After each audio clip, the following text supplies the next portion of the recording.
In the autumn of 1303, a very old man sat alone on a throne in a half-burned palace, dressed in the full robes of the most powerful office in Christendom, waiting for the men who had come to kill him.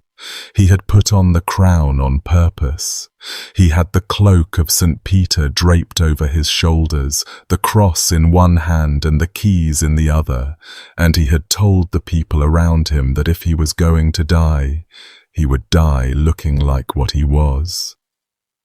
Outside, the town of Anagni was on fire.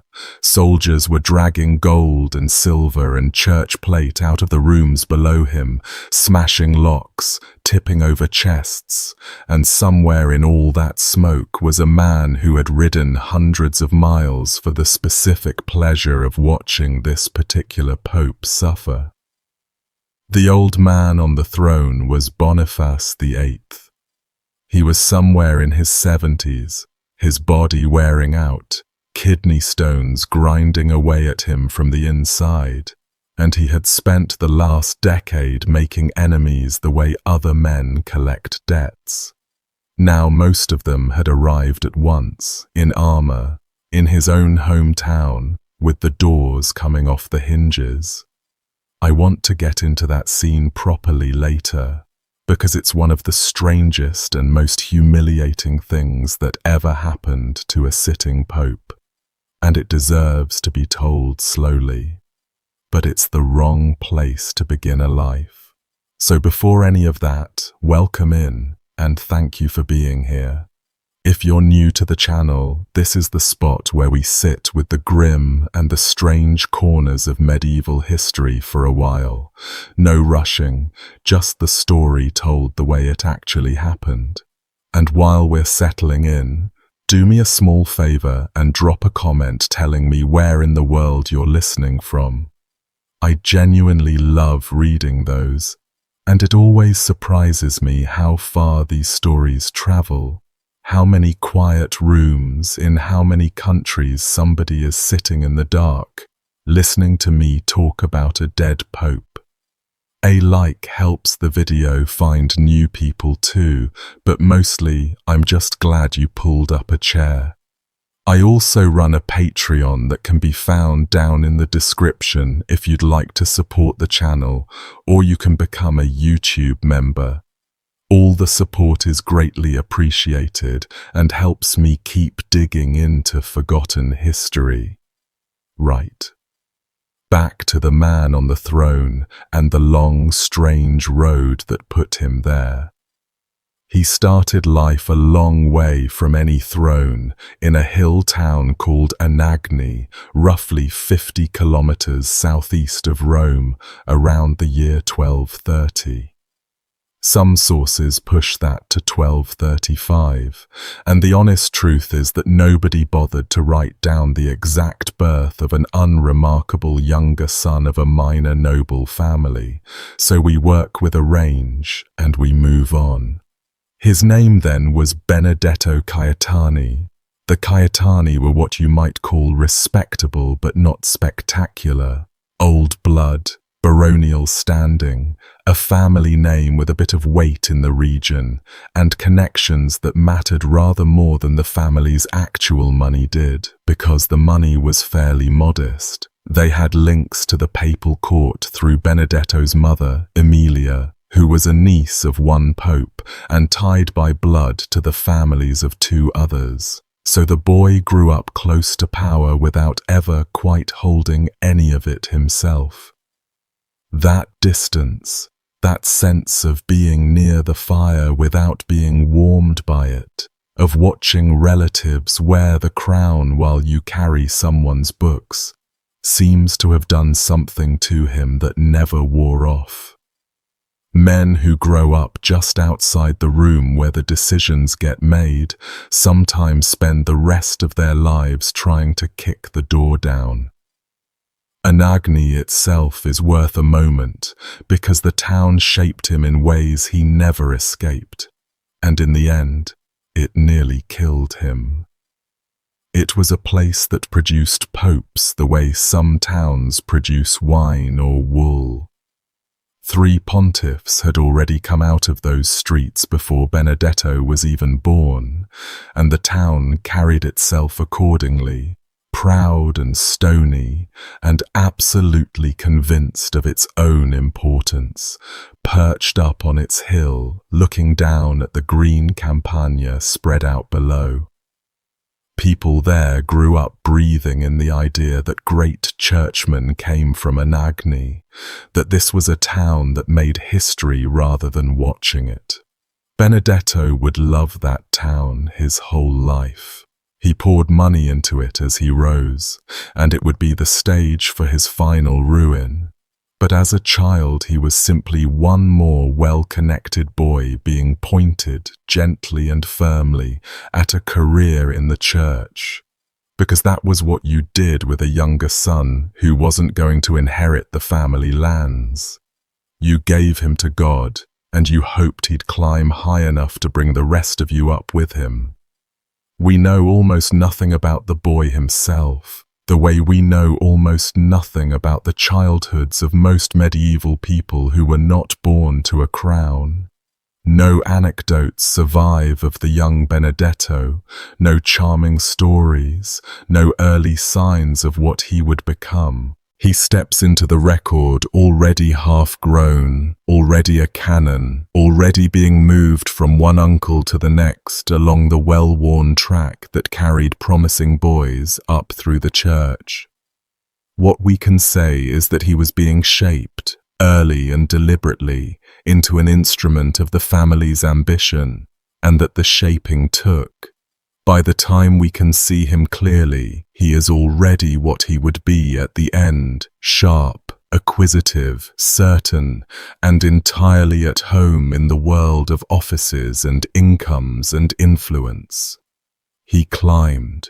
First they sent him to the friars at Velletri, under the eye of an uncle on his mother's side, a man named Fra Leonardo, whom Benedetto would later reward, when he had the power to reward anyone, with a cardinal's hat. And that is worth marking down early, because if there is one absolutely consistent thread running through this man's entire life, from the first to the last, it is that family came first, always, without exception, no matter who got hurt by it.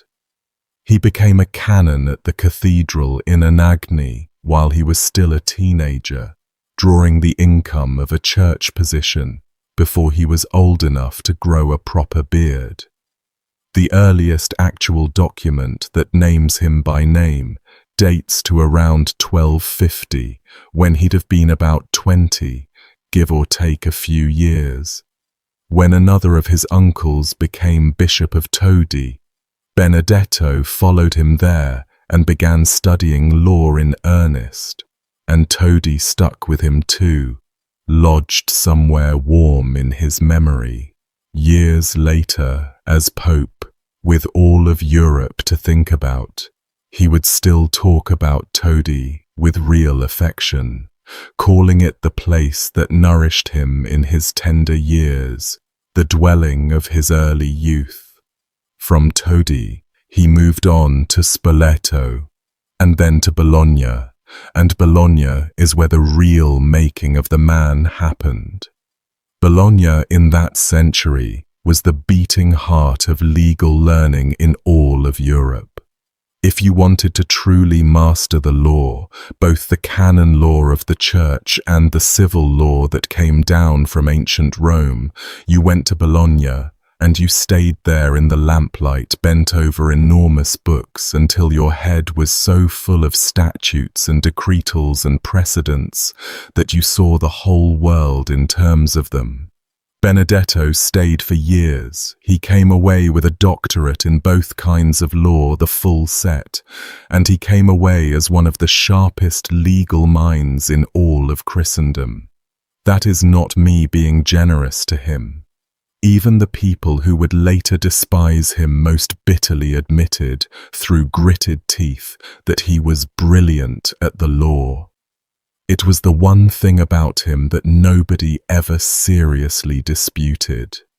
A young man studying law in Bologna in those years was learning something more than rules and procedures. He was learning a particular way of seeing other human beings. The canon law he soaked up treated the entire Christian world as a single body, with the Pope as its head, and every soul beneath that head arranged into a vast and intricate ladder of authority, each rung owing obedience upward and commanding obedience downward. To a mind trained that way, an argument was not really about what was good or merciful or kind. It was about who had jurisdiction, who held the right, whose claim was older and stronger and better grounded in the texts. Benedetto learned to win those arguments. He learned to find the one decretal, the one buried precedent, that settled a question the way he wanted it settled, and to wield it the way a soldier wields a blade. And somewhere in all those years bent over the books, he seems to have stopped being able to imagine a question that the law could not answer in his favor. That habit of mind never left him. Decades later, sitting on the throne of St. Peter with all of Europe to govern, he would still reach first for the lawyer's question, not whose suffering matters here, but who has the right and who must yield.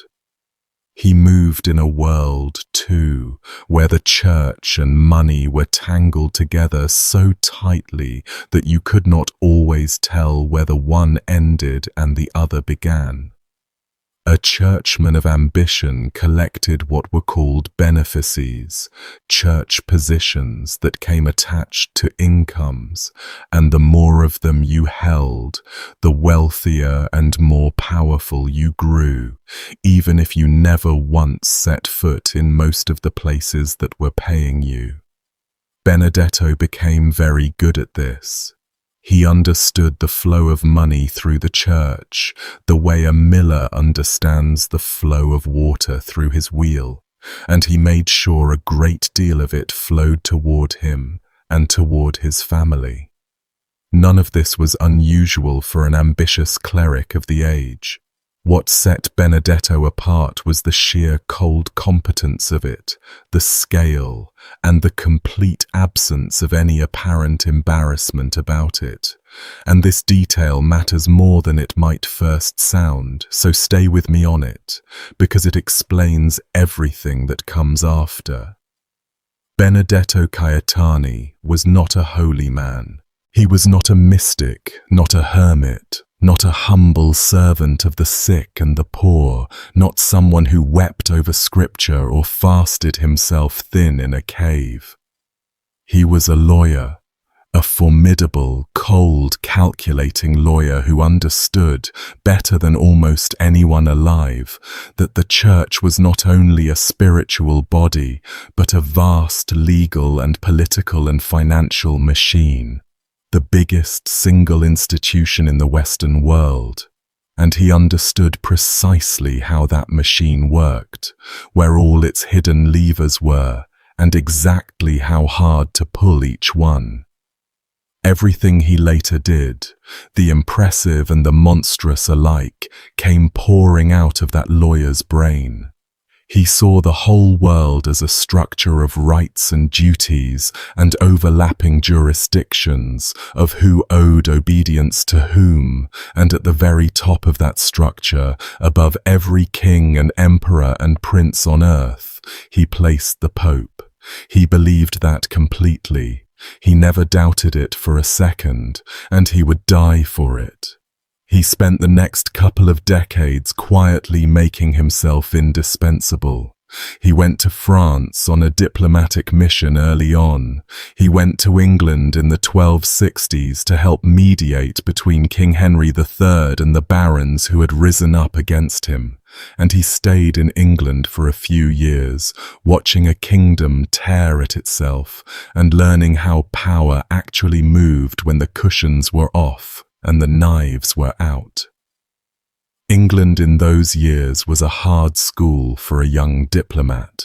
The barons had risen against their king. There had been open war. Men of high birth had been hacked apart on the battlefield, and their bodies mutilated and carried around the country as a warning to others. Benedetto saw up close what happened when the question of who ruled whom was not settled cleanly, when two authorities each insisted they answered to no one above them. He saw what that uncertainty cost in blood. A man could draw very different lessons from such a sight. The lesson Benedetto seems to have drawn was that someone in the end must be on top, must hold the final word, or else everything dissolves into slaughter, and that the someone naturally ought to be the church. All the while he was collecting positions and incomes, gathering up church offices across half of Europe the way another man might gather property, a canonry here in Anagni, one in Todi, one in Paris, one in Lyon, one in Rome, each one bringing in revenue and status, and a good fat slice of all that wealth flowed steadily back home into Caetani hands, buying up land and castles and influence across the countryside south of Rome. He was building something, not just a career for himself, but a dynasty for his blood, a family that would still matter long after he was gone.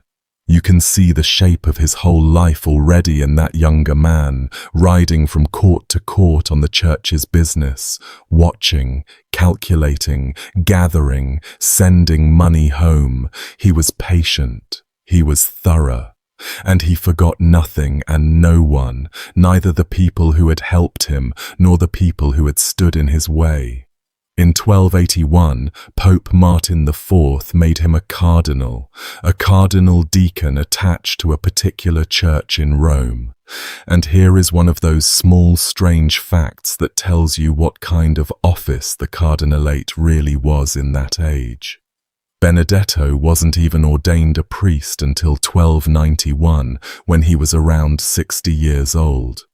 For a full decade he was a prince of the church, a cardinal, a man who could help elect popes, who had never once said mass as a priest, because the role of cardinal in that century was every bit as much a political appointment as a religious one, and Benedetto's gifts were political to the bone. When he finally was ordained a priest that same year, he was immediately promoted to cardinal priest of another Roman church. The ceremony was a formality catching up with the reality. He had been operating at the top of the church's politics for years, without the basic priesthood underneath him, and nobody, least of all Benedetto, seems to have found that strange. As a cardinal, he grew rich and he grew formidable. He argued the most important cases that came before the papal court, and he was good enough at it that his opinions carried real weight in the chamber. Men learned to be careful around him. He had a tongue that could flay an opponent in front of a whole room, and a memory that never once let go of an insult. He was the man you wanted standing on your side of a dispute, and the man you dreaded finding on the other.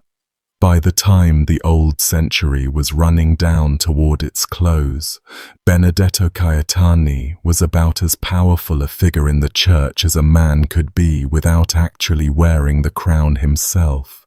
And he was watching, the way he always watched, patient and unblinking, for the moment the top of the ladder might come open.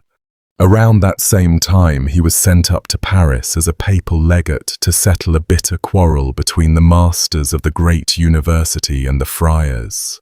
And while he was there, he said something that tells you, in one sentence, exactly how he viewed the world and his place in it. The Paris scholars, some of the finest intellects in Europe, were making their case with all their famous learning and their tight logic and their careful reasoning. and Benedetto cut them right off. "You masters, sitting at your desks," he told them, "you seem to think the whole world ought to be governed by your clever arguments. I tell you, it is not so. The world is entrusted to us, not to you, to us, the church, the popes, the men who hold the keys.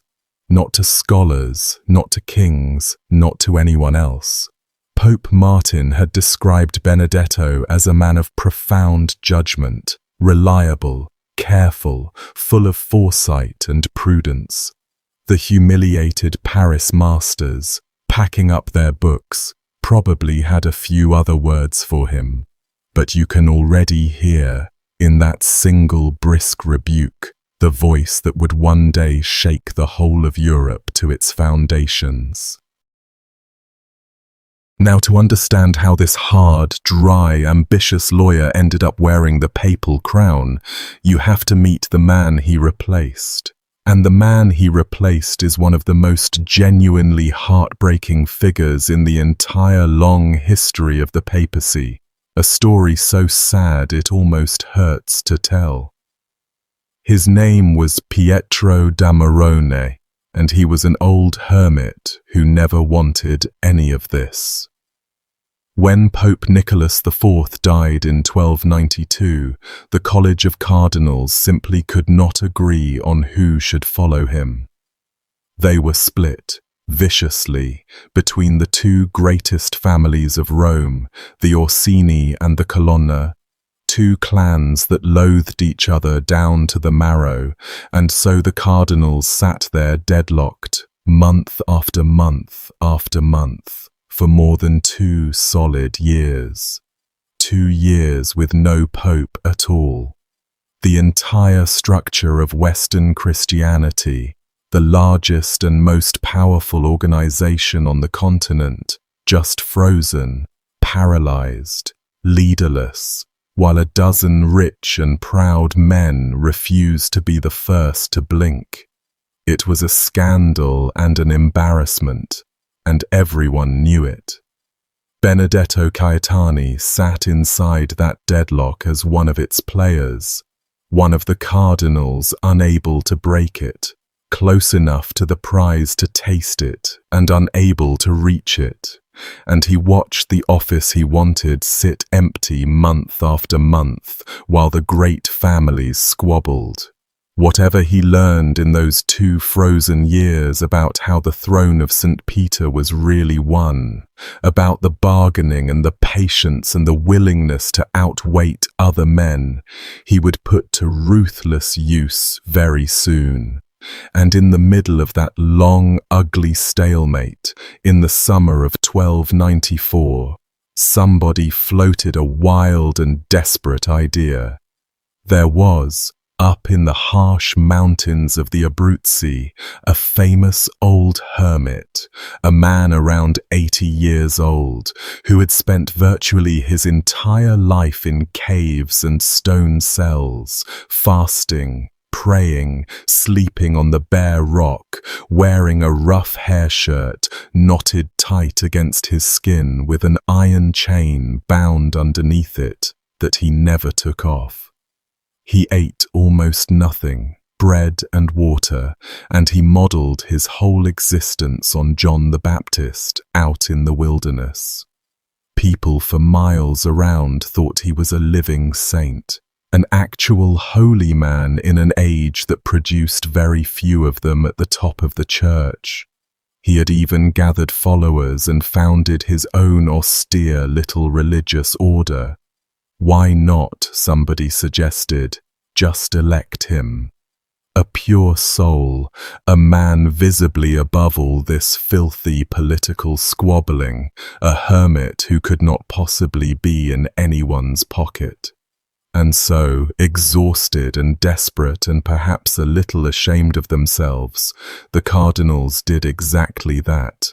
They elected the old hermit of the mountains. Pietro da Morone became Pope Celestine V. It was an absolute catastrophe, and it became a catastrophe almost immediately. This gentle, unworldly old man who had spent decades alone with God on a mountainside was suddenly the head of the most complicated, most political, most predatory institution in Europe, dropped into the middle of a tank of sharks who could smell exactly what he was. And he had no idea, none whatsoever, how to do any of it. He could not read the documents properly. He did not understand the law, the finances, the diplomacy, the endless intrigue. He fell almost at once under the control of the King of Naples, Charles II, who essentially captured the papacy simply by being kind and attentive to a frightened old man who didn't know any better. Celestine, miserable, homesick and terrified, had a tiny wooden monk's cell built for himself right inside the royal castle in Naples, so that in the middle of all that royal splendor he could shut a flimsy door and pretend, for a few hours, that he was still a hermit in his cave. He began handing out church offices and favors to anyone who came and asked him, sometimes promising the very same position to 3 or 4 different people, because he simply could not bring himself to say no to anyone. He was too kind, too soft, too unfit for the role, and the great machinery of the church was grinding to a halt and seizing up around him, and the poor old man was drowning in plain sight. Here is where Benedetto Caetani enters the story properly, and here is where the whole thing first turns dark, because there is a legend about what he did to that drowning old man, and it is a legend that simply will not scrub off, no matter how skeptical you want to be about it. Celestine, by this point, desperately, achingly wanted out. He kept asking the people around him whether a pope was even permitted to resign, whether such a thing was legal, whether God would punish him for abandoning the burden. Nobody knew the answer. It had basically never been done in the whole history of the office. And who do you suppose the cardinals turned to for the legal opinion on a question that complicated and that unprecedented? The sharpest canon lawyer in the entire building. Benedetto Caetani studied the matter and told the old man, "Yes, a pope can lawfully abdicate. Here is the legal foundation for it. Here is precisely how it would work." And the story that got told afterward, repeated by chroniclers and even worked into verse by poets, is that Benedetto did not stop at giving sound legal advice. The story says he went much, much further than that. The tale goes like this.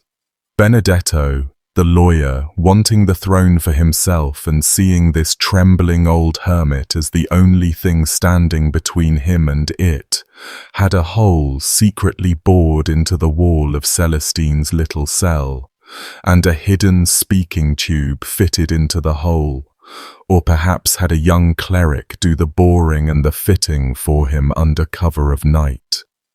And then, in the dead, silent hours of the small morning, when the old hermit was alone and on his knees praying, a voice came drifting through the wall.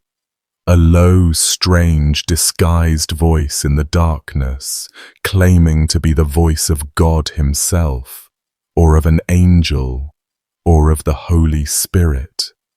And the voice told him to resign.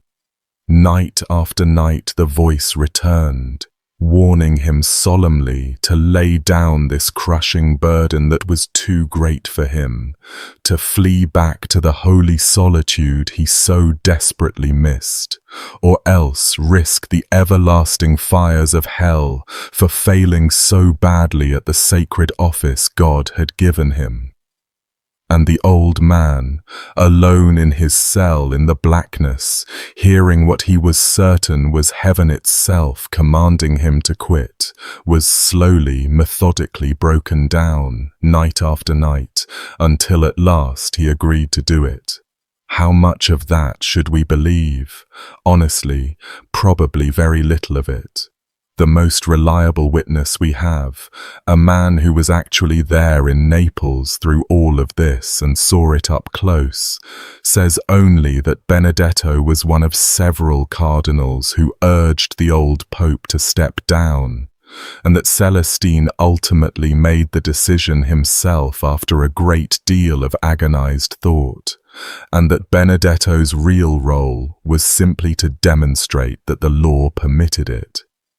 The speaking tube story has all the flavor of something invented later by people who already hated Boniface with a passion and who wanted his rise to the throne to have been a crime from the very first night.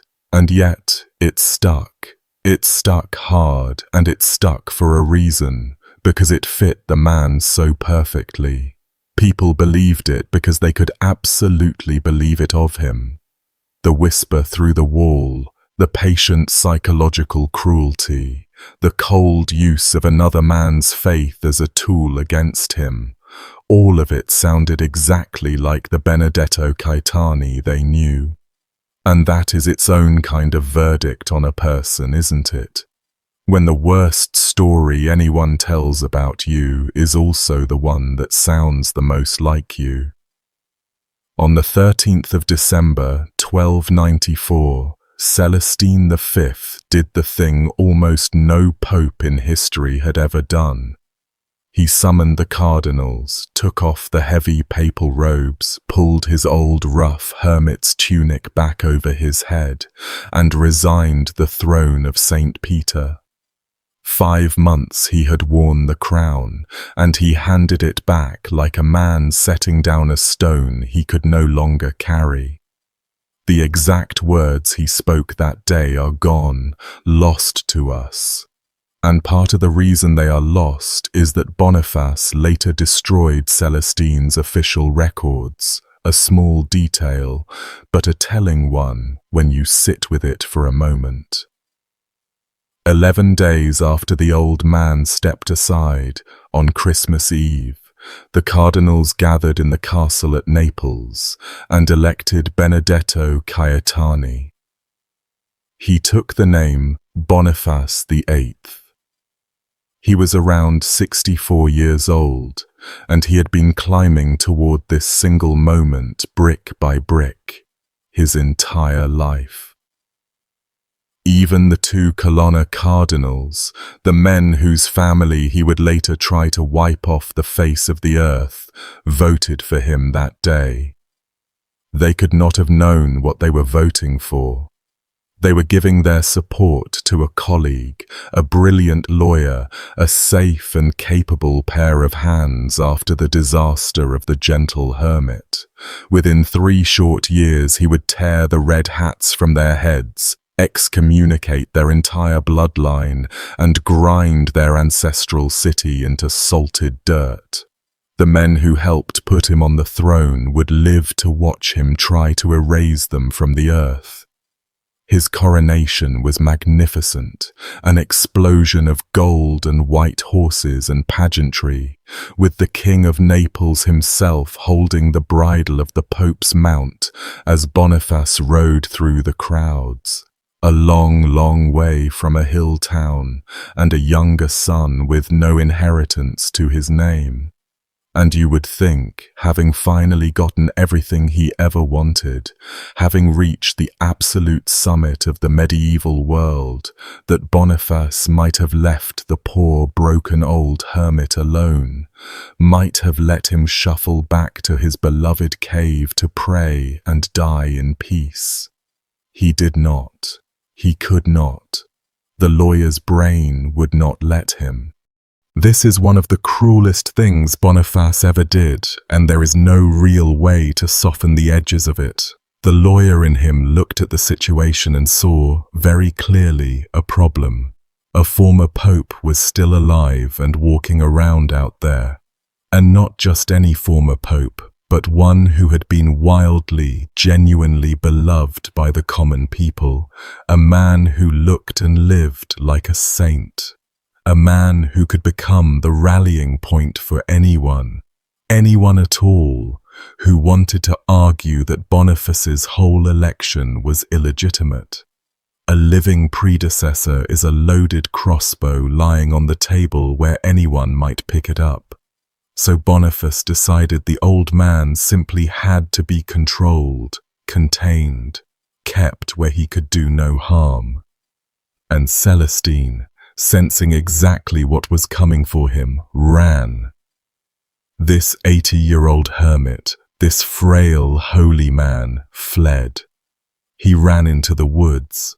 He tried to get back up into his mountains, and when that failed, he made for the coast and tried to escape by ship across the Adriatic Sea, hoping to vanish into the wild country of the far shore where the Pope's reach could not follow. A storm caught his ship on the water and drove it helplessly back to the Italian coast. He was captured at the foot of a mountain, an old man soaked and shivering and exhausted, and handed over to the Pope's waiting men. Boniface had him locked away in a tower in the castle of Fumone, a fortress controlled by the Caetani family, of course. And the conditions in there were vile. The cell was so cramped and so foul, so airless and miserable, that even the 2 monks of Celestine's own order who were permitted to attend to him fell sick from simply being inside it. This was a man who had spent his entire life craving nothing in the whole world but a small, quiet, clean space in which to pray. And there is a line attributed to him from inside that imprisonment that lands like a dropped stone in still water. He is supposed to have said, with a kind of terrible, gentle serenity, "I wanted nothing in this world but a cell, and a cell is what they have given me."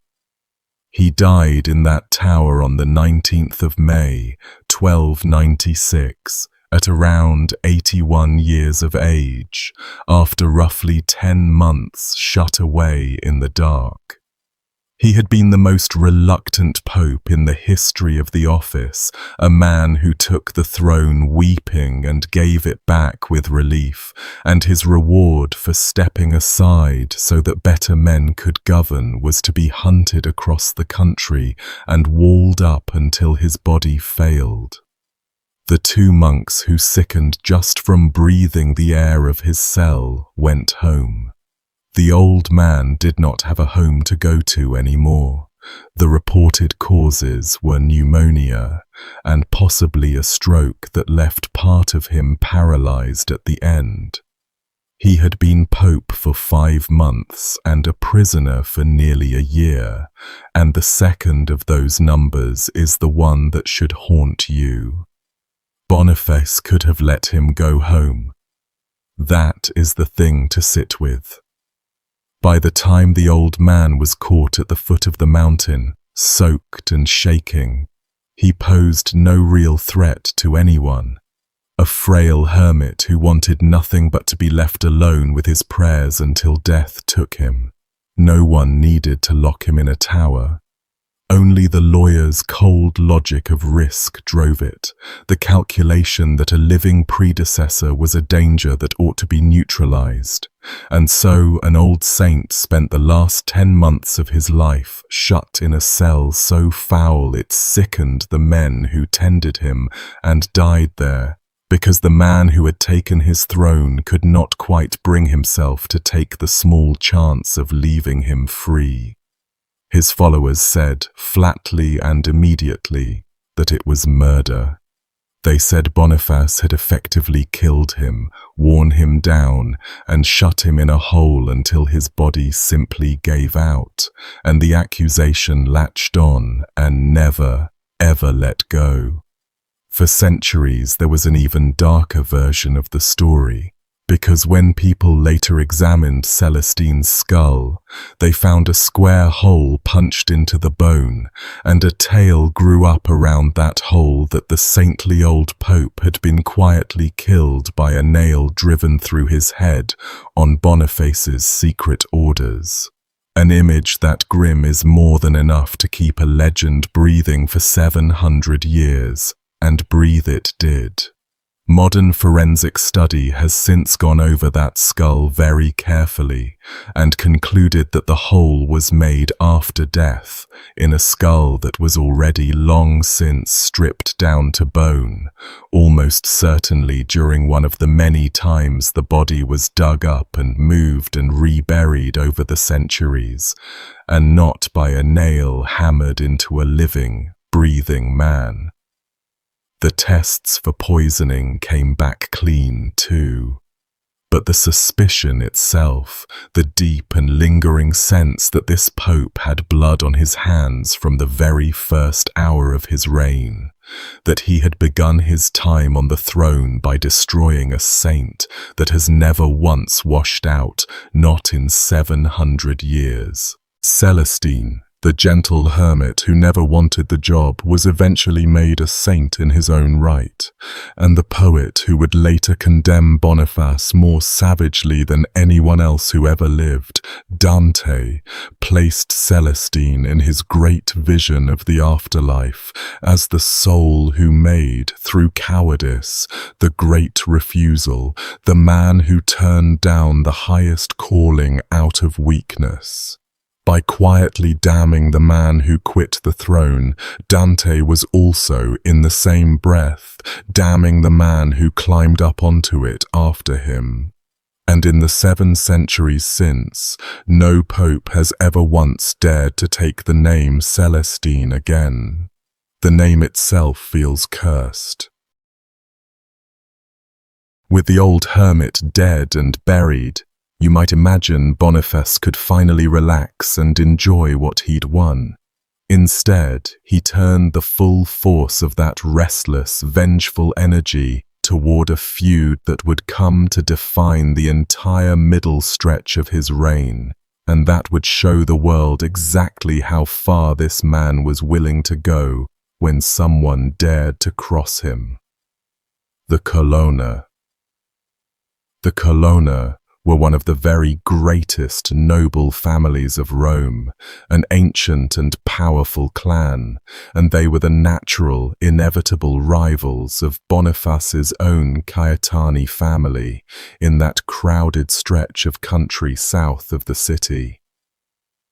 2 Colonna cardinals sat in the college, and the family as a whole had land, soldiers, money, and a pride that matched the Pope's own pound for pound. And Boniface, you have to remember, had spent his whole life enriching his own blood, buying up estates, planting Caetani relatives in every position of power he could reach. As Pope, he made 3 of his young relatives into cardinals, one of them a boy probably only 18 years old.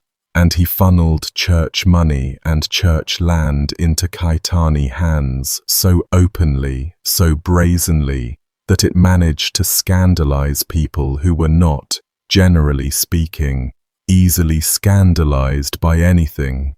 All of that swelling Caetani power pressed directly, physically, on Colonna territory and Colonna interests, and the resentment between the 2 families built and built like water behind a dam.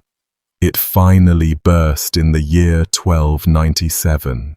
It began, as these things often do, with a family quarrel among the Colonna themselves over an inheritance, and that quarrel pulled the Pope in, and Boniface, ever the lawyer who could smell an opening, used it as a wedge and demanded that the Colonna hand over their key strongholds, their fortified towns, directly to the papacy. Then, in May of that year, a member of the family named Stefano Colonna did something that lit the whole thing on fire.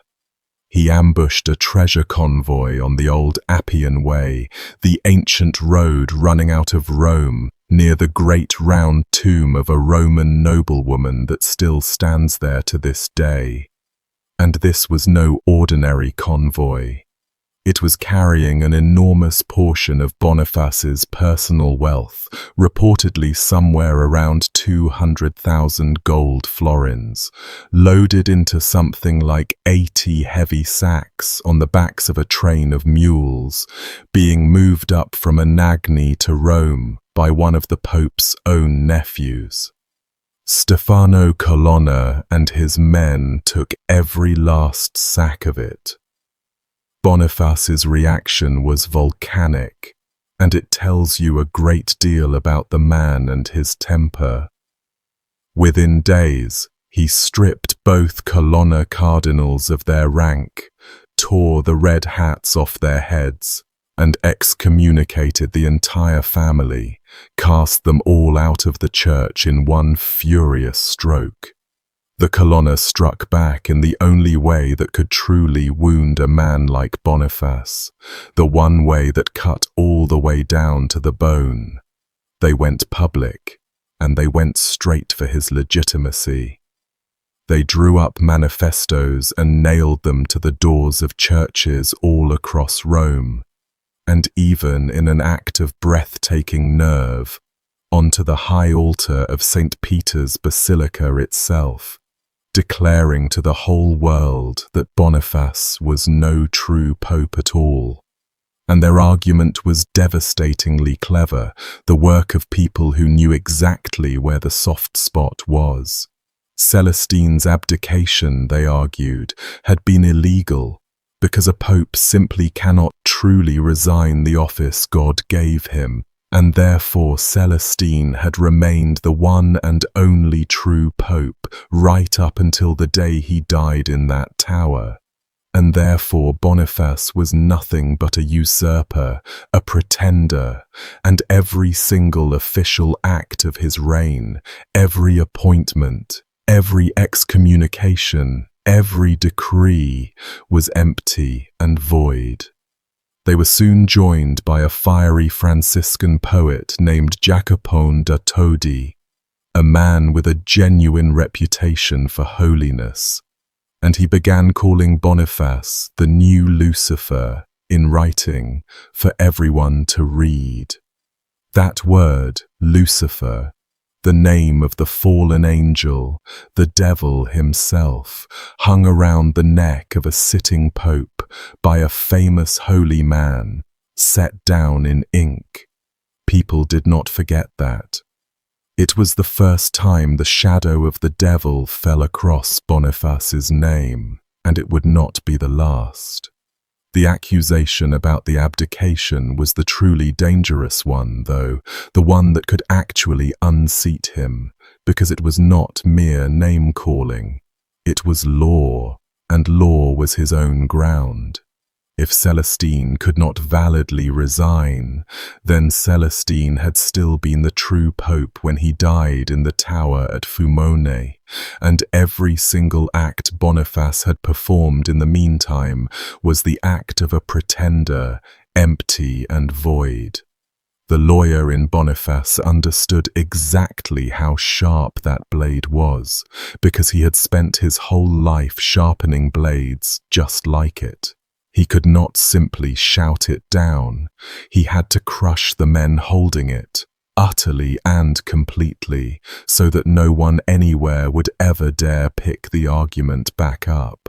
Boniface answered the Colonna the way he answered nearly everything in his life, with overwhelming force wrapped neatly in legal robes.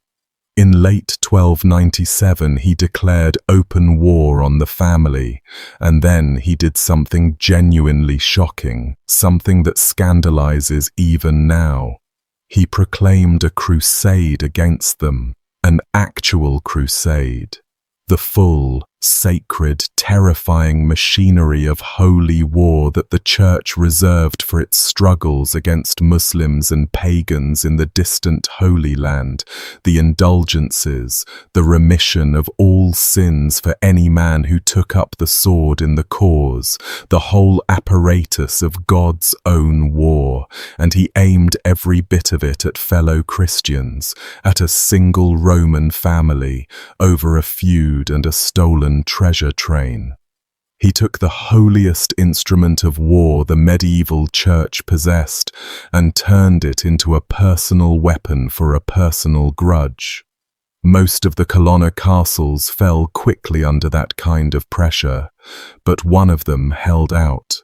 Palestrina, the town the ancient Romans had called Praenesta, sitting on its own steep hill, dug itself in and refused to fall. When Palestrina finally did surrender, in 1298, the way it happened became one of the very ugliest stories ever told about Boniface, and the version that got remembered, the one the poet Dante carved into his great poem for all time, is a story of pure, calculated betrayal. According to that account, Boniface could not take the stubborn town by force of arms, so he resolved to take it by lie instead.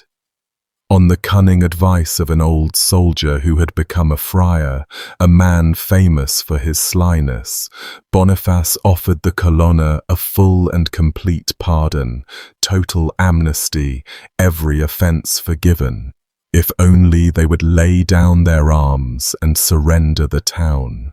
Long promises and short keeping of them was how it got described afterward. The Colonna, exhausted and out of options, believed him. The two disgraced cardinals came to the Pope in mourning clothes, with ropes tied around their own necks like condemned criminals walking to the gallows, and they threw themselves down flat at his feet, begging for forgiveness. And Boniface absolved them, yes, lifted the excommunication, just as he had promised. And he flatly refused to give them back their rank, their cardinals' hats, their positions, or their property. He had gotten exactly what he wanted, the surrender, the town, the submission. He had never had the slightest intention of honoring the spirit of the bargain he'd struck. And then he destroyed the town, not damaged it, not occupied it, not garrisoned it. He destroyed it, erased it. And in this one case we do not have to guess at his intentions or his state of mind, because Boniface himself described what he did, set it down in writing in a document, and the appalling thing is that he was proud of it. He said that he had put the city to the plough, following the example of ancient Carthage in Africa. He had Palestrina razed to the ground, every single building torn down save for the cathedral alone, the homes and walls and towers of an entire living town pulled apart stone from stone. And then, in deliberate knowing imitation of what ancient Rome had done to its great enemy Carthage 1,000 years before, he had salt sown into the bare earth where the city had stood, and ordered the ground ploughed over so that the place would have, in his own chilling words, neither the condition, nor the name, nor the title of a city ever again. The people were driven out of their homes and scattered. The poet Dante later put the death toll connected to the whole campaign there at 6,000 souls. A pope ploughing salt into the ruined ground of a Christian town so that nothing would ever grow there again, so that the very name of the place would be wiped from the map and from human memory, and reaching back across 1,000 years to pagan Rome for his model of how best to do it. He built a new little settlement nearby afterward and rather grandly named it the Papal City. But the old Palestrina, the real one, the one with all those families and all that history, was gone, scraped clean off the surface of the earth on the direct orders of a man who quoted the destruction of Carthage as his inspiration. And the betrayal woven underneath it was its own kind of poison. The Colonna had laid down their arms on the strength of a papal promise. A pope's word, given to men kneeling with ropes around their necks, was supposed to be the most binding thing in the entire Christian world. Boniface had used that word as bait and then broken it, and in doing so he taught everyone watching a lesson they would never forget, that this Pope's promises were tools and not bonds, that his absolution could be handed out with one hand while the other hand was already reaching for the torch. Men remembered that when their own turn came to decide whether to trust him, and Sciarra Colonna, the brawler, escaped the wreckage of his family and got clean away, he carried the memory of that salted ground and that broken promise out into the world with him, and he nursed it quietly for years, and one day he would come back to Anagni to collect on it. In the very middle of all this violence and salt and vengeance came the single most successful and genuinely beloved thing Boniface ever did in his entire life, and it is a strange and jarring thing to set right next to the ploughing under of Palestrina. But both events were happening within the same handful of years, ordered by the same hand, dreamed up by the same mind. In early 1300, Boniface proclaimed the first Holy Year, the very first Jubilee. As the year 1299 turned over into 1300, ordinary people, peasants and craftsmen and pilgrims, began pouring into Rome entirely on their own, driven by some vague but enormously powerful popular belief that the turning of the century would bring with it a great pardon, a once-in-100 years chance to wipe their souls clean of everything they'd ever done. A comet had hung in the sky. Old, half-remembered prophecies were drifting around the towns, and the common folk just came, in their thousands, walking the roads to Rome before anyone in any position of authority had announced a single thing. Boniface, watching this spontaneous human flood arrive at his gates, recognized something vast and powerful in it, and he moved to formalize it, to put the Church's stamp on what the people had already started. He declared that anyone who came to Rome truly sorry for their sins, who confessed them properly, and who visited the basilicas of St. Peter and St. Paul a set number of times, would receive a plenary indulgence, the full and complete remission of the punishment due for their sins. And he declared that this would happen once every 100 years, forever. It was, in its way, the cleverest thing he ever did, because it cost him almost nothing and gained him almost everything. He spent no armies, broke no promises, ploughed no city under. He simply opened a door the people were already pounding on and stood in the doorway taking the credit and the gratitude and the gold.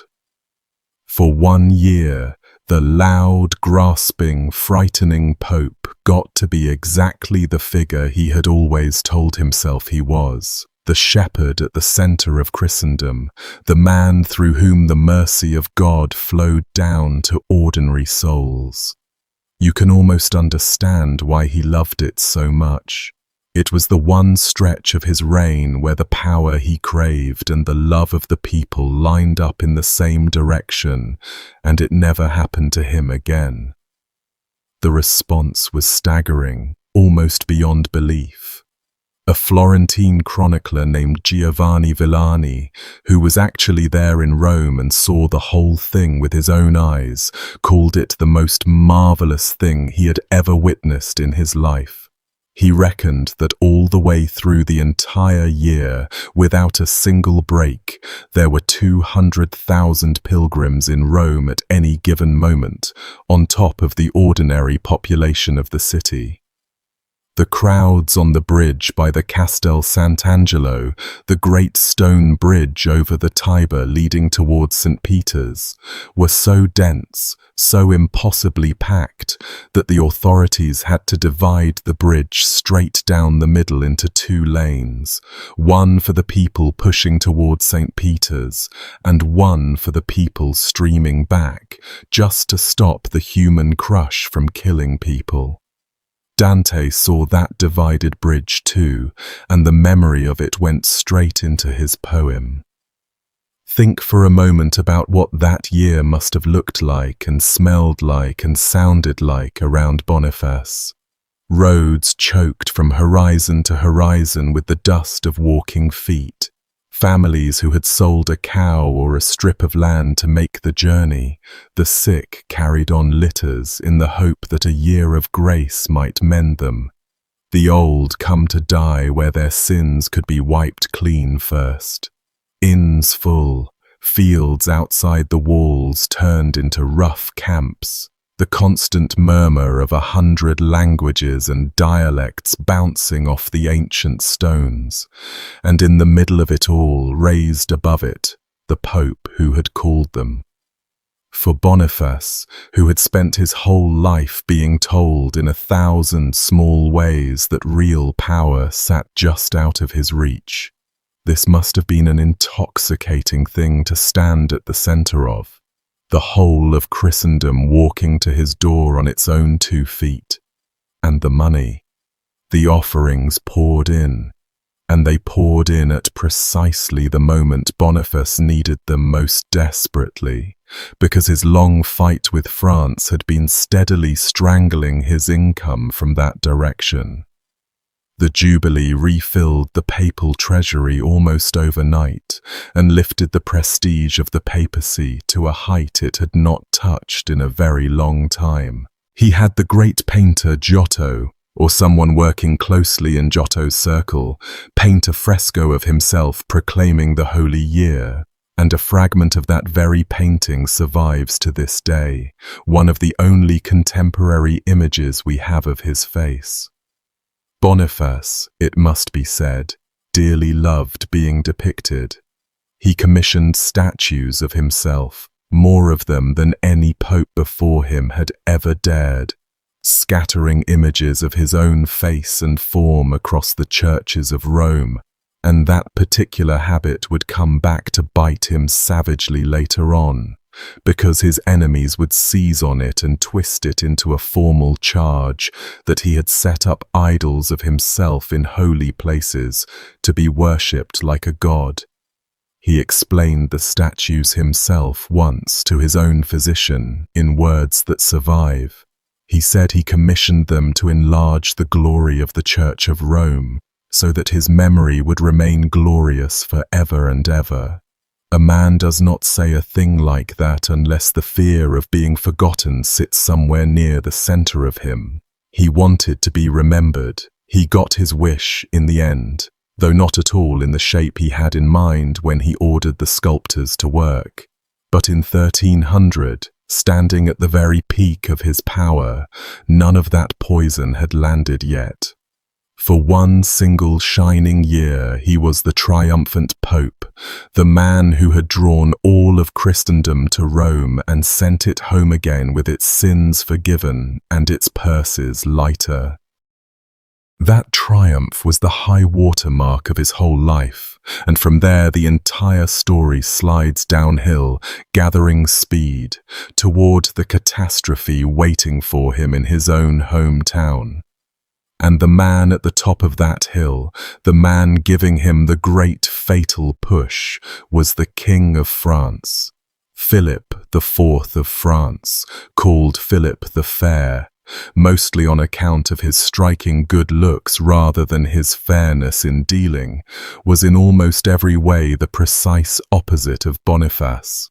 Where Boniface was hot-tempered, loud, theatrical, given to towering rages and grand gestures, Philip was cold, silent, watchful, and endlessly patient. He was a young king in the process of building something genuinely new in the world, a tightly centralized national state with the king himself at its absolute unquestioned center, and he was surrounded by ruthless, brilliant, utterly unscrupulous lawyers who served that vision of royal power without so much as a flicker of conscience to slow them down. Two enormous wills were about to crash into each other head-on. The ancient idea that the Pope stood spiritually above every earthly king, and the brand new idea that a king was supreme within his own kingdom and answered to absolutely no one above him on this earth. And there was simply no room left in the world for both of those things to be true at the same time.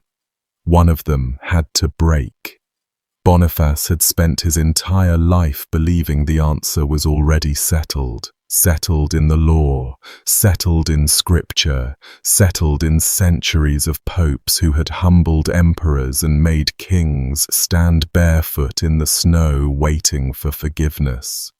To him, Philip's defiance was not a real question at all, but an insolence, the disobedience of a son who had forgotten his proper place. He never seems to have grasped, even at the very end, that the ground itself had shifted beneath his feet, that a new kind of king ruling a new kind of kingdom no longer felt the old animal terror of the church's thunder. Philip understood his own age perfectly. Boniface understood the age that was already passing away, and the gap between those two understandings is exactly the gap the old Pope fell into and never climbed out of. It started, as so many of these vast conflicts do, over something as grubby and ordinary as money. Philip was at war with England, and war is expensive, so he began taxing the clergy of France, taxing the wealth of the church to pay for his royal armies. Boniface hit back hard in 1296 with a formal decree forbidding any lay ruler anywhere in Christendom from taxing the clergy, and forbidding any clergyman from paying such a tax without the express permission of the Pope, on pain of automatic excommunication for everyone involved. Philip's answer was quiet, and it was devastating. He didn't shout. He didn't threaten. He simply banned the export of gold, silver, jewels, and anything else of value out of France. Nothing of worth could leave the kingdom. And since France was one of the single largest sources of the Pope's income, that one cold, surgical move squeezed Boniface's finances brutally, almost overnight. With the ruinous Colonna War draining his treasury at home, and now his French revenue choked off at the border, Boniface, for once in his life, was forced to back down. He issued a softer decree, allowing the king to tax the clergy in a genuine emergency, and to smooth the whole thing over, he even canonized Philip's own grandfather, making him into St. Louis, handing the French crown a saint of its very own. Round one of the great duel, you might say, went quietly and bloodlessly to the cold young king. He had learned something important about Boniface too. He had learned that the loud, raging Pope could, in the end, be made to bend. The peace did not hold for long. A few years later, Philip arrested a French bishop on charges of treason and heresy, putting a man of the church on trial in a royal court, which trampled directly and deliberately on one of the church's oldest and most jealously guarded rights, the right to judge its own clergy in its own courts. Boniface erupted all over again. He fired off a furious decree reminding Philip in no uncertain terms that any man who imagined the king had no superior in spiritual matters was, quite simply, a fool. Philip's people then took that letter and circulated a crude, doctored, forged version of it across France, twisted to make Boniface appear to be claiming that he was the king's feudal overlord, his actual master, the better to enrage the proud French nobility against the meddling foreign pope. Then Philip did something no French king had done before. He called together the first great assembly of the three estates of France, the nobles, the clergy, and the common towns, all summoned to rally the entire nation as one against the Pope in Rome. And Boniface, cornered, furious, his pride flayed raw, reached for the single biggest hammer in the entire building. In November of 1302, he issued the decree that became, and remains to this day, the most extreme claim of papal power ever committed to writing. It declared that there is one holy church, and outside of that church there is no salvation whatsoever, and no forgiveness of sins at all. None, for anyone. It declared that the church holds two swords, the spiritual sword and the earthly sword, and that the earthly sword, the raw power of kings and armies, must be wielded under the guidance of the priesthood and must answer to it. It declared that if the earthly power went astray and did wrong, it would be judged by the spiritual power above it, and it ended with a single sentence, defined formally and solemnly as binding doctrine for all time, stating that it was absolutely necessary for the salvation of every single human creature on the face of the earth to be subject to the Roman pontiff. Every human being alive, subject to him, bound to obey him, or damned to hell for eternity.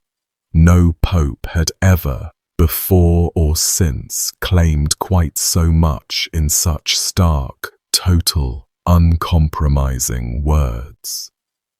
Boniface had bet absolutely everything on the single proposition that the Pope outranked the king completely and without exception, and he had carved that bet into doctrine for the rest of history to read.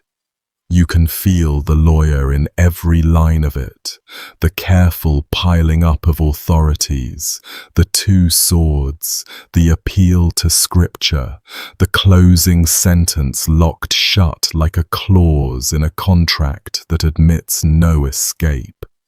He was not pleading. He was issuing a judgment, the way he had issued judgments his whole life. Certain that the words on the page settled the matter because the law was on his side and the law was the thing he had mastered. A document like that assumes the other man will read it and submit. It never once imagines the other man reading it and reaching for a sword. Philip the Fair read it, and he decided, coldly and finally, to destroy the man who wrote it. This is where the story turns into something genuinely dark and genuinely strange, because Philip and his ministers did not simply argue with the Pope, did not merely contest his authority. They set out deliberately and methodically to prove to the entire world that Boniface was a monster.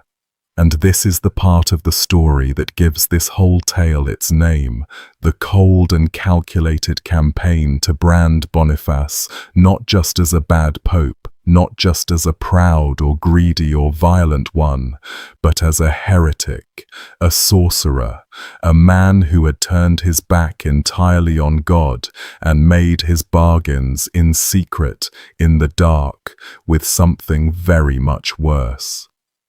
The man who built the case was Philip's minister, a lawyer named Guillaume de Nogaret, and he was every bit as cold, as patient, and as relentless as the king he served. The plan they cooked up between them was almost unthinkable in its audacity. A secular king, an earthly monarch, putting a reigning pope, the vicar of Christ on earth, on trial for heresy, and demanding that a great general council of the church be summoned to depose him and condemn him as a criminal against God.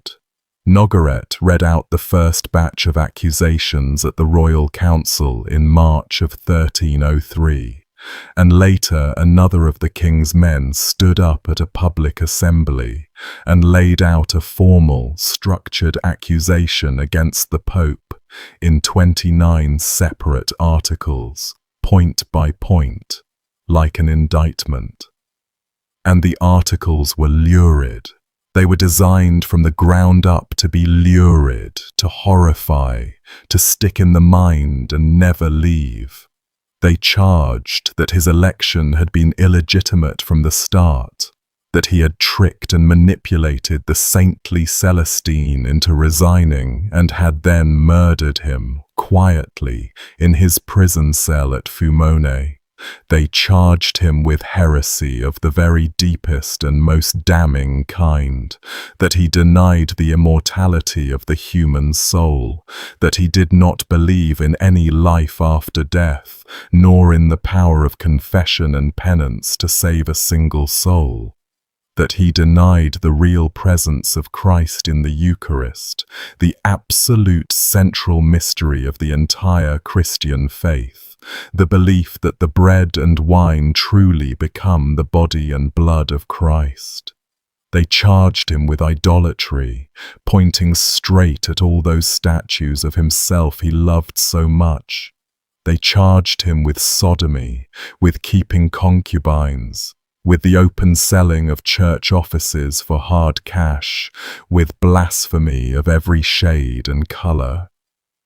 Then came the two charges that put the word devil into this story permanently and never once let it go.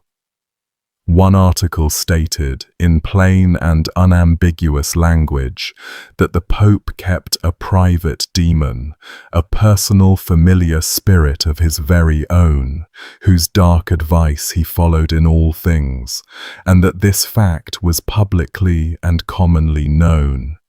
Another stated flatly that he was a soothsayer, a man who consulted diviners and oracles, who trafficked openly in the forbidden dark arts. The blasphemies they put into his mouth became the most quoted, most repeated part of the entire affair, the lines that everyone remembered. They claimed he had boasted that he would rather be a dog or a donkey, or any dumb beast at all, than be a Frenchman. And over the years and decades that followed, more and more shocking lines kept getting attached to his name, some of them in the formal charges themselves, and a great many more added on later by people gleefully repeating and embellishing the story. That there was no more sin in the act of adultery than there was in rubbing your two hands together, that the consecrated host was nothing but a simple piece of bread, and that there was no Jesus Christ in it at all, that men have souls no different in kind from the souls of beasts of the field, the one as mortal or as immortal as the other. And the single most infamous line of all, the one that crops up again and again, that the whole of Christianity was nothing but a profitable fable, that he had supposedly said something very like, "How much have we gained from this fable of Christ?" Now, a great many of those polished, quotable one-liners were almost certainly invented outright or sharpened and improved well after the fact. And that last one in particular about the fable of Christ has a strange habit of attaching itself to all sorts of cynical and powerful churchmen right across the centuries of history, drifting from one villain to the next. But the core accusations, the cold denial of the immortal soul and the denial of Christ in the Eucharist, the private demon, the sorcery in the dark, those were written down in formal legal articles by the trained agents of a king, and they were meant, very seriously, to stick fast to his name forever. And then there was the testimony itself, the sworn statements, gathered in deadly earnest during the great trial that came after his death. And this is where the devil worship really takes on its vivid, specific, almost cinematic shape. A friar gave a sworn statement under oath that years earlier, back when Boniface was still merely a cardinal and not yet pope, he had been seen at night in a garden near one of the papal palaces, performing some kind of dark magical ceremony. The friar described it. He described a sacrificed cock, a rooster killed in a ritual, its blood spilled out for whatever was being summoned.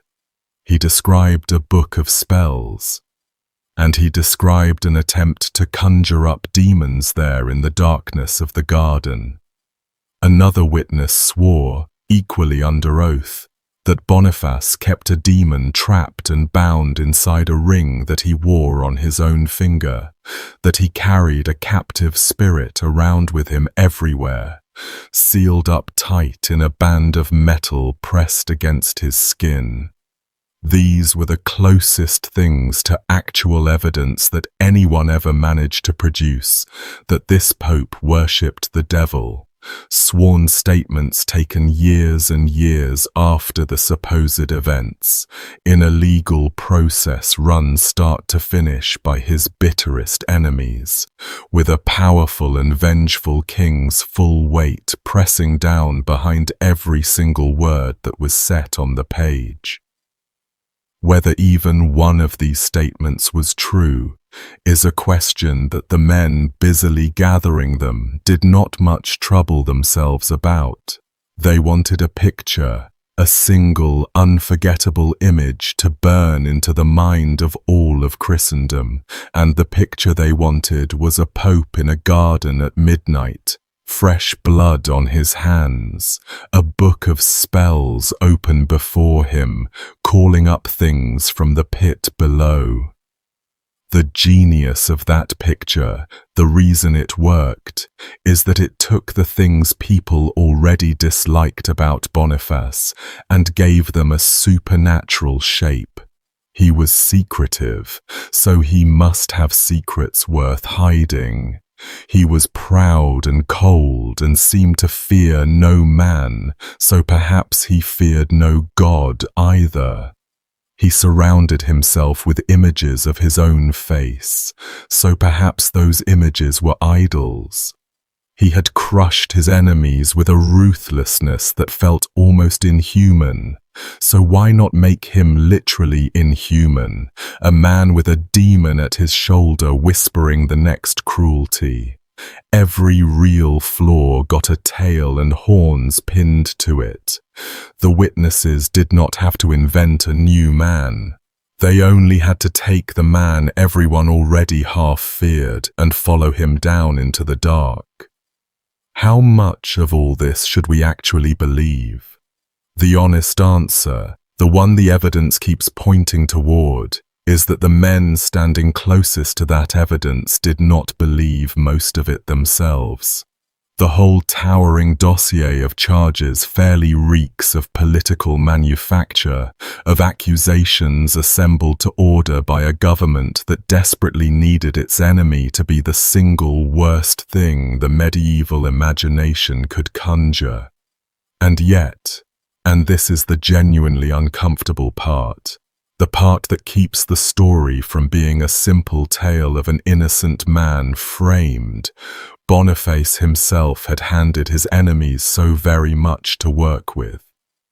He really was arrogant past all reason.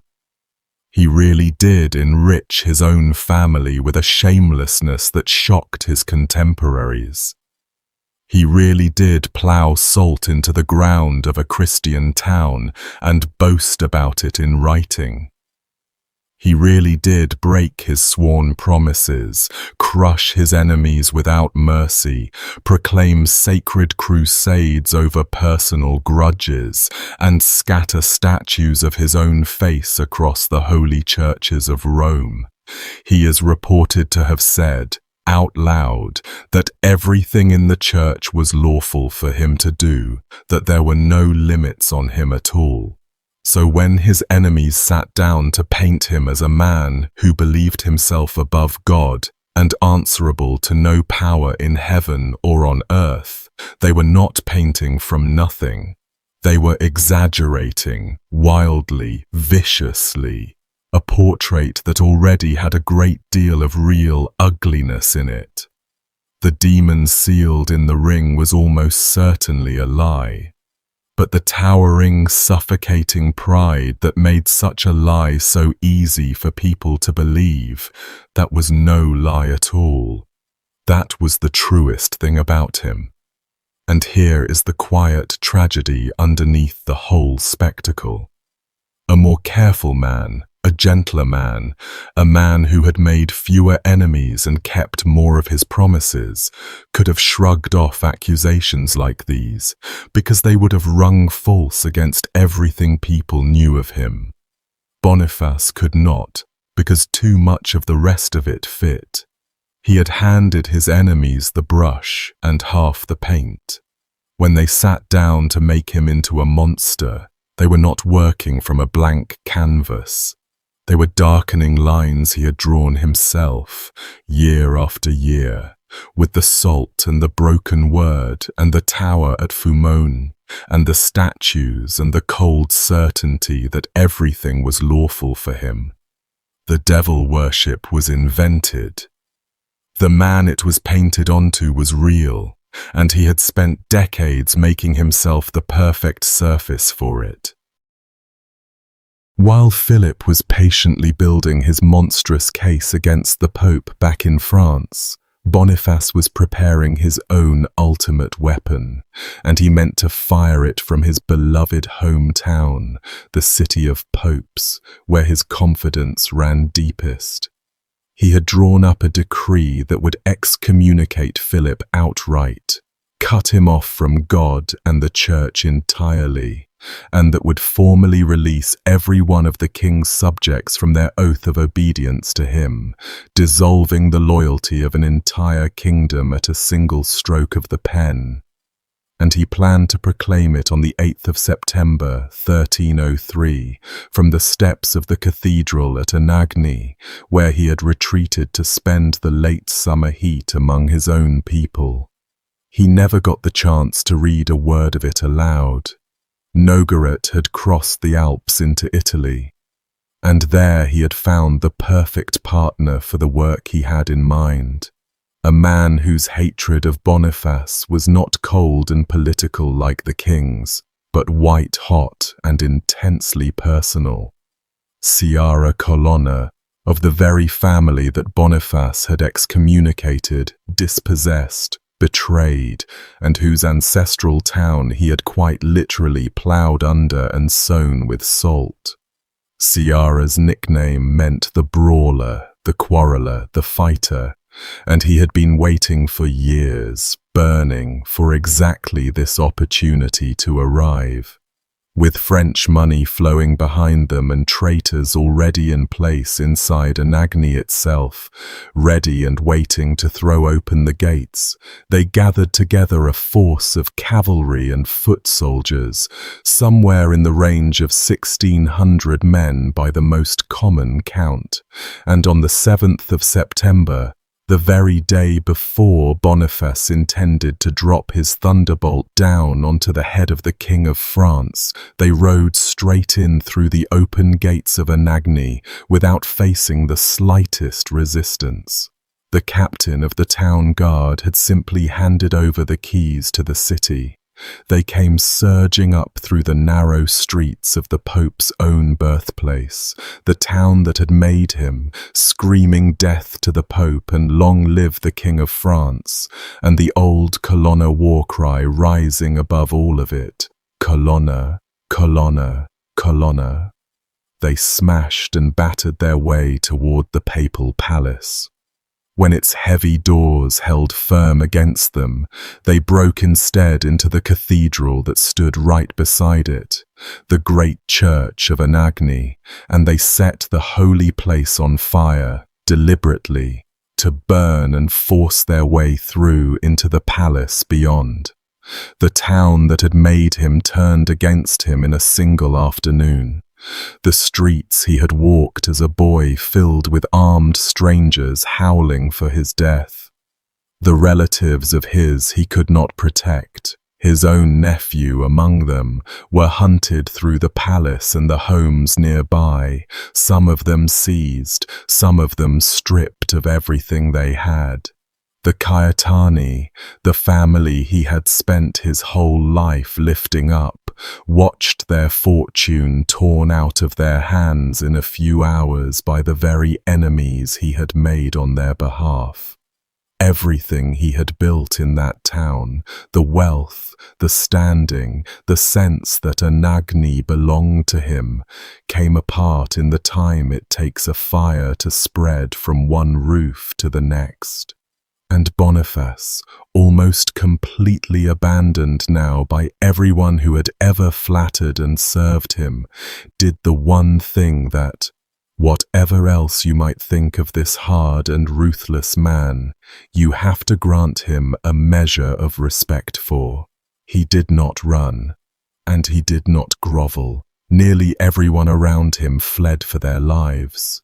2 cardinals stayed by his side. Only 2, one of them the very man who would shortly become the next pope.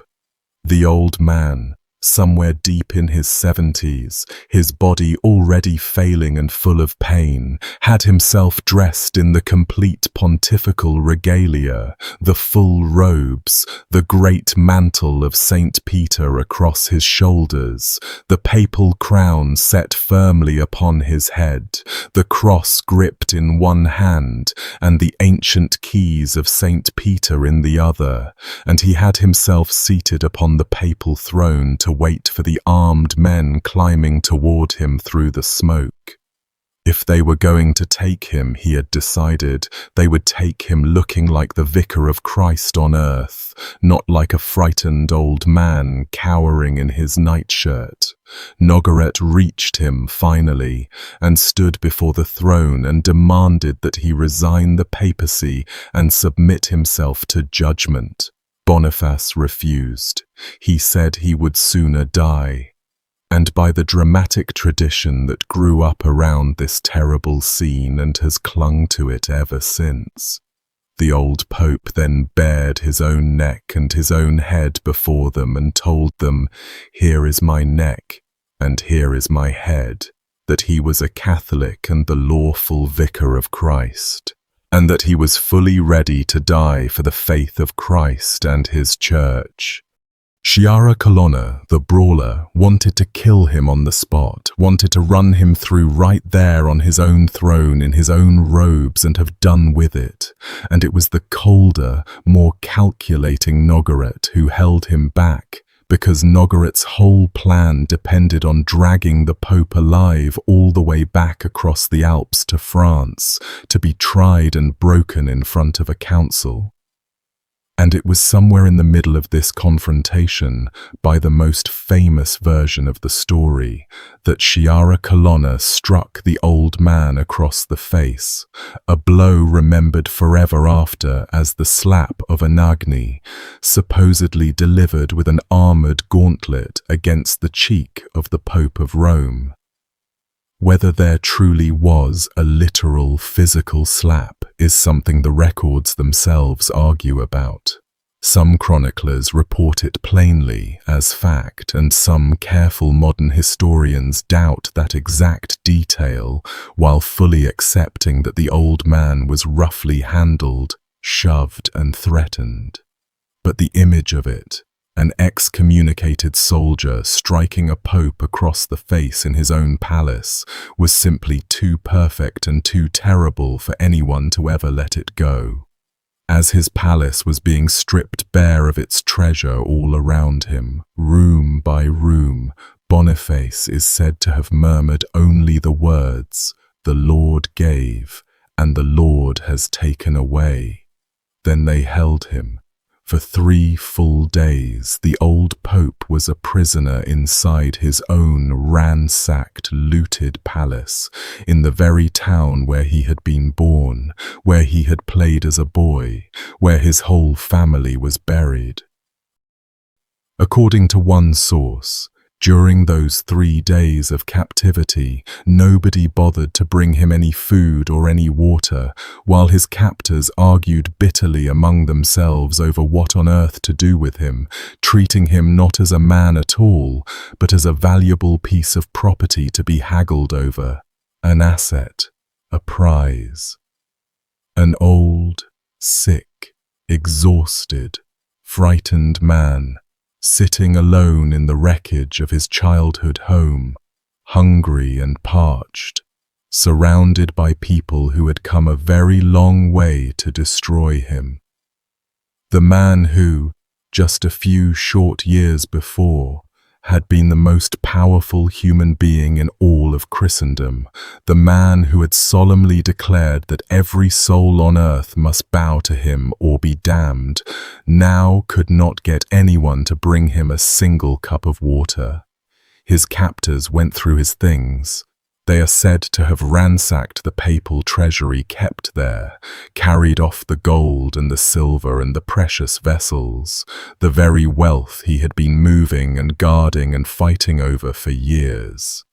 And through all of it, the old man sat, robed and crowned, waiting to learn whether he would be murdered on the spot, or dragged in chains over the mountains to France to be put on trial like a common heretic, paraded before a council, made to answer for the demon in the ring and the cock in the garden, and all the rest of it.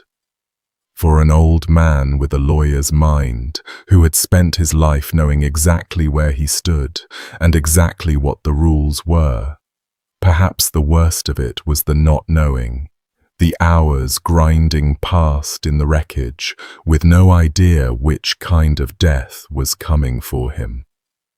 On the morning of the 3rd day, the ordinary people of Anagni saved him. The townsfolk, who had either let the attackers in or stood quietly aside while they came, seemed to have been slowly overcome with a kind of burning shame that their own town, the famous and proud city of popes, should be the place where a pope was beaten and starved and humiliated by hated foreigners. They rose up. They took to the streets, drove Nogaret and Sciarra Colonna and all their men out of the town, and they set the old pope free. He was taken at once under the protection of the Orsini family, the ancient rivals of the Colonna, escorted by a column of 400 horsemen back toward the safety of Rome. He had survived it. His body had walked out of Anagni alive. But something deep inside him had broken in those 3 days that no amount of safety or rescue could ever mend again. He had spent his whole life believing the office made the man untouchable, that the robes and the crown and the keys placed him beyond the reach of any earthly hand. And one September day, earthly hands had reached right through all of it, into his own home, and seized him, and starved him, and struck him, and argued over him like a sack of grain, and the robes had meant nothing. The crown had meant nothing. He had stared straight into the limit of the thing he had given his entire life to, and it broke him as surely as any wound. The body that rode out of Anagni was the same one that had ridden in. The man inside it was not. The poet Dante, who hated Boniface with a passion that lasted his whole life, nevertheless caught the sheer horror of what had been done at Anagni in a few astonishing lines that compared it directly, unmistakably, to the crucifixion of Christ himself. He wrote of the royal banner of France entering Anagni, and of Christ being made captive all over again in the person of his vicar, mocked a second time, given the vinegar and the gall once more, killed yet again between living thieves. Coming from a man who despised Boniface as deeply as Dante did, a man who put him into hell itself, that is a genuinely remarkable thing to write. Even Dante, with all his hatred, could not stand to watch a pope treated like that without seeing something sacred and terrible being violated in front of him. Back in Rome, Boniface fell almost entirely under the control of the Orsini, trading one set of keepers for another, a prisoner of his rescuers now, and he went downhill with frightening speed, in body and in mind both. He died on the 11th of October, 1303, just 35 days after the armed men had broken into his palace at Anagni. And the way he died became, like so very much else about this man, a fierce battleground between the grim and gleeful legend on one side and the quieter, sadder truth on the other. His enemies made absolutely certain that the story of his death would be told as horribly as it possibly could be. And the hostile chroniclers, the men who wrote for his enemies, went to work on it with real enthusiasm. The Florentine Villani wrote that the grief and the rage had hardened in Boniface's heart after the terrible injury he had suffered at Anagni, and that once he was back in Rome, it all curdled and turned into a strange and terrible sickness, so that he gnawed at his own flesh as if he had gone completely mad, and died in that raving state.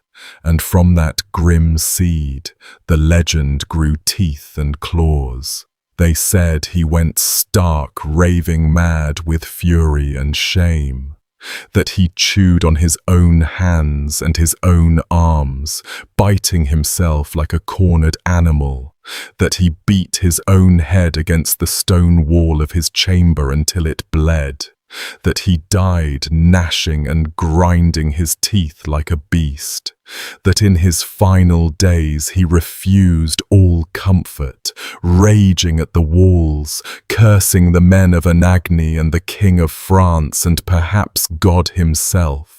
Some versions had him beating the floor, others had him tearing at his own white hair. Every chronicler who hated him reached for the most animal, the most undignified image he could find, because a man who had claimed to stand above all other men on earth was most satisfyingly destroyed by being shown to die lower than any beast.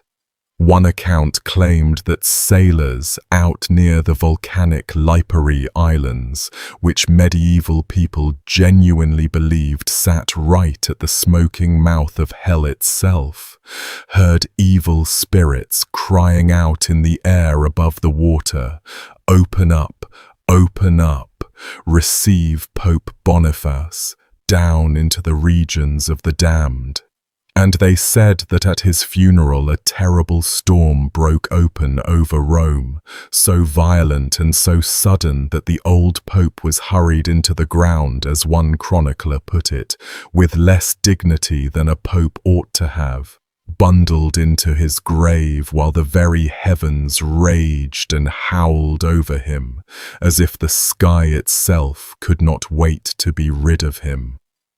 Whether the storm was real or invented hardly mattered to the people repeating it.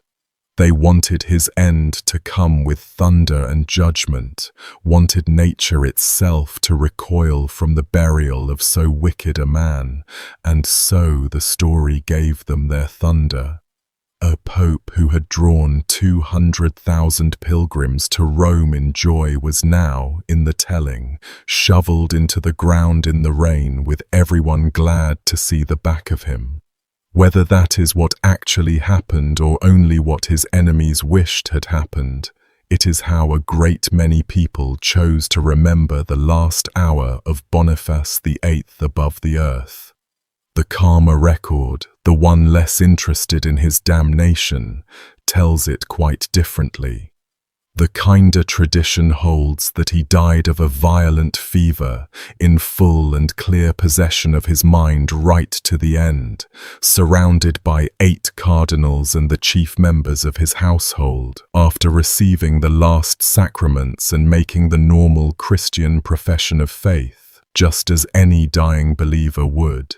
He was past 70 years old. He had suffered for years from agonizing kidney stones, and he had just been put through the single most brutal physical and emotional ordeal of his entire life, at the hands of men who openly and fervently wanted him dead. Any one of those things might kill an old man, and he had all of them at once pressing down on him. That alone is more than enough to explain his death 35 days later, with no need for madness or self-cannibalism at all.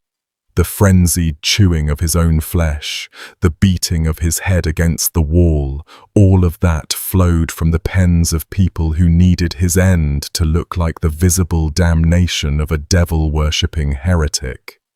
And there is, as it happens, a piece of hard evidence that bears directly on those stories, but it would not surface for another 300 years.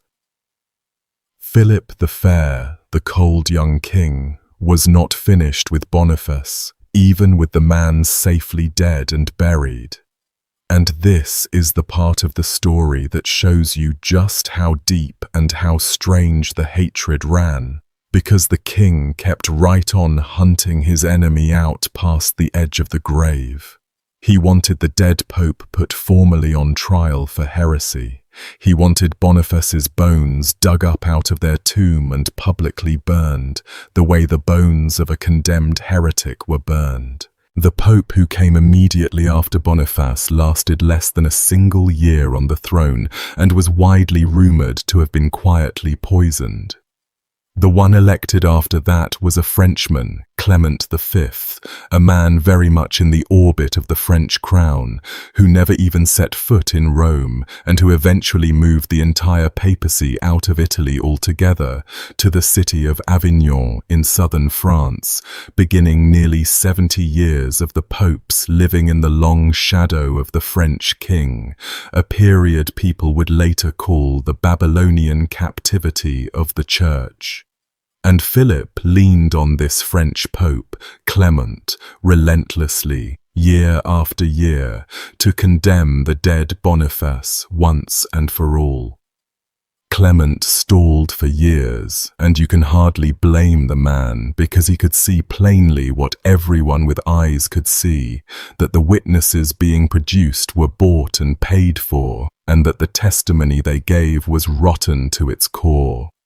The kings of Spain protested openly that the whole spectacle was pouring scandal into the ears of the faithful for nothing.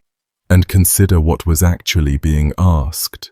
A dead pope, lying in his tomb in Rome, was to be hauled back into the light, his memory put in the dock, witnesses summoned to swear to things they claimed to have seen decades before, all so that his bones might be condemned and burned, and his name struck from the record of the popes, as if he had never lawfully held the office at all.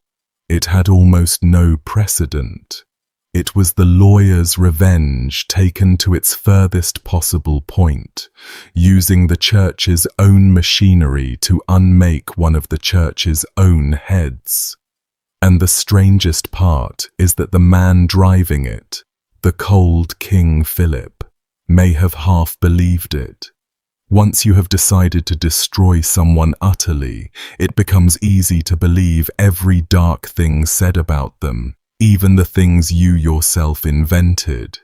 But Philip kept pushing, and in the end Clement had no choice but to allow a formal legal process to go forward.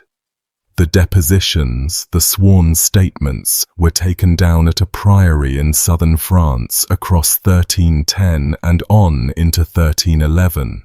And that is precisely when the garden ceremony with the sacrificed cock, and the demons sealed inside the ring, and all the heretical sayings and blasphemies got formally entered into the official record as sworn testimony, written down to last forever.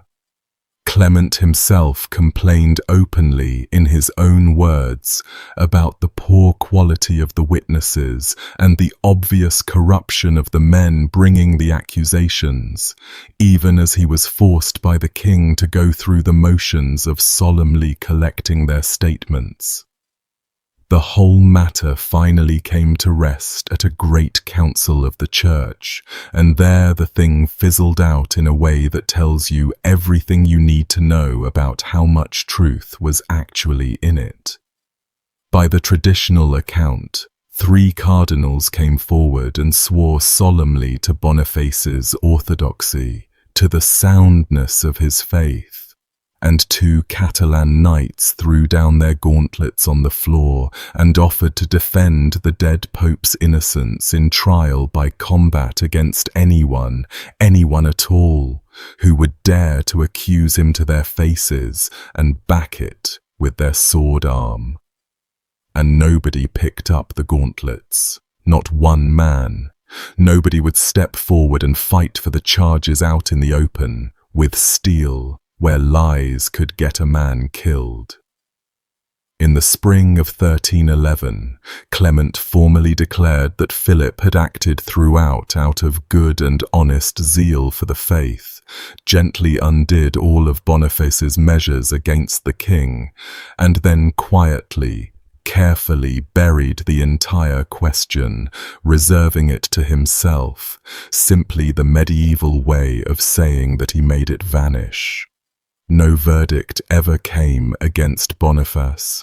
The man was never condemned as a heretic, the bones were never burned, and Philip, by that point, had already swung the very same machinery of accusation, the identical charges of secret demon worship and obscene midnight rituals and spitting upon the cross of Christ against the Knights Templar, the great military order he was busy destroying and burning at the stake at that exact same time. He had found his formula, his reliable engine for destroying powerful enemies through accusations of devil worship. And Boniface had been the test case for it, the first man through the machine. The last word on the lurid legend of how Boniface died came, as I said, 300 years later, in the year 1605. They were tearing down the old St. Peter's Basilica to make way for the magnificent new one that still stands today, and in the course of all that demolition, they accidentally broke open Boniface's tomb. A Vatican archivist happened to be there to record exactly what they found inside, and his account is precise and careful and quietly devastating to the old stories. The body lay inside 3 nested coffins, one of wood, one of lead, and one of pine. The corpse was unusually tall. The man had been a big one in life. It was dressed still in the pontifical vestments of his own era, the stockings and the cassock and the dark papal habit, the fabric of 3 centuries before lying over his bones. And the body was remarkably, almost eerily well preserved after 3 full centuries in the ground, and the archivist made a particular pointed note of the hands.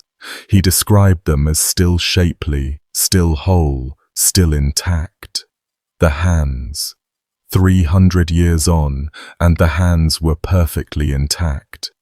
The man who, the legend had insisted with such relish, had died in a screaming frenzy, gnawing his own hands down to the bare bone and beating his own brains out against the wall of his cell, lay there 3 centuries later with his hands folded whole and elegant and entirely untouched upon his breast.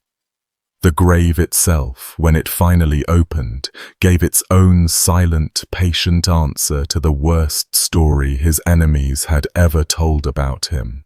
And so the final voice on Boniface belongs, as it almost has to the poet, because there is truly no escaping Dante when it comes to this particular pope. Boniface had reached his hand directly into the tangled politics of the city of Florence, backing one faction and crushing another, and the faction he helped to crush was Dante's own. The poet lost absolutely everything because of it. His home, his city, his property, his whole world, all of it gone, and he was sentenced to spend the rest of his life wandering in bitter exile, never once permitted to return to the Florence he loved. He took his revenge the only way that a poet truly can, and that way happens to be the most lasting and most merciless one of all. In his great poem, his long journey down through all the circles of hell, Dante walks down into the circle reserved for those who bought and sold the sacred offices of the church for money, and there he finds the corrupt popes jammed upside down into narrow holes bored into the rock, their bare feet sticking up and licked all over by flames, each one packed in on top of the last, so that every new arrival shoves the previous sinner deeper down into the burning stone. Boniface was still alive when the poem is set, back in that triumphant Jubilee year of 1300, so Dante could not quite place him there in the flesh. So instead, he did something even crueler. He had one of the damned popes already stuffed down into the hole mistake the visiting Dante for Boniface, arriving early, the next one expected down the chute, the flames already booked and reserved and waiting patiently for him.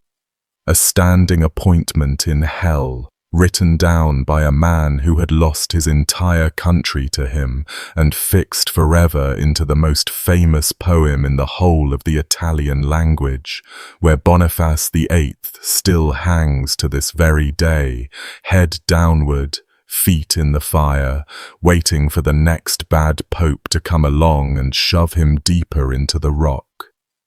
800 years on, more people know Boniface from those few lines of Dante's than from anything he ever actually did, with the real power he spent his whole life chasing. The Crusades, the Great Jubilee, the bulls that claimed the entire world for the church, all of it has faded away into the footnotes of specialists. What survives, bright and unkillable, is the picture his enemies painted of him. The Pope with a demon trapped in his ring. The Pope ploughing salt into the ground of a Christian city. The Pope hanging upside down in the fire of hell. He told his own physician that he wanted his memory to remain glorious forever and ever, and his memory did remain. It simply did not stay glorious.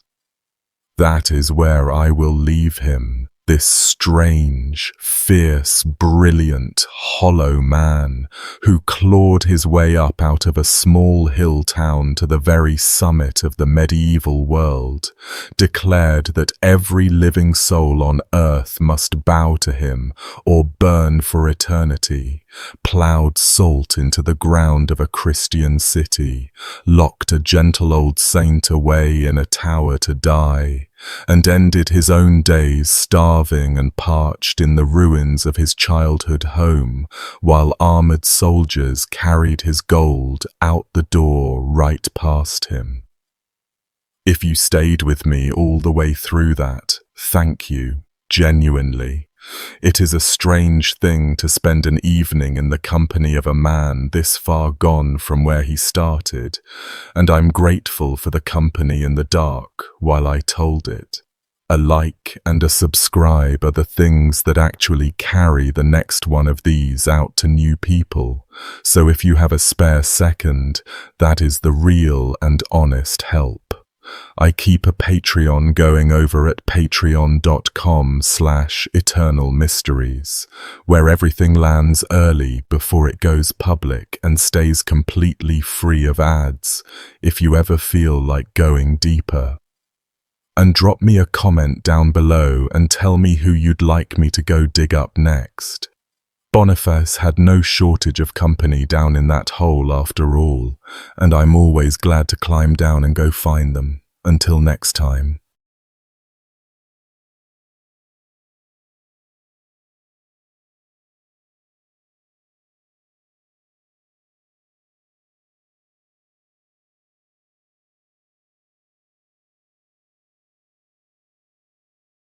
In the last week of July, in the year 1492, a group of small boys were led into a room in the Vatican.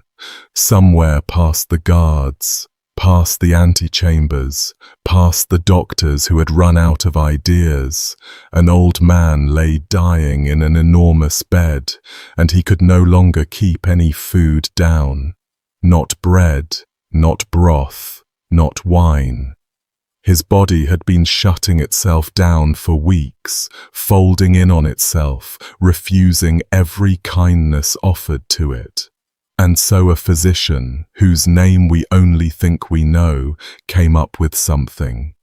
He took the blood of these boys.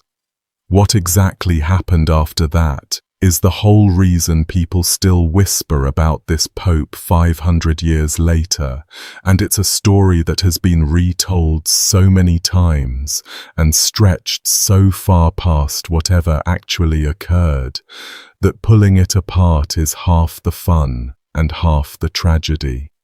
The boys did not survive. The Pope did not survive either. And the man at the center of it all, Giovanni Battista Cibo, who the world remembers as Pope Innocent VIII, went to his grave with a bronze tomb, a fortune handed to his children, and a reputation that no amount of gilding could quite cover up. That's where his story ends, more or less, and it's a bleak place to start. But that ending has swallowed everything that came before it, and there was a lot that came before it.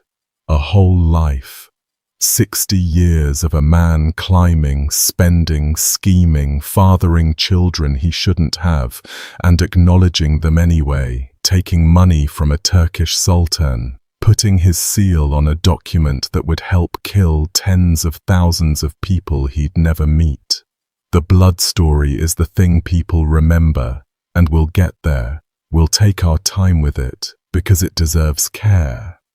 But the strange truth of Innocent VIII is that the deathbed horror is almost the least interesting thing about him, and by the time we get back to that room, I think you'll see what I mean.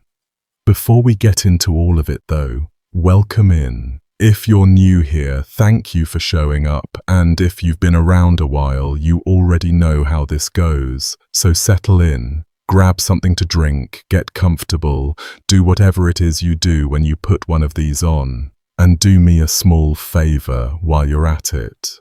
Drop a comment and tell me where you're listening from, because I genuinely love reading them, and it's always wilder than I expect. To everyone supporting the channel, whether that's a like, a share, or just sticking around all the way, it means more than I can really put into words, and it's the thing that keeps these long ones possible, so thank you. All right, that's enough of that. Back to Rome, and back to a man whose whole life was, in a strange way, a long, slow warm-up for the odd little horror show he became famous for. He was born in Genoa in 1432 on the 5th of November, and the family name was Cibo, sometimes spelled Cibo, and they were not nobodies. Genoa in the 15th century was a maritime republic, a city of merchants and bankers and sailors, hard-edged and money-minded, forever squabbling with Venice over trade and forever tearing itself apart in factional feuds at home. It was a good place to be born rich and a dangerous place to be born poor, and the Cibo family fell comfortably on the right side of that line. His father, Arano, sometimes called Aaron, had been a viceroy of Naples and would end up as a senator in Rome. Old Genoese stock, some Greek somewhere back in the bloodline, the sort of family that produced sons who ended up in comfortable positions without having to fight too hard for them. His mother was Teodorina de Mari from another established Genoese house. So the boy grew up with connections in two directions at once, in his home city and down in Naples, and both of those threads would matter later. Because young Giovanni Battista spent a good chunk of his youth in the orbit of the Neapolitan court, and Naples was, by every account we have, not a place designed to keep a young man out of trouble. The court of the Aragonese kings was lively, worldly, full of ambition and pleasure, and the sort of casual moral flexibility that tends to come with money and power sitting close together, and into that drop a good-looking, well-connected young man with no particular vocation for anything except enjoying himself, and you can guess how it went. You have to understand the shape of a career like his to see how ordinary it actually was for its time, and how little his loose youth was ever going to hold him back.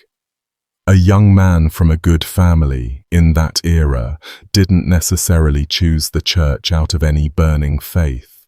The church was a career, one of the very few respectable and lucrative careers available to a well-born younger son who wasn't going to inherit the family fortune outright. It came with income, with security, with a ladder to climb, with the possibility of enormous wealth and power at the top of it. Whether you actually believed much of anything was, frankly, close to beside the point. What mattered was your connections, your patrons, your usefulness to powerful men, and your willingness to play the long, patient game of favors and appointments. Giovanni Battista Cibo had the connections in both Genoa and Naples. He had a father who'd been a viceroy and would sit in the Roman Senate, and he had the easy, agreeable manner that made powerful men comfortable around him. That last quality would carry him a very long way, further than any amount of piety ever could have. People liked him. That's a real and underrated form of power, and he had it in abundance. His youth was, and I'll use the polite word that the old Catholic writers used, licentious. He was not headed for holiness. Nobody looking at him at 20 would have picked him out as a future pope. He was a good-looking young man in a rich, loose city, and he did what young men in rich, loose cities tend to do, and the results of that would follow him for the rest of his life in a very literal, walking around, calling him father kind of way, because he had children. At least two that he openly acknowledged, a son named Franceschetto and a daughter named Theodorina, named after his mother, and probably several more. And this was all before he took holy orders. I want to sit on the acknowledgement part for a moment, because it's genuinely unusual, and it tells you something about the man. Most churchmen with illegitimate children spent enormous energy pretending those children weren't theirs. They called them nephews, wards, vaguely related young people who just happened to keep turning up at the papal court with excellent connections and a suspicious family resemblance. The whole institution ran on a polite fiction that men who had taken vows of celibacy were, of course, celibate, and everyone agreed to look at the nephews and nod along. Cybo didn't really bother with that fiction. He acknowledged his kids, openly, called them his son and his daughter, in the plain meaning of the words. For a man who would one day be pope, that was either a strange sort of honesty or a strange sort of shamelessness, and Rome could never quite decide which. And honestly, I'm not sure it's fully decidable even now. There's something almost disarming about it. He wasn't hiding. He just was what he was. And he saw no reason to lie about the two people he loved most in the world, even when the whole weight of the church's dignity said he should. The rumor mill, of course, went much further than the two acknowledged children. The gossip in Rome held that he had fathered 16 children in total, 8 boys and 8 girls, all of them by married women. A specific and suspiciously symmetrical number that should make you raise an eyebrow right away, because real life is rarely that tidy. A poet even wrote a little Latin epigram about it that made the rounds of the city, and it's genuinely clever in a vicious way. The joke turned on his papal name.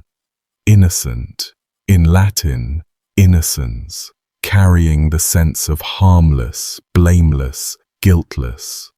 And the poem said, roughly, that the noxious one, the harmful one, had produced 8 boys and just as many girls, so Rome could fairly call him father. The pun is nasty in Latin, and it does not survive translation cleanly, but you get the shape of it.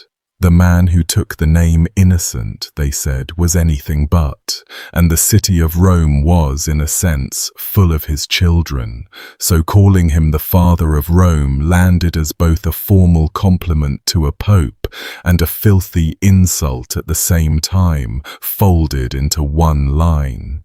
Renaissance Romans found that sort of thing hilarious. 2 acknowledged kids is what we can actually stand on with confidence. 7 or so is plausible, going by the more sober sources. 16 is the sort of number that gets funnier the more people repeat it, and it stuck to him for centuries precisely because it was so quotable. You'll still see it cited today as fact, this pope with 16 bastards, and it may be an exaggeration built on a real foundation of a man who genuinely did have more children than a pope was supposed to have, which was any children at all. His path into the church, once he finally took it, was smooth in the way that paths tend to be smooth for the well-connected. And it's almost comical how little the earlier licentiousness slowed him down. He became a canon at the cathedral in Capua, a nice, comfortable ecclesiastical post. After the Neapolitan king he'd attached himself to died, King Alfonso, things got awkward with the Archbishop of Genoa, and he drifted off to Padua, the great university town, and then to Rome, where he found a patron in Cardinal Filippo Calandrini, who happened to be the half-brother of a former pope, Nicholas V. Good patron to have, and he became a priest around 1450 in the ordinary way. From there the ladder went up quickly, one rung after another, each one lifting him further from that loose young man in Naples and closer to the throne of St. Peter. Bishop of Savona in 1467, consecrated in January of that year. Then transferred to the See of Molfetta in 1472. And then, in May of 1473, Pope Sixtus IV made him a cardinal. He held the title of Santa Balbina first, then Santa Cecilia, the old churches of Rome that gave cardinals their formal names, and he served as Camerlengo, the chamberlain of the College of Cardinals, not a ceremonial post at all, but a genuinely powerful one, because the Camerlengo runs the machinery of the church during the interregnum, the empty stretch after a pope dies and before a new one is chosen. It's the office that manages the treasury, secures the property, and organizes the conclave. Putting yourself in that chair means you're standing at the exact spot where power changes hands, and that is a very useful place to stand. Nothing about this climb was remarkable for a man of his connections, and that's part of what makes him such a revealing figure. He wasn't a brilliant theologian who rose on the strength of his mind. He wasn't a saintly ascetic whose holiness pulled him upward against his will. He was a well-born, agreeable, capable enough administrator who knew the right people and made himself useful and never frightened anyone. And in the church of the late 15th century, that combination was more than enough to carry a man from a comfortable canonry all the way to a cardinal's red hat. The system rewarded exactly the qualities he had, the smoothness, the pliability, the talent for being liked, and it would keep rewarding them right up until they carried him past his own competence and onto a throne he was never remotely equipped to fill. His whole rise reads, in hindsight, as a study in how an institution can promote a man to the precise level where his weaknesses do the most damage. His rise owed a great deal to one particular man, a cardinal named Giuliano della Rovere. And I want you to hold on to that name, because Della Rovere is going to keep showing up, right to the very end, right to the deathbed itself, and he is one of the most consequential figures of this whole era. Della Rovere was ambitious, sharp, physically imposing, hard as a nail, the sort of man who filled a room and made other men uneasy. He would eventually become Pope Julius II, the warrior pope, the one who put on armor and led armies personally, who commissioned Michelangelo's Sistine ceiling and terrified everyone in his path. But in the 1480s, Della Rovere was a kingmaker rather than a king, a nephew of the reigning Pope Sixtus, wielding enormous influence from behind the throne, and Giovanni Battista Cibo was, more or less, his man. Cibo admired him, ardently, the sources say, leaned on him, followed his lead. And when the moment came to actually pick a new pope, that relationship would be the entire game. Once Cibo became pope, Della Rovere didn't fade into the background the way a mere sponsor might. He became by many accounts the real force behind a good deal of Innocent's policy, the strong will steering the weak one. When Innocent got dragged into the war with Naples, into backing the rebellious barons, Della Rovere's influence was there in the background pushing events along, because Della Rovere had his own long feud with Naples and his own reasons for wanting that fight.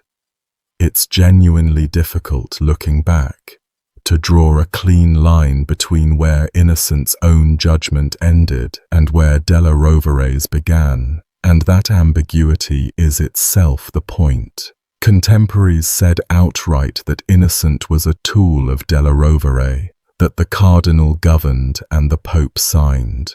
It's an unkind assessment and probably an exaggerated one, but there's real substance under it, because Innocent genuinely didn't have the iron in him to resist a man like that, and Della Rovere genuinely did have the iron to impose himself. The two of them would eventually cool toward each other, and Della Rovere would clash bitterly with the Pope who came after, the Borgia, before finally seizing the throne himself years later. But for much of Innocent's reign, if you wanted to understand who was actually driving, you looked past the Pope to the cardinal standing just behind him. Sixtus IV died in August of 1484, and Rome did what Rome always did when a pope died, which was fall apart at the seams almost the instant the news got out. This is worth understanding because it happened again when Innocent himself died, so it's a pattern you'll see twice. The moment a pope's heart stopped, all order went with it because in a very real sense the pope was the state, and with the state suddenly headless, the city reverted to something close to raw violence. Mobs broke into the papal granaries and hauled off the grain. They went after the banks run by the Genoese merchants. The great aristocratic families, the Orsini and the Colonna and the rest, armed their households and barricaded their palaces and prepared to settle old scores. The Colonna clans seized back fortresses they claimed had been stolen from them. For a few days, the city belonged to whoever had the most men with weapons on a given street, and the ordinary people of Rome shuttered their homes and prayed for it to be over. Into that chaos, the cardinals shuffled off to lock themselves away and choose a successor, trying to conduct the solemn business of electing God's representative on earth while the city burned and looted itself down below. The favorite to beat going into that conclave was a Venetian, Cardinal Marco Barbo, a serious and rather austere man, the sort who actually took the faith seriously and might have tried to reform things, to clean up the corruption and the nepotism and the venality that had been building for decades. And that possibility, a genuine reformer on the throne, made a great many powerful and comfortable people extremely nervous. Reform meant their arrangements might end.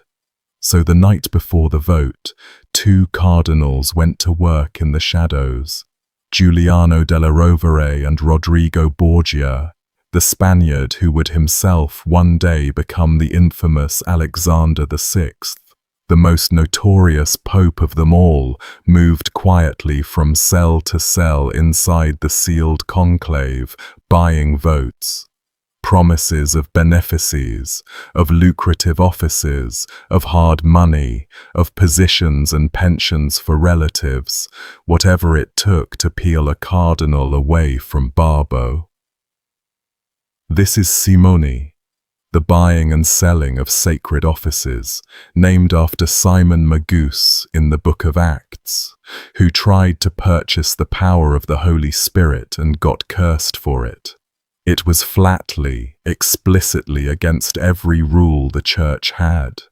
And it was also, by this point in the 15th century, simply how these elections worked, an open secret, a routine.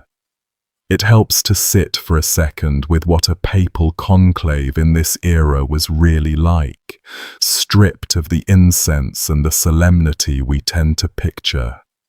Dozens of aging, ambitious, worldly men, most of them princes of great families in their own right, sealed together in a cramped and increasingly foul set of rooms, cut off from the outside world, sleeping in curtained-off cells lined up in a row, eating food passed in through a turning hatch.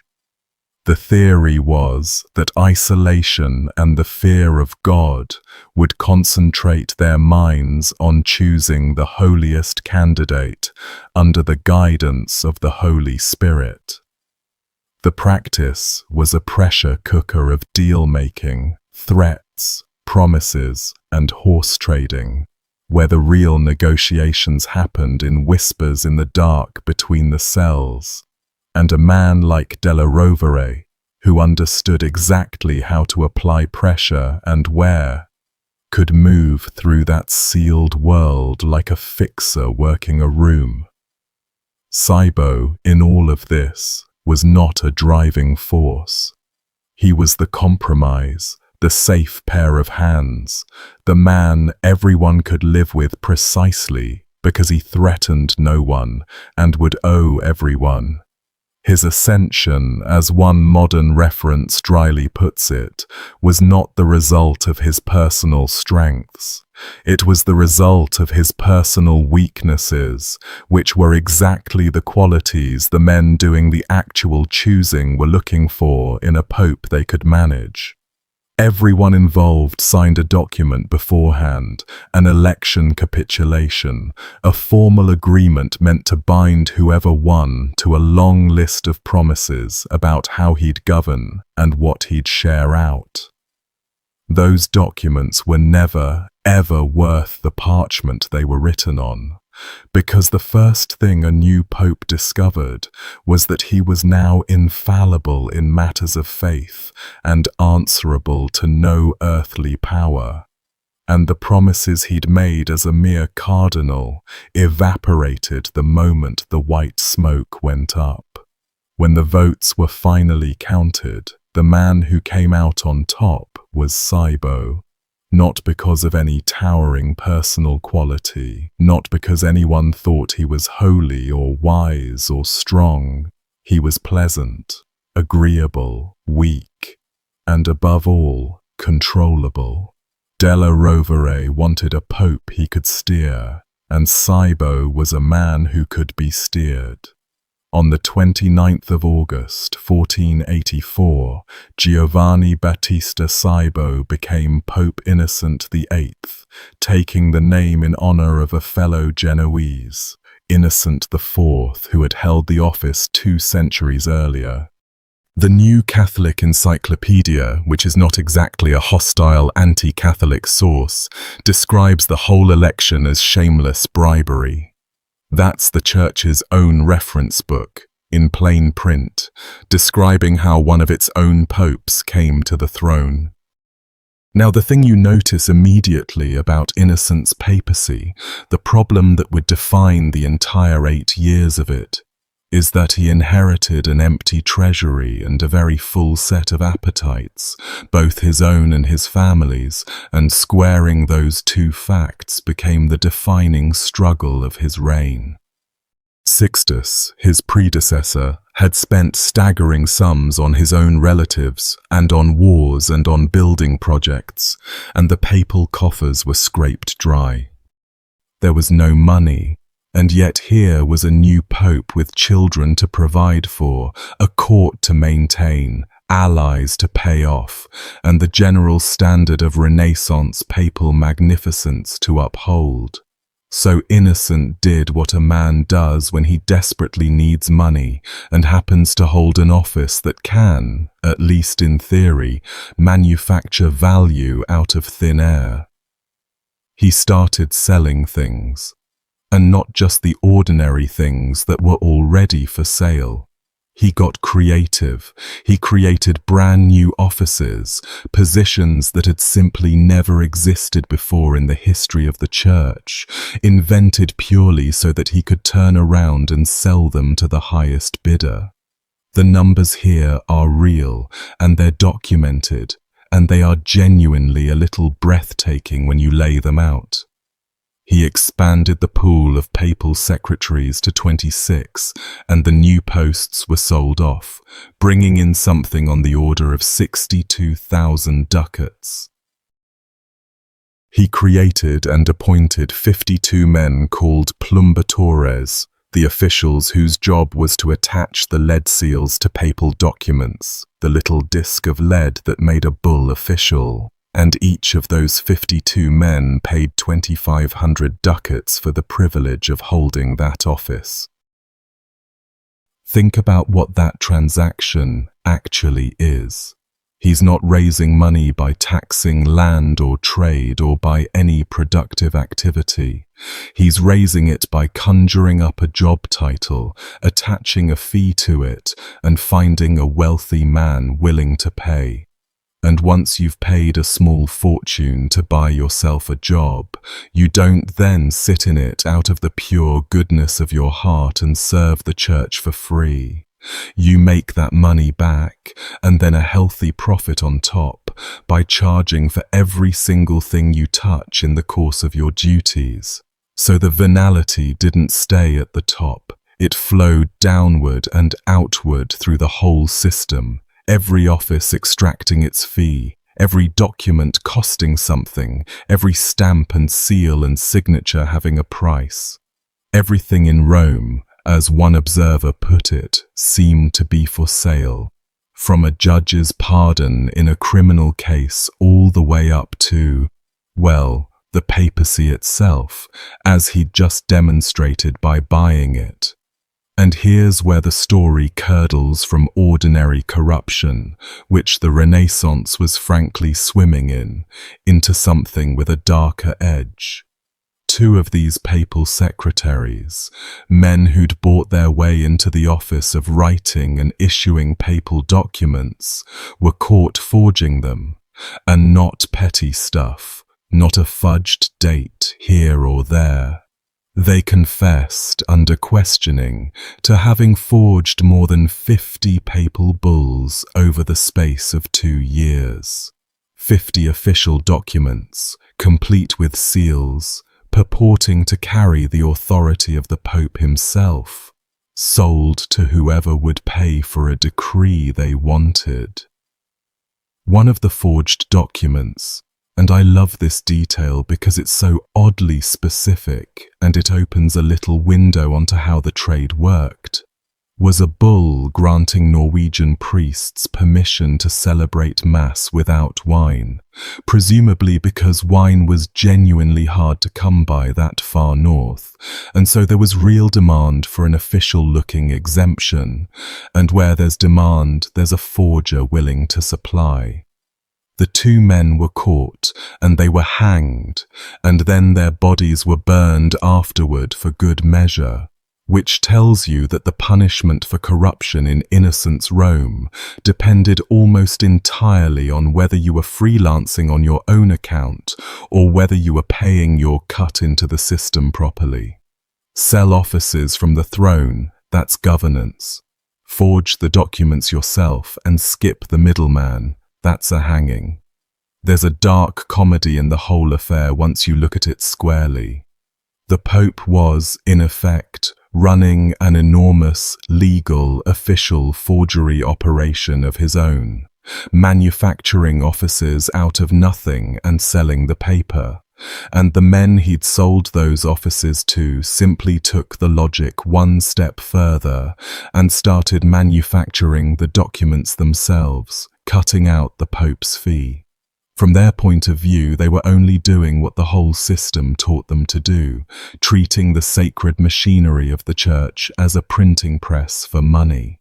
The difference between what they did and what Innocent did was really just a matter of authorization, of who got to sign off and take the cut, and they died for getting that distinction wrong. The Church's own instrument of authority, the papal bull, the document that could bind consciences and grant dispensations and reshape men's spiritual lives, had become a commodity so thoroughly that people were counterfeiting it like coins, and the counterfeiters and the mint were doing more or less the same thing with a different letterhead.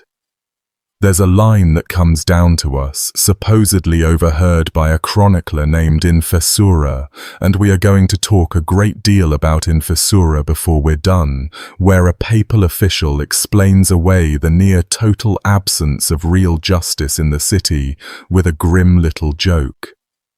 "God does not desire the death of a sinner," the man said, twisting an old scriptural line, "but rather that he should live and pay." That was the machine Innocent was running, distilled into a single black joke. Sin, in his Rome, was not a thing to be punished and stamped out. Sin was a revenue stream. A man who sinned and could be made to pay for absolution was worth more alive and guilty than dead and forgiven. The whole apparatus of penance and pardon had been quietly bent into a collection system. And you should understand what that actually meant for the ordinary business of living and dying in Rome under this pope, because it wasn't an abstraction. Rome in these years was a violent, lawless place, and Innocent's administration did remarkably little to change that, in part because a peaceful city generates fewer fines than a turbulent one. Murders were common, so common that the chroniclers noted them almost as weather. The great families ran the streets of their own districts as private fiefdoms, settling scores with hired knives, and the papal justice that should have restrained them was for sale like everything else, so that a rich man could kill and pay his way clear while a poor one hanged. Bandits worked the roads right up to the gates of the city, so that travel outside the walls, even a short distance from the safety of home, meant real risk of robbery or worse. And pilgrims coming to Rome for their soul's sake were fair game for the men waiting along the way. This was the city Innocent governed, or failed to govern, for 8 years. A place where the law was a price list, and violence was a constant low hum under everything else, and where the Pope's own son was pulling a cut from the fines and carrying it to the card table. Call it orderly disorder, a system that had learned to profit from its own rot. Moving from how he raised his money to how he spent it takes us straight to his family, and specifically to his son, because Franceschetto was where an enormous amount of that money went. Franceschetto Cybo. This is the boy from Naples, now a grown man in his late 30s, and he is, I have to be honest, one of the more thoroughly unimpressive figures to attach himself to a papal court. And given the competition in that particular arena, that's really saying something. He was, by every account we have, a gambler and a wastrel with no visible talents beyond the single accident of being the Pope's son, and it turned out, in that time and place, that this one qualification was entirely enough. The nickname itself, Franceschetto, is a diminutive, little Francesco, and he seems to have been small in stature, which the Romans, being Romans, noted and enjoyed. Innocent showered him with everything the office could provide. Franceschetto was made governor and captain general of Rome, given military and civil authority over the city. He was granted the fiefs of Cerveteri and Anguillara, castles and lands north of Rome that had been taken from the Orsini family, which of course made the Orsini furious and stored up trouble for later. He was made a count, given the grand title of Count of the Lateran Palace, and in a detail that really captures the flavor of the whole arrangement, he collected a personal cut of the fines levied in the ecclesiastical courts of the city. So when Rome caught and fined its wrongdoers, the money didn't all go to the church or the poor. A slice of it went straight into the pocket of the Pope's gambling son, who then carried it off to the gaming table and lost it. Think about what that arrangement did to the incentives running through the whole city. The Pope's own son had a direct personal financial stake in there being plenty of sin to fine. Every gambler caught, every blasphemer, every man hauled before the ecclesiastical courts meant coin in Franceschetto's purse. It's the venality of the whole papacy in miniature, distilled down into one grasping man. The idea that wrongdoing was not a problem to be solved, but a resource to be harvested, and the harvest went to the family. And Franceschetto was, by all accounts, not remotely up to the dignity of any of the offices heaped on him. Captain General of Rome is a serious military title, and it was held by a man whose only demonstrated talent was losing at cards. The Romans, who missed nothing and forgave less, took his measure quickly and held him in open contempt. This small, luckless, entitled son of a pope, given the keys to the city because of an accident of birth to a father who'd had him before he ever took holy orders. And the gaming table did not treat him kindly. In one single night, Franceschetto is said to have lost 14,000 ducats to a cardinal, Raffaele Riario, a nephew of the previous pope, and then, wounded and sulking like a child, he went to his father to complain that he'd been cheated, that the game had been rigged against him. Some versions of the story put the loss much higher, at 60,000 ducats, an almost unimaginable sum, money that supposedly helped that same cardinal build one of the grand palaces of Rome, the Cancelleria, which still stands today. A beautiful Renaissance building that may quite literally have been financed by the Pope's son's terrible luck at cards. I'd take the exact figures with a healthy grain of salt, because these numbers have a way of swelling in the retelling, and 14,000 and 60,000 are very different amounts. But the gambling itself is well attested from multiple directions, and the image of the Pope's son whining to his father that a card game was rigged, apparently without a flicker of awareness that the entire system feeding him was rigged from top to bottom. That a man in his position complaining about unfairness was itself the joke, is the sort of detail that stays with you. Franceschetto had one genuinely ugly moment that's worth telling in full, because it lays bare the loyalty running through that family. In September of 1490, a rumour swept through Rome that the Pope had died. He hadn't. He was ill, as he increasingly was in those years, and the rumour got out ahead of the fact, the way rumours do. And Franceschetto's very first instinct upon believing that his father was dead, his father, the man who had given him everything, was to try to rush the papal treasury and seize as much of it as he could carry before anyone could stop him. Not to grieve, not to pray, to loot. His own father supposedly lying dead in the next room, and the son's immediate plan was to strip the place bare.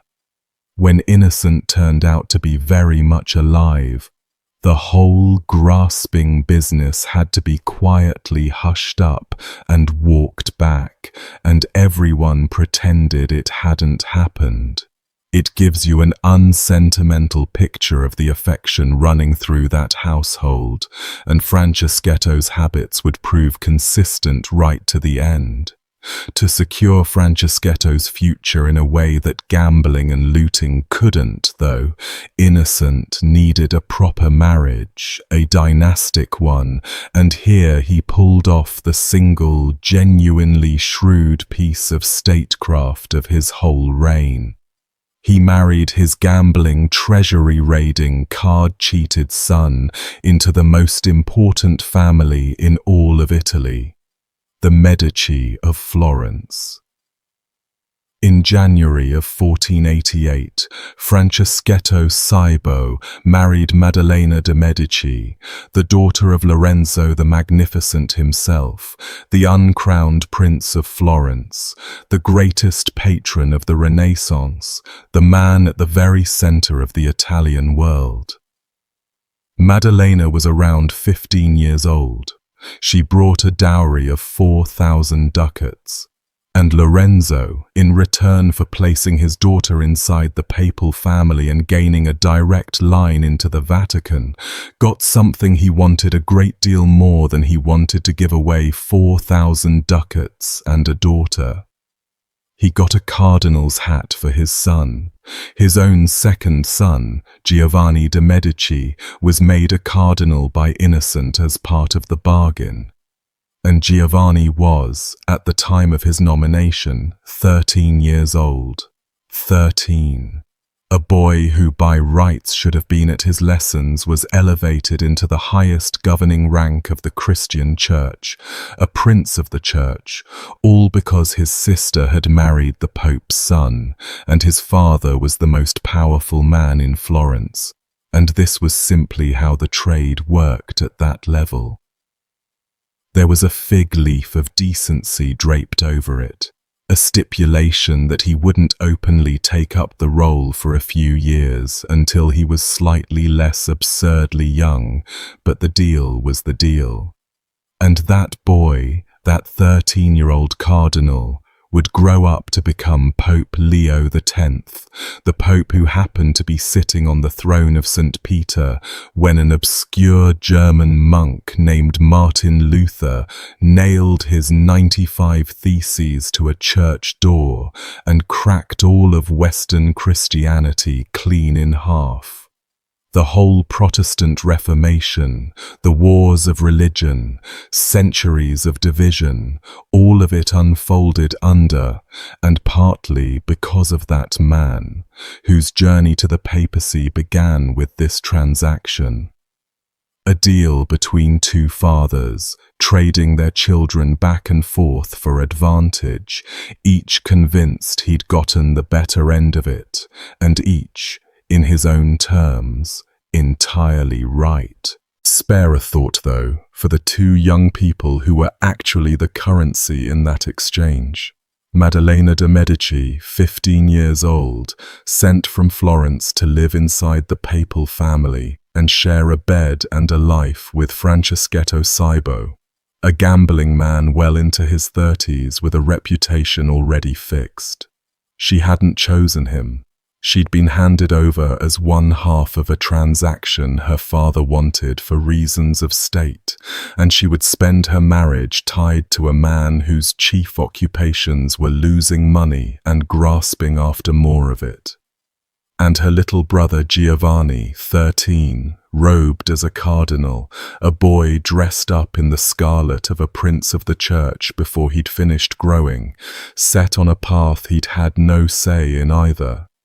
Both of them children, moved across the board by grown men, and both of their lives permanently shaped by a bargain struck over their heads in the winter of 1488.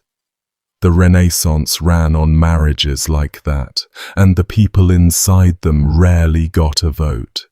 The alliance did buy a few years of relative peace in Italy, and that's worth crediting, because Lorenzo the Magnificent was a genuinely gifted political operator who understood that stability served Florence better than chaos, that a balance of power kept the wolves at bay.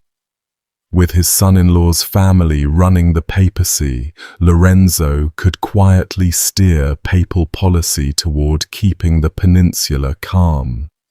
For a man like Innocent, who had no real appetite for grand schemes or bold strokes, who mostly wanted his debts paid and his family provided for and a quiet life, having the shrewdest man in Italy whispering sensible advice into his ear was probably the best thing that happened during his entire pontificate.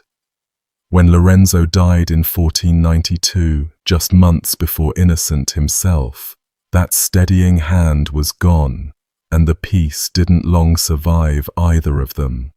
His daughter, meanwhile, the other acknowledged child, Theodorina, was married off and did well enough out of her father's rise, as daughters of powerful men tended to, becoming part of the web of family alliances that Innocent spun out from the papal throne. Because that's really what the whole business was, underneath the individual deals. Innocent was using the papacy, an office that was supposed to belong to no family and to serve all of Christendom, as a machine for the advancement of the Cybo name. The offices, the fiefs, the marriages, the cardinals' hats traded back and forth, all of it flowed toward the same end, which was planting his blood in the ruling families of Italy and setting his children up for good.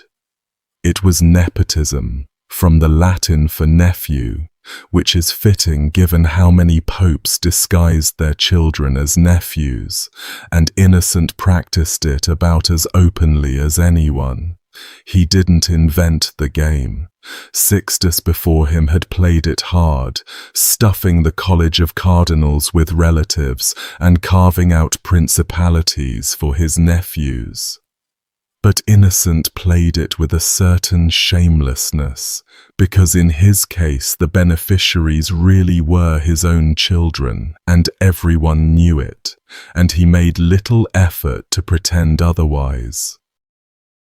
But peace was never going to be the thing Innocent's name got carved onto, because on the 5th of December, 1484, only a few months into his reign, before he'd even really settled into the job, he put his papal seal on a document whose consequences would spill across the whole of Europe for the better part of 2.5 centuries and cost tens of thousands of lives, most of them women's lives, most of them poor, most of them innocent in the plain sense of the word.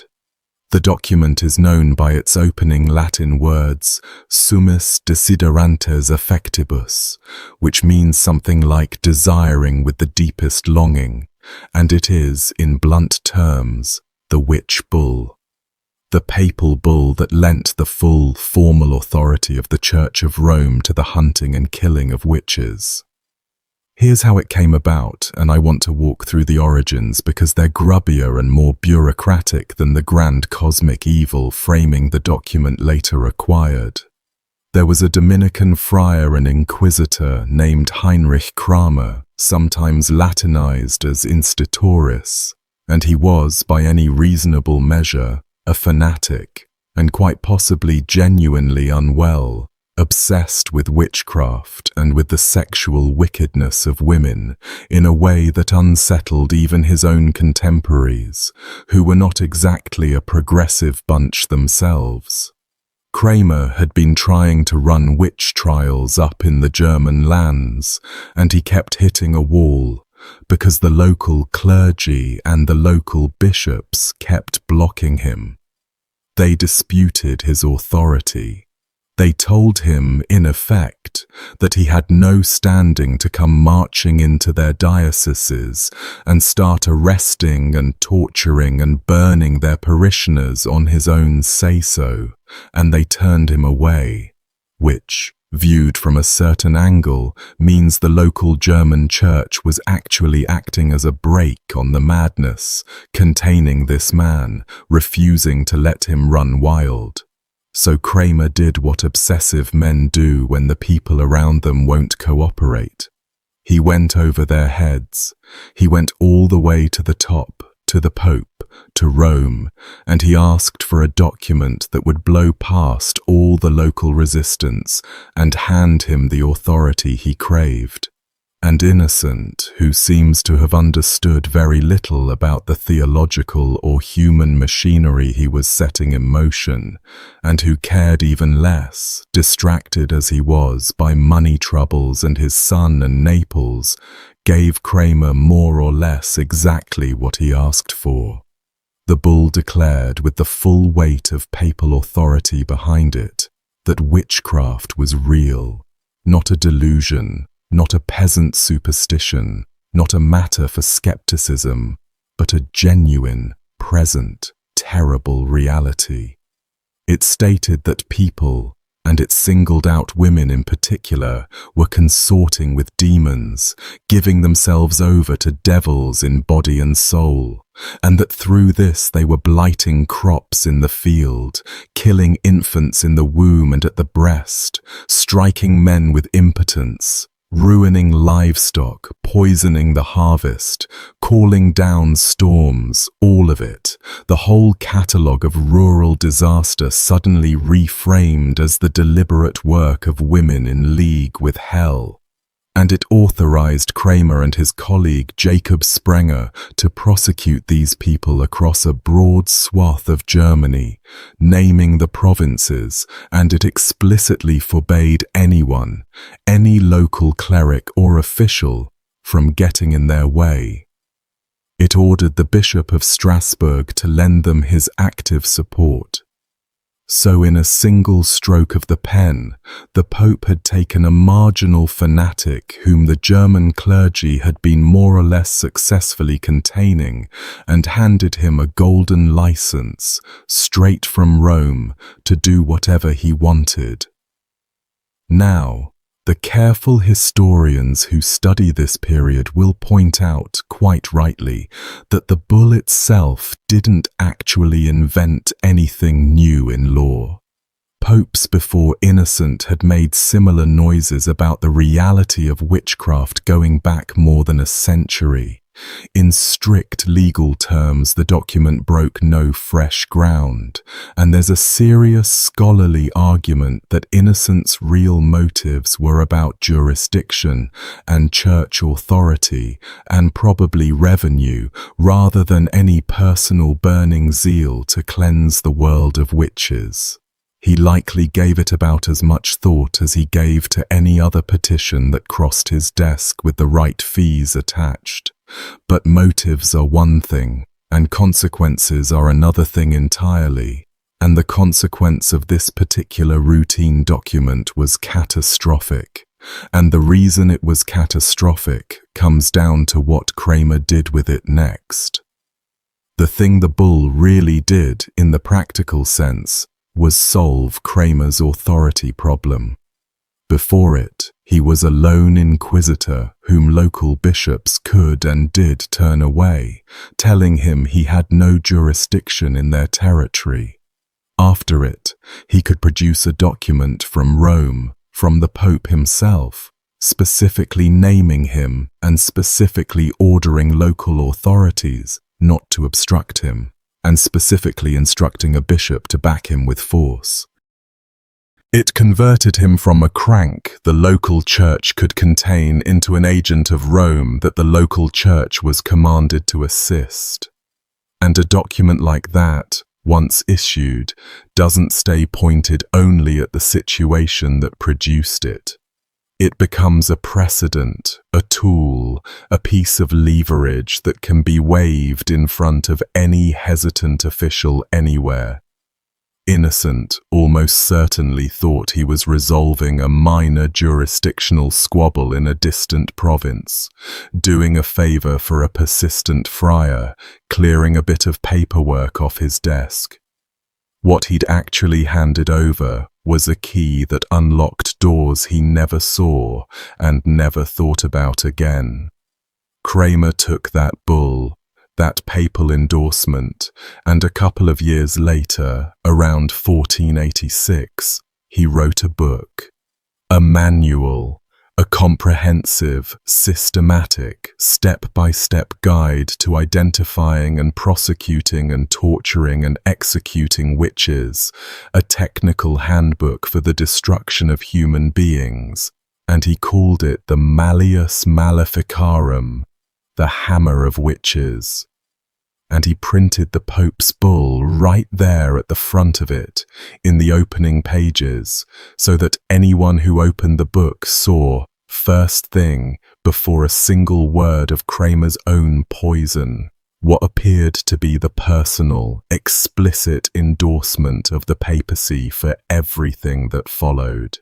The reader would see the Pope's words, the Pope's authority, and then turn the page into a detailed instruction manual for finding a woman, accusing her, stripping and searching her for the devil's marks, torturing her until she confessed to crimes that were physically impossible, extracting the names of other women, and then killing her. The bull at the front was the seal of legitimacy on all of it, and the book spread. It spread precisely because it arrived at the same moment as the printing press, which meant it could be reproduced and carried across Europe in a way no manuscript ever could. It became one of the most reprinted works of the entire era, running through edition after edition, turning up in the hands of magistrates and inquisitors and frightened town councils across the continent. And over the following 2.5 centuries or so, across Europe, something in the range of 40 to 60,000 people were executed as witches. The exact number is genuinely hard to pin down and scholars argue about it, but that's roughly the responsible estimate, 40 to 60,000, and the overwhelming majority, 3 out of 4 or more, were women. Dragged from their homes on the word of a neighbor or a rival or a frightened child, tortured on the rack or with thumb screws or by sleep deprivation until they would confess to anything at all, to flying through the night, to kissing the devil, to whatever the manual said witches did, and then burned or hanged, or in some places drowned. Now, honesty demands that we not lay all 40 to 60,000 of those deaths at innocents' feet. And I want to be clear about that, because it would be too easy and it wouldn't be true. The machinery of the great witch hunts had many engineers, and the very worst of the killing came generations after Innocent was safely in his grave, driven by the religious wars that tore Europe apart after the Reformation, by local famines and plagues and panics, by the collapse of trust in communities under unbearable stress. No single document caused all of that.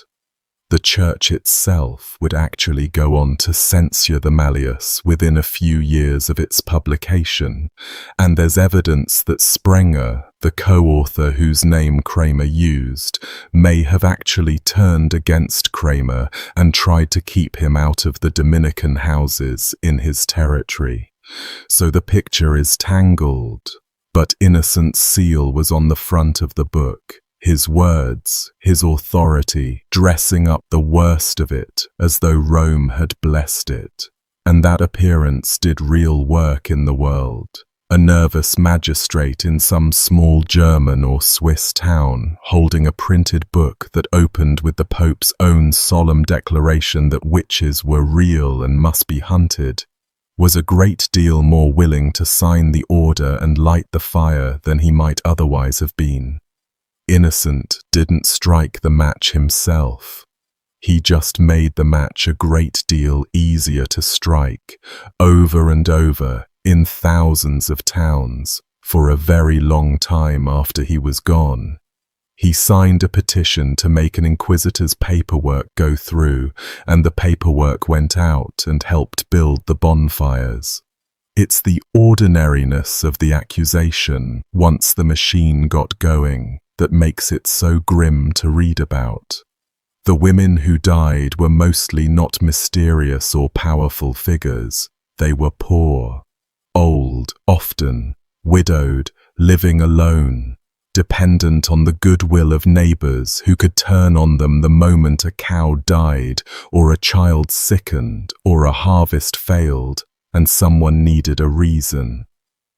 A midwife whose delivery went wrong, a woman who had quarreled with the wrong family, a beggar who had cursed someone who refused her at the door, and then that someone's luck turned.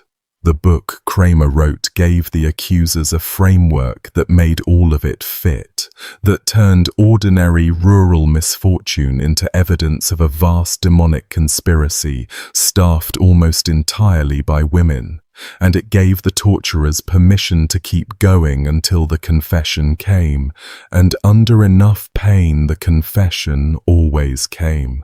That's the world the seal at the front of that book helped legitimize, and it ran for 2 centuries, and it was one of the longer and darker legacies any pope ever left behind, all from a document Innocent probably signed without a second thought. Away from the horror slowly unfolding in the German and Alpine towns, Innocent had a stranger and far more personal arrangement running right there in Rome itself, one that turned him, the supreme head of the Christian Church, into the paid jailer of a Muslim prince.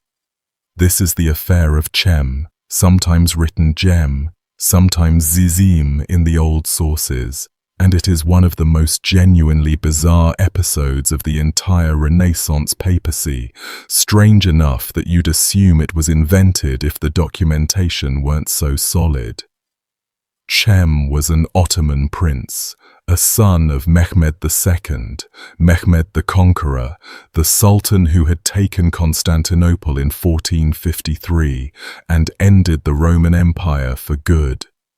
When Mehmed died in 1481, his 2 sons fought over the throne, as Ottoman princes tended to do, because the empire had no fixed rule of succession, and the custom was more or less that the throne went to whichever brother could seize it and kill the others first.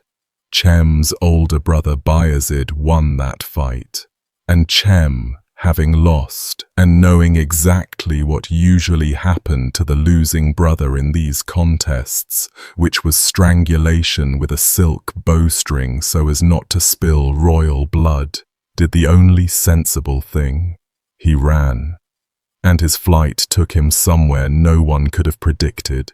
He ended up, of all people, in the hands of the Knights of Rhodes, the crusading military order of the Knights Hospitaller, the sworn enemies of his own empire.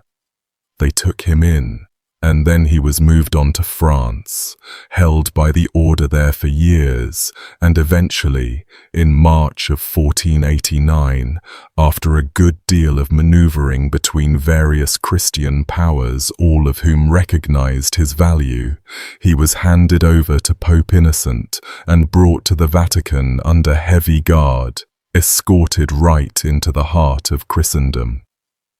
And Innocent suddenly found himself holding what amounted to a golden ticket, because as long as Cem was alive and in Christian hands, he was a living threat to his brother Bayezid, the sitting sultan. A rival claimant to the Ottoman throne, breathing, healthy, sitting in Rome, who could in theory be released at any moment, armed, funded and pointed straight back at the Ottoman Empire to reignite the civil war whenever the Christian powers felt like causing trouble. Bayezid understood the danger with perfect clarity, and so Bayezid paid. He paid the Pope enormous sums, essentially a ransom in reverse, to keep his own brother securely locked up and out of circulation, to make sure Cem stayed a comfortable prisoner and never became a free rival.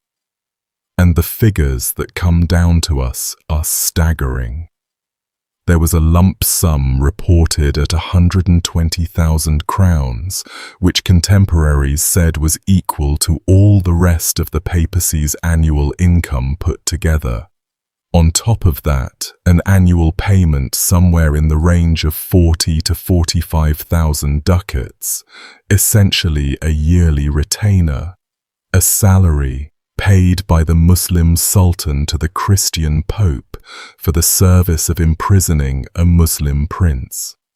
And beyond all the money, Bayezid sent gifts to sweeten the arrangement, and one of those gifts was a relic, the Holy Lance, the spear that was said to have pierced the side of Christ as he hung on the cross, the spear of Longinus, one of the most sacred physical objects in all of Christianity, sent to the Pope by the Sultan of the Ottomans as part of a deal to jail his brother, and delivered to Rome in that final year, 1492. I want you to sit with the whole shape of that for a moment, because it really is one of the strangest tableaus of the age. The head of the Catholic Church, the keeper of the keys of St. Peter, the man who claimed spiritual authority over all of Western Christendom, was drawing what amounted to a regular salary from the Ottoman Sultan to serve as a glorified prison warden for a Muslim prince. And part of his payment for this service was a piece of the actual Passion of Christ, handed over by an unbeliever. Whenever Bayezid rattled his sabers near the Christian territories in the Balkans, threatening a fresh invasion, the Pope could gently and pointedly remind him that Cem was right here in Rome, well fed and healthy and very much available for release. It was, in its cold way, an elegant piece of statecraft, and it did the one thing Innocent needed above all others, which was to pour foreign gold into the Vatican's chronically empty pockets. There was almost nothing recognizably Christian about any of it, and Cem himself spent his years as a comfortable, gilded, meaningless hostage, a bargaining chip in a game played over his head between men who would never let him go free and never quite let him die on their watch either, because a live Cem was worth a fortune and a dead one was worth nothing. He was treated well, in the material sense. He was housed handsomely, given a household, paraded on occasion as an exotic curiosity, this Turkish prince at the papal court, the son of the man who'd conquered Constantinople, now living as an ornament in Rome. He hunted, he was shown off to visiting dignitaries, but he was never for one moment free, and he knew it, and he knew equally that he could never go home, because home meant the silk bowstring. He was a man suspended, kept alive because his life was valuable to other people and for no other reason, watching the years go by in a foreign city among a foreign faith, useful and doomed at the same time. He would outlive Innocent, passing along with all his value into the hands of the Borgia Pope who came next, and he'd finally die at Capua in 1495, still a prisoner, still a piece of property, a prince who spent the entire second half of his life being paid for by the brother who'd driven him into exile in the first place, and who never once set eyes on his homeland again. Innocent's dealings closer to home, in Italy itself, were rougher and considerably less profitable than the Cem arrangement. He picked a fight with the King of Naples, Ferrante, also called Ferdinand I, and it went about as badly as Innocent's fights generally tended to go, which is to say badly for Innocent and worse for the people he dragged into it. Naples owed feudal tribute to the papacy, an old arrangement going back centuries, a formal acknowledgement that the King of Naples held his crown in some sense from the Pope, and Ferrante was a hard, cold, calculating king who didn't much care to keep paying it. He'd also backed Borgia against Innocent in the conclave, so there was already bad blood between them from the very start. When Ferrante's heavy-handed centralizing rule provoked a serious revolt among his own great nobles, the famous Barons' conspiracy of the mid-1480s, Innocent saw his chance and threw the weight of the papacy behind the rebel barons. That was a serious miscalculation, and it went sour fast. Naples pushed back hard, harder than Innocent had reckoned on.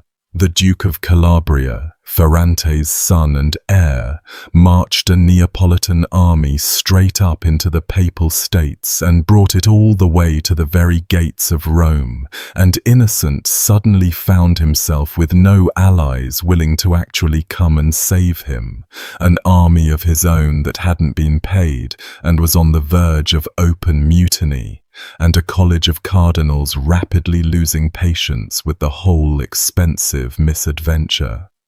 The papacy simply did not have the money or the military strength to fight a real war, which was the recurring problem of Innocent's whole reign, that his ambitions and his resources never once matched. And here it caught up with him at the worst possible moment, with an enemy army camped near his own city. So he folded. In August of 1486, he signed a humiliating separate peace, essentially abandoning the very barons he had encouraged and inflamed and promised to support, leaving them exposed and alone. And there's a small, telling detail buried in the middle of that failure. When the peace was made, the Pope reportedly had to reach for money in a way that captures the whole hollow grandeur of his position. The papal court in these years was so strapped that valuables ended up pledged and pawned to raise cash. The mitre and the treasures of the office turned into collateral, the trappings of the richest institution in Christendom hocked to cover the bills of a pope who couldn't pay his own soldiers. Sit with that image, the crown of the papacy, in a pawnbroker's ledger. The most magnificent office in Europe, and its holder scrambling for coin like a gambler down on his luck, which, given the family, was maybe not the most surprising thing in the world. And then those barons found out, in the most brutal way possible, exactly what happens to men who revolt against a king like Ferrante and lose. Ferrante lured the ringleaders of the conspiracy to a wedding feast at the Castel Nuovo, the great fortress in Naples. A celebration, food and music, and the safety that was supposed to be guaranteed absolutely by the ancient laws of a king's hospitality, the sacred understanding that a guest at your table is under your protection. And in the middle of the festivities, Ferrante had them all arrested at the table. The Count of Sarno, Francesco Coppola, the royal secretary, Antonello Petrucci, others of the leading barons, seized amid the feasting and the celebration, and later beheaded, and other barons besides them were imprisoned and killed in the aftermath. Ferrante was famous, or infamous, for other grim habits too, keeping the embalmed, mummified bodies of his defeated enemies dressed in their clothing in a private museum of the dead. But the wedding feast betrayal was the one that people talked about for generations. And Innocent had helped light the fire under those men, encouraged them to rise, and then walked calmly away when the flames turned back toward him, leaving Naples to do the rest.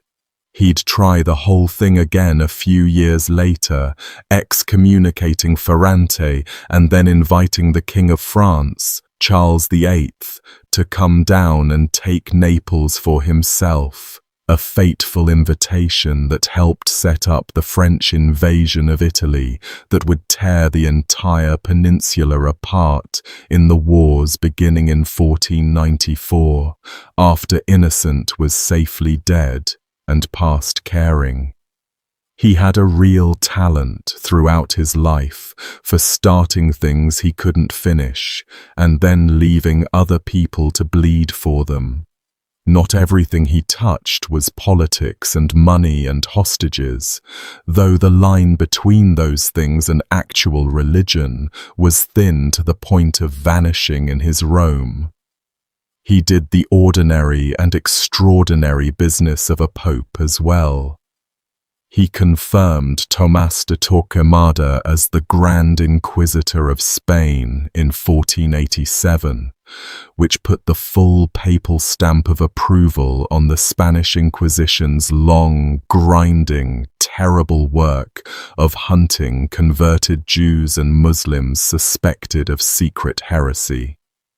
Torquemada's tribunals worked by suspicion and denunciation, and the men and women dragged before them faced torture designed to extract confessions and the names of others.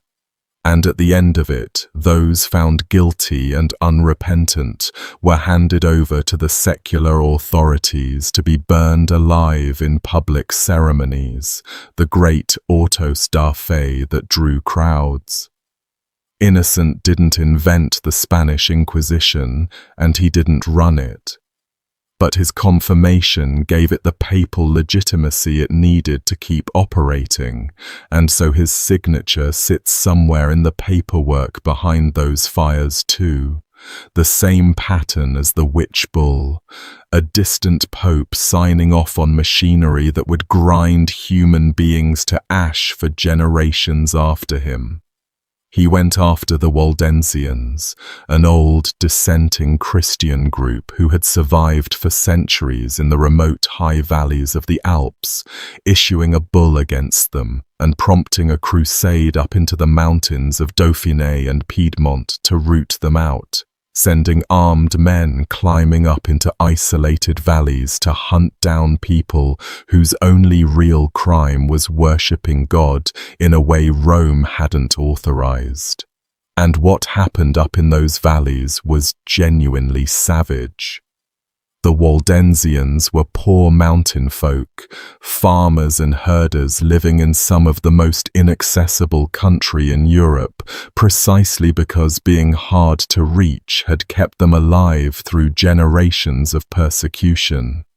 The crusade, Innocent authorized, sent soldiers and inquisitors up after them anyway, and the accounts that survive describe families driven from their villages into the high passes in winter, hunted through the snow, some of them taking refuge in caves in the mountainsides where the soldiers lit fires at the entrances and suffocated them inside. Women and children and old people together, dead in the dark of a mountain cave, because a pope in Rome had signed a document declaring their faith a heresy to be purged. It's one of the uglier things done under his name, and it gets far less attention than the blood story precisely because it was done to obscure people in a remote place and nobody dressed it up into a legend. There was no Gothic embellishment needed. It was just killing, sanctioned from Rome, carried out in the snow. And he tangled with one of the most brilliant minds of the entire age, Giovanni Pico della Mirandola, the young philosophical prodigy who had drawn up an astonishing 900 theses on philosophy, religion, magic, and the unity of all human wisdom, and who proposed to travel to Rome and defend all 900 of them in public debate against anyone who cared to challenge him. Pico was young, dazzlingly gifted, absurdly confident, one of those figures the Renaissance threw up, who seemed to have read everything and feared nothing. Innocent had a commission examine the theses, and 13 of them were condemned as heretical or dangerous, and eventually the whole collection was banned outright. Pico's book became one of the very first printed works that the Church suppressed, which earns it a small, grim footnote in the long history of banned books, and it took the personal intervention of Lorenzo the Magnificent, Innocent's own in-law, to smooth the whole thing over and keep the brilliant young Pico out of real and lasting danger. It's a small illustration of how the family alliance actually worked in practice, that the Pope's daughter-in-law's father could reach in and shield a philosopher from the Pope's own censure, the private ties of the Cybo and Medici families quietly overriding the public machinery of the Church. He also lived just long enough to see the fall of Granada in January of 1492. The final surrender of the last Muslim kingdom in Spain, the end of the centuries-long Christian reconquest of the Iberian Peninsula. He celebrated it in Rome with real joy, and he granted Ferdinand and Isabella of Spain the honorific title of their Catholic majesties, a title the Spanish crown would carry proudly for centuries afterward. There were bullfights and festivities in Rome to mark the news. The old, ailing Pope presiding over the celebration of a triumph 1,000 miles away, one of the last public high points of a reign that was mostly running downhill by then. That very same year, 1492, the world was about to change in ways that not a single soul in Rome could have imagined, as ships prepared to sail west into the Atlantic, though Innocent would be dead in his tomb before any word of what they found could possibly reach him. His tomb inscription, added later by hopeful hands, would actually try to claim a share of the reflected glory from the discovery of the New World, which is more than a bit of a reach for a man who died before Columbus even made it back across the ocean. But tombs are written by the living, and the living always have their own reasons for what they carve in bronze. By the early 1490s, though, the whole story turns inward, away from politics and hostages and bulls, and toward the body, because Innocent's body was failing him in slow and genuinely terrible ways, and the last chapter of his life is hard to read even at a distance of 500 years. It's worth taking a moment first with how his own contemporaries actually saw him, because the picture is more mixed than the catalogue of scandals might suggest. Personally, people found him likable, genuinely. He was affable, mild, kindly in his manner, easy to be around, and more than one account says that people who dealt with him came away fond of him. He wasn't cruel by nature the way some rulers of the age were cruel. He didn't have the cold viciousness of a Ferrante or the ruthless appetite of a Borgia. What he lacked was strength, backbone, the capacity to govern hard and well in a hard age that demanded it, and so the judgment on him tended to be that he was weak and mediocre rather than wicked, a decent enough man in the small human sense who happened to be catastrophically unsuited to the office he'd bought his way into. The fiery Dominican preacher Savonarola, who was thundering against corruption from Florence in these years, and would soon shake all of Italy with his sermons before meeting his own terrible end at the stake, publicly chastised Innocent for his worldly ambition and his neglect of the Church's real duties. And the great historians who came later, weighing the whole reign, tend to call it brazenly corrupt and, in the round, disastrous, a papacy that took everything wrong with the office and did nothing to fix any of it. He sits, in the memory of the Church, wedged between two more famous popes, the nepotistic Sixtus, who came before, and the notorious Borgia, who came after, often overshadowed by both, a sort of grey, weak, agreeable man, presiding quietly over the same rot they practiced more spectacularly. But that grey mildness is part of what makes him worth looking at, because the damage a weak and pleasant man can preside over almost passively, almost by simply not resisting, turns out to be just as real as the damage done by the monsters, and in the case of that witch bull, longer lasting than most. He had grown enormously fat over his years on the throne, feasting as popes feasted, and gout had settled deep into his joints, that agonizing disease of rich men and rich diets that swells and inflames the joints until the lightest touch is unbearable. And then the obesity and the gout gave way to something worse, a general collapse, a wasting and long stretches where he sank into a heavy, unnatural, lethargic sleep so deep that the people around his bed weren't always certain he was still breathing at all. Coma is the word we'd reach for now. He would slip down under the surface of consciousness, and the whole court would hold its breath and wait, and then, after a time, he would somehow surface again, a little weaker each time, a little further gone, the intervals of clarity growing shorter. A Florentine writer named Filippo Valori described what the Pope had been reduced to near the very end, and the description is stark and stays with you. An inert mass of flesh, he called him, a body incapable of taking in any nourishment at all except a few drops of milk from a young woman's breast.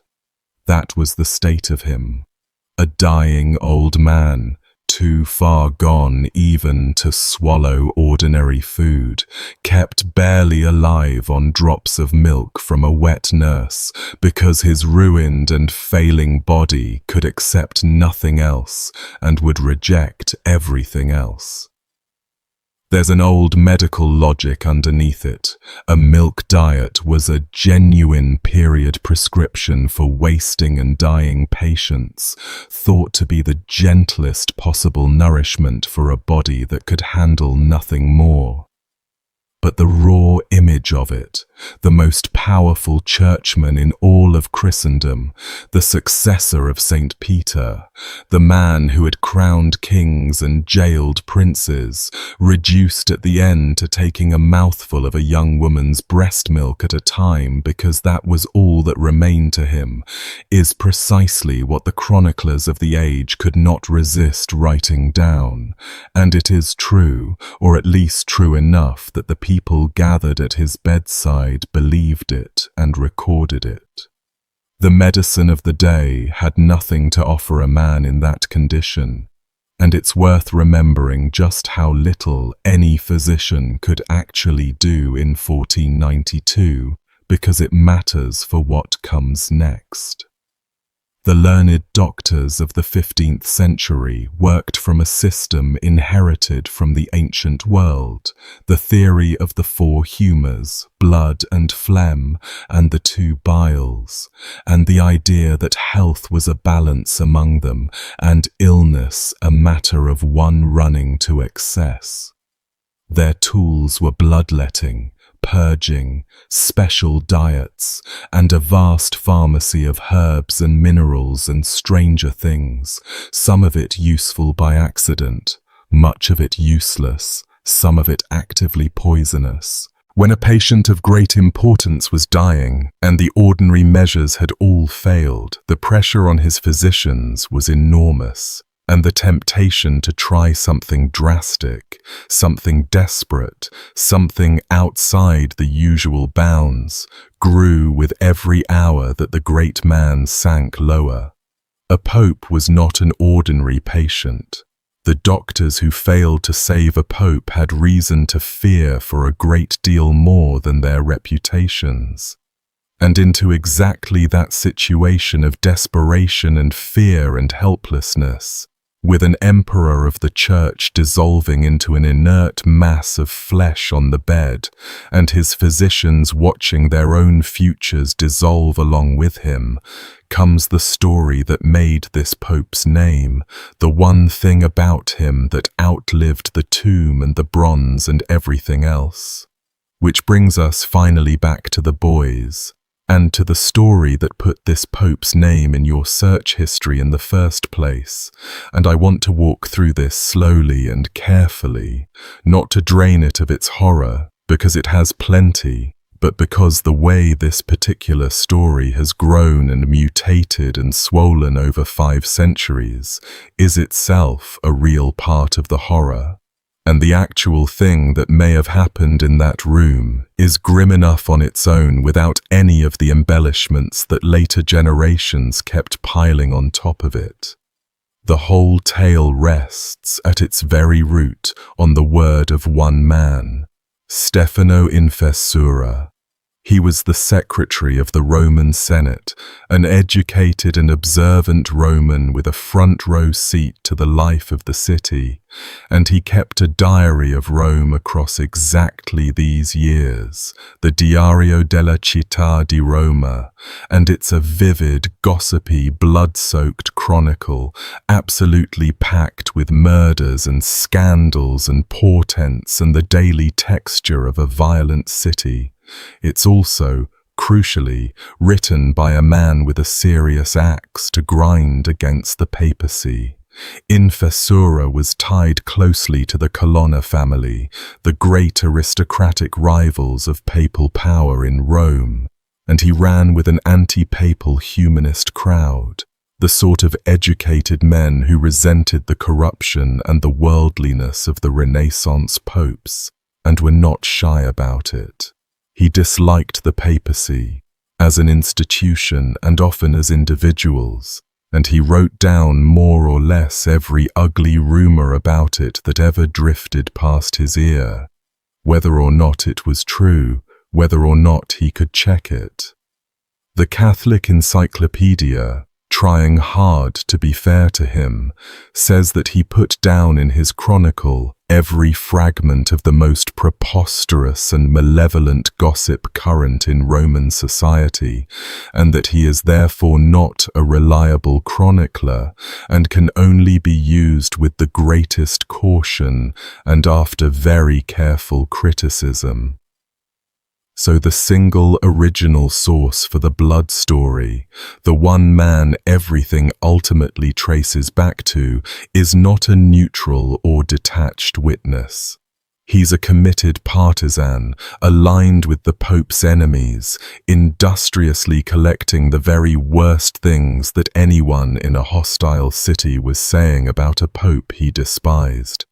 None of that automatically makes the story false, and I want to be honest about that too.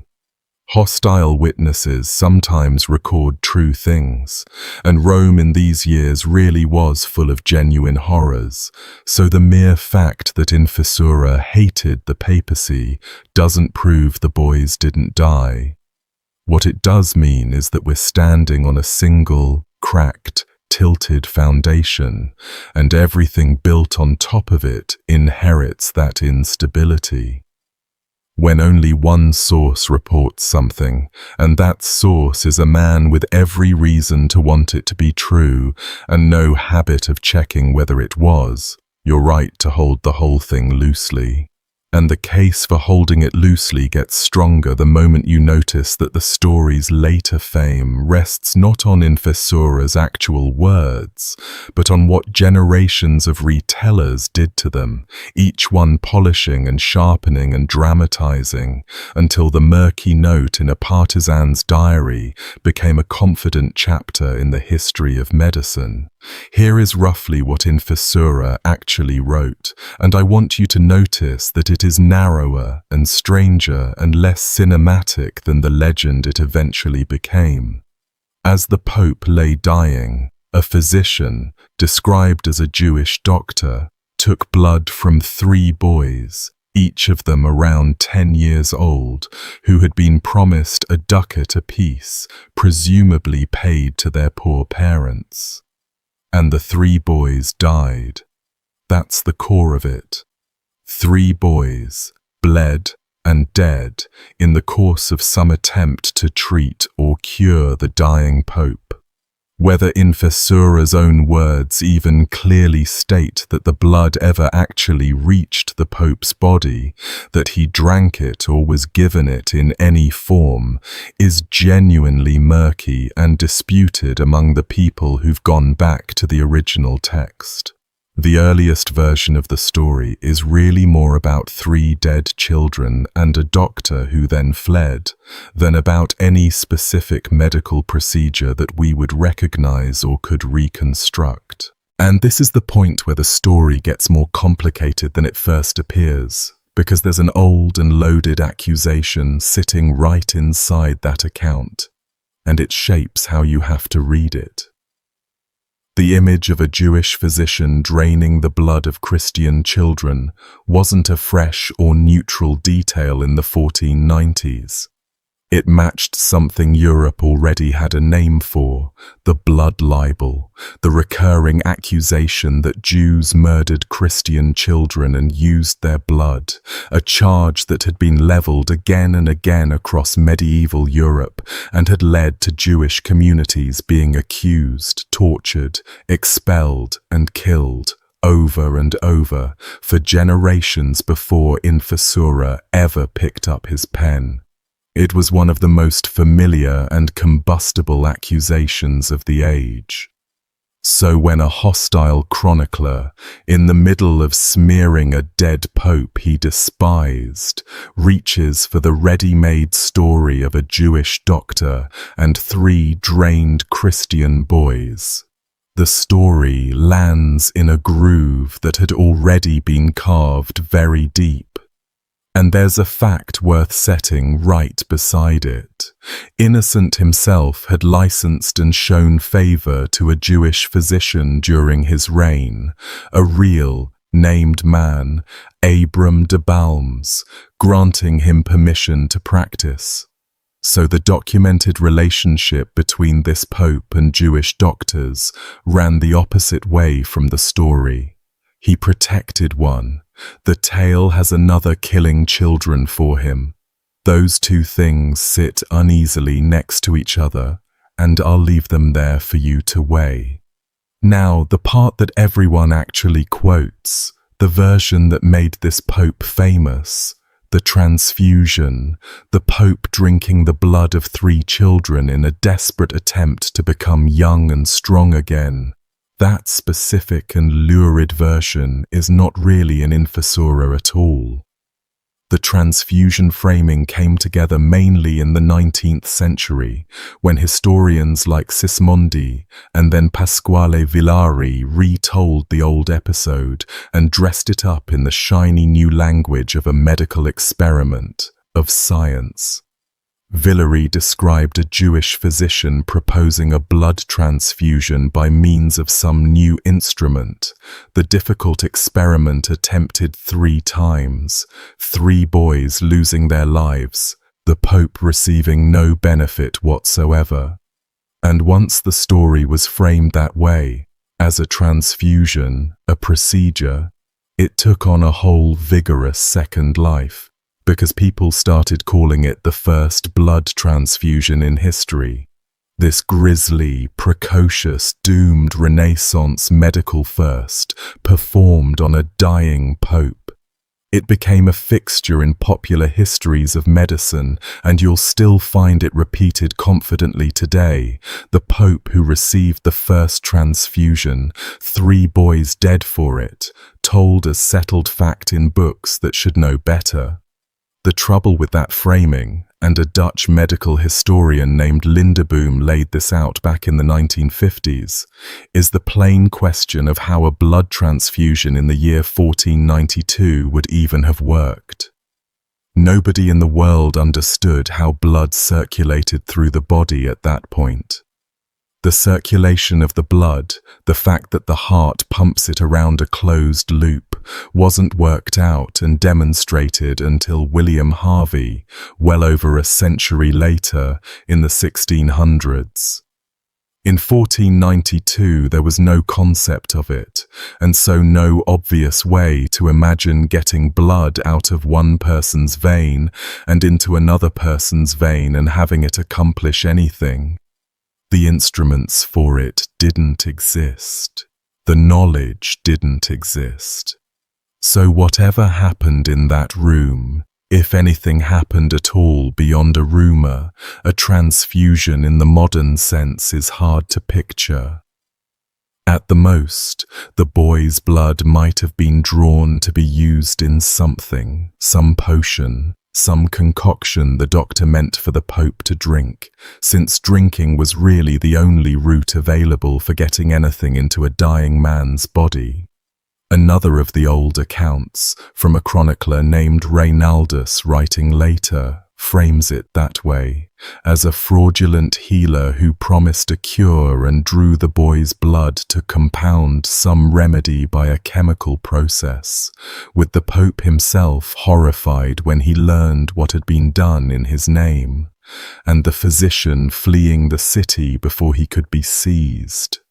So what do we actually have when you peel back all the accumulated layers of retelling? We have one hostile chronicler recording that 3 boys were bled and died during the Pope's final illness. We have a physician who may have been running some desperate, useless, fatal treatment on a dying man, and who may equally simply have been a con man exploiting a rich and desperate patient, and who then fled. We have an accusation whose shape matches one of the oldest and most familiar charges leveled against Jews in medieval Europe, and we have 3 full centuries of enthusiastic retelling that took a murky, single-sourced rumor and built it up, first into a tale of a pope drinking children's blood to cheat death, and then into a proud landmark in the history of medical science, far more than the original source actually says. The historians who have gone back and examined the evidence, Lindeboom and Gottlieb, who titled his study A Fable Agreed Upon, and above all the great and thorough papal historian Ludwig von Pastor, mostly come down on the skeptical side. Pastor called the story wholly incredible, and he made a sharp point along the way that the diplomatic dispatches sent home from Rome at exactly that time, the letters written by the ambassadors stationed in the city, whose entire job was to report every rumor and scandal back to their masters, say nothing about any such thing. If 3 boys had really been drained to death in the Vatican in a bid to save the dying Pope, you might expect that to turn up somewhere in those letters, the diplomatic gossip of the century. It doesn't. Whether that silence settles the question or just deepens it is, in the end, yours to decide. The people whose job was to notice everything left no note of it.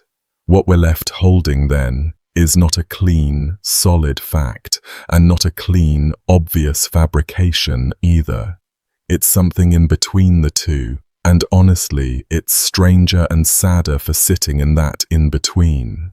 3 children may very well have died in that room, or somewhere near it, in the last dark days of a dying pope, caught up in some grim and useless medical gamble by a physician who then ran for his life when it went wrong. Whether it was a transfusion, hard as that is to picture in 1492, or a potion, or an outright fraud, or a rumor built up out of some smaller and quieter and equally sad truth about children and a doctor and a dying man, we can't say for certain, and anyone who tells you they know for sure is telling you more than the evidence allows. But the picture that survives, an old man too ruined and wasted even to eat, and small boys quietly led in from the poor streets of Rome and bled out, and a doctor vanishing into the night, and none of them, not the Pope and not the children living through it, has more than enough real darkness folded into it that it never needed a single one of the embellishments that people kept adding.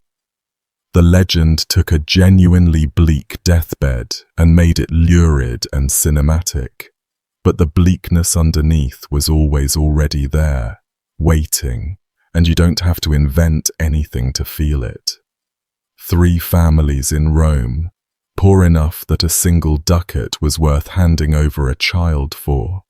A father or a mother somewhere in that violent, hungry city, agreeing to let a physician take their son to the Vatican because the money mattered more than the risk they may not have fully understood. And then the boys not coming home. Whether the Pope ever drank a drop of anything or whether it was all a con, those 3 small absences are real in every version of the story, and they belong to people whose names nobody thought worth writing down, unlike the Pope's, which is carved in bronze.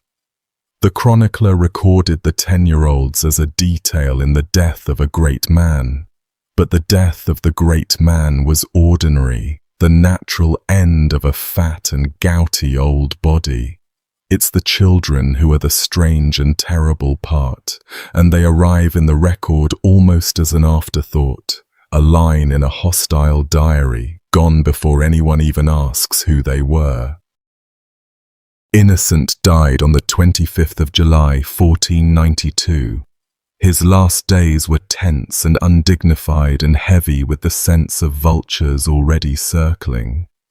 The Prince Cem, the valuable Ottoman hostage, had to be placed under special reinforced guard because there were real and reasonable fears that Franceschetto, the Pope's son, might try to seize the hostage in the coming chaos and cart him off as a prize, the same Franceschetto who had once already tried to grab the treasury on a false rumor of his father's death. And at the very bedside of the dying Pope, in the room where he lay, the 2 great cardinals, Giuliano della Rovere and Rodrigo Borgia, the 2 men who had bought Innocent his throne 8 years earlier, nearly came to open blows with each other. 2 men who genuinely despised one another, already snarling and jockeying for the succession, while the man they'd made was still lying there, not yet even cold. Innocent, in his final lucid hours, is said to have begged the cardinals gathered around his bed to choose a better man than himself to succeed him, to do better for the Church than he had done.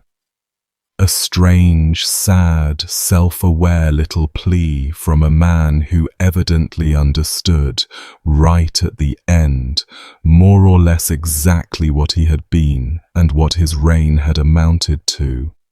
And it was, of course, completely and immediately ignored, because the man the cardinals chose next, 2 weeks later, was Rodrigo Borgia, who took the name Alexander VI, and whose reign of poison and bribery and open scandal would make Innocent's corruption look almost quaint and modest by comparison. His dying wish for a better successor produced possibly the most notorious pope in the entire history of the Church. He'd left his relatives a fortune, something on the order of 48,000 ducats, the accumulated proceeds of all those sold offices and skimmed court fines and Ottoman retainer payments, funneled carefully to the family right up to the very end, because providing for his children had been, in a sense, the organizing principle of his whole papacy. Everything he'd done, the offices invented and sold, the marriages arranged, the money taken from the Sultan, all of it had bent toward the same modest goal, which was to make sure his kids landed softly. And they did. Franceschetto walked away rich, married into the Medici, tied by blood now to a family that would produce popes. Whatever else you say about Innocent, and there's plenty, he succeeded at the one thing he seems to have cared about most, which was his own children. And he succeeded at it by treating the papacy as a private asset to be stripped for their benefit. A tender father and a disastrous pope, and the two facts were really the same fact wearing different clothes, and then his death did to Rome exactly what every papal death did to Rome, only this time worse. The city came apart at the seams once again, the same way it had when Sixtus died and Innocent himself was elected in the chaos. In the days between his death and the eventual election of his successor, with no supreme authority holding the streets and every family free to settle old accounts, the great houses of Rome went at each other and at their enemies with knives in the dark. The count that comes down to us, through Infessura once again, and later repeated by Alexandre Dumas, quoting Infessura's journal, is that 220 murders were committed in the streets of Rome in that single lawless stretch between the Pope's death and the new election. 220. Women were carried off in the night. The bodies of the murdered were found lying in the streets in the mornings, discovered by whoever opened their shutters first. The ordinary daily business of a great city that suddenly had no one left to keep any kind of order at all. And it went on and on like that until the white smoke finally rose and settled the question of who would hold the keys of St. Peter next, and some semblance of authority returned to the streets. And the man that white smoke announced, the successor to a pope who had spent his dying breath begging for a better one, was Rodrigo Borgia. Alexander VI, elected on the 11th of August 1492 by a conclave that Borgia bought about as openly as any election in the history of the office had ever been bought. Wagon loads of silver reportedly moving to the houses of cardinals who switched their votes.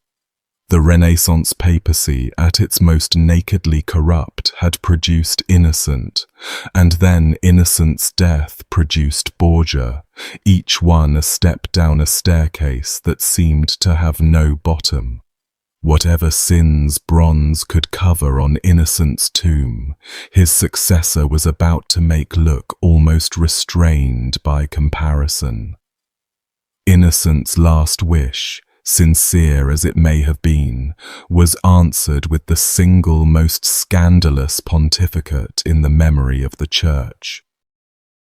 They buried him in the old St. Peter's, the original basilica that would later be torn down and replaced by the one that stands today, and the great sculptor Antonio del Pollaiuolo cast him a magnificent bronze tomb, which actually still survives, moved and reset and relocated several times over the intervening centuries as the basilica was rebuilt around it. One writer observed, with a certain dryness, that the bronze covered his sins, which is really about the kindest and most useful thing that bronze can do for any man. His effigy on the tomb holds a model of the Holy Lance, the very relic that the Ottoman Sultan had sent him as part of the deal to jail his brother, cast there in metal above his grave for all time, so that the single strangest transaction of his entire strange life ended up memorialized in the bronze that lies over his bones. And the inscription, added later by admiring or simply optimistic hands, tried to tie his name to the glory of the discovery of a new world, an event he did not live to see, accomplished by a man he never met, funded by monarchs he had blessed for reasons that had nothing whatsoever to do with any ocean or any western voyage. The living gave him a discovery he had no part in, because the living wanted their dead pope to have been part of something great, and bronze doesn't argue. The tomb is worth seeing if you're ever in the new St. Peter's, because it's a genuinely fine piece of work, one of the first great papal tombs to show a pope both dead and alive at once, the recumbent effigy of the corpse below, and a seated blessing figure of the living pope above, hand raised in benediction over everyone who passes. Palaiuolo gave him dignity in bronze that he never quite earned in life, a serene and paternal figure presiding calmly over the visitors, the very picture of holy authority. And you can stand in front of it now, 500 years on, and look at that raised hand of blessing, and know that the man it represents took money from a sultan, sold the offices of the church by the dozen, put his seal on the book that helped burn tens of thousands of women, and died on a bed being fed drops of milk while children were bled somewhere close by. The bronze says one thing, the record says another, and the bronze, being bronze, will outlast every one of us, still blessing the crowds long after the last person who read the fine print has gone. And that, more or less, is Innocent VIII. The father who called his children his own out loud, when every other pope hid theirs behind the word nephew. The man who sold the offices of the church by the dozen, inventing new ones just to sell them, and then let a pair of forgers hang and burn for doing badly, and on a small scale exactly what he did brazenly and on a grand one. The pope who took a Turkish sultan's gold year after year to keep a Muslim prince in a gilded cage, and took the sultan's holy relic to seal the bargain, and put that relic on his own tomb. The seal at the front of a book that helped feed the fires that burned tens of thousands of women across 2 centuries of Europe. And at the last, the old man on the enormous bed, too far gone to swallow anything but a mouthful of milk at a time, while somewhere close by in the same building 3 boys from the poor streets were quietly bled and did not get up again. And a frightened doctor ran into the Roman night, and a chronicler with a lifelong grudge against the papacy wrote all of it down, and then let 500 years of retelling do the rest of the work. All right.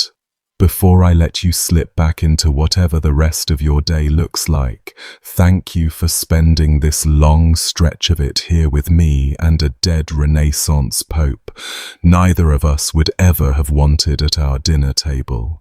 These long ones take a while to make and a while to sit through, and the fact that you stayed all the way to the end genuinely means a lot. If something in here got under your skin, or if you know a corner of this story I skipped, come find me in the comments. The next one's already half built and waiting, so I'll see you back here soon. Until then, look after yourself, and try to be a little gentler with the people around you than anyone in this story managed.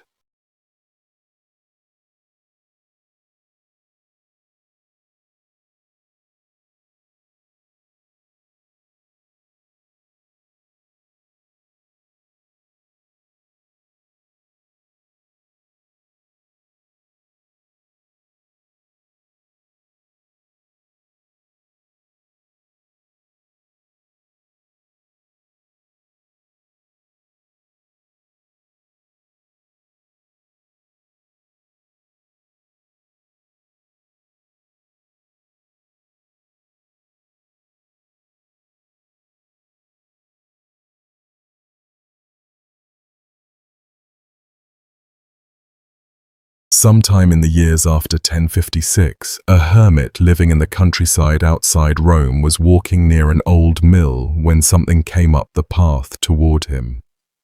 The account survives in a 13th century chronicle, and the description is very specific. The creature had the body of a bear, the head and the tail of a donkey. It walked upright, and it spoke. The hermit, according to the story, did not run. He asked the obvious question, "What are you?" And the thing answered that it had once been the Pope. It said it wandered the earth in this shape because during its life it had lived like a beast, without law and without God, and had defiled the chair of St. Peter with every filth a man could bring to it. Then it moved on down the road, and the hermit went home and told people what he had seen. And the story attached itself permanently to the name of a man who had been dead for years by then, Benedict IX, the Pope who held the office 3 separate times, who was accused by the men of his own century of murder, rape, sodomy, sorcery, and orgies inside the Lateran Palace itself, and who remains, to this day, the only man in 2,000 years of church history to have sold the papacy for gold and walked away to get married. A later historian, a very sober German scholar named Ferdinand Gregorovius, went through everything written about this man and came away with a single sentence that has followed Benedict ever since. He wrote that it seemed as if a demon from hell, in the disguise of a priest, had occupied the chair of Peter. That is where the title of this video comes from, and by the end of it, I think you'll understand why a 19th century academic, a man who spent his career being careful, reached for that particular image. Before we go any further, welcome in everyone. Do me a favor and drop a comment letting me know where in the world you're listening from. A quick and sincere thank you to everyone supporting the channel on Patreon and to the YouTube members as well. You are the reason these long ones keep getting made, and if you'd like to join them, all the links to support the channel are down in the description and in the pinned comment. Alright, settle in. This one is long, and it is dark, and it starts, as these stories often do, with a family. The man we're talking about was born around the year 1012, in or near Rome, and his birth name was Theophylact of Tusculum. If that surname means nothing to you now, it will mean a great deal in about 10 minutes, because the Counts of Tusculum were, at that moment in history, quite possibly the most dangerous family in Italy. Tusculum itself was a fortified hill town in the Alban Hills southeast of Rome, close enough that on a clear day you could stand on its walls and see the city. From that hill, one family had spent a century treating the papacy the way other dynasties treated a castle or a vineyard, as property. As a thing you inherit, a thing you defend with soldiers, and a thing you hand to your sons. The story of where this boy came from starts about 100 years before his birth, with a Roman noblewoman named Marozia, and everything in it connects straight back to our subject through blood. Marozia was the daughter of Theophylact I, Count of Tusculum, who by around 905 had made himself the effective master of Rome, and of his wife Theodora, a woman so politically dominant that a hostile bishop named Liutprand of Cremona sneered that she exercised power over the Roman citizenry like a man. Liutprand hated this family, and his chronicle drips with venom, so his details deserve suspicion. But the picture he paints is lurid. He claims Marozia became the mistress of Pope Sergius III when she was about 15 years old, and that the child she bore from that union grew up to become Pope John XI. Her own son, allegedly fathered by a pope, placed on the papal throne. Chroniclers of the following generations called this whole era the pornocracy, the rule of the harlots. Historians today think Liutprand exaggerated freely, that a lot of this was gossip weaponized against a powerful woman, but the underlying political fact is not in dispute at all. For roughly a century and a half, the popes of Rome were made and unmade by this one aristocratic bloodline, and the family tree tells the story on its own. Marozia's son became pope, her grandson became pope, her great-grandsons became popes, and her great-great-grandson was a boy named Theophylact, born around 1012, the subject of this video. One grandson in particular hangs over everything that comes later. John XII, Marozia's grandson, was elected pope at roughly 18 years of age in the 950s, and the accusations against him run so close to the ones later thrown at Benedict IX that setting the two lists side by side feels like looking at a family inheritance, gambling, invoking pagan gods at the dice table, turning the Lateran into what one synod called a brothel, ordaining a deacon in a horse stable, drinking toasts to the devil. He died in 964, still in his 20s, and the two versions of his death that circulated tell you everything about his reputation. One said he suffered a stroke while in bed with a married woman. The other said the woman's husband walked in on them and beat the Pope to death with his own hands. Either way, Rome buried a pope in his 20s and moved on without much grief. That was the great-uncle's legacy waiting for our Theophylact, and the family standard he would be measured against. By the time our boy was born, the Tusculani had refined their method. Earlier generations had installed puppets, compliant clerics who owed them everything. The new generation cut out the middleman. In 1012, the year of Theophylact's birth, his uncle took the throne as Pope Benedict VIII. And here's a detail that gets glossed over in the sanitized versions of this story. Benedict VIII was a layman when he was elected, not a priest, not a deacon, a nobleman with a sword who had to be rushed through holy orders after the fact so that the thing would look legitimate. He actually turned out to be a fairly capable pope, fighting Saracens and Slavs, hosting an emperor. When he died in 1024, the family simply replaced him with his brother, Romanus, who took the name John XIX. Romanus was also a layman. He went from civilian to Bishop of Rome, some accounts say, in a single day. Every rank of holy orders poured over him in one sitting like water over a stone. Contemporaries said openly that he bought the election.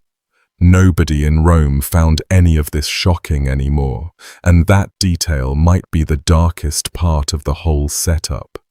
A city so accustomed to seeing God's highest office change hands like market goods that a layman becoming pope overnight barely raised an eyebrow. And then, in 1032, John XIX died. The family gathered. And the head of the family, Count Alberic III, looked around for the next occupant of the throne of St. Peter and settled on his own son. Theophylact, the boy we've been waiting for. How old was Theophylact when his father bought him the papacy? Honest answer, we don't know for certain, and the two possibilities paint two very different pictures. Most modern historians put him at around 20, young, absurdly young for the office, but a grown man. A Burgundian monk named Rodolphus Glaber, writing within living memory of these events, recorded something much worse. Glaber says the boy was about 10 or 12 years old. A child. A child in papal vestments, standing at the altar of St. Peter while grown men knelt and kissed his hand and called him the Vicar of Christ. Historians treat Glaber's number with caution, since he was far away in Burgundy and prone to seeing omens everywhere, and the age of 20 fits the surviving documents better. But the image stuck, and for centuries Benedict IX carried the label of the boy pope, the child on the throne of the apostles. Whichever number is right, one thing is agreed on all sides. He may have been the youngest pope in the entire history of the Catholic Church, and he got the job for one reason only. His father paid for it, and I do mean paid.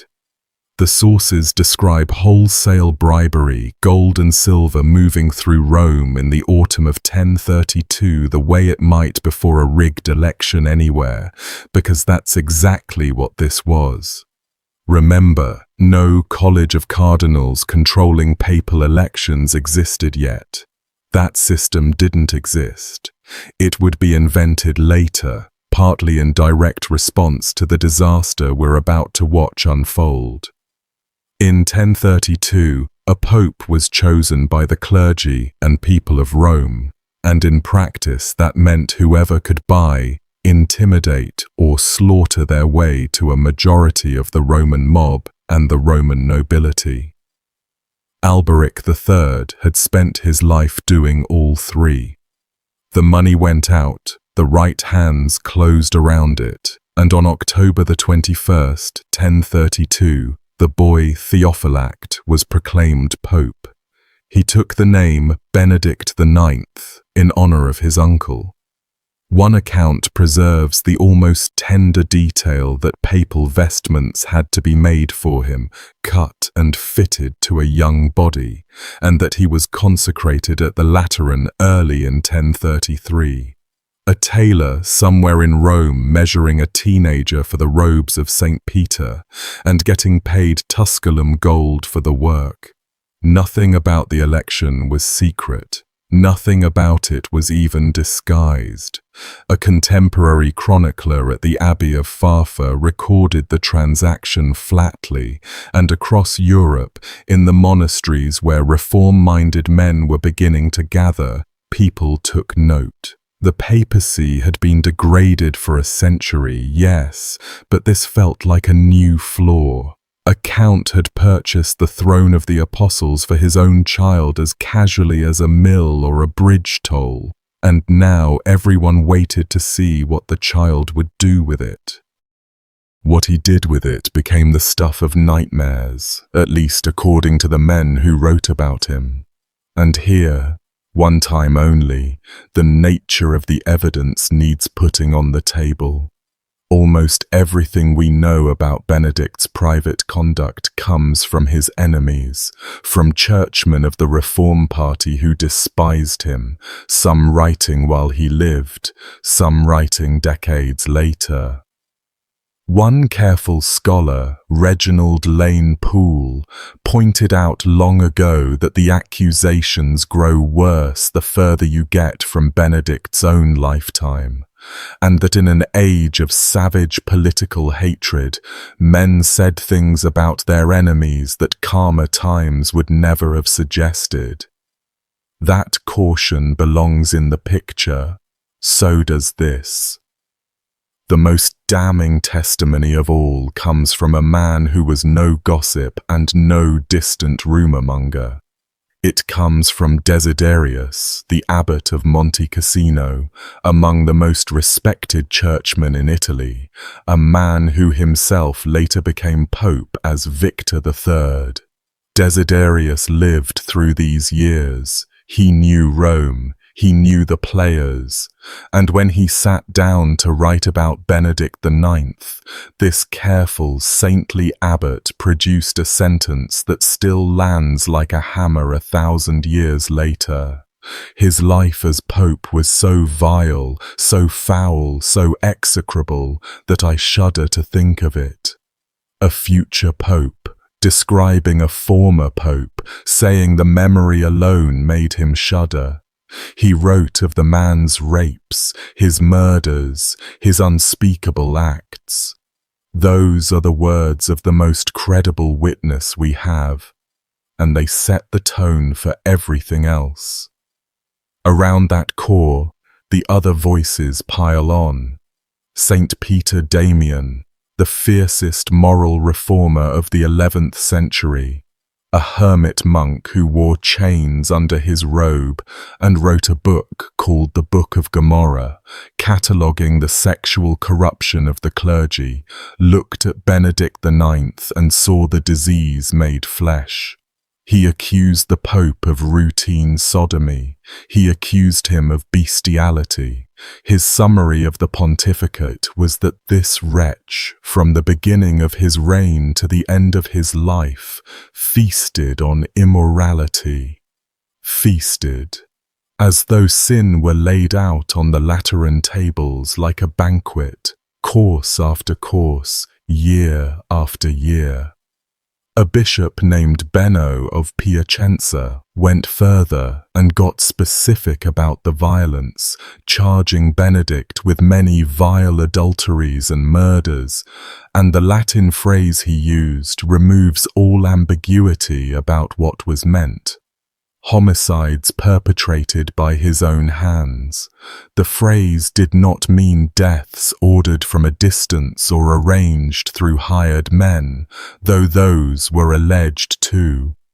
It meant killings the Pope was said to have carried out personally, with his own hands, hands that on Sunday held the consecrated host above the altar of St. Peter. The later tradition, growing over the following decades and centuries, added detail after detail until the portrait became fully demonic. Orgies held inside the Lateran Palace, the official residence of the popes, with prostitutes brought in through the same doors that admitted bishops and pilgrims. Some versions claimed men as well as women shared the Pope's bed, and the ugliest strand of the tradition insisted animals were brought into it too. Money from the offerings of the faithful, coins pressed into church coffers by peasants who had walked hundreds of miles to touch the tomb of the apostle, allegedly flowing straight out again to pay for the entertainment. And beyond the flesh, the accusations moved into darker territory still. Sorcery. Books of magic kept in the papal apartments. Enemies of Benedict swore in later polemics that he went out into the woods at night to call on demons by name, that he made sacrifices to them in the dark with the same mouth that pronounced blessings over the city, that he cast spells on women to bend them to him. One strand of the legend claimed he had learned witchcraft from books and consorted with spirits under the trees outside Rome while the city slept. Now, accusations of sorcery were a standard weapon in medieval character assassination, hurled at several popes over the centuries, and the demon worship stories come from later and more hostile pens than the murder charges do. But notice something. Nobody in his own century or after wrote a defense. Not one voice survives saying the young pope was slandered, that he was pious, that the stories were lies. His allies had swords, not pens, and when the swords failed, no one picked up a pen on his behalf. The silence on that side of the ledger is total. Meanwhile, the city he governed came to know him less as a priest and more as the armed son of an armed house. Gregorovius, going through the records of these years, described Benedict's rule over Rome in plain terms: plundering, murdering, and oppressing the people unceasingly, Romans robbed by the household of their own bishop, pilgrims arriving at the shrines with money and leaving without it if they left at all. The Pope's brothers, Gregory and Peter, ran the secular side of the family operation, and between the three of them, the sons of Alberic held Rome roughly as a garrison holds a conquered town. The papacy was the family business, and Benedict was the branch of it that wore vestments. It didn't take long for someone to try to kill him, and the story of the first attempt, preserved in the chronicles, is one of the strangest scenes in the whole 11th century. By 1033, within months of the consecration, a faction of the Roman nobility had already decided the new pope needed to die. Their plan was intimate. They would do it inside St. Peter's Basilica itself, during the celebration of a feast day, when the Pope stood at the altar in front of the congregation. And they chose their weapon with care. Cords. Lengths of rope, hidden under cloaks, because strangulation is quiet. A blade flashes, a blade draws screams and blood across the marble, but a garrote around a young man's throat, in a press of bodies, in the incense smoke and the chanting, might be over before the crowd at the back even understood what the choking sounds were. Several men, each carrying rope, walked into the holiest church in Western Christendom, planning to throttle the Vicar of Christ at the altar of the Apostle, in the middle of Mass. What stopped them, according to the story, came from the sky. At around the 6th hour of the day, the sun went out. A solar eclipse moved over Rome, and one account of it survives in words that have a horror all their own. The eclipse lasted from the 6th hour to the 8th, and all faces were as pale as death. 2 hours of unnatural dusk. Inside the basilica, the light through the high windows dying, the gold on the altar going grey. Thousands of people who had no concept of celestial mechanics watching day become night while the Pope stood in front of them. Medieval congregations took the sky for God's handwriting. To the men fingering rope beneath their cloaks, heaven itself had opened one eye and fixed it on the basilica. The plot dissolved in the darkness, the conspirators lost their nerve or their opportunity, and Benedict lived. And I'd point out the grim irony that nobody at the time missed either. If the eclipse was a sign, what exactly was it a sign of? The assassins took it as a warning to themselves. Plenty of Romans, watching the years that followed, must have wondered whether the sun had actually been mourning what it was forced to shine on. One more thing about that eclipse, and it lifts the story above most miracle tales of the period. Eclipses leave records that can be checked. Modern astronomy can run the sky backward with complete precision, and when you do, a real eclipse did cross Europe on June 29th, 1033, deep and dramatic along its path. The chroniclers describing the failing light and the pale faces were describing an actual event on an actual checkable date, whatever meaning they wrapped around it afterward. The ropes under the cloaks can never be verified. The darkness at midday can be, to the minute, 1,000 years later, and that little anchor of hard fact in the middle of the legend is part of why historians take the assassination story more seriously than they otherwise might. He survived that attempt. He would need to survive several more, because Rome in this period was a city that solved its political problems with cords and knives as casually as we'd file paperwork. understand the physical reality of the place for a moment, since our subject ruled it, robbed it, and eventually fled it more than once. 11th century Rome was a ruin inhabited by maybe 30,000 people camping in the bones of a city built for 1,000,000.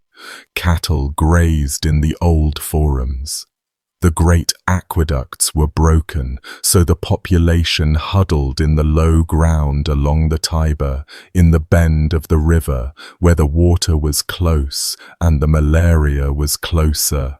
Fortress towers sprouted out of ancient monuments like fungus, each one belonging to a noble clan, each clan feuding with the others. The Tusculani here, the Crescentii there, private armies in the streets, and between them the ordinary Romans, who could be robbed by anyone and protected by no one. Pilgrims poured in every year from across Europe, sick with road fever, carrying their savings, praying at the tombs of the martyrs, and Roman thieves worked them like a harvest. That, in full, was the diocese and the flock. And its shepherd, through the 1030s, was a young man whose own future colleague said his life made him shudder to describe. By 1036, the Romans had had enough of him for the first time. The details of this first expulsion are thin, but the shape is clear. A rising in the city, violent enough that the Pope had to run, and Benedict found himself outside his own walls, a pope in exile from his own cathedral before he was 25. What saved him tells you a great deal about how power actually worked in his world. He appealed north to the German king and emperor Conrad II, who happened to be marching through Italy with an army, burning his way through a rebellion in Lombardy. The chronicles note that Conrad, having failed to take Milan, crushed a rising at Parma and left that city in flames, and then, with the smoke of Parma more or less still on his boots, restored Pope Benedict IX to Rome. An emperor with a burnt city behind him, reinstalling a pope the Romans had just thrown out at spear point. Nobody involved pretended this had anything to do with religion, and the price of the favor was paid promptly and in kind. Conrad wanted the Archbishop of Milan, a man named Heribert, who had led the Italian resistance against him, destroyed. Benedict obliged. He excommunicated Heribert, cut him off from the sacraments and the community of the faithful on the emperor's order, as a line item in a political invoice. The spiritual nuclear weapon of the medieval church, deployed as payment for military services rendered. Even hardened observers found that one distasteful. Restored, Benedict went back to being Benedict. The following years are the stretch that Gregorovius had in mind with that phrase about unceasing plunder and murder, and the accusations from this period have a grinding, repetitive quality.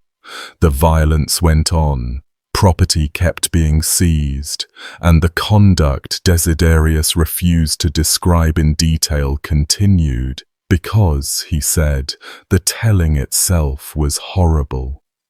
Somewhere in these years the alleged killings accumulated, the ones Benno of Piacenza laid at the Pope's own hands, though the victims' names have not come down to us, and that anonymity is its own quiet horror.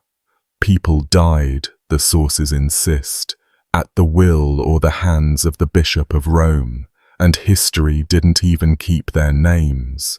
They exist now only as a plural noun in a Latin accusation.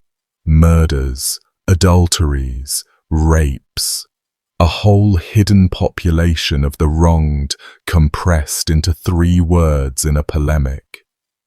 One more texture from these middle years captures the man the sources describe. Desiderius, the future pope, wrote that Benedict was devoted to pleasure and preferred to live like Epicurus rather than like a bishop, and that at one point he simply left Rome and withdrew to one of his family castles in the country.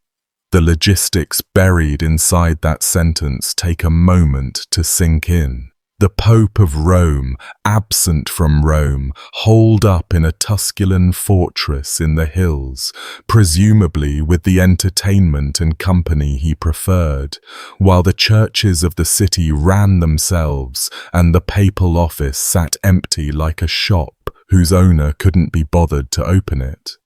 The bishops of the world sent letters to a man who might or might not be there. Pilgrims arrived to receive the blessing of a shepherd who was over the hills feasting. However much of the lurid detail you choose to believe, the neglect is documented in the record of the office itself, and neglect, in a job that half of Europe considered the hinge between earth and heaven, was its own form of desecration. Rodolphus Glaber has come up twice now, once for the age claim and once in passing, and he deserves better than a cameo. The world he documented is the world Benedict's consecration happened in, and it explains why so many people were primed to see the boy pope as a sign of the end times. Glaber was a Burgundian monk with a difficult personality, shuffled from monastery to monastery, and his histories are our best window into the mood of Europe around the year 1000. And the mood was apocalyptic in the most literal sense. 1033, the year of Benedict's consecration at the Lateran and the year of the eclipse over the assassins, was also, by the reckoning everyone carried in their heads, the 1000th anniversary of the crucifixion of Christ, the millennium of the Passion, and Christendom watched that anniversary coming like a storm front. Glaber records what the years around it actually delivered, and his account of the Great Famine of the early 1030s is one of the most horrifying passages in all of medieval literature. 3 years of failed harvests, rain rotting the seed in the ground, and then hunger of a depth Europe would not see again for centuries. People ate the grass, they ate carrion, dug carcasses out of the ground. And then, Glaber says plainly, they ate each other. Travelers were murdered on the roads for their flesh. Children were lured away with an egg or a piece of fruit and killed and consumed.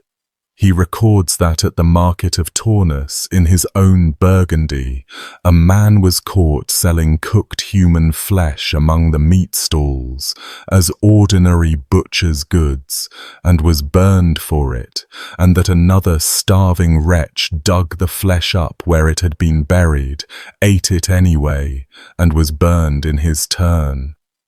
Wolves, grown accustomed to the taste of the unburied dead, began taking the living.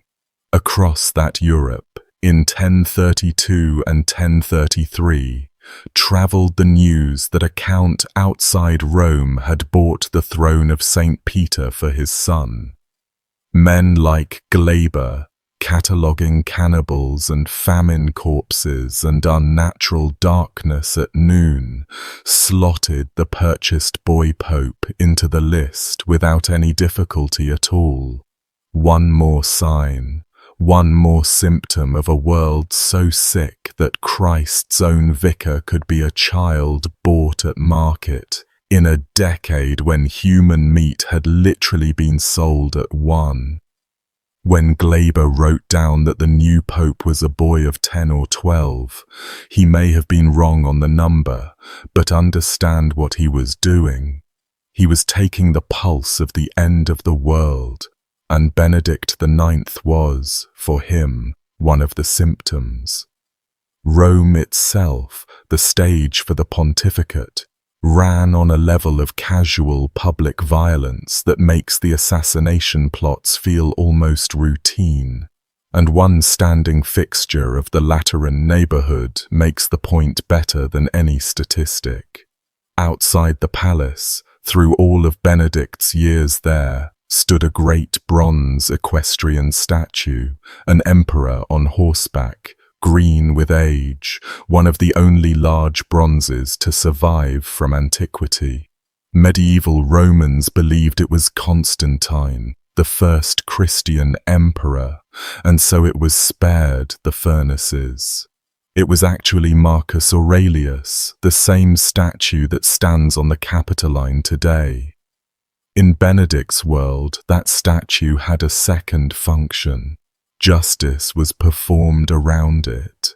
A lifetime before Benedict, a pope restored by imperial troops had taken revenge on the city prefect who'd wronged him by having the man hung up by his hair from that bronze horse, dangling over the square in front of the palace before being driven into exile.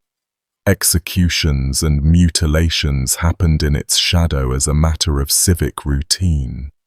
So when you hear that Benedict's household allegedly robbed and killed with impunity, or that Romans plotted to strangle their pope at Mass, put those acts in front of their proper backdrop. The papal palace of the 11th century looked out on a square where men were strung up by the hair from an emperor's bronze horse, and nobody considered that remarkable enough to stop mentioning it in passing. Violence ran through the system as its ordinary punctuation, and Benedict was raised to speak the language natively. Everything finally cracked open in September of 1044. 12 years into the pontificate, Rome rose against its pope for the second time, and this time the rising grew into a war. The spark was partly moral disgust.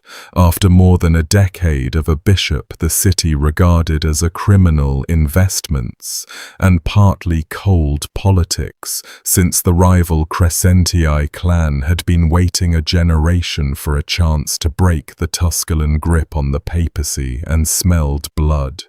The two motives braided together the way they always do in Rome, and the result was fighting in the streets, real fighting, with the city physically splitting along the river. Benedict's people held Trastevere and the ground around the Lateran on the southern side. The rebels dug in across the Tiber in the Leonine city around St. Peter's, with the great drum of Castel Sant'Angelo, Hadrian's old tomb-turned-fortress, anchoring their position. Rome divided against itself, papal loyalists on one bank and insurgents on the other, arrows crossing the water where pilgrims usually crossed. The decisive engagement came in the first week of January, 1045, on the 7th by the accounts we have, and dozens of men died in it. That scene deserves a moment. Winter in Rome, the Tiber running cold and brown, and Romans killing Romans over which family got to own the Vicar of Christ. Bodies in the streets between ruined temples. Men bleeding out under towers built into 2,000-year-old walls, in a battle that decided nothing, because the fight ended in a stalemate with Benedict outside the city, and the rebels unable to finish him. And into that stalemate, the Crescentii faction played its move. On January 20th, 1045, they produced a pope of their own. They took John, the Bishop of Sabina, a man from their own territory in the hills northeast of Rome, and installed him on the throne as Sylvester III. The sources are blunt about how the Bishop of Sabina secured the honor. He bought it. Money changed hands, again, and Rome now had its second purchased pope in 13 years, sitting in the chair of the first purchased pope, who was very much alive, extremely angry, and camped nearby with soldiers. Benedict's response came in two registers, the spiritual and the military, and he used both like the Tusculan prince he was. First, from exile, he excommunicated Sylvester. Whatever you make of Benedict's soul, he understood the paperwork of his office, and canonically he had a point that even his enemies later had to concede. He had never been deposed. No synod had tried him. However, he'd gotten the office, he held it, and the man now sitting in it was, by the strict rules, an intruder. Second, he went home to Tusculum and came back with an army. His brothers emptied the family strongholds. The Count of Galeria threw his men in as well. And in March of 1045, this armed column marched on Rome with the excommunicated pope's rival at its head, or rather with the excommunicating pope at its head, the titles by this point folding in on themselves. Sylvester III had been pope for 49 days. He didn't wait to be besieged. When the Tusculan force reached the city on March 10th, he abandoned the Lateran and retreated back into the Sabine Hills, back to his old bishopric, where he resumed being Bishop of Sabina as though the whole thing had been a business trip that fell through. He never formally renounced his claim, mind you. He just went home and kept the receipt. He turns up once more, later, at the worst possible moment. Benedict was Pope again. Second reign. He had taken his city back by force. His rival was hiding in the hills. His family's soldiers walked the streets, and a normal man of his stamp, having just clawed back the most powerful office in the Western world, might have been expected to settle in and enjoy his winnings for another decade. Instead, within about 7 weeks, he did the thing that no pope before him had ever done, and no pope after him has ever done, the thing that turned him from a scandal into a legend. He decided to sell the papacy, and the reason, according to the tradition that has come down through the centuries, was a woman. The story goes that Benedict wanted to marry. The bride he had in mind is described in the sources as a kinswoman, his own cousin by most tellings, the daughter of a Roman noble named Gerard de Saxo. Set aside for a moment every other charge against this man, the murders and the orgies and the rest, and look at just this one desire, because it might be the single most human moment in his entire story, and also one of the most disturbing when you turn it over. Here was a man who had been placed on the throne of the apostles as a youth, maybe as a child, by a father to whom he was an asset. He had never chosen the priesthood. He had never, so far as any record shows, believed in much of anything. And in his early 30s, holding an office that owned him as much as he owned it, what he apparently wanted was the one ordinary thing his position forbade: a wife. Some versions of the story add a bitter edge, claiming that Gerard de Saxo would only consent to the match if Benedict gave up the papacy, that the father-in-law essentially named the throne of St. Peter as the bride price to be paid away. Whether that detail is true or a later flourish, the outcome is documented beyond argument. In the spring of 1045, the Pope went looking for a buyer. He found one very close to home, and the choice of buyer is what makes this episode so strange and so sad. John Gratian was an archpriest of Rome, a man of genuine reputation for piety in a city where that was rare enough to be remarked on. He was also, by several accounts, Benedict's own godfather.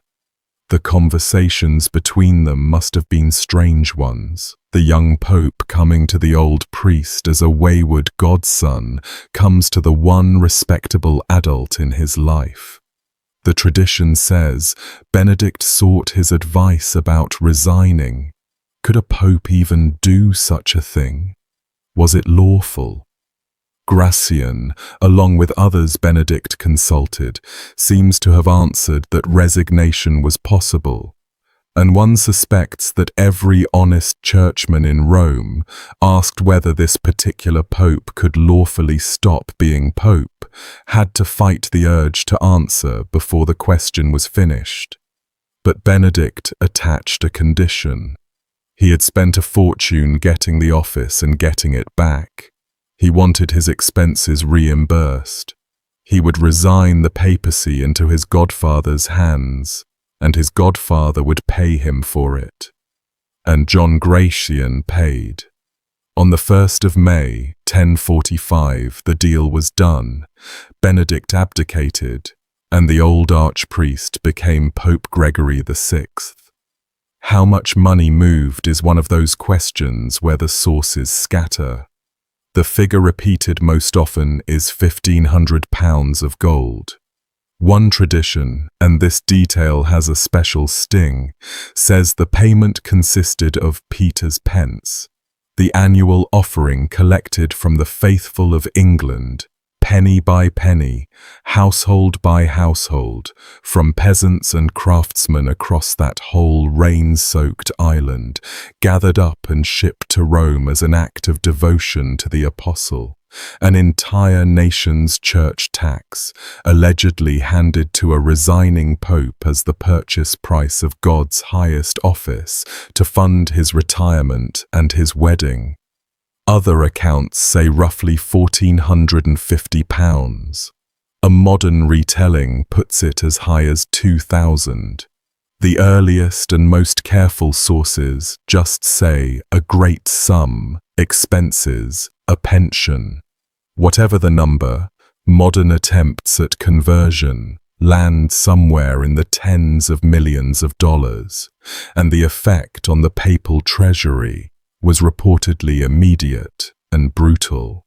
The Church of Rome had been bled so dry by the transaction that for months it struggled to pay for anything, and one account claims the roads of Italy filled up with robbers in this period, since there was no money left to police the pilgrim routes, and travelers who set out for the tombs of the apostles were stripped, and sometimes worse, on the way.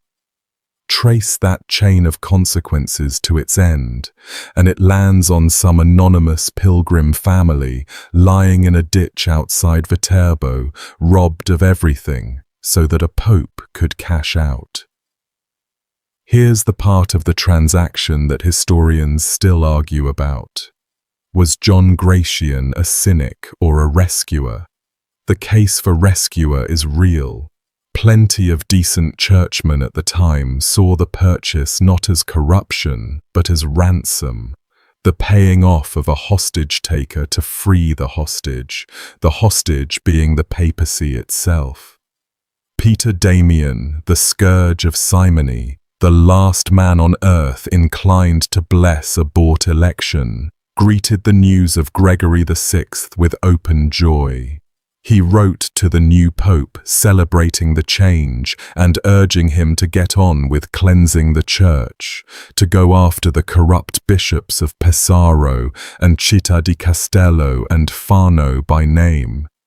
If Peter Damian could stomach it, the thinking goes, the deal must have looked at the time like the least bad option available to anyone. The case for cynic is simpler and colder. However you dress it, a man handed over a mountain of gold and received the papacy in exchange, and the technical name for that is simony. the buying and selling of holy things, named for Simon Magus, the sorcerer in the Book of Acts, who tried to buy the power of the Holy Spirit from the apostles and was cursed for it. Dante, writing 2.5 centuries later, reserved a specific pit of hell for simoniacs. He has them rammed headfirst into holes in the rock, upside down forever, with flames licking across the soles of their protruding feet, each new arrival hammering the previous one deeper into the stone. That was the medieval imagination's price for what changed hands in Rome on the 1st of May, 1045, and both parties to the contract were, by that standard, damned by their own signatures. Whatever Gregory VI intended, he inherited a wasteland. The treasury was gutted. The city was full of armed factions who hadn't stopped hating each other just because the throne had changed occupants. And within a very short time, his problems doubled, because the seller developed seller's remorse. The marriage, the whole reason for the sale, fell apart. The sources give different reasons and no certainty. In some tellings, the girl's family backed out. In others, the girl herself refused him. And I'll admit that version has a certain justice to it. The one person in Italy who looked at the Pope's gold and his name and his reputation and simply said no. In still others, secular life just bored him, or the money ran through his fingers faster than he expected. Whatever the cause, within months, Benedict was back at the gates of Rome, insisting that the resignation didn't count, that he was still the true pope, that the throne was his. He had sold the papacy, and now he wanted it back without refunding the purchase. Then the situation achieved a configuration that sounds like a joke and was actually a catastrophe. Sylvester III chose this moment to reassert his own claim from the Sabine Hills. Count them with me. Gregory VI, who had bought the office, held the Lateran. Benedict IX, who had sold it, came back and by some accounts planted himself at Santa Maria Maggiore, or by others operated from the family strongholds while his partisans fought for him inside the walls. Sylvester III pressed his claim in the region of St. Peter's. 3 popes, 3 men simultaneously claiming to be the one head of the universal church, each with a faction, each with armed men, each occupying or contesting one of the great basilicas of Rome like rival warlords dividing a city, because that is precisely what they were. Priests saying Mass in one church while across town another congregation heard the same words from a rival's clergy. Ordinary Romans unsure which sacraments were valid, whose blessing counted, whose excommunication could send you to hell. Christendom's capital had become a theological hall of mirrors with swords in it. At street level, the 3 popes' winter of 1045 into 1046 was no abstraction for the people living inside it. Every priest in Rome faced a concrete, unavoidable choice at every single Mass. The canon of the Roman liturgy contains a line, ancient then and still in use now, where the celebrant prays together with your servant our Pope, and then speaks the man's name aloud. One name. The prayer has no plural. Every morning at hundreds of altars across the city, a priest had to open his mouth and commit Gregory or Benedict or Sylvester, knowing the choice would be reported and that naming the wrong pope in the wrong parish could cost him his position or his teeth.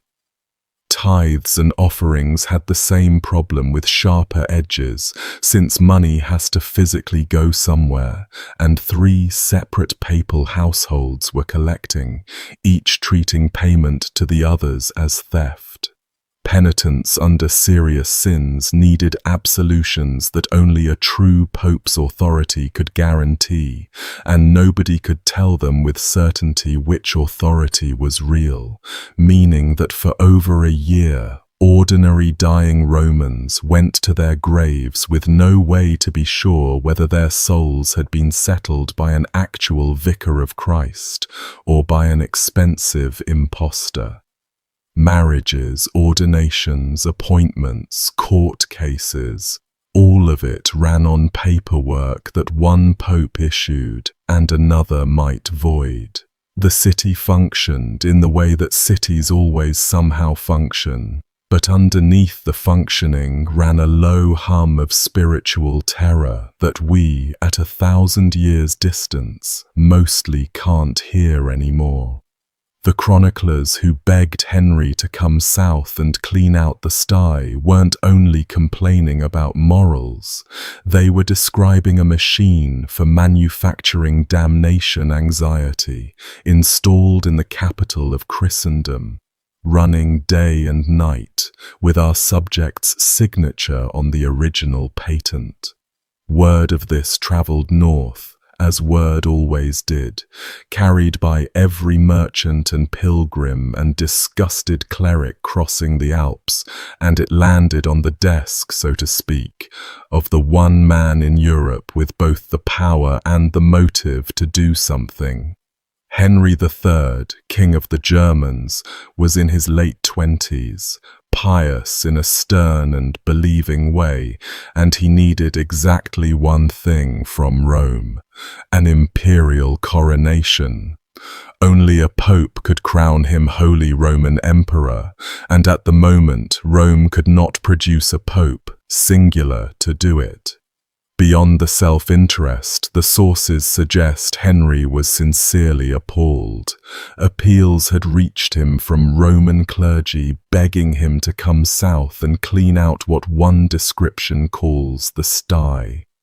In the autumn of 1046, he crossed the Alps with an army and a train of bishops, held a preliminary church council at Pavia where he denounced the buying and selling of holy things, and then did something that showed real political craft.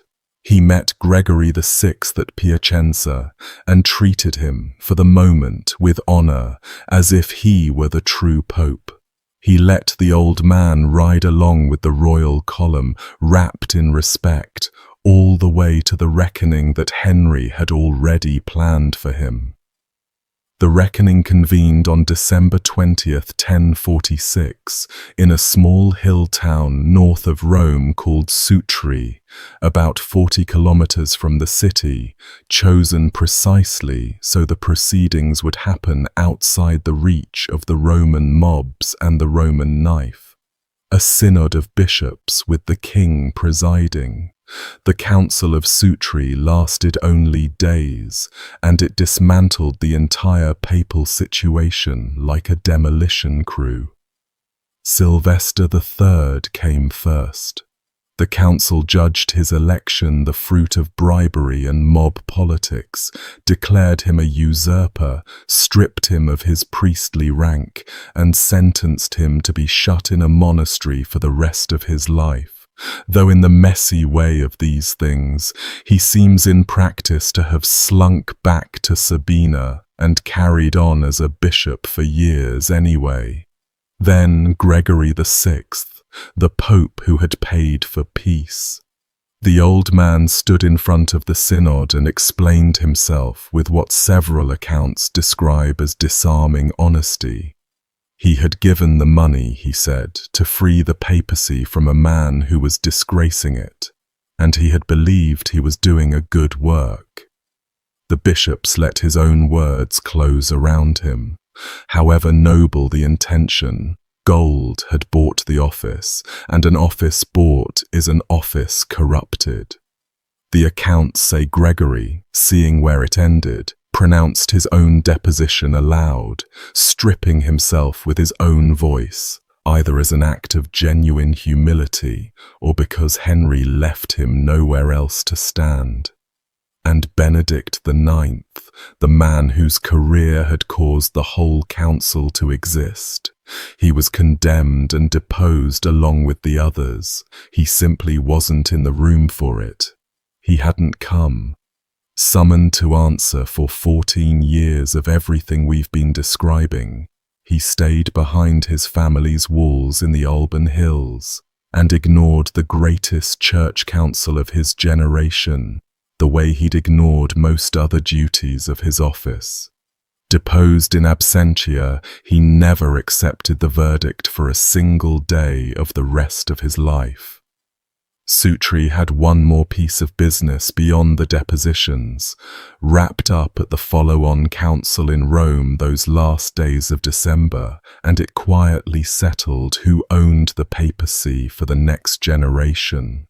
The Roman clergy and people, thoroughly beaten and thoroughly implicated, formally granted Henry III the rank of patrician of the Romans, investing him with the green mantle and the gold circlet of that ancient office, and with it, in practice, the deciding voice in every papal election to come. The right the Tusculani had bought and the Crescentii had fought over was simply handed north, entire, to the German crown.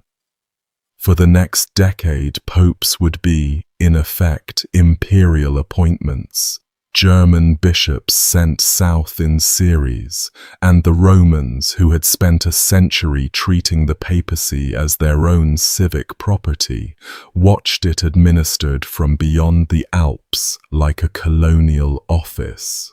One tyranny traded for a tidier one, the reformers' critics muttered, and they had a point that would take another 30 years and a snowy morning at Canossa to resolve. For our purposes, though, the transfer had one immediate meaning. Benedict's third comeback, when it came, would be an act of rebellion against the emperor himself, and everyone who helped him knew it. With the board swept clear, Henry supplied his own pope. On Christmas Day, 1046, a German bishop named Suedger of Bamberg was enthroned in Rome as Clement II, and within hours the new pope performed the service he had, functionally, been hired for. He crowned Henry III and his wife, Agnes Emperor and Empress of the Romans. Christmas coronations were an old imperial habit, echoing Charlemagne, and the symbolism was aimed straight at the city. The era of Roman families minting popes was over. From now on, the papacy would answer to a higher earthly power, and that power wore a German crown. The Romans, having watched their homegrown popes disgrace themselves for a century, swallowed it, for the moment. As for Gregory VI, Henry didn't leave him behind to become a rallying point. The deposed old man was taken north over the Alps into exile in Germany, to Cologne, and here the story plants a seed that will grow into a forest. Travelling with Gregory into exile as his chaplain went a young Roman cleric called Hildebrand, small, fierce, low-born and burning with a vision of what the church should be. Hildebrand watched everything. He watched his master, a decent man by most measures, destroyed by a single act of purchased mercy. He watched a German king dispose of 3 popes in a week. He absorbed at close range the complete lesson of Benedict IX, the whole anatomy of what happens when the holiest office on earth becomes a family asset. Gregory VI died in Cologne within about a year, and Hildebrand eventually made his way back to Rome in the service of the reformers. 26 years later, he would become Pope himself, as Gregory VII, taking his dead master's name, and he would spend his reign waging total war on everything Benedict had embodied: humbling emperors, celibating the clergy, burning simony out of the church with an iron so hot the whole continent felt it. The Gregorian reform, one of the great turning points in European history, traces in a straight personal line back to a young chaplain sharing a wagon into exile with a broken old man, both of them ruined in different ways by our subject. Back in Italy, Clement II set about his job with German diligence.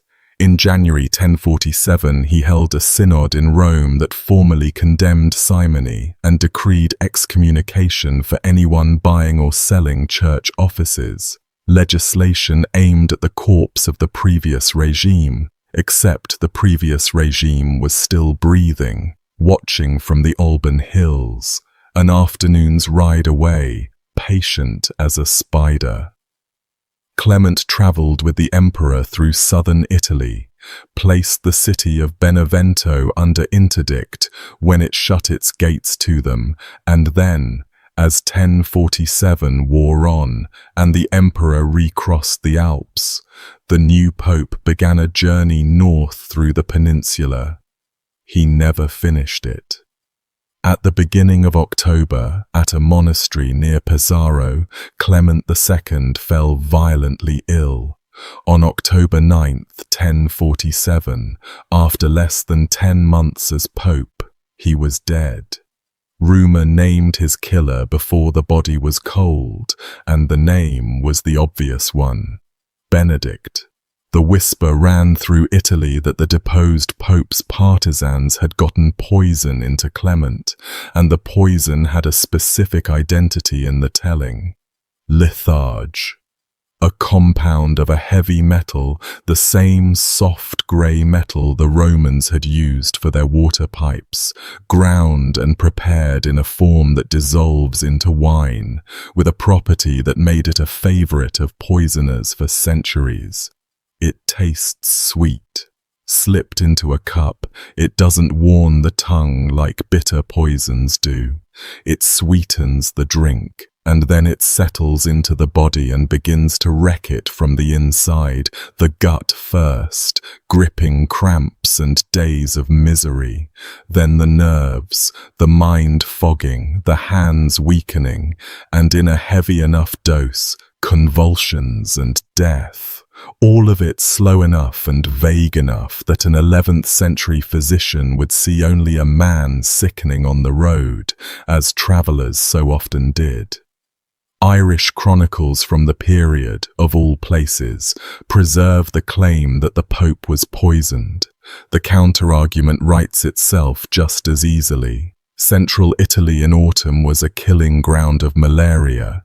Clement had been travelling through it for months, and popes in this era died young and often without anyone's help. His body was carried, by his own wish, all the way home over the mountains to his beloved Bamberg in Bavaria, and entombed in the cathedral there, where he remains the only pope buried north of the Alps. A German bishop who was pope for 280-some days, sent home in a box, and the question of what killed him closed for 900 years. Except it didn't stay closed, and this is one of my favourite turns in the entire story, the moment the 11th century reaches into the 20th. In June of 1942, in the middle of the Second World War, Clement's tomb in Bamberg Cathedral was opened and his remains were examined. Years later, in 1959, two German researchers, Specht and Fischer published a toxicological study of samples from the body in a forensic science journal under a title that translates as Evidence of Poisoning in the Remains of a 900-year-old Corpse. Their finding, sitting there in the sober pages of a criminology journal, was that the bones carried concentrations of that same heavy metal far beyond anything normal, in some samples on the order of 10 times what they should have been. The Pope who died on the road in 1047 had a poisonous metal saturating his skeleton, consistent, the researchers concluded, with the poisoning the rumors had always alleged. Now the careful voices have their say here too, and they should. Medieval medicine used that metal in ointments and treatments, so a sick man dosing himself could accumulate it innocently. Wine of the period was sometimes sweetened with it on purpose, a slow, accidental poisoning that entire regions inflicted on themselves. The metal in the bones proves the metal in the man, and stops short of proving the hand that put it there. But if you were building a murder case a millennium late, you would note the following. A motive, since Clement's existence was the one obstacle to Benedict's restoration. A suspect with an unmatched record of alleged violence. A rumor naming the exact poison, preserved independently. And a body that, when finally examined, turned out to be full of exactly that poison. Courts have convicted on less. History just isn't allowed to. One fact keeps the suspicion breathing, and it is simply the calendar. Clement II died on October 9th. Within a month, on November 8th, 1047, Benedict IX came down out of the Alban Hills with a body of armed followers, reportedly greased by Tusculan gold in the usual quarters, seized the Lateran Palace, and sat himself on the papal throne for the third time. If he did poison Clement, the operation was seamless, the vacancy created and filled inside 30 days. If he didn't, then fortune handed him the exact gift he needed at the exact moment he needed it, and he was standing there ready with soldiers when it arrived. Either way, the man the greatest council of the age had deposed, the man half of Europe's bishops considered a walking sacrilege, was Pope again, third reign, and this time he had gotten there over a dead body about which questions have never fully stopped. The third reign lasted about 8 months, from November 8th, 1047, to the middle of July 1048, and it has a strange, held-breath quality in the sources, like a city waiting for a hammer to fall. Benedict held Rome. He performed, presumably, the functions of the office. And every day, everyone involved understood that the arrangement survived only as long as the emperor was too busy to deal with it. What kept the hammer suspended for those 8 months was a piece of aristocratic double-dealing involving the last important nobleman in our story. Boniface III, Margrave of Tuscany, was the most powerful lord in northern Italy, richer than most kings, and technically the emperor's man south of the Alps. He was also, in 1047, thoroughly annoyed with Henry over other business, and the sources are fairly direct that Benedict's return to the Lateran happened with Boniface's quiet connivance, the Tuscan lord holding the door while the Tusculan pope walked back through it. Gold reportedly moved. When Henry, from Germany, named a new pope, a bishop called Poppo of Brixen, and sent orders that Boniface should escort the man to Rome and install him, Boniface performed a small masterpiece of feudal insolence. He declined. The Romans, he explained in his reply, had already enthroned Benedict, and he could hardly be expected to interfere with the will of the Roman people. A Margrave citing popular sovereignty. The emperor's answer boiled over the Alps with a threat behind it that no lord in Italy could survive, and one version of Henry's message has him vowing to come down personally with an army if his instructions weren't carried out. Boniface calculated, as men like him always calculated, and Benedict's last protector folded. In July 1048, Tuscan troops came south with Poppo of Brixen in their escort, and this time the Tusculan network could not or would not fight. On July 16th or 17th, the sources vary by a day, Benedict IX was driven out of Rome by armed force, and Poppo was enthroned as Pope Damasus II. The expulsion itself gets a single line in the chronicles: no battle worth recording, no siege, just soldiers arriving and a man leaving. The chronicles give it one line and move on. It has earned more than that. A man who had first put on the papal vestments as a youth back in 1032 rode out of Rome in the summer of 1048 in his mid-30s and never entered the city again in his life. 16 years, 3 pontificates, 1 sale, and it ends with hoofbeats going out a gate. Rome, for its part, seems not to have lifted a hand to keep him. Whatever machine of loyalty and fear the Tusculani had run inside those walls for 2 generations, it had finally burned through its fuel. Damasus II, the new pope, the emperor's second attempt at a clean German broom, then contributed one of the most unsettling data points in the whole affair. He lasted 23 days. Enthroned on the 17th of July, he left the city almost immediately for Palestrina in the hills, trying to escape the furnace of the Roman summer and the fevers that came with it, and at Palestrina, on August 9th, 1048, he died. 23 days. The Roman summer of this era killed on a schedule that locals arranged their whole lives around. From July into September, the Campagna, the marshy plain surrounding the city, exhaled fever. Anyone with means fled to the hills, popes included, and Damasus was doing exactly that when it caught him anyway.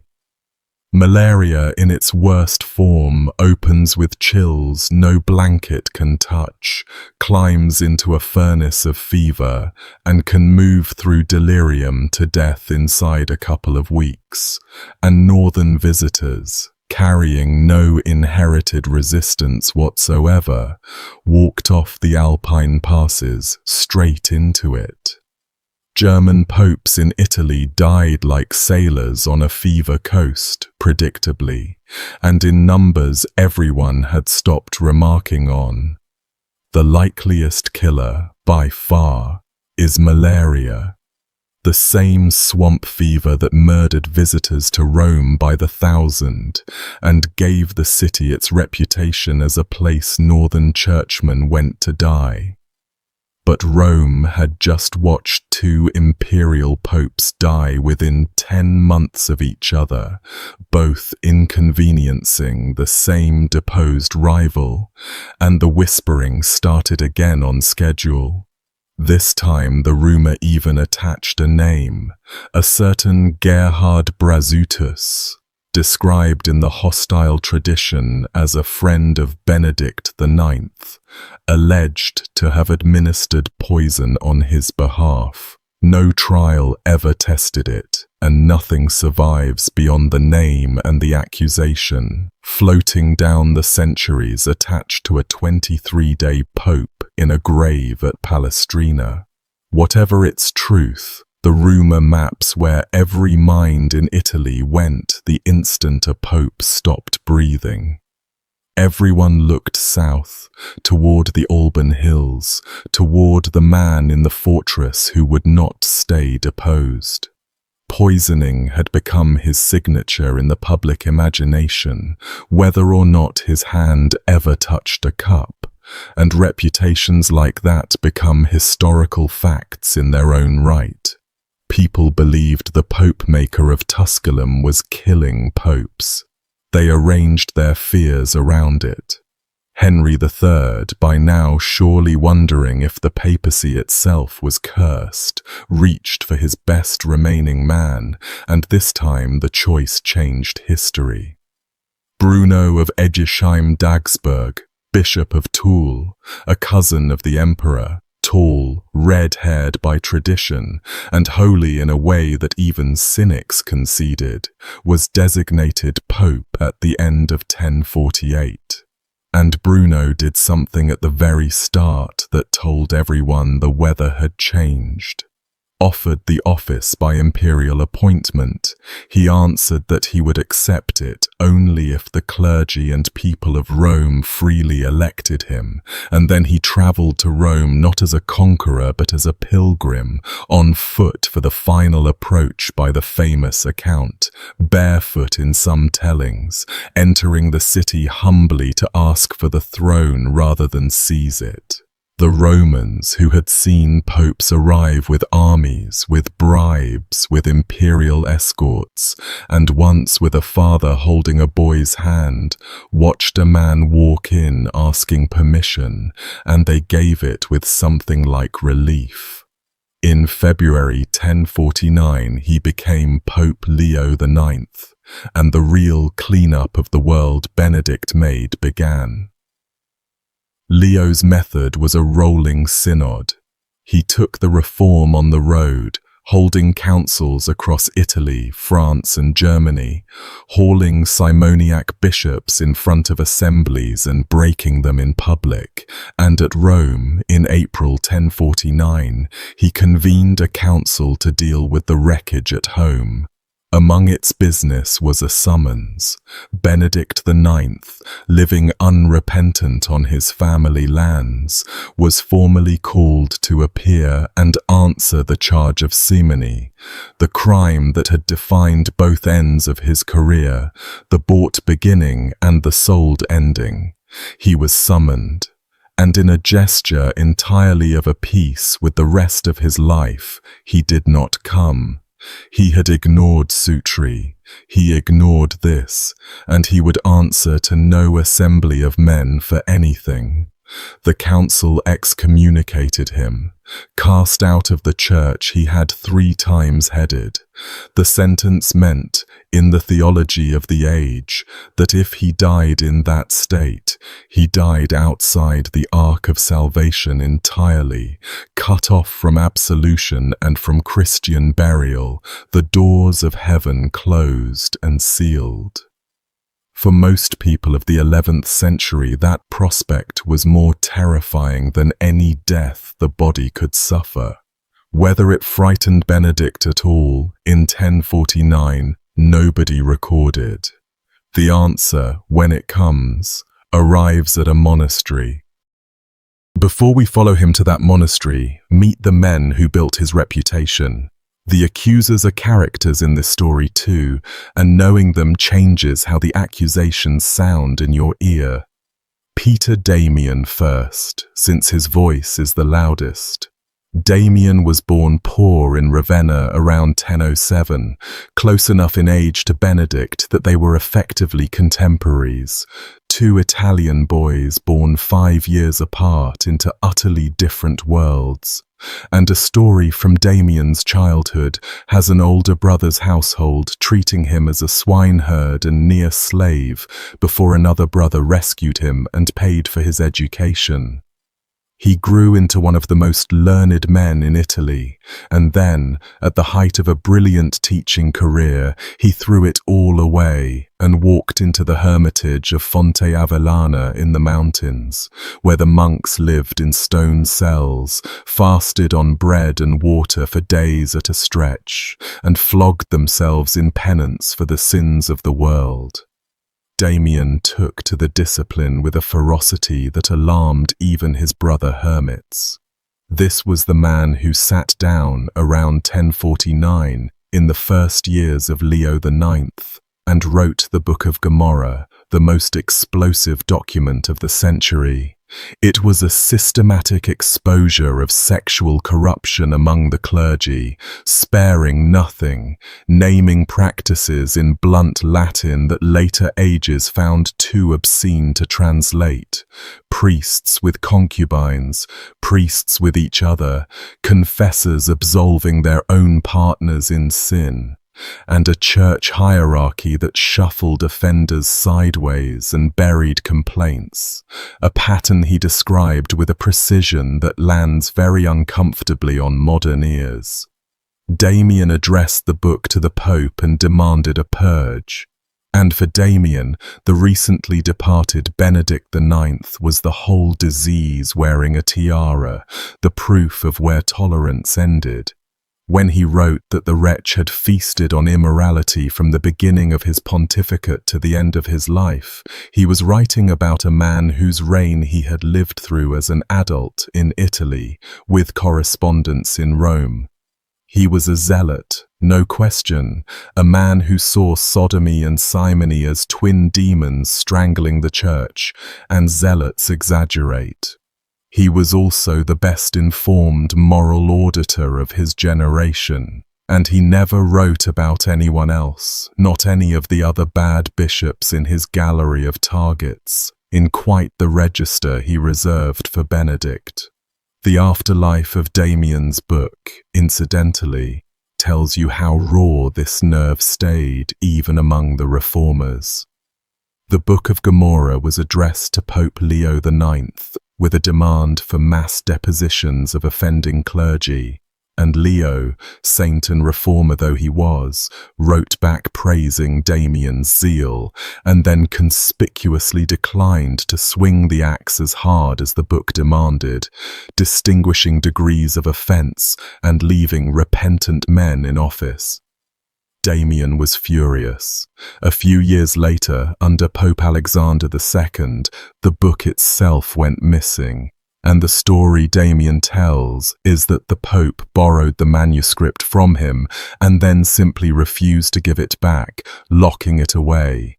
And Damien wrote a blistering complaint accusing the pontiff of stealing his book to bury it. The most explosive document of the century, the one for which Benedict IX had served as the monstrous Exhibit A, was too hot for even the reform papacy to leave lying around. Put that beside everything else, and a pattern shows itself. The institution could depose Benedict, excommunicate him, legislate against everything he represented, and rebuild the entire election system to prevent his like again. What it could not comfortably do, then or for a long time after, was keep an itemized account of what men like him had actually done circulating in its own libraries. The shudder of Desiderius, the locked-away book of Damien, the vagueness of the chronicles at exactly the points where you want detail. Everyone who knew declined to say. The silence around Benedict's specifics is an occupied silence, held by men who looked at what they knew and decided, each for his own reasons, that the page was better off without it. The details fell out of history through 100 small acts of aversion, leaving only the categories, standing like labeled doors in a corridor nobody would open. Desiderius of Monte Cassino comes at the subject from a different angle, and his testimony has a different texture, cooler and somehow worse.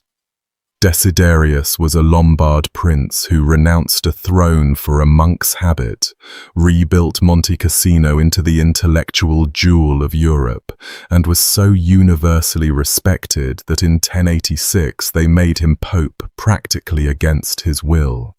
His dialogues, where the Benedict material lives, were written as edifying literature, stories of Saint Benedict of Nursia's miracles, and the 9th century monastery's world.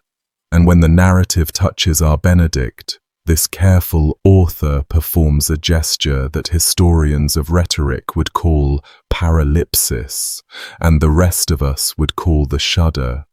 He lists the categories, the rapes, the murders, the unspeakable acts, and then declines to itemize, saying the man's life was so foul that decency refuses the details, that he shudders to relate it. You can respond to that two ways.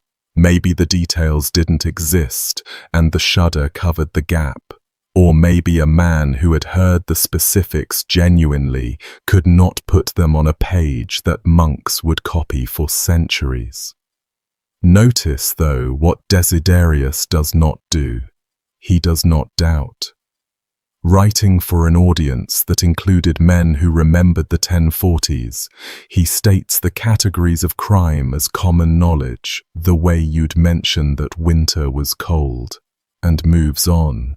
Common knowledge can be wrong, but it is a different animal from invention, and Desiderius, a future pope canonized as Blessed Victor III, staked his credibility on it without a flicker. Benno of Piacenza is the third voice, the one with blood on his mind. Benno's testimony reaches us second-hand through a polemicist named Boniface of Sutri, so it comes with two layers of axe-grinding, and Benno himself had a grievance, having been tangled in the imperial Italian church wars of the era. His contribution is the phrase about many vile adulteries and murders perpetrated by the Pope's own hands, and whatever else you say about it, the specificity of the charge is unusual. Medieval invective usually accused enemies of ordering deaths. Personal, hands-on killing was a distinct and heavier allegation, closer to calling the Pope a common cutthroat than a corrupt prince, and Boniface's readers were meant to take it literally. Layered over these three come the later embellishments, the sorcery in the woods, the demons answering to their names, the enchantments laid on women, the magic books, and those grew in the telling across the following century, flourishing especially among writers hostile to the papacy generally, for whom Benedict was a gift that kept giving. A ruined reputation attracts stories the way a wound attracts flies, and by 200 years after his death, the man had become a fully upholstered monster of legend, part warlock, part beast, the details migrating freely between accounts. Set against all of this stands one thin, stubborn observation. Reginald Lane Poole, an English scholar working in the early 20th century, went through the sources in chronological order and noticed the pattern I mentioned earlier. During the actual pontificate, the surviving contemporary documents complain about Benedict's politics, his family, his uncanonical position, and say remarkably little about orgies or murders. The full catalogue of horrors enters the record after the sale of the papacy, after 1045, once he was disgraced, deposed, and safely hateable. and it grows richer the further the writer sits from Rome and the later he writes.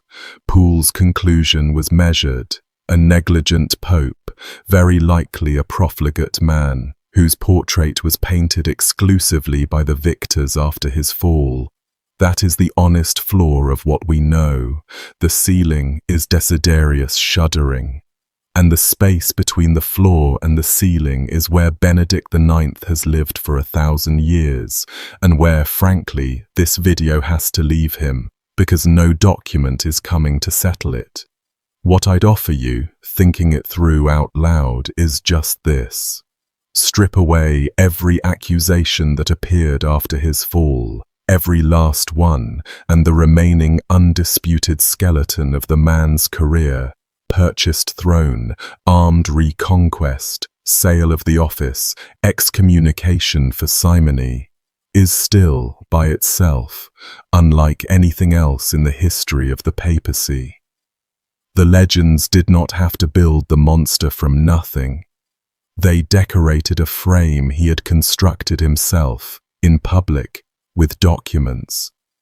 The chair of Peter that Benedict was handed in 1032 was already soaked in 1.5 centuries of horror before the boy ever sat in it, and 2 episodes from his family's own world show what had soaked into the wood.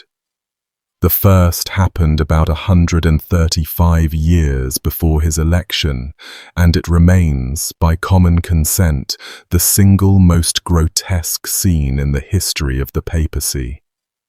In January of 897, Pope Stephen VI put his predecessor on trial in the Lateran. His predecessor, Formosus, had been dead for the better part of a year.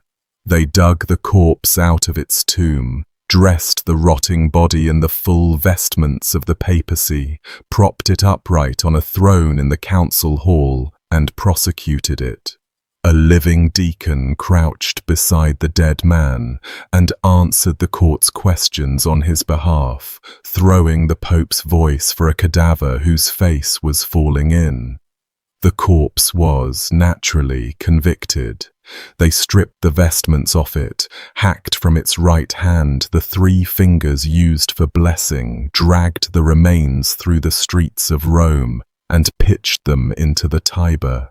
Fishermen pulled the body out downstream. Within the year, Stephen himself had been overthrown by a Roman mob and strangled in prison, and the papacy entered a spiral in which pope after pope died by violence, deposed, smothered, poisoned, strangled, at a pace that reads less like church history and more like a casualty list. That trial, the Cadaver Synod, was the founding atrocity of the age our subject was born into. It happened in the same palace where Benedict would later allegedly hold his banquets. The Roman aristocratic machine that staged it, prosecuting a corpse to settle a land and power feud, was the direct ancestor of the machine that eventually produced Theophylact of Tusculum and set him on the same throne the dead man had been propped on. The second episode lands much closer to Benedict, close enough to touch his story at both ends, and it is nearly as hard to hear. In 997, about 15 years before Benedict's birth, the Roman nobility under the Crescentii, the same clan that would later fight his family for the papacy, drove out the young German-appointed Pope Gregory V and set up a distinguished Greek-Italian churchman named John Philagathos as anti-pope, John XVI. The following year, the teenage emperor Otto III came back over the Alps with an army to correct this, and the correction visited on John Philagathos was deliberate, methodical, and meant to be seen. Imperial soldiers took him alive. They cut off his nose, they cut off his ears, they cut out his tongue, they blinded him, and the blinding by some accounts was botched or partial so that he retained a sliver of sight, arguably a deeper cruelty.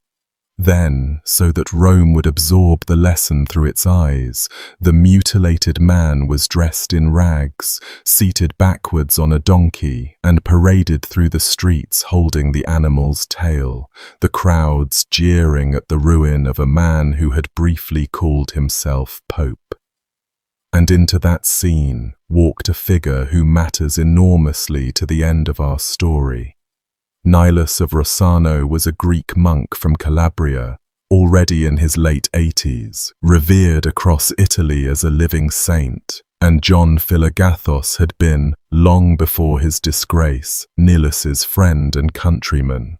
The old man travelled to Rome and stood in front of the emperor and the restored pope and begged them, having taken the man's eyes and face and tongue, to at least give the wreckage of him into his care.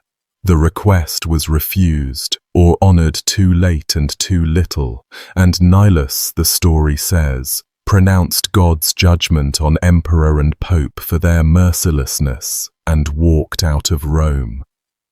Both men, as it happens, were dead within a handful of years, young. Nilus spent his final days south of the city, in the Alban Hills, on land granted at the foot of the mountains, where in 1004 his followers founded a monastery of Greek monks around his memory. The place was called Grotta Ferrata. Yes, that Grotta Ferrata. The monastery where Benedict IX's story ends was founded by the man who had begged mercy for a mutilated antipope, on land that belonged to the Counts of Tusculum, granted by Benedict's own grandfather, Gregory I of Tusculum. The house of penance standing ready at the end of the road was built, decades in advance, by his own family's charity, out of the aftermath of an atrocity his world considered normal governance. Hold those two images, the corpse on the throne and the man on the donkey, and Benedict's formation stops being mysterious. He was raised inside a family and a city for which the papacy was simultaneously the holiest thing on earth and a piece of real estate that men were dug up, strangled, blinded and de-tongued over. Every adult he grew up around had either participated in that system or profited from it. Both uncles had been layman popes, and his father bought him his throne as other fathers bought sons a commission or a farm. Nobody in the record ever asked whether the boy had a vocation, whether he believed, whether he was suited, any more than you'd ask a horse whether it wished to inherit a stable. Whatever he became, and the sources say he became something monstrous, he became it inside an institution that had spent his whole lifetime, and his father's lifetime, and his grandfather's lifetime, teaching one lesson to everyone who touched it. The chair was power. Power was taken and held with gold and iron, and God, whatever the songs said in the basilicas, did not seem to intervene. Benedict's originality, if you can call it that, was to take the lesson to its logical conclusion. His ancestors had bought the papacy, killed for it, died for it. He was simply the first to notice that anything you can buy, you can also sell. None of this excuses a syllable of what the sources allege, and I want to be plain about that. Explanations are not absolutions, and the peasants allegedly robbed and the women allegedly assaulted and the men allegedly dead by his hand, if the accusations hold, were owed a shepherd and got a predator, whatever the predator's childhood looked like. But it does relocate some portion of the horror, spreading it off the one man and onto the system that manufactured him. The demon from hell, if that's what he was, did not claw his way up through the floor of St. Peter's. He was installed through the front door by his father with receipts, while the assembled clergy of Rome held their palms out for the purchase price. If a demon sat on the chair of Peter for 16 years, an entire city helped him into the seat and took payment for the service. And the chroniclers who later shuddered at his name had, most of them, said nothing at all while the gold was moving. After the excommunication of 1049, Benedict drops almost entirely out of the documentary record, and the last 7 years of his life are a house with the lights off. He was still only in his later 30s. He lived, as far as anyone can tell, on the family lands in the Alban Hills, in the castles of Tusculum, an excommunicated ex-pope in internal exile 20 kilometers from the city he had ruled 3 times, close enough that on clear evenings the towers of Rome would have been visible from his walls. What the silence contained, we simply don't know.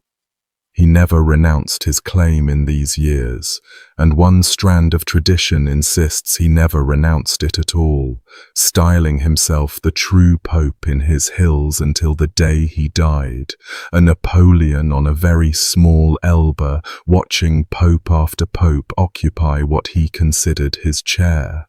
And popes did keep passing across that view, since the office remained lethal. Damasus, 23 days, was already in the ground at Palestrina, in the hills where Benedict could practically see the grave. Leo IX reigned 5 years, marched an army against the Normans in the south, lost catastrophically at Civitate in 1053, spent months as the Normans' oddly reverent prisoner, and came home to die in 1054.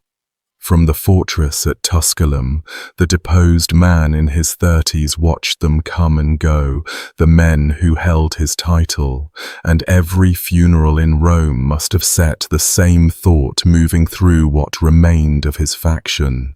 He is still alive, he is still down there, he has come back twice before. He never came back, and the reason he never came back, according to the tradition that the Catholic Church itself came to prefer, is the strangest turn in his entire story, stranger than the eclipse, stranger than the sail.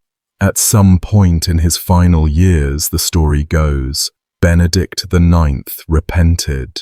To follow it, the road runs back to Grottaferrata, the Greek monastery at the foot of the family's own mountain. By the 1050s, the community founded around old Nilus's memory was governed by its 4th abbot, Bartholomew, called the Younger, a Calabrian Greek like his master, a copyist of manuscripts, a composer of hymns, and a man with a reputation for sanctity that reached well beyond the Alban Hills. The Roman Church would eventually canonize him, and the tradition of his own monastery, set down within a generation by a successor abbot named Luke, who died around 1085 and could have spoken with monks who witnessed all of it, records the following.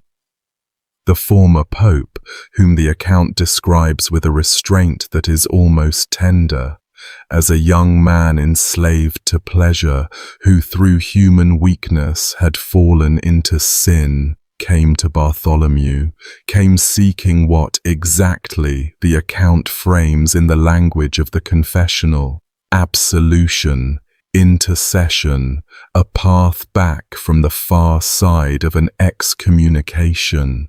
If it happened, it is one of the great, unwitnessed conversations of the Middle Ages. On one side of it, a Greek abbot in a black habit, heir of the saint who had begged mercy for a blinded anti-pope half a century before. On the other, the demon from hell himself, mid-40s now, seller of the papacy, suspected poisoner of popes, standing in a monastery his own grandfather's land grant had made possible, asking whether men like him were allowed to be forgiven. Bartholomew's answer, in the tradition, was yes, with a condition, and the condition cut to the bone of everything. Benedict must renounce the papacy.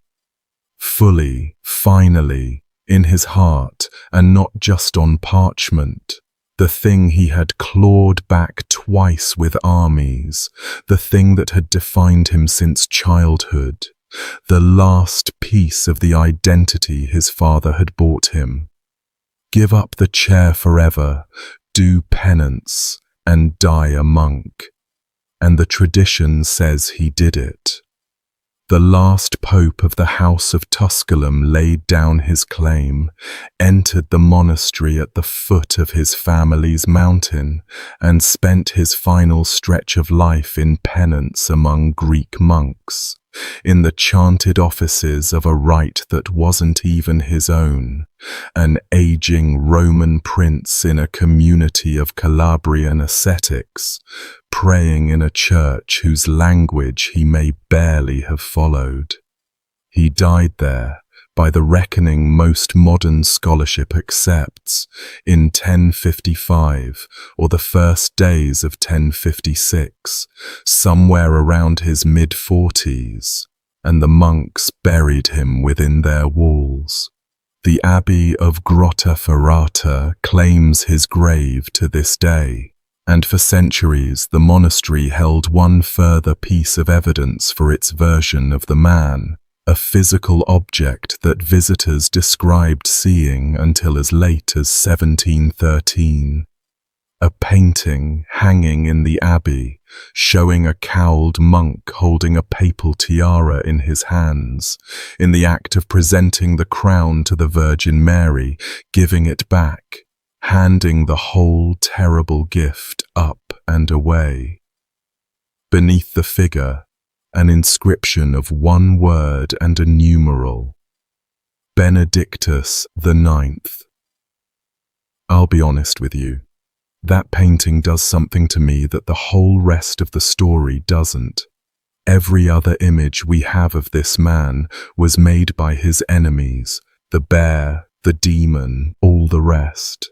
This one image, a monk surrendering a crown to the Mother of God, was made by the men who buried him, the only community on earth that had anything like a kind memory of him, and it hung there for 6.5 centuries before slipping out of the record like everything else he touched. Whether it depicted history or hope, whether the monks painted what they had seen or what they had prayed for, no one can now say. Paintings are not evidence of the heart, but somebody at Grottaferrata believed strongly enough to commission it and keep it on a wall for hundreds of years, that the worst man ever to hold the papacy had ended his life by giving it back. Now for the other tradition, since the record genuinely forks here.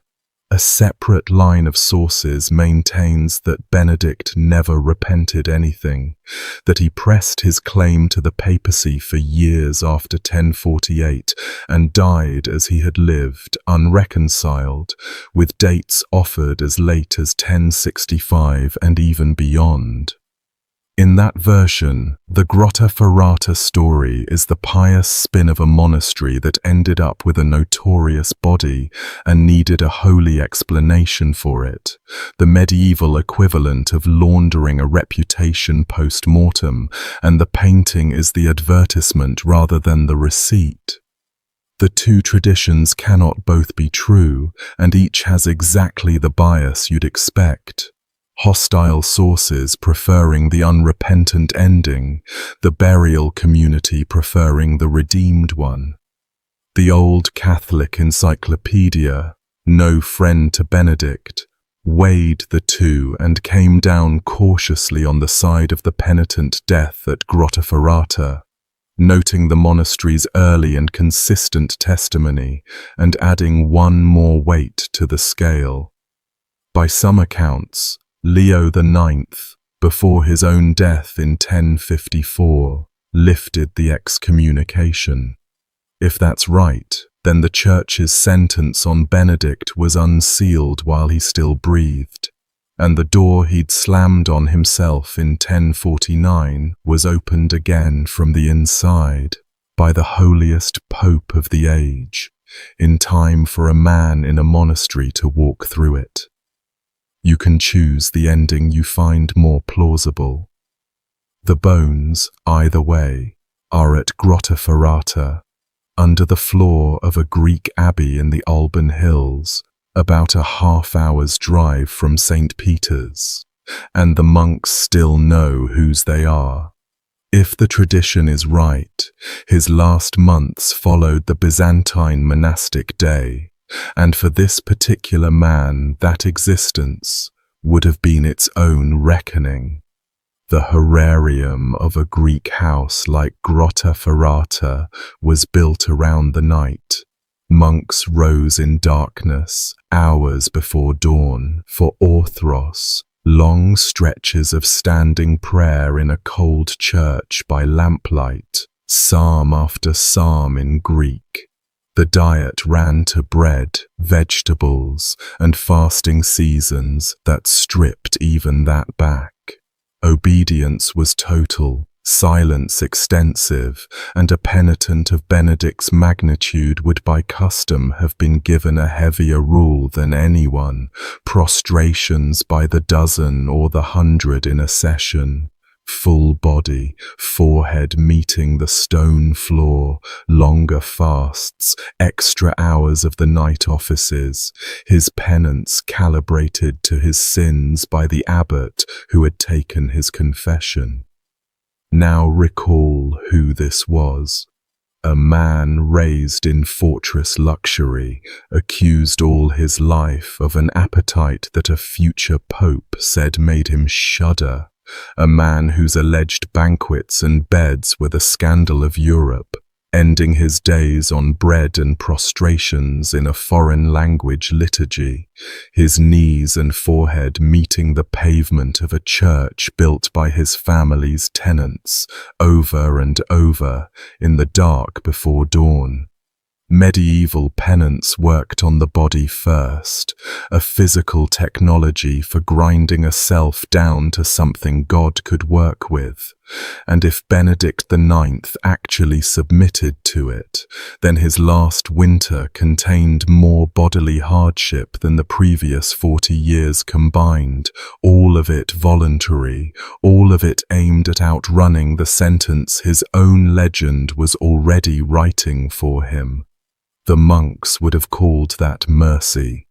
His former dinner guests would have called it a punishment beyond anything the emperor ever devised. Both would have been describing the same cold floor.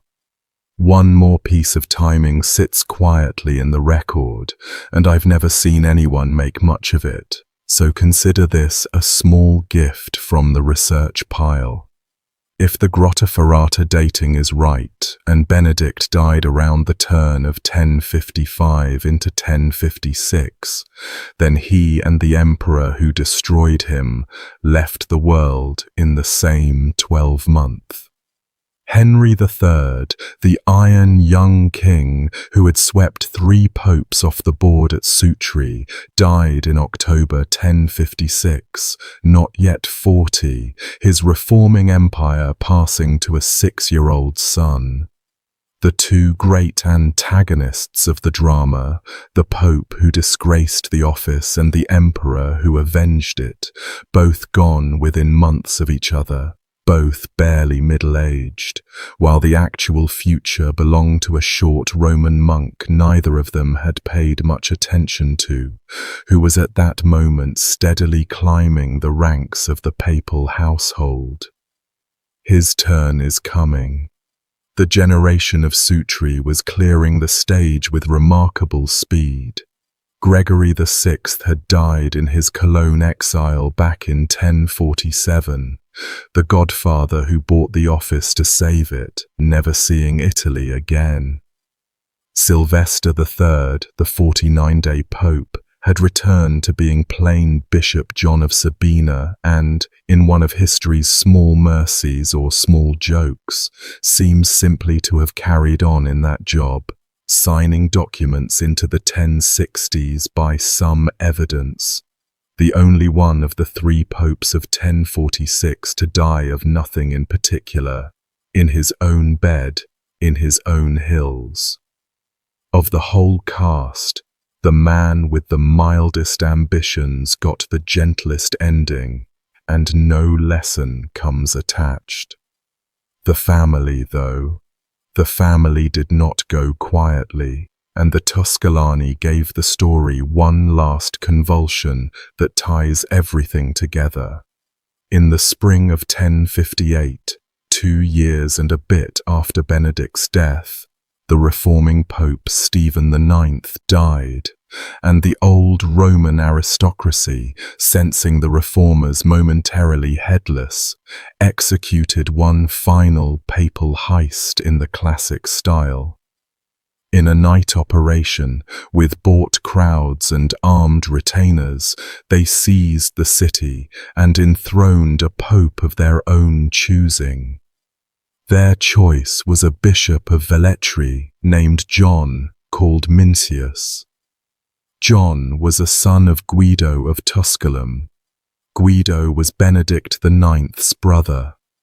The counts of Tusculum, given one last shot at the chair, reached into the same bloodline and pulled out Benedict's own nephew.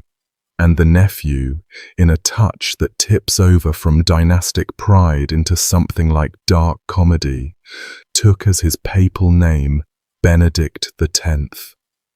Uncle Benedict, nephew Benedict, the family brand stamped one final time on the throne of the apostles. It lasted months. The reformers, led by that short Roman monk, Hildebrand, regrouped in Tuscany, elected a rival pope, borrowed Norman swords, and took Rome back by force in early 1059.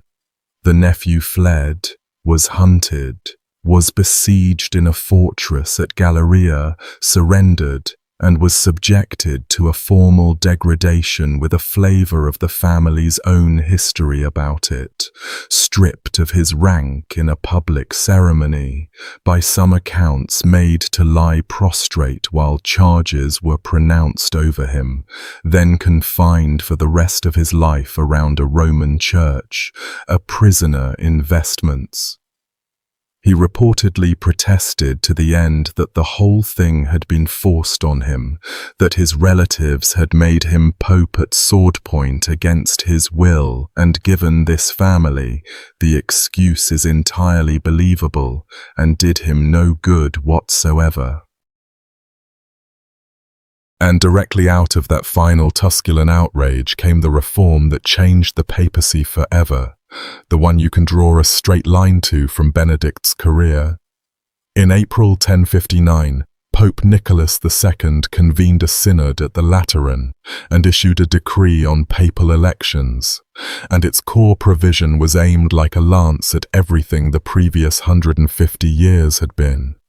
From now on, popes would be chosen by the cardinal bishops, the senior clergy of the Roman Church deliberating as a body, with the rest of clergy and people reduced to assent, and Roman nobles cut out of the process entirely.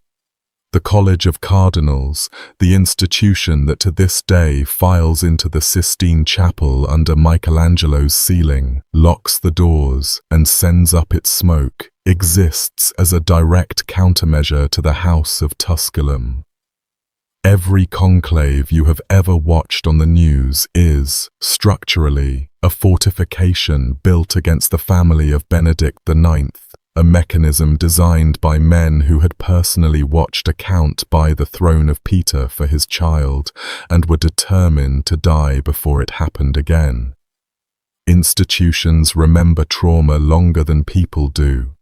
The Church has now spent close to 1,000 years electing popes inside a locked room precisely so that no one can ever again do what Alberic III did in October 1032.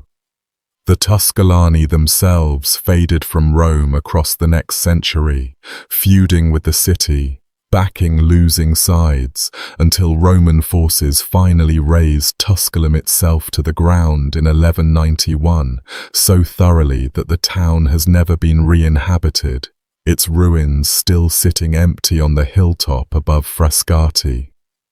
The bloodline, though, survived through a branch that took its name from one of the family properties, a place called Colonna. The Colonna became one of the two great baronial houses of medieval and Renaissance Rome, produced cardinals by the dozen and a pope of their own in the 1400s, and exist to this day, princes still, with a palace in the middle of Rome you can visit on Saturday mornings. Benedict IX has living relatives with a gallery of old masters. Meanwhile, Hildebrand, the exile's chaplain, became Pope Gregory VII in 1073 and pushed the reform to its summit, claiming powers no pope had claimed before. And in 1077, he brought an emperor, Henry IV, son of the man who had presided at Sutri, to stand barefoot in the snow for 3 days outside the castle of Canossa begging papal absolution. Within 30 years of Benedict's death, the office he had treated as a family chattel had been rebuilt into a power that could humiliate emperors in the snow. Whether that transformation was the Church's salvation or just a grander form of the same appetite is a debate for a different video. Either way, the men who built it were open about their motive. Never again the boy on the throne, the gold in the palms, the cords under the cloaks, the Pope in the woods at night. Never that name again. The strangest part of his afterlife is still ahead, but one thing the horror stories tend to crowd out needs its turn first, and it may unsettle you more than the orgies do. For all 16 of those years, in between everything we've described, Benedict IX was also, functionally, doing the job. The machinery of the papacy ground on around him, documents went out under his name, and some of what he did as pope sits very oddly next to the rest of the file. In 1035, for instance, this same man performed one of the earliest formal papal canonizations in the Church's history.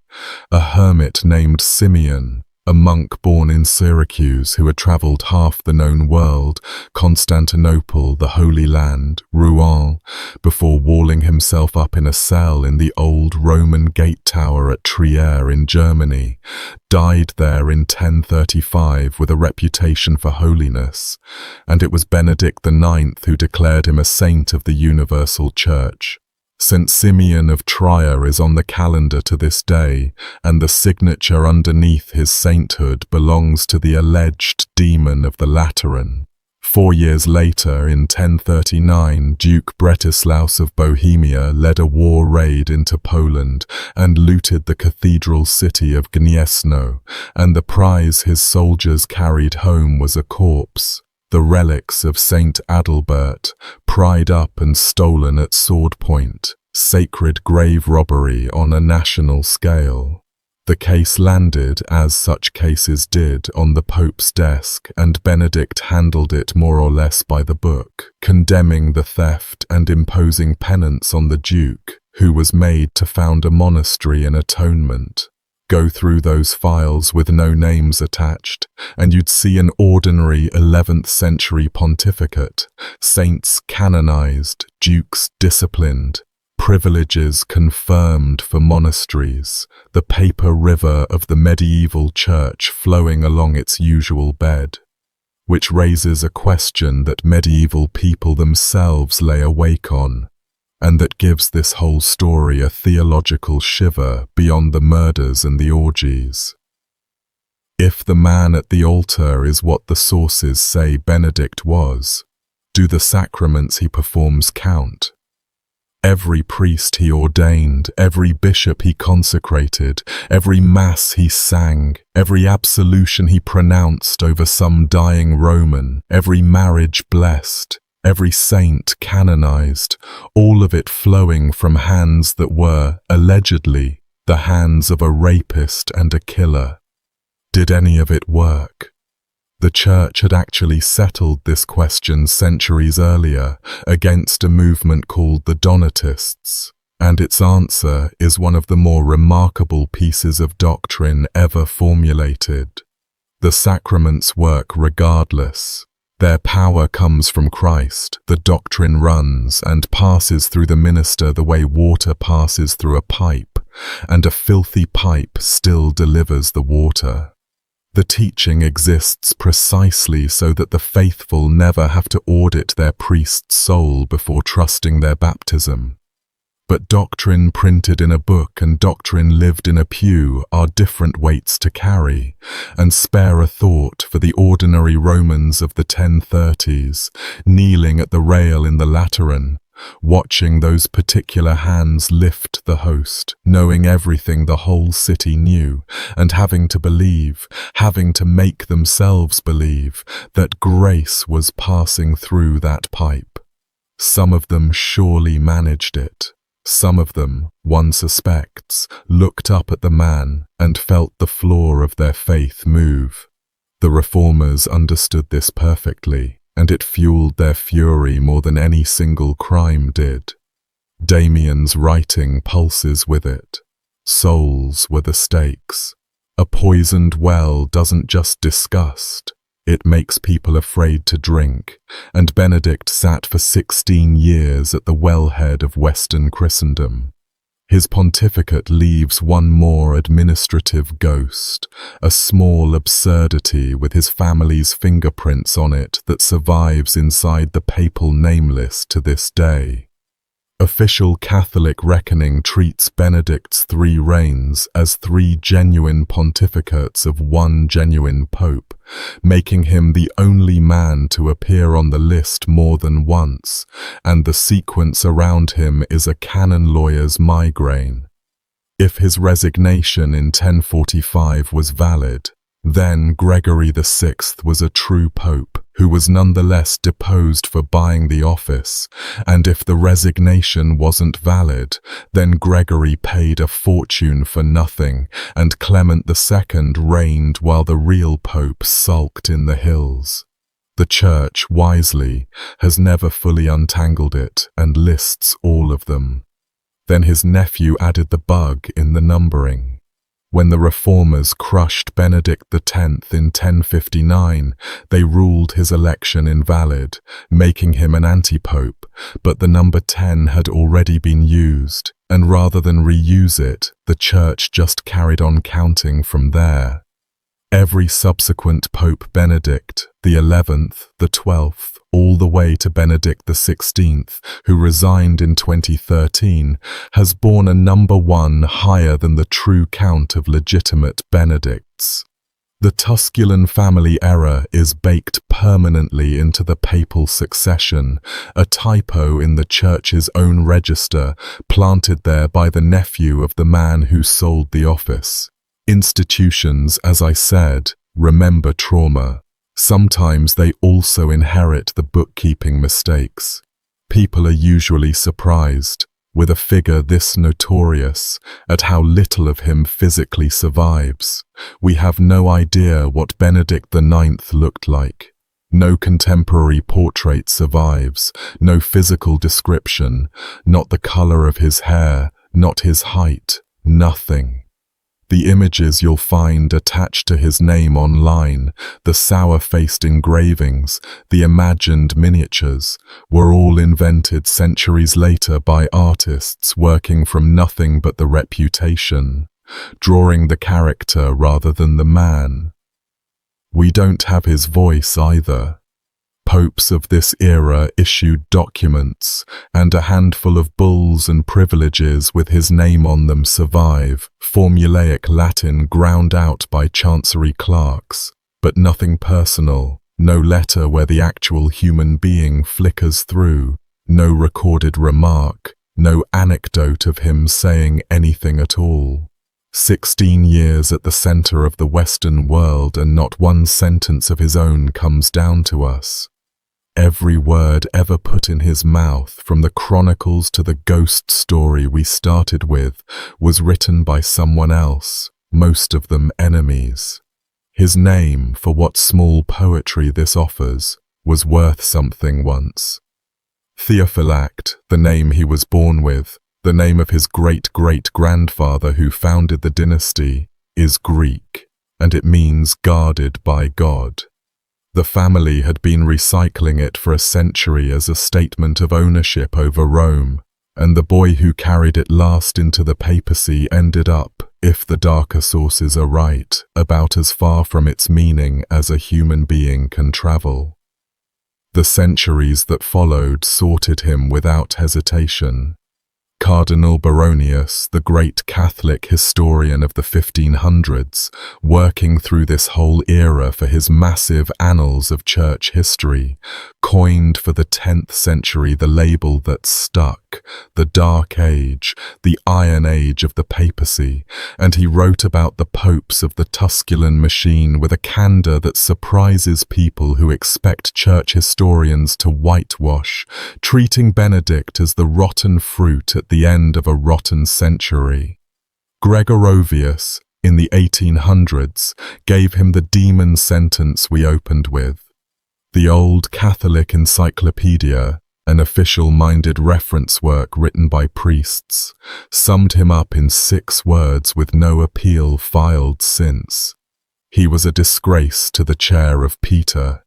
That's the Church's own reference literature talking about one of its own popes, and the entry doesn't even pretend to look for mitigating circumstances beyond the youth and the family.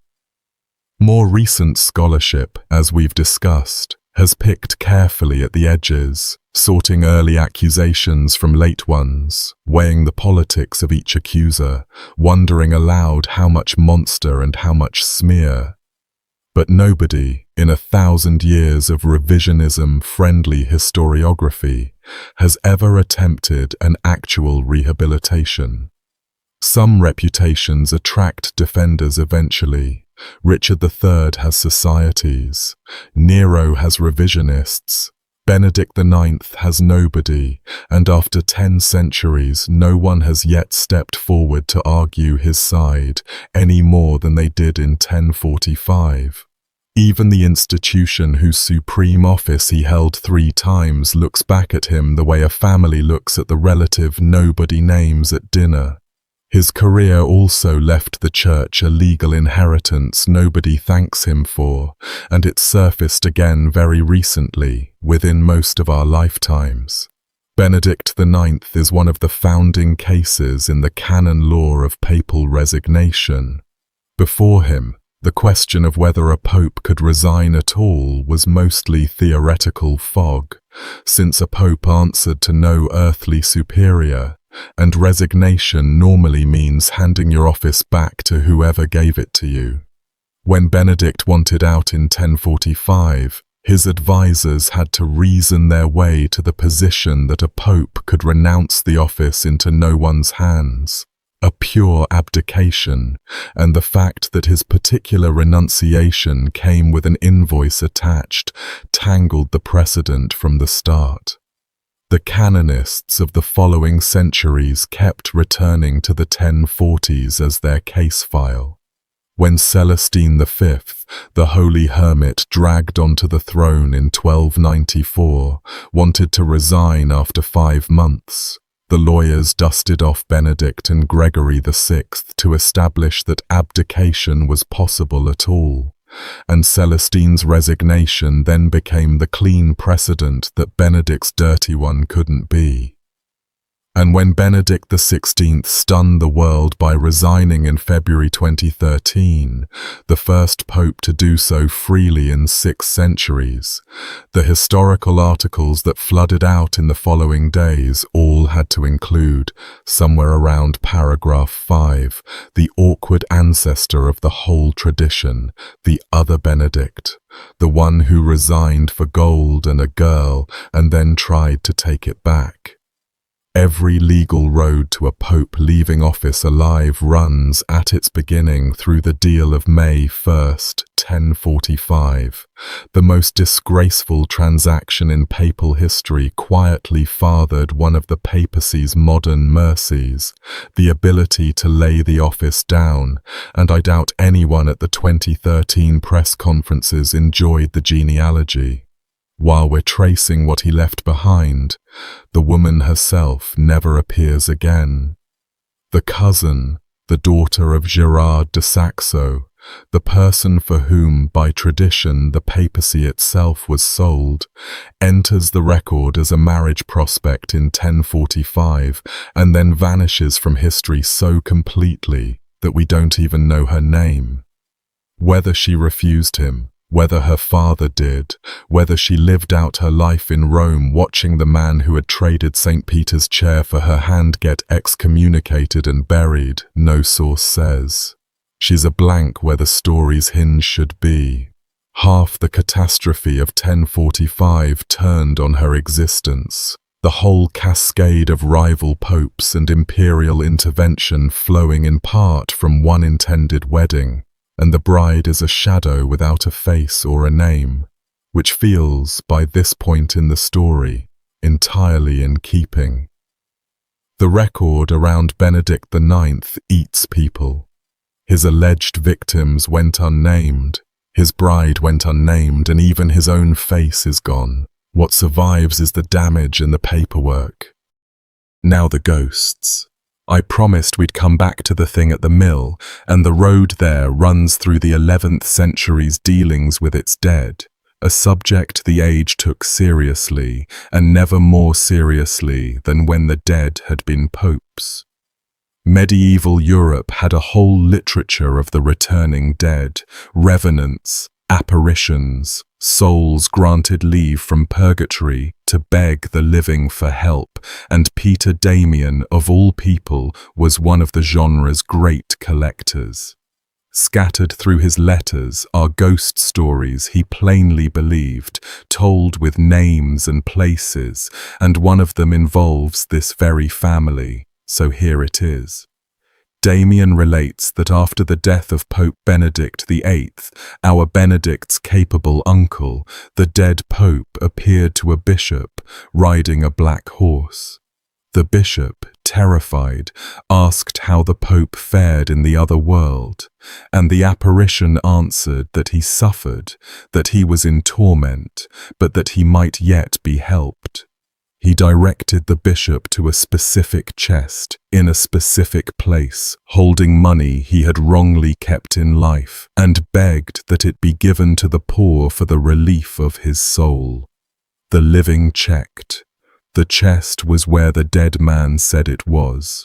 The alms went out, and in the sequel to the story the Pope appeared once more, at peace now, to say the debt was paid. Whatever you make of that as evidence, its shape carries the whole medieval theology of death in miniature.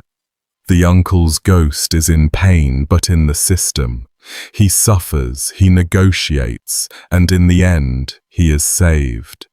Purgatory, in these stories, is a debtor's prison with visiting hours, and even a worldly pope's soul is a soul in process, moving, however slowly, toward the light. What the tradition did with the nephew sits in another world entirely, and the contrast lands like ice water. The tale we opened with, The Hermit and the Mill, reaches us mainly through a 13th century Dominican chronicler named Martin of Opava, whose Chronicle of the Popes and Emperors became the desk encyclopedia of half the monasteries in Europe. Martin says he got the story from Peter Damian, And right there the sourcing wobbles. The surviving works of Damien contain no trace of it, and Martin, for all his popularity, was famously uncritical about a good story. This is, after all, the same chronicler whose pages did more than any other to spread the legend of Pope Joan, the fictitious female pope supposedly unmasked when she gave birth in the middle of a procession. Martin printed the legends the age wanted, and the age wanted this one. In his telling, and in the versions that grew from it, a hermit outside Rome encounters a monstrous creature by a mill, its body a bear's, its head and tail a donkey's, and the thing declares itself to be Benedict, once Pope. Asked why he walks the earth in such a form, the monster gives the answer that every copyist for 4 centuries seems to have relished setting down. I appear in this shape because I lived without shape. I lived like a beast, and so like a beast I remain. A 17th century English collection of apparition stories, compiled by a writer named Thomas Bromhall in 1658, renders the creature's confession with a bluntness that has real power even at 4 centuries distance, the dead pope explaining that he wanders so because when he was pope he lived without law and without God, and had defiled the chair of Rome with all manner of vileness. Bromhall's book, I should say, was an anti-Catholic polemic assembled in Protestant England precisely to embarrass Rome, so the story reaches us through 2 layers of people delighted to repeat it. Provenance noted. The image doesn't care about provenance. The image has outlived every fact in this video. What the legend actually claims, next to the uncle's black horse, is far bleaker. The uncle suffers in purgatory and is rescued by alms. The nephew stands outside the system altogether. No mass can be said for a thing at a mill. He has been demoted out of humanity itself, sentenced to wander in a stitched-together animal body, and the body is a bestiary lesson for anyone raised on medieval animal law, the bear standing for savage appetite, for gluttony and lust, the ass for stupidity, obstinacy, the refusal to know God. His crimes, in the legend's grammar, have been printed onto his flesh, the way the mutilation of poor John Philagathos printed his defeat onto his face, except this mutilation was performed by the moral order of the universe, and it does not heal and it does not end. No version of the story includes a request for prayers or a chest of coins to hand out. The hermit is asked only to witness. Rome, or at least the storytelling centuries, had reached its decision about Benedict IX. His uncle got purgatory, his victims got heaven, presumably. He got the road, and the dark, and the shape of what he had been inside all along, forever. Medieval popular justice, having failed to strangle him at the altar or hold him deposed, sentenced him after death to the one punishment it found proportionate, exile from the human form. And yet, and this is what I find quietly astonishing about his afterlife, that is not the only ending in circulation, and it never has been. The bear at the mill and the monk with the tiara have coexisted for close to 1,000 years, 2 completely irreconcilable verdicts on the same soul, copied and recopied by different communities down the centuries, side by side. In one tradition, he is beyond salvation, a walking damnation on a country road. In the other, he is proof that no one is beyond it, the worst man of his age dying in a habit at Grotta Ferrata with an abbot's absolution on him and his crown handed back to the Mother of God. Damnation and redemption, both fully upholstered, both attached to the same name, and the sources give you no honest way to close the gap. Most figures from history get one afterlife.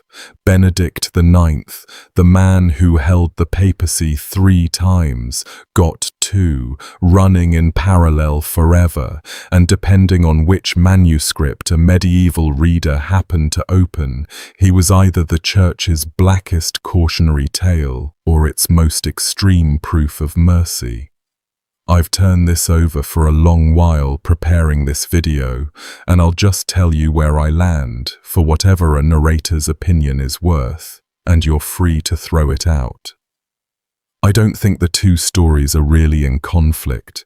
I think they're the same story told by the 2 halves of the medieval mind, the half that needed monsters punished and the half that needed no sinner lost. And Benedict was simply the most extreme test case either half ever got its hands on. The man himself, whoever he actually was underneath 16 years of other people's ink, slipped out between the 2 legends and was gone. You can still walk almost every location in this story, and the way each one has weathered the 1,000 years says something. Start at the top, on the hill. Tusculum today is an archaeological park above the town of Frascati, and it is one of the very few places in Italy where a whole city was killed and never came back.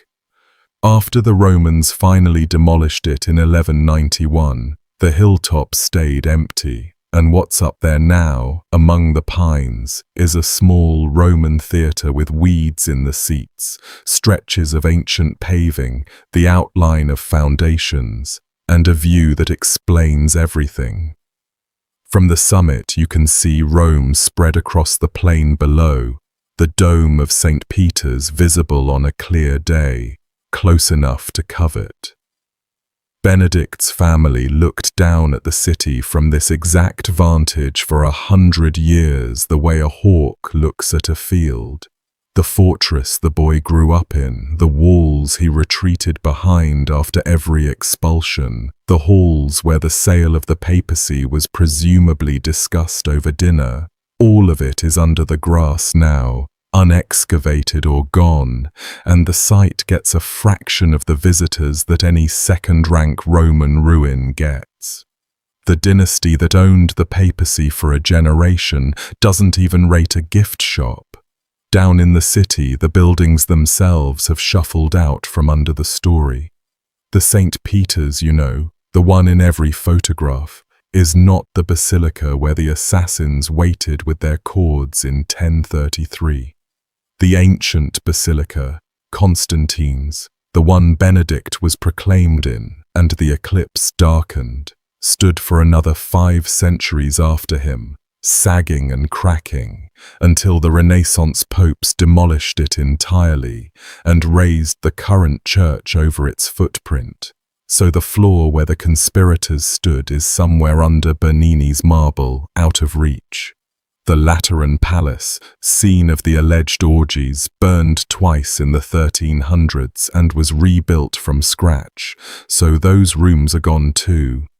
Castel Sant'Angelo, where the rebels of 1044 dug in, still stands, of course, being nearly indestructible, and the Tiber still runs between the banks the 2 factions killed each other across. Though you'd never guess, watching the tour boats, that the river once had a January battle line drawn across it over the ownership of the Vicar of Christ. Rome is very good at digesting its horrors. Give it enough centuries and it turns anything into a nice place to eat lunch. Grotta Ferrata is the exception, and it's the right one. The Abbey St. Nilas's followers, founded in 1004, is still there, still functioning and still Greek. a working monastery of Byzantine Rite monks that has now operated continuously for more than 1,000 years, making it, by most reckonings, the last surviving house of its tradition from before the Great Schism split Eastern and Western Christianity, a living fossil of the undivided church. The complex sits behind serious fortress walls, added in the 1400s by a warlike cardinal, so the whole thing looks less like a monastery than a castle with a bell tower. And inside, the church glows with gold-ground mosaics and a famous icon of the Virgin. The monks still sing the old Greek liturgy. The community celebrated its millennium in 2004. You can visit. The abbey sits at the edge of the modern town, ringed by its moat and bastions. And on Sunday mornings the liturgy is still sung in Greek under the mosaics, open to anyone who walks in off the street. Most visitors come for the icon or the architecture and leave without ever hearing the name of the most notorious man in the building's long history, and the monks, after 1,000 years of keeping his grave, seem entirely at peace with that arrangement.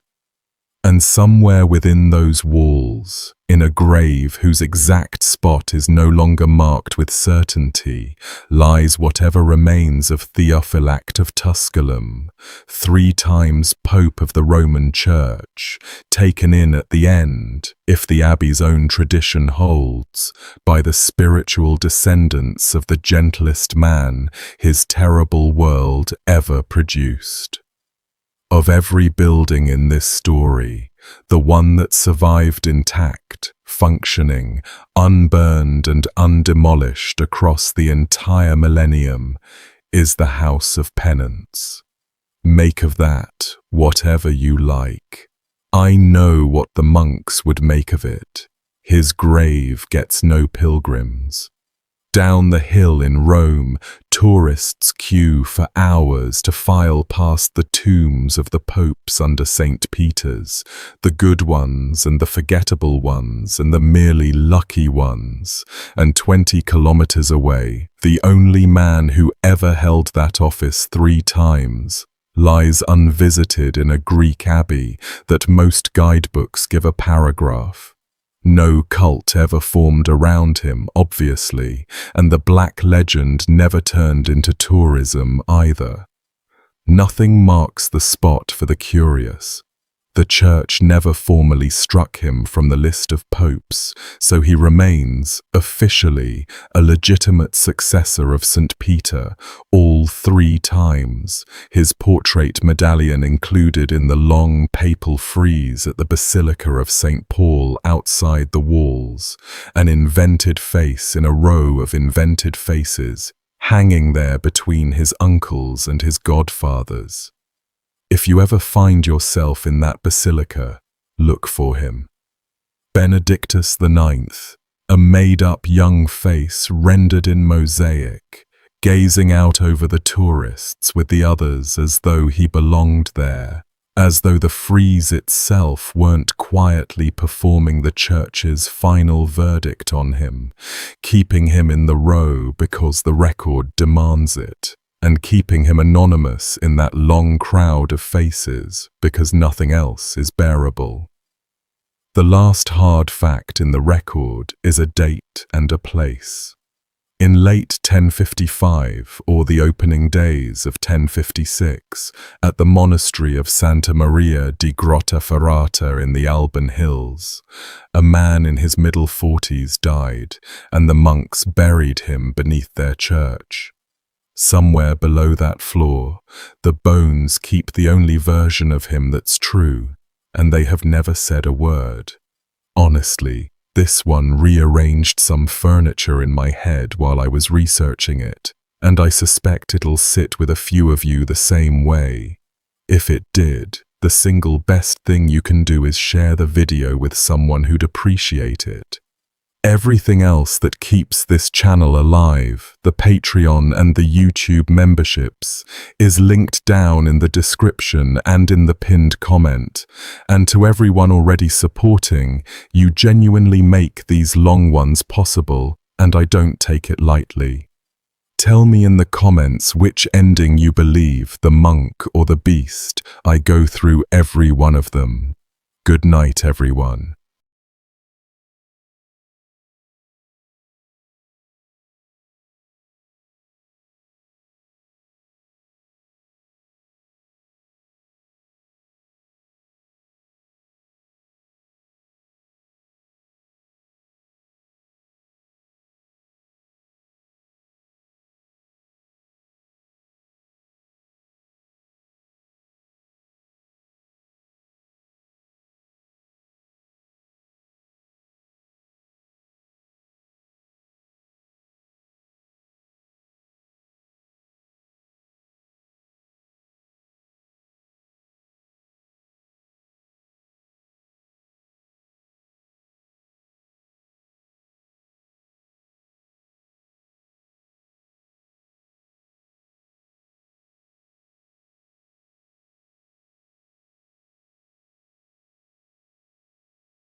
A timber dealer named Giorgio spent the night of the 14th of June, 1497, sitting in his boat on the Tiber, guarding a load of wood he was afraid someone would steal.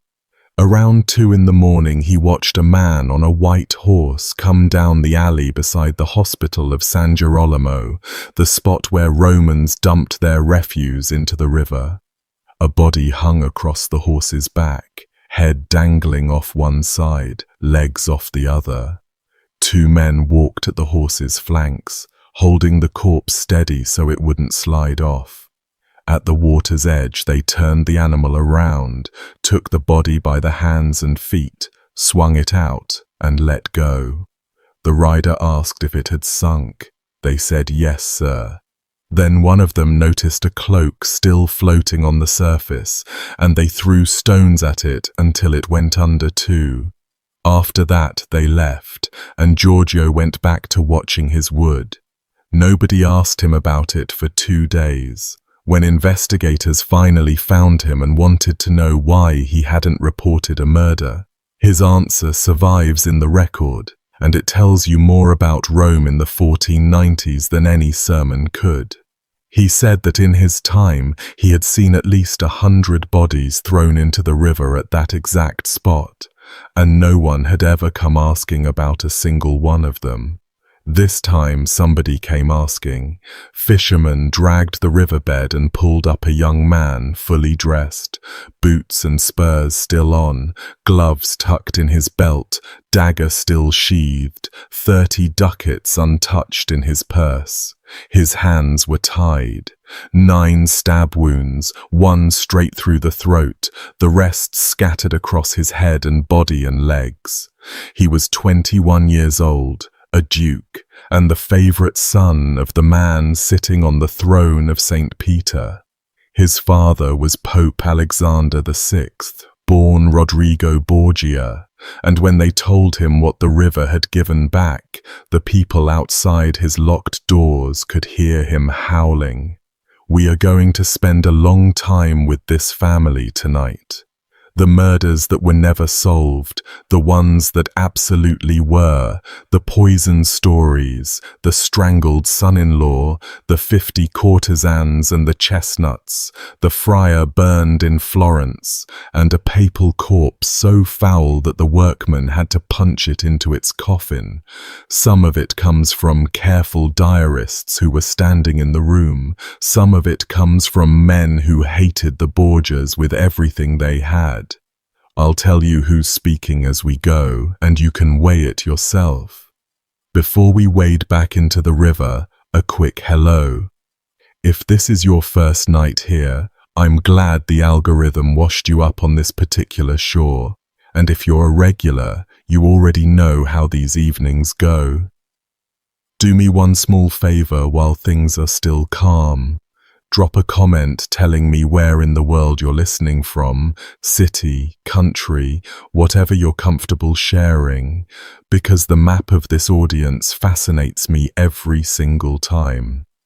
A big thank you as well to the Patreon supporters and the YouTube members who keep this channel alive, every one of you. If you'd like to join them, the links to support the channel are down in the description and in the pinned comment. Alright, Rome can't wait forever. To get to that riverbank, we have to start about 65 years earlier and 1,000 kilometers west, in a town called Zátiva, near Valencia, on the eastern coast of Spain. Rodrigo de Borja was born there around 1431 into a family of minor nobility whose name came from an Aragonese town called Borja. Respectable people, locally known and completely invisible to the rest of Europe. In Italian mouths, the name would soften into Borgia, and within a generation it would be the most feared word in Italy. The man who changed everything was Rodrigo's uncle on his mother's side, Alfonso de Borja, a brilliant church lawyer who had served the kings of Aragon and worked his way up to the bishopric of Valencia. In April of 1455, at 76 years old and half expected to die within months, Alfonso was elected pope as a compromise candidate nobody felt threatened by. He took the name Calixtus III. The Italian cardinals figured a frail old Spaniard would keep the seat warm for a few years and quietly expire. He did die 3 years later, but he spent those 3 years doing exactly what every Italian family in the College of Cardinals did with the papacy. He showered it on his relatives. The Italians had a word for foreigners like the Borjas. They called them Catalans, and they did not mean it kindly. Calixtus pulled his nephews out of Spain and installed them in the heart of the church. Rodrigo, in his early 20s, studied law at Bologna, picked up a doctorate in canon law, and in December of 1456, at roughly 25 years old, his uncle made him a cardinal. 1 year after that, Calixtus handed him the office of Vice-Chancellor of the Holy Roman Church. That title sounds dry until you understand what it controlled. The Vice-Chancellor ran the papal bureaucracy, the whole machine of documents and dispensations and appointments that Christian Europe had to pass through. Every favor had a fee. One contemporary reckoning put the office's income at 8,000 gold florins a year, on its own, before you counted anything else. Rodrigo held that office for 35 years, under 5 different popes. Think about what that means for a moment. Popes came and went, alliances formed and collapsed, and through all of it one Spaniard sat at the desk where the money changed hands, learning where every body was buried, sometimes literally. When Calixtus died in August 1458, Rome turned on the Catalans overnight. Mobs hunted Spaniards through the streets. Rodrigo's older brother Pedro Luis, whom Calixtus had made commander of the papal armies, had to flee the city and died shortly after, possibly of malaria, possibly of something less natural. The record just shrugs. Rodrigo, 27 years old, did the opposite of fleeing. He stayed, walked into the conclave, and calmly helped elect the next pope. That choice, staying put while his family's world burned, set the pattern for the rest of his life. He was not a man who panicked, and he prospered. Over the following decades, the bishoprics and abbeys piled up in his hands the way loyalty cards pile up in a wallet. A bishop of Modena once catalogued Rodrigo's accumulated offices, and the list ran on so long it resembles an inventory. By the time he was in his 50s, one observer wrote that he possessed more gold and riches of every sort than all the other cardinals combined, with a single exception, a French cardinal named d'Estouteville. His palace in Rome was described by the ambassador of Mantua as furnished more richly than any other in the city.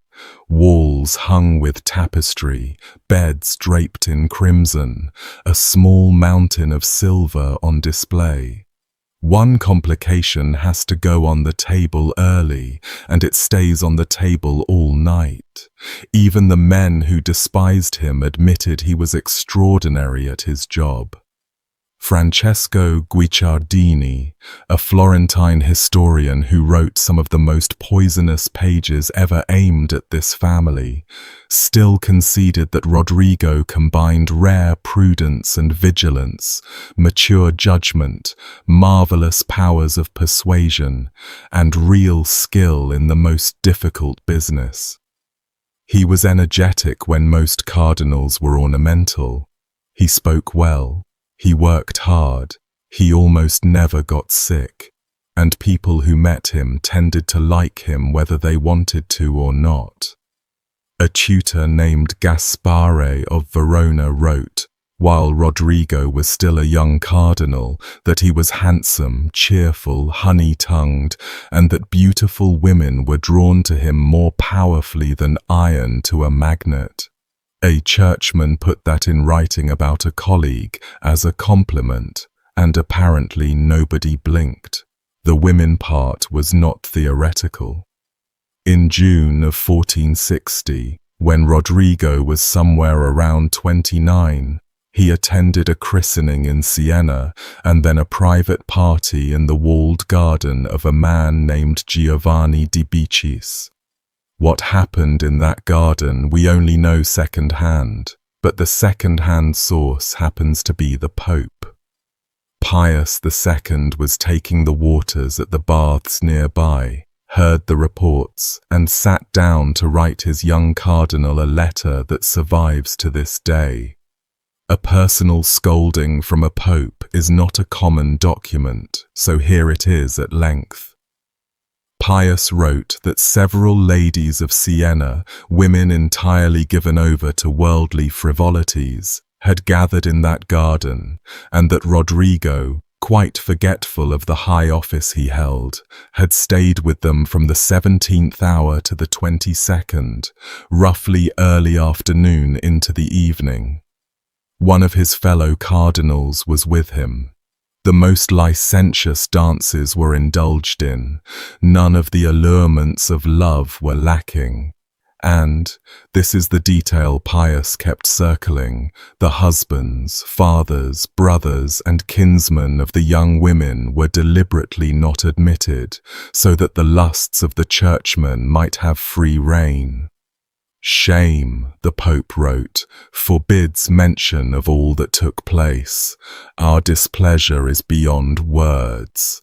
And then the line that stings across 5.5 centuries, we are more angry than we can say. Rodrigo wrote back an apology. His letter has not survived, and G.J. Meyer, one of the modern historians who has gone through this material carefully, points out how odd that is, since replies of that sort were routinely archived right alongside the originals. What did survive is a second letter from Pius, much gentler, granting the pardon Rodrigo had asked for, and softening the whole affair into affectionate reproach. Rodrigo, for his part, insisted the reports had exaggerated, that it had been a party and not an orgy. You can take the Pope's first letter or Rodrigo's denial, and historians have gone both ways ever since. What nobody disputes is that this is the only real scandal attached to Rodrigo's name in the 30+ years before he became Pope. For a man later remembered as a monster, the file on his early decades is strangely thin. One garden party. The children, though, the children were never a rumor. By the standards of the 15th century church, a cardinal keeping a mistress barely counted as scandal, closer to a lifestyle choice. Plenty of Rodrigo's colleagues had children they politely called nephews and nieces. What set Rodrigo apart was scale and honesty. He fathered somewhere in the range of 7 to 9 children that historians can trace, by several women, and the 4 who mattered most he acknowledged openly, without much pretense at all. Their mother was a Roman woman named Vannozza de Catanei, born in 1442 to a family with roots near Mantua. She ran inns in Rome, good ones, profitable ones, and her connection with Rodrigo seems to have started around 1470 and lasted well over a decade as a settled second household. Rodrigo arranged a series of accommodating husbands for her, respectable men who married a cardinal's mistress with their eyes open and were compensated for their flexibility. Between roughly 1474 and 1482, Vannozza gave him 4 children. Cesare, born in September 1475, though some sources shift him a year. Juan, called Giovanni in Italy, born in either 1474 or 1476, and the birth order of those 2 boys is one of those small uncertainties that ends up mattering, since it colours which brother you imagine resenting which. Then Lucrezia, born the 18th of April, 1480, at Subiaco in the hills outside Rome. And finally Geoffrey, born around 1481 or 82, the one child Rodrigo occasionally, in irritated moods, suggested might not actually be his. He loved them without embarrassment. Ambassadors reported it as plain fact. This cardinal adores his children, and later this pope adores his children.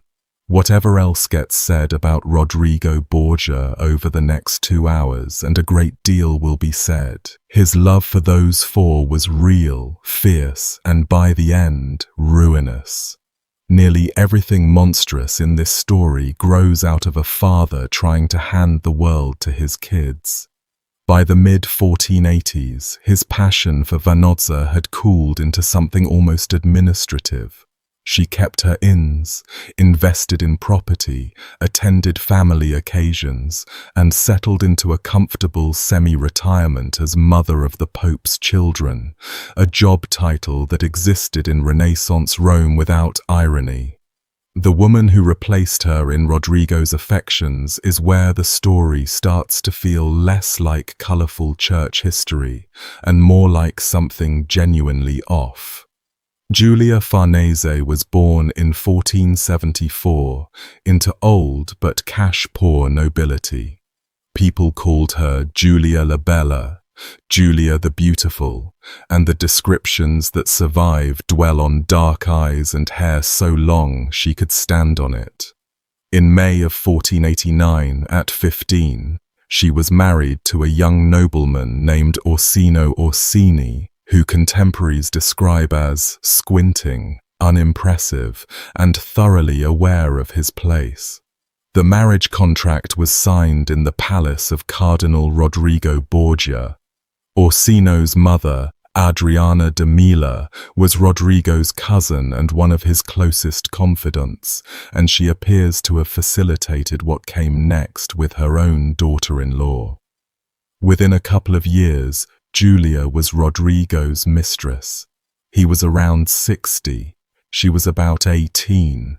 Rome did the math out loud and gave her 2 nicknames that tell you everything about the city's sense of humour: the Pope's whore and, more elegantly, Sponsa Christi, the Bride of Christ. In 1492, Giulia gave birth to a daughter, Laura, officially an Orsini, widely assumed to be a Borgia. Orsino was encouraged to stay at his country estate and mostly did as he was told.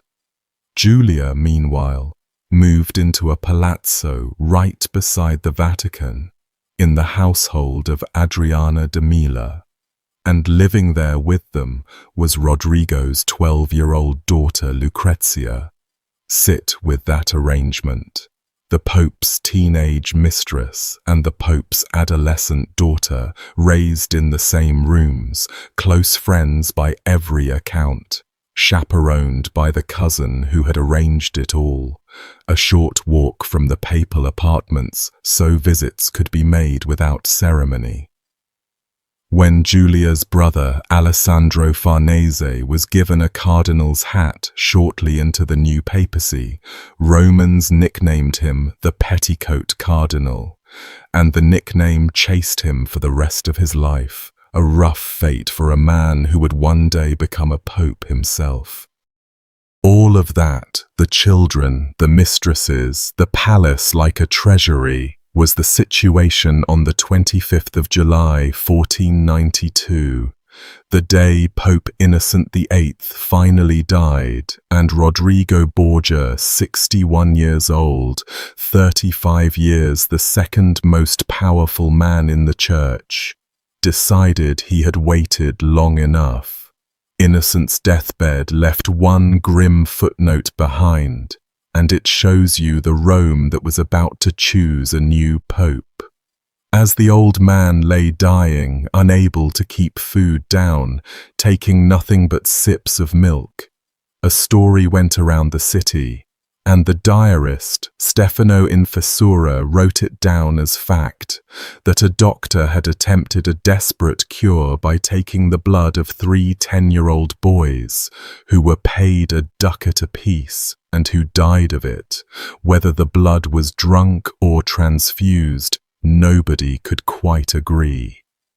Modern historians treat infessura carefully here. He loathed the papal court, and anti-Semitic embellishment hangs on the tale, since he blamed a Jewish physician. Maybe it happened. Maybe it was gutter talk. Either way, Romans believed their dying pope's court was capable of it, and that belief is its own kind of evidence about the moral temperature of the city. Between Innocent's death and the conclave, over 200 people were murdered in the streets of Rome. 200 in about 2 weeks. That was considered a normal vacancy.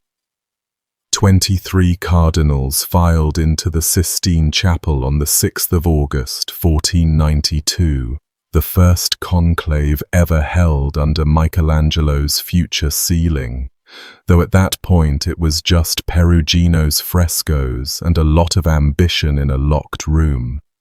3 men mattered. Ascanio Sforza, brother of the ruler of Milan, carrying his family's interests like a banner. Giuliano della Rovere, a hard, furious Ligurian backed by the King of France, who had reportedly placed 200,000 ducats with a Roman bank to grease his candidacy, with another 100,000 from Genoa on top.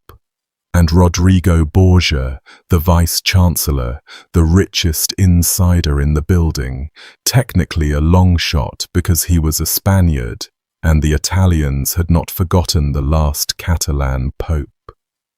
What happened over those 5 days depends entirely on whom you ask, and this is one of those places where I'd rather hand you the sources than a verdict. Infessura, our sour Roman diarist, tells it as open commerce. In his telling, 4 mule loads of silver were seen moving through the night from Borgia's palace to the palace of Ascanio Sforza, payment on delivery for Milan's votes. Other reports itemize Ascanio's price differently and more plausibly, since hauling out raw silver was crude even by the standards of the day. Ascanio got the vice-chancellorship itself, the very office and palace Rodrigo was vacating, one of the most valuable prizes in Christendom, plus the castle of Nepi, and a rich bishopric in Hungary worth 10,000 ducats a year. Every wavering cardinal, the gossip ran, found something in his stocking: benefices, abbeys, fortified towns, cash. The oldest man in the room, the 86-year-old patriarch of Venice, Maffeo Garrado, was said to have gone for the bargain price of 5,000 ducats, and his vote may have been the one that tipped it. The Venetian envoy in Milan wrote home in disgust that the papacy had been sold by simony and 1,000 villainies and indecencies, and called the whole business disgraceful and detestable. That is one version. Here is the other. Michael Mallet, whose study of the Borgias is still one of the standards, went through the conclave records and concluded that Rodrigo was actually in front from the first ballot, that the bribery stories only bloomed after the election, when the routine distribution of a new pope's vacated offices looked in hindsight like a receipt. And he adds the obvious point that Della Rovere and Sforza were sitting on war chests of their own and were every bit as willing to spend them. The Old Catholic Encyclopedia goes further and flatly calls the mule load story discredited. So you have a choice of Romes, one where Rodrigo bought the papacy in the dark, and one where the most experienced administrator in the church won a dirty election in an era when there was no other sort. Both Romes agree on what happened at dawn. Very early on the morning of the 11th of August, The votes went unanimous, as conclaves like to arrange once the outcome was settled, and Rodrigo Borgia had what he had been circling for 35 years. The story that raced around Italy afterward, probably polished in the telling, has him robbing himself with unseemly speed and crying out, "I am Pope, I am Pope," before anyone had formally asked him the ritual question. When the window opened and the announcement went out, cheering crowds filled the piazza because Rome always cheered a new pope, and Rodrigo took the name Alexander VI after the conqueror rather than after any saint, a choice people noticed. The reactions from people who actually knew him form a small chorus, and each voice earns its place.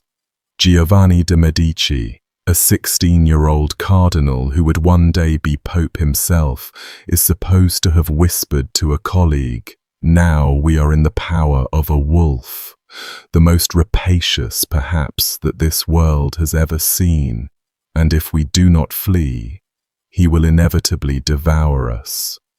Historians doubt a teenager coined anything that polished, but somebody did. And it stuck. King Ferrante of Naples, a man who kept the mummified bodies of his enemies in a private museum, dressed in their own clothes, and who therefore knew something about rapacity, reportedly told his wife that this election would undermine the peace of Italy and of all Christendom. And the ambassador Gian Andrea Boccaccio wrote to the Duke of Ferrara a line that turned out to be the most accurate forecast anyone made that year. 10 papacies would not suffice to satisfy the greed of all his kindred. The coronation on the 26th of August was the most expensive Rome had ever staged. Triumphal arches, streets hung with flowers, garlanded bulls everywhere in honor of the Borgia coat of arms, a red bull on a field of gold. One inscription put up along the route compared him favorably to Julius Caesar. "Rome celebrated Caesar the man," it said, "but Alexander is a god." In the middle of the endless ceremony, the 61-year-old Pope fainted twice in the August heat and had to be propped up. If you were superstitious, and every single person in that crowd was, you filed that away. Then the new god of Rome got to work, and the work was his family. Within days, Cesare, 17 years old, a student at Pisa with a sharp mind and no vocation whatsoever, was made Archbishop of Valencia, the richest see in Spain, the same seat that had launched both previous Borgias. A year later, in September 1493, Alexander pushed him into the College of Cardinals at 18, waving aside the awkward matter of his illegitimacy with a bull that conjured up a fictional lawful father. Cesare never took priestly orders. He wore the red hat as a man wears a costume he resents. Juan, the second son and the father's unhidden favorite, got the secular glory. The Duchy of Gandia in Spain, inherited from their dead half-brother, plus a marriage to Maria Enriquez, cousin of the King of Aragon's own royal line. Little Geoffrey, around 12, was engaged to Sanchia of Aragon, an illegitimate granddaughter of that same mummified enemy-collecting King Ferrante, and with her came the Principality of Squillace. 3 sons, 3 thrones of one sort or another, distributed inside 18 months, which left Lucrezia.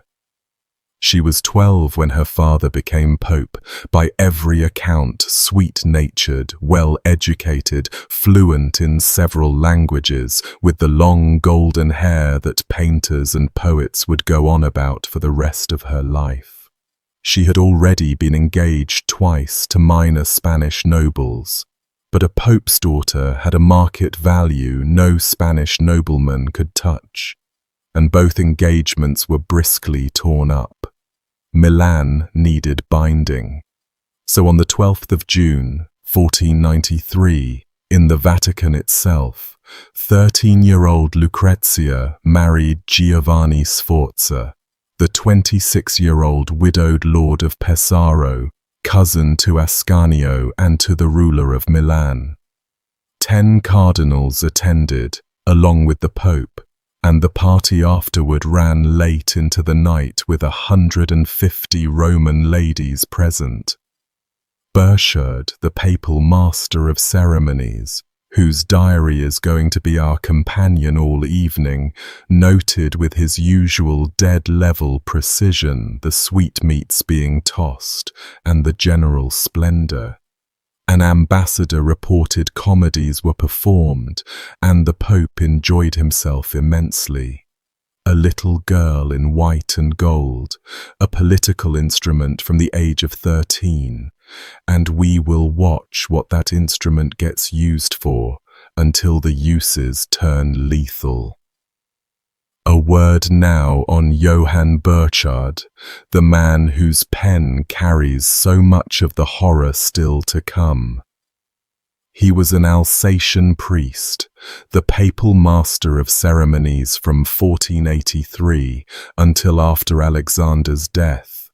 A fussy, humorless professional whose job was protocol, who stood at the Pope's elbow at every function, and who kept a private Latin diary, the Liber Notarum, in which he recorded what he saw in the flattest imaginable prose.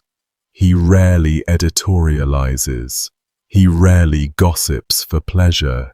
He writes down seating arrangements and vestment colors with the same tone he uses for stranglings. That flatness is exactly what makes him so unnerving, and historians have argued for centuries about how far to trust him, especially on the worst nights. Keep his name in your pocket. He'll be back. The first years of the papacy, to be fair to Alexander, showed the administrator Rome had paid for.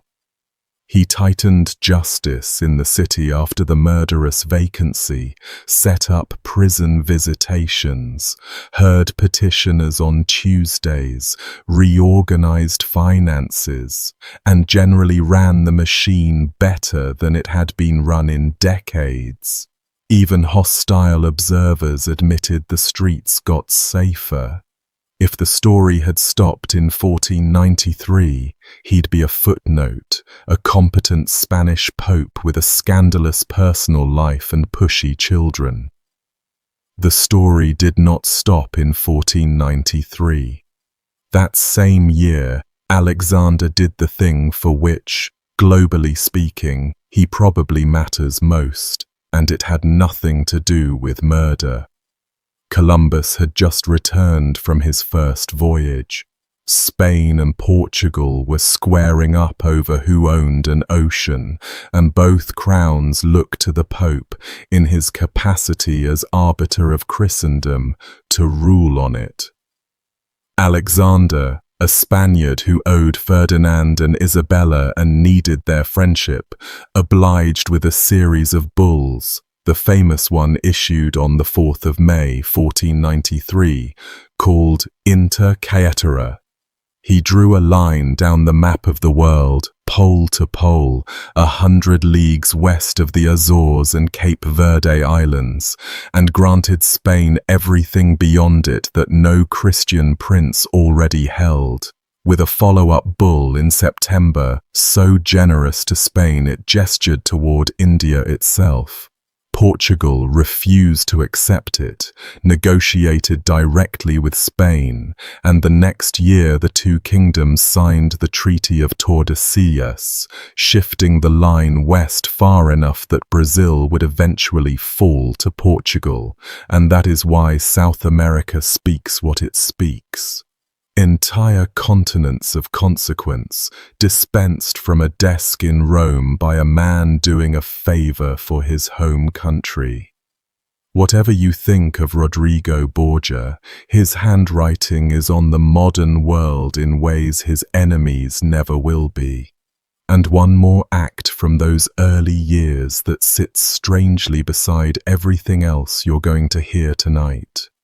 In 1492, the very year of his election, Ferdinand and Isabella expelled the Jews from Spain, tens of thousands of people driven out with what they could carry.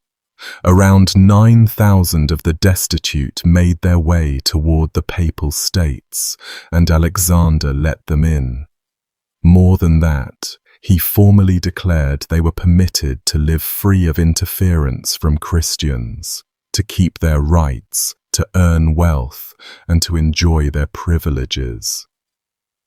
Rome's established Jewish community, worried about the strain and the competition, reportedly offered him 1,000 ducats to keep the newcomers out.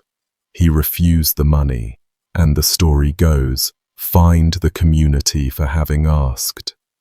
When Ferdinand pressed him to expel Rome's Jews as well, he declined. Sarah Bradford, one of his more clear-eyed biographers, notes dryly that he regarded them as useful citizens and a source of revenue, and taxed them accordingly, so nobody needs to reach for the word saintly. Portugal expelled its Jews in 1497, Provence in 1498, and Alexander admitted them too. His enemy Della Rovere would later whisper that the Pope must be a secret Jew himself. That was the quality of the criticism this policy earned him in his own lifetime. Hold both of those things in your head at once if you can. The man who sheltered 9,000 refugees against a superpower's wishes, and the man in the rest of this story. People do not come in single pieces, and this one less than most. The peace of those first years had a clock on it, and the clock ran out in the autumn of 1494, when a 24-year-old French king with an enormous army and a head full of chivalric novels decided to come take Naples, straight down the length of Italy, straight through the Papal States, with a personal grudge riding along in his baggage train. Charles VIII of France believed he had a claim to the crown of Naples, and Italy's feuding states, each hoping the French steamroller would flatten a neighbor, more or less waved him through. Milan invited him outright, and riding with the French court was Cardinal Giuliano della Rovere, the loser of the conclave, who had fled Rome and spent his exile pouring one idea into the young king's ear: depose Alexander, call a council, put the simony of 1492 on trial, strip the Spaniard, and start over. For Alexander, this invasion doubled as an existential proceeding, with 30,000 troops attached to the writ. The French army that crossed the Alps in September 1494 carried something Italy had not really seen before: modern mobile siege artillery, bronze guns that could crack a fortress in hours when the old expectation was months. Italian warfare until then had been a mannered, mercenary affair where captains preferred maneuvering to dying. The French did not share the etiquette. At the fortress of Fivizzano and later at Monte San Giovanni, when garrisons resisted, the French killed everyone, garrison and townsfolk alike, and marched on, leaving the smoke behind them as advertising. Italy folded like wet paper, Florence surrendered, the Medici fell, and in Florence a Dominican friar named Girolamo Savonarola stood in the pulpit and thundered that he had prophesied all of this, that the sword of God had come over the earth exactly as he foretold, and that the French king was the scourge sent to punish Italy for its sins, and the sins of its church. His path and Alexander's are going to cross, and only one of them walks away. By December, the French were at Rome. Alexander had almost nothing to stop them with. His allies had evaporated. The Orsini clan handed their fortresses to Charles, and the College of Cardinals contained more men praying for his deposition than his survival. A weaker operator would have fled.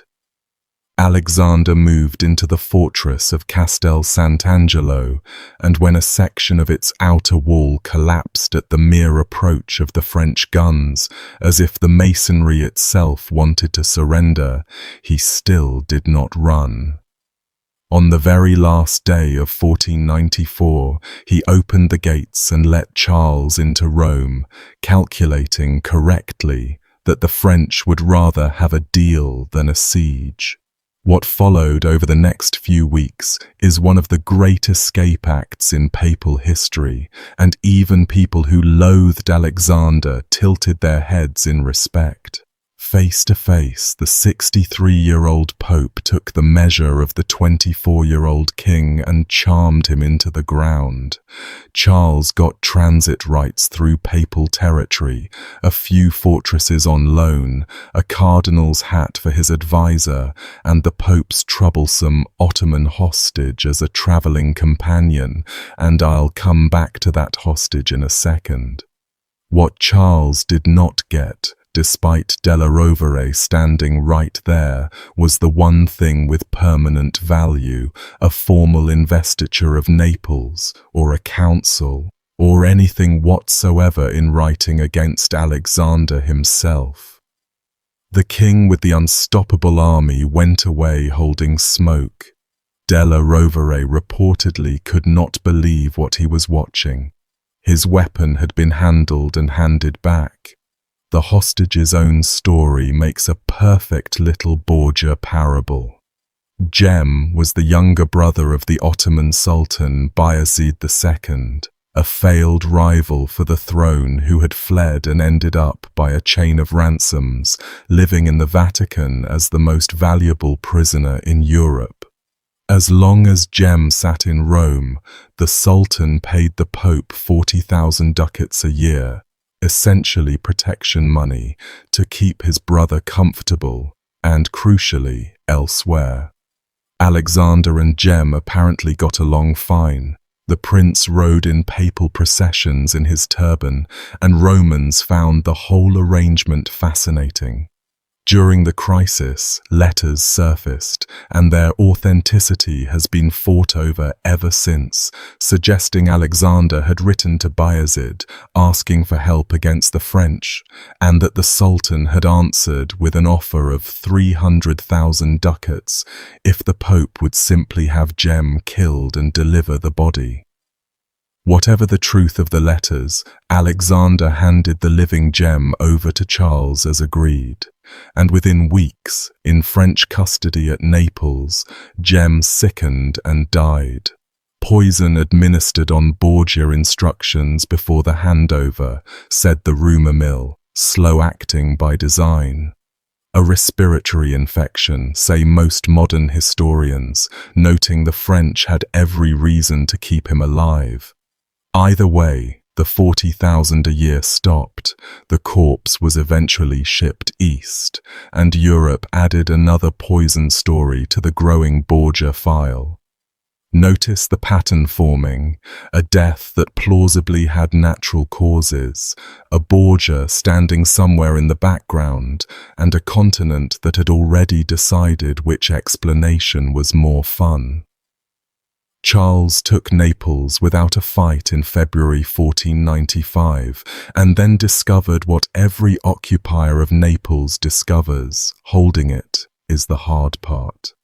Alexander, The moment the French were south of him, spun on his heel and stitched together a holy league with Venice, Milan, Spain, and the Empire, officially for defense against the Turk, actually a noose for the French line of retreat. Charles had to fight his way back north through the bloody, inconclusive Battle of Fornovo, limped over the Alps with his loot sinking into the rivers behind him, and died 3 years later at 27 from smacking his head on a low doorframe at Amboise on his way to watch a tennis match. The great scourge of Italy, undone by a lintel. Savonarola's prophecies did not cover that part. The French tide went out, and it left Alexander stronger than before, visibly the cleverest politician in Italy, and freshly reminded that the papacy's real weakness was the belt of semi-independent warlords squatting on papal territory, the Orsini, the Colonna, the little tyrants of the Romagna, men who took papal titles and paid papal taxes, never. Breaking them became the family project, and the instrument for the project in the father's mind was always going to be his favorite son, Juan. Meet Juan properly now. His corpse opened this video, and his short life explains a lot of what came after it. Juan Borgia, Duke of Gandia, was the golden child, and by nearly every surviving account he was a disaster of a human being, vain, lazy, spiteful, a gambler, a night prowler, a young man who wore more jewels than judgment. Sent to Spain at 18 for his grand marriage, he scandalized his hosts by ignoring his bride, gambling away wedding money, and roaming Barcelona at night, killing dogs and cats for entertainment. And that last detail is in the diplomatic correspondence, Spanish handlers begging the Pope's people for advice on managing him. His father saw none of it, or chose not to. In 1496, Alexander summoned Juan back to Italy and made him Captain General of the Church, commander of the papal army, over the head of, among other people, his older brother Cesare, a cardinal watching from the sidelines with a face nobody ever described as forgiving. The military campaign against the Orsini that followed, with Juan nominally in charge, went badly, one fortress after another holding out, and ended in a genuine defeat at Soriano in January 1497, where Juan picked up a light face wound and a heavy coating of ridicule. Rome laughed at him. His father blamed everyone else and papered over the failure by carving out new titles for the boy, including plans to invest him with the Duchy of Benevento, actual church territory, alienated to a papal bastard. Even friendly cardinals swallowed hard at that one. By the early summer of 1497, Juan Borgia was the most conspicuously over-promoted young man in Italy, envied, mocked, and hated in roughly equal measure, with a father planning to pile still more on him.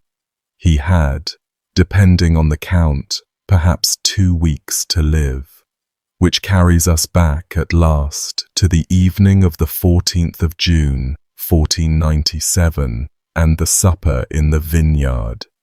Vanosa de Catanei, mother of the four, hosted a family dinner that night at her vineyard near the church of San Pietro in Vincoli on the Esquiline Hill.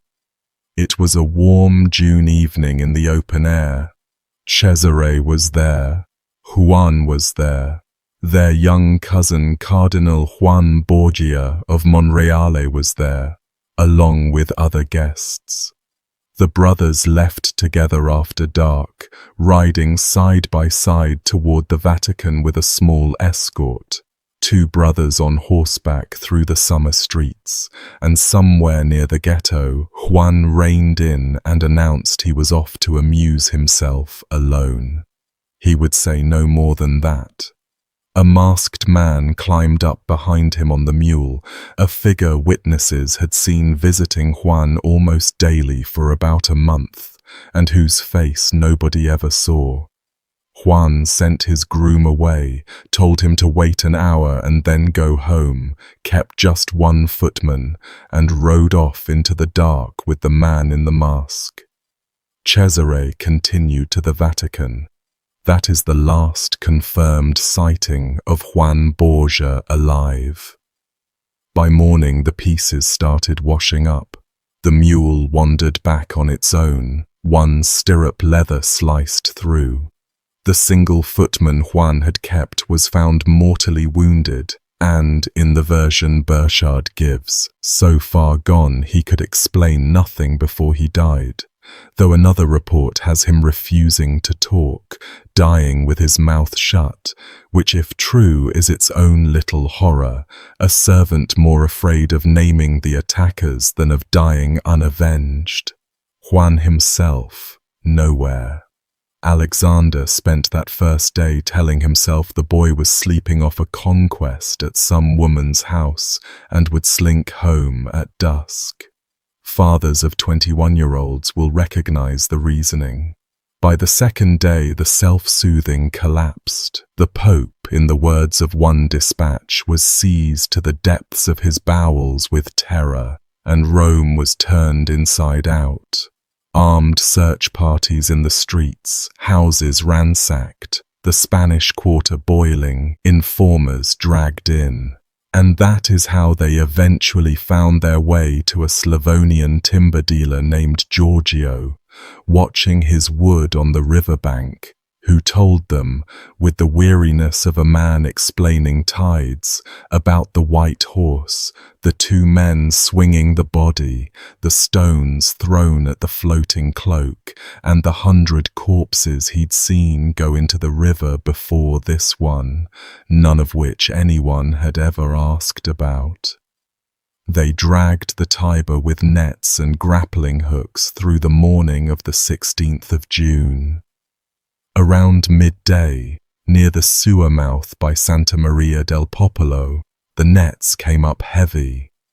Juan came out of the river the way I described him at the start, dressed for an evening out, boots, spurs, gloves at the belt, his dagger still in its sheath, 30 ducats in his purse.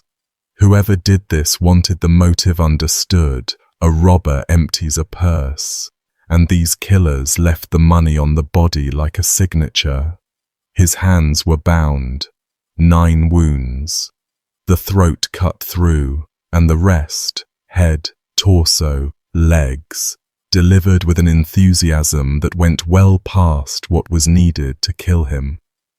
The corpse was rowed to Castel Sant'Angelo, washed, dressed in the uniform of Captain General of the Church, and that same evening carried in torchlight procession across the city to Santa Maria del Popolo, where his family's dead were kept. 120 torchbearers, the household walking behind, and the body displayed on an open bier, looking, one witness wrote, almost more handsome in death than in life, which sounds like a mourner's kindness until you remember how many people in that torchlight hated him. The sound from the Vatican that night entered the diplomatic record. Alexander, they said, could be heard through closed doors, howling like an animal. He shut himself in his rooms and refused food and drink from Wednesday to Saturday, would not sleep, and would see no one. When he finally emerged and addressed the cardinals in consistory on the 19th of June, the broken things he said were taken down. The Duke of Gandia is dead. A greater calamity could not have befallen us, for we loved him above all things. We would have given 7 papacies to have him alive again. God has done this, perhaps, for some sin of ours, and not because he deserved so terrible a death. And then the 66-year-old Pope, in front of the assembled college, announced that he had understood the blow as a judgment on his own life, that the Church needed reform starting with the papacy itself, and he appointed a commission of cardinals to draw up the program. For a few weeks that summer, the commission actually worked.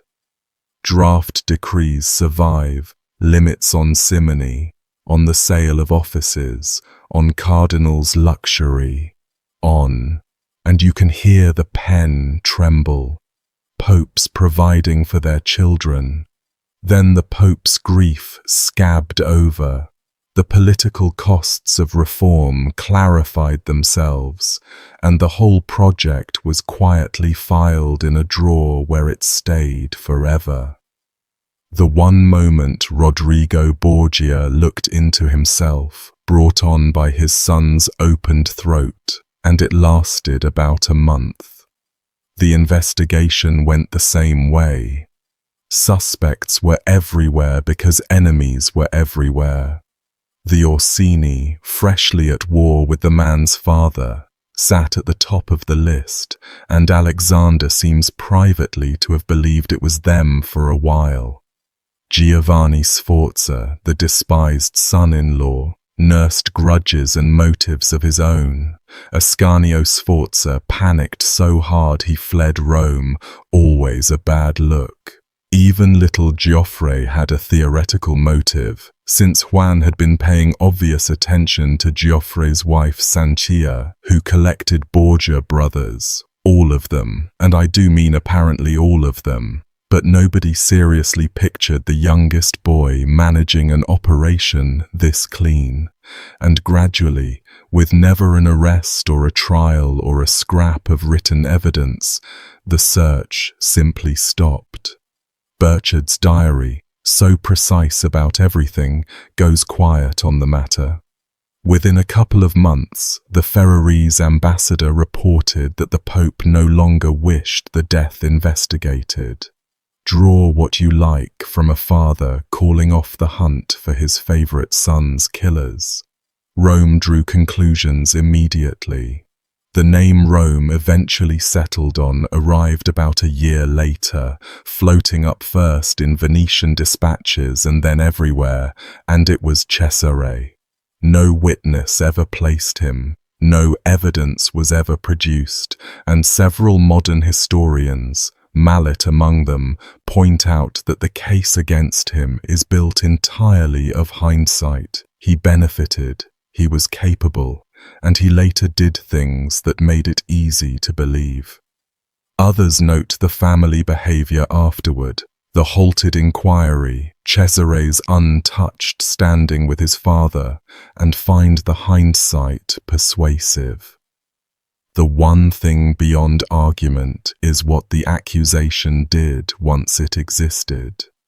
From about 1498 onward, Italy believed the Pope's son had butchered the Pope's other son and gotten away with it inside his father's own city, and every subsequent Borgia crime, real or invented, got easier to believe because this one was already on the shelf. A family reputation is a compound interest account. This was the deposit. Grief did not slow the dynastic machinery for long, and the next gear to turn was Lucrezia's marriage, the Sforza one, arranged when Milan was useful. By 1497, Milan was no longer useful. The French crisis had rearranged everything, and Giovanni Sforza had gone from asset to furniture. Alexander wanted the marriage gone. The tool chosen for its destruction was the most publicly humiliating instrument canon law offered, an annulment on grounds of impotence, a legal declaration published to all of Europe, that in 4 years of marriage, Giovanni Sforza had never once managed to consummate it. Giovanni's reaction was, first, to run. In June of 1497, right before Juan's murder, he had already bolted from Rome to Pesaro, and one account preserved in the Milanese correspondence has Lucrezia herself warning him, a servant relaying that the conversation he had just overheard between Cesare and the Pope tended towards something worse than divorce, and Giovanni riding for his life on relays of horses. His own family then delivered the second humiliation. The Sforza of Milan, wanting no feud with the Vatican, leaned on him to sign. They floated a compromise where he could prove his capability before witnesses, a test he declined with what dignity remained. In the end, squeezed between the Pope and his own relatives, he signed the confession, and in December 1497, the marriage was dissolved, with by now 17-year-old Lucrezia formally examined and declared by the Church to be Virgo intacta, an untouched virgin. And here the story grows teeth. Giovanni Sforza declined to become furniture. He put his counter-accusation into circulation through Milan, and it was calibrated to wound as deeply as words can. He had known his wife perfectly well, he said. The Pope only wanted her back for himself. 6 words of gutter Latin that Europe never forgot. Understand what happened there mechanically. A discarded husband, publicly branded impotent, reached for the most obscene weapon available, and in doing so he founded the incest legend that has followed Lucrezia Borgia for 5 centuries, into operas, into novels, into the costume dramas still being made. Whether he believed it, whether it was pure spite, whether he had seen something in that household that unsettled him, he never elaborated, and nobody can now ask him. Every later version of the story, the poems sneering at Lucrezia as daughter, wife, and daughter-in-law of Alexander, Guicciardini's polished insinuations about father and brother competing for her, all of it flows downstream from a humiliated man in Pesaro. That is not a verdict on the truth of it. It is just the plumbing of the rumor, and you deserve to see the plumbing. The timing of the annulment, though, contained a problem, and the problem had a heartbeat. During the proceedings, Lucrezia had withdrawn from her father's court to the convent of San Sisto on the Appian Way, a reasonable move for a girl whose marriage was being dissected in public. Except the dispatches from that winter carry a persistent report. The Bolognese agent Cristoforo Poggio wrote it plainly, that the Pope's daughter was pregnant and that the man responsible had vanished. His name was Pedro Calderon, called Perotto, a young Spaniard of the Pope's own chamber, by his position exactly the sort of trusted household face who could carry messages to a convent without raising eyebrows. So while cardinals were certifying Lucrezia an untouched virgin, Rome's ambassadors were counting on their fingers. What happened to Perotto comes to us in 2 versions, and I'll give you both. They deserve each other. Burchard, the dry one, records that on the 8th of February, 1498, Pedro Calderon fell into the Tiber. Not of his own will, he writes, against his will, about which matters there is much talk in the city, and that the body was fished out 6 days later. Alongside Perotto, the Venetian diarist Marino Sanuto adds, the river also returned a woman, Pantasilea, one of Lucrezia's own chamber attendants. drowned, presumably for the crime of having known. A maid waited and sunk for being a witness to her mistress's pregnancy, and she gets one line in one diary, and that line is nearly all that remains of her entire existence. The second version is louder. The Venetian envoy Paolo Capello, writing a couple of years later, reported the story as Rome told it by then, that Cesare had chased Perotto through the Vatican with a drawn sword, that the young man had run to the Pope himself and clung to Alexander's robes, sanctuary in its most literal form, at the feet of Christ's vicar, and that Cesare stabbed him right there, under the papal mantle, so that the blood sprang up into the Pope's face. Capello was not an eyewitness. He was a channel for what the city believed, and historians treat the scene accordingly. But notice that whichever version you take, the sober diary entry or the operatic dispatch, the young man is equally dead, the maid is equally dead, and the household of the Vicar of Christ has equally settled its embarrassments with the river. The Tiber in this story functions like a character. It keeps accepting deliveries, and the child, if there was a child. In March of 1498, a boy was born who would be called Giovanni Borgia, and history calls him the Infans Romanus, the child of Rome, one of the strangest paper trails of the Renaissance. For 3 years, the baby existed without an official explanation. Then in September 1501, Alexander issued a papal bull acknowledging the boy as the son of Cesare, unmarried at the time of conception, mother unnamed. Fine, plausible, Cesare littered Italy with children. Except on the same day the Pope issued a second bull, and this one was kept secret, and in it Alexander acknowledged the same boy as his own son. His own. Fathered when the Pope was pushing 67, mother again unnamed. 2 contradictory legitimations. Same child, same day, one public, one locked away. No document names Lucrezia as the mother, and serious historians point out the mother could have been anyone, Julia, a servant, an unknown.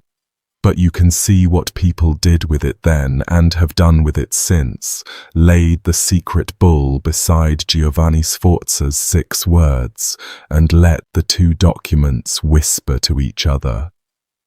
The boy himself grew up shuttled among Borgia households, held a duchy briefly, lost it, and drifted through 6 more decades as a piece of unexplained luggage, dying in obscurity in 1548. An old man whose birth certificate was a state secret, and whose parents were, officially, both his brother and his grandfather.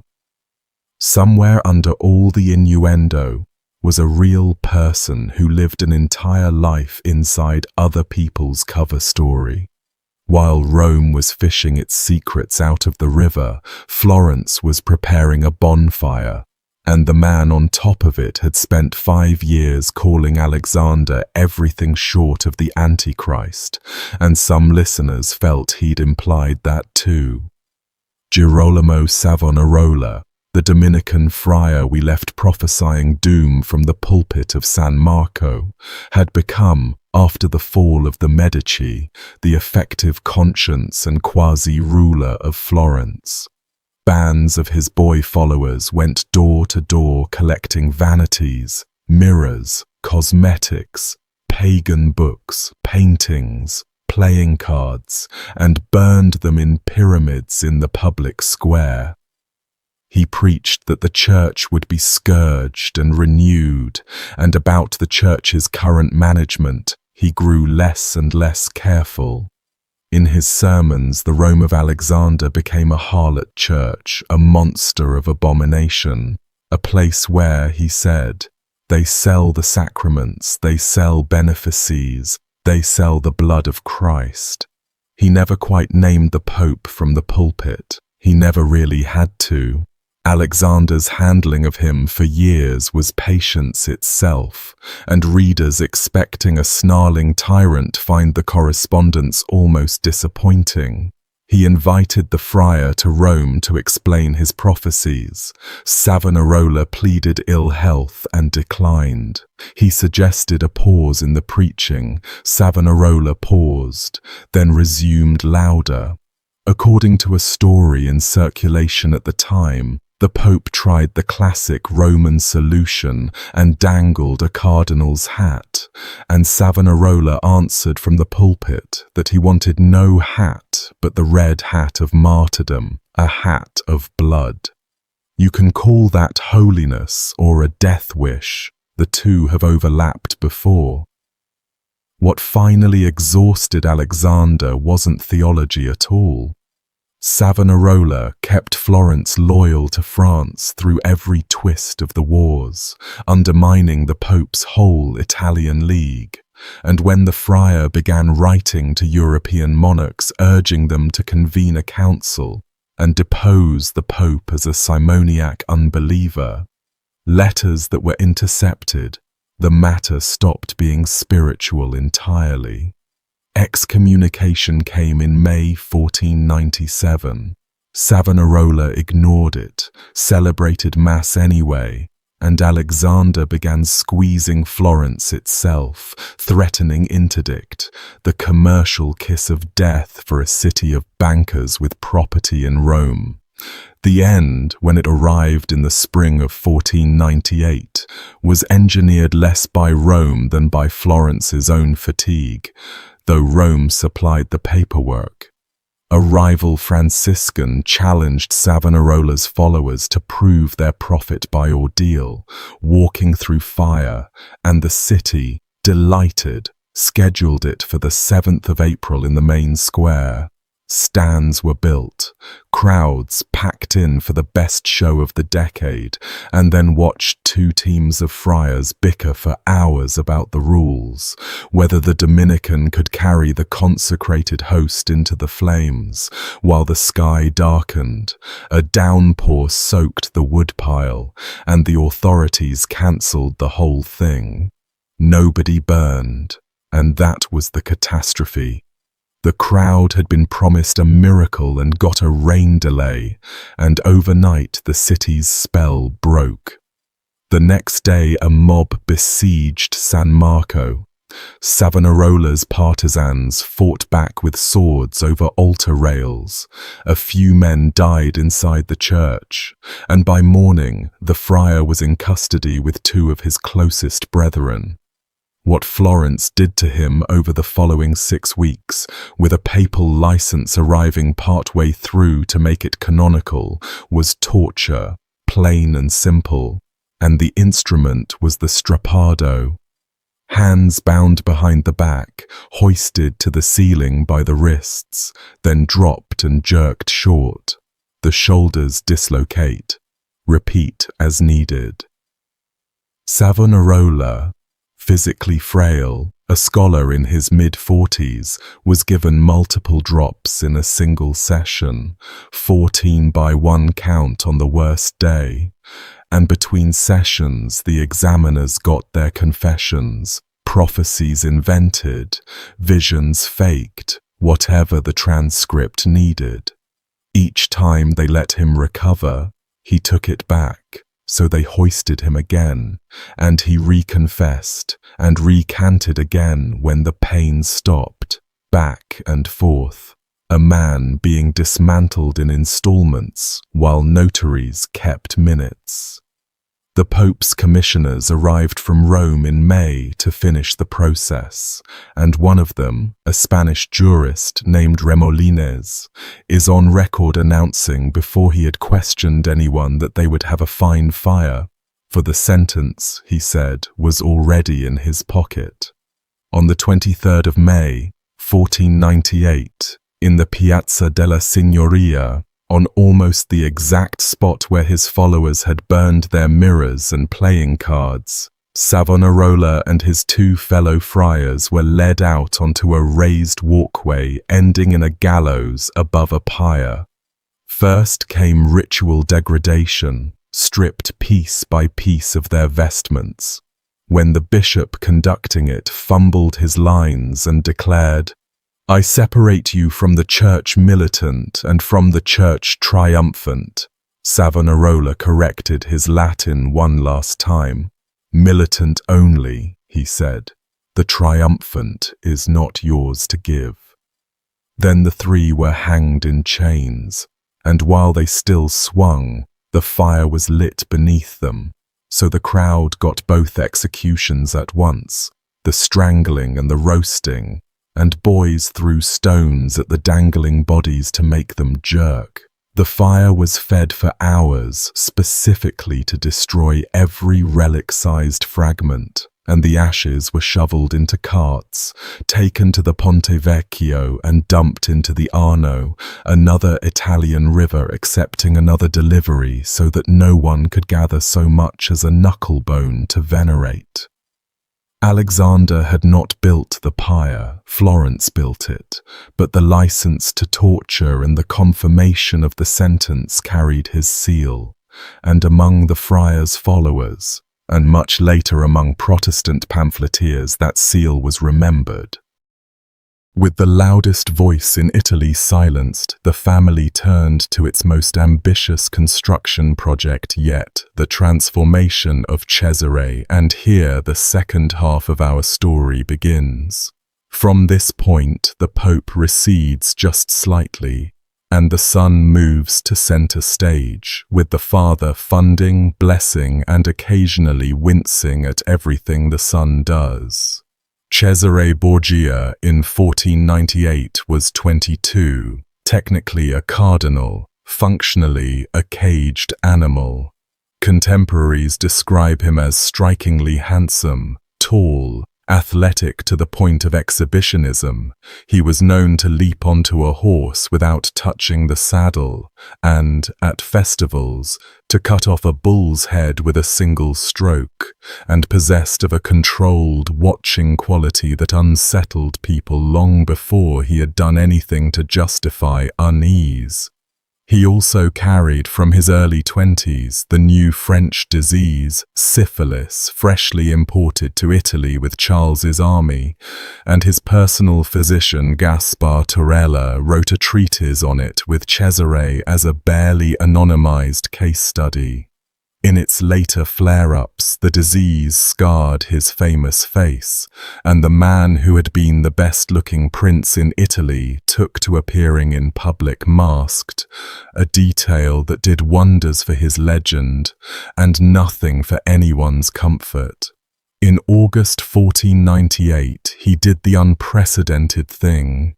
He stood before the consistory and asked to be released from the cardinalate, pleading that he had never had a vocation and that his soul was in danger, a rare Borgia statement that everyone could believe. No cardinal had ever simply resigned the purple. The college granted it, not least because the French deal riding on it was already public knowledge. King Louis XII, newly crowned, wanted his marriage to poor devout Jean of France annulled so he could marry Anne of Brittany and keep her duchy attached to the crown.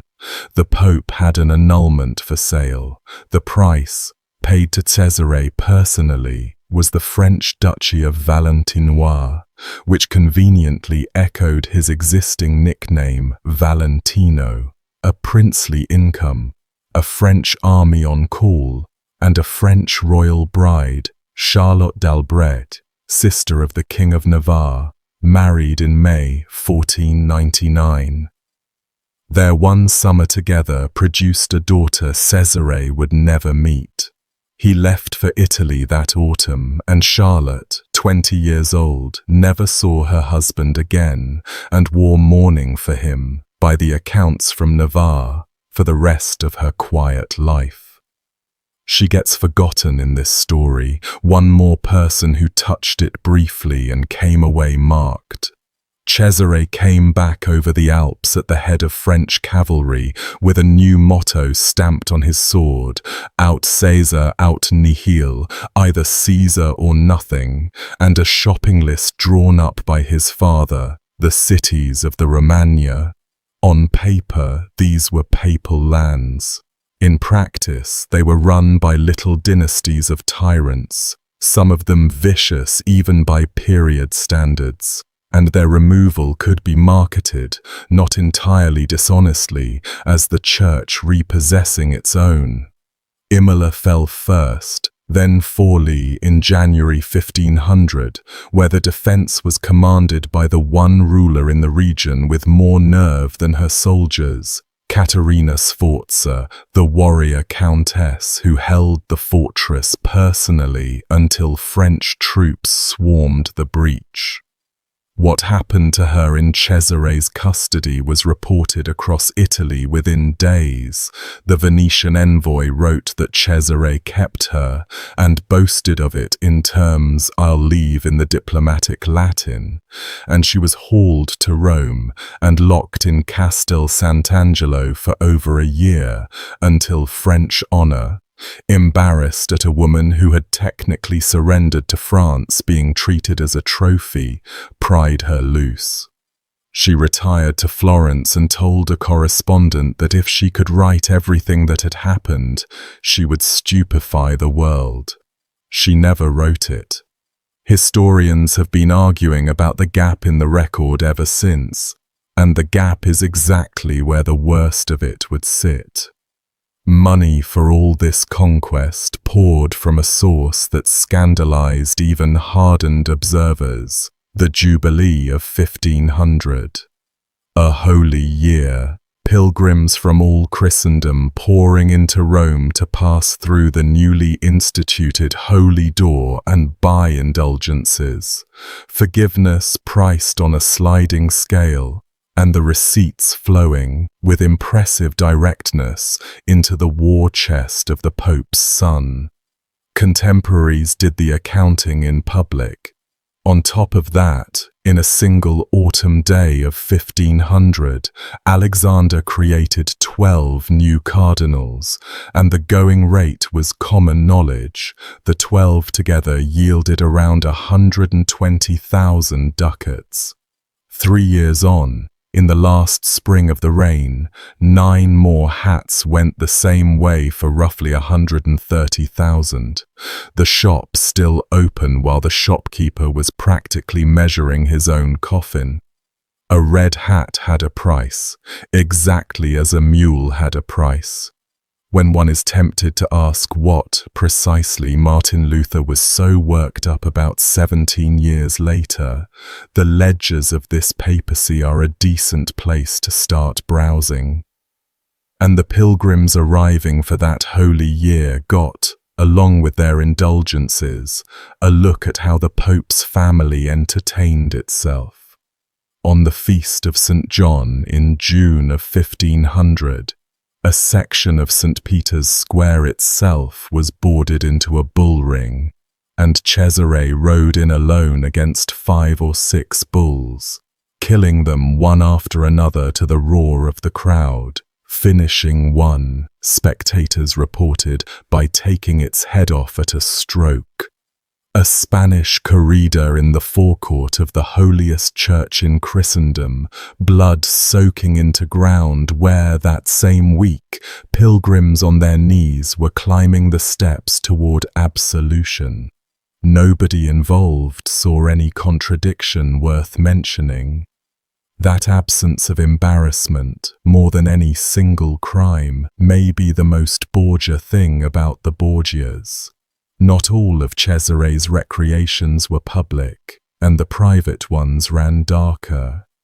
Capello, the Venetian envoy whose dispatches you've been hearing from all night, reported home in the autumn of 1500, a scene from inside a Vatican courtyard, condemned prisoners turned loose in an enclosed yard, and Cesare shooting them down with a bow from a balcony, taking his time between shafts, while the ambassador adds in the line that has kept the report infamous, the Pope and Lucrezia looked on from above.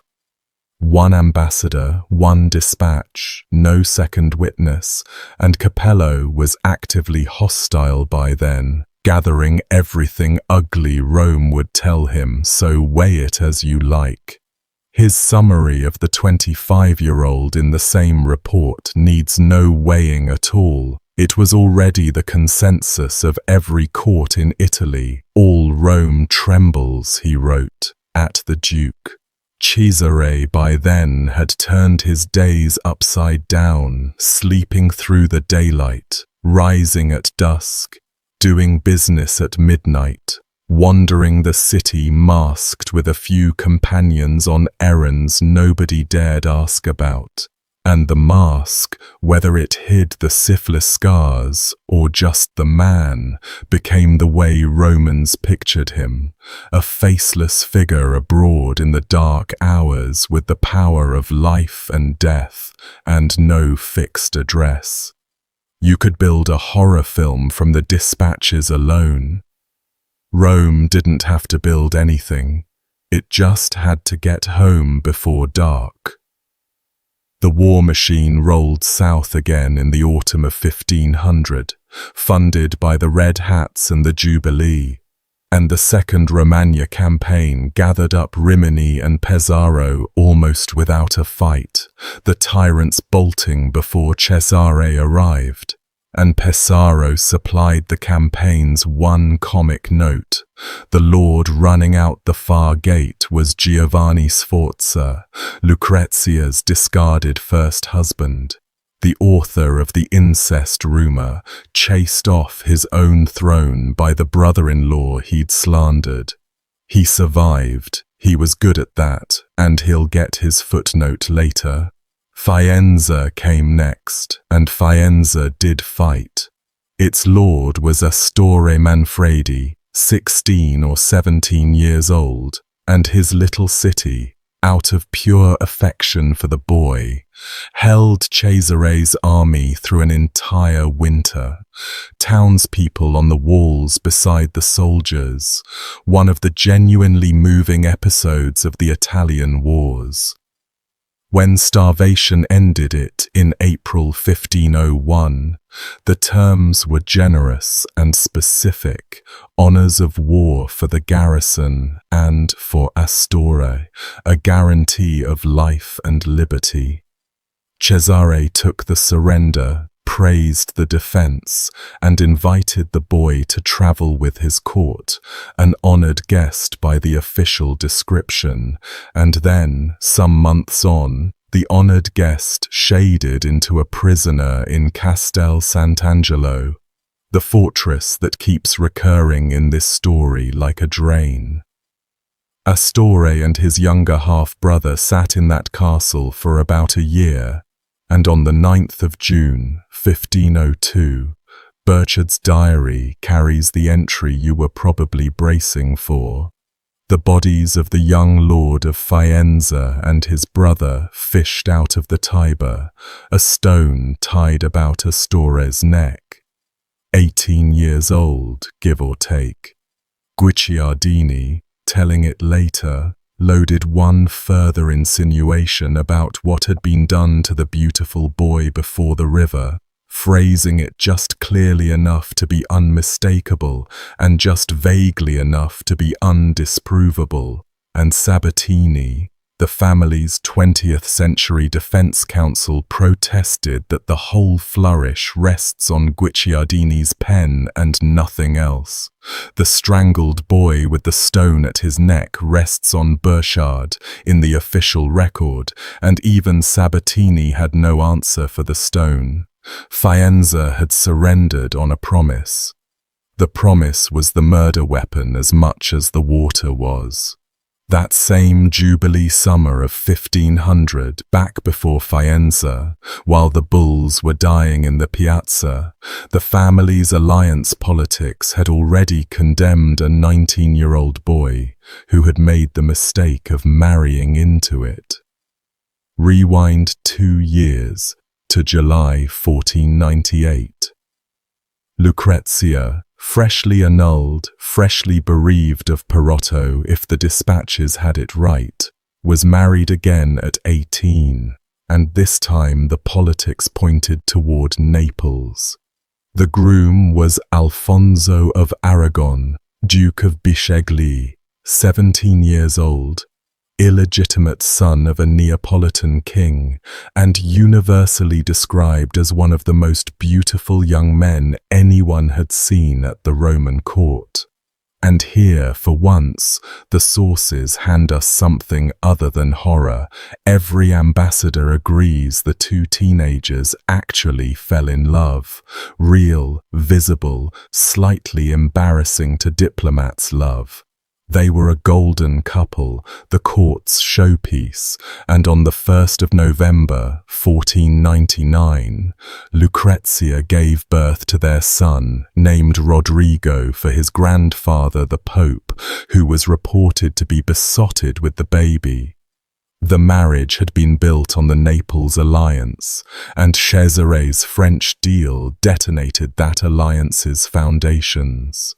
France claimed Naples. Cesare was now France's brother-in-law and France's general. Every month the Borgias moved closer to Louis. Alfonso's presence in the family photograph grew more awkward, a hostage from a kingdom his in-laws were preparing to help destroy. Alfonso understood this perfectly.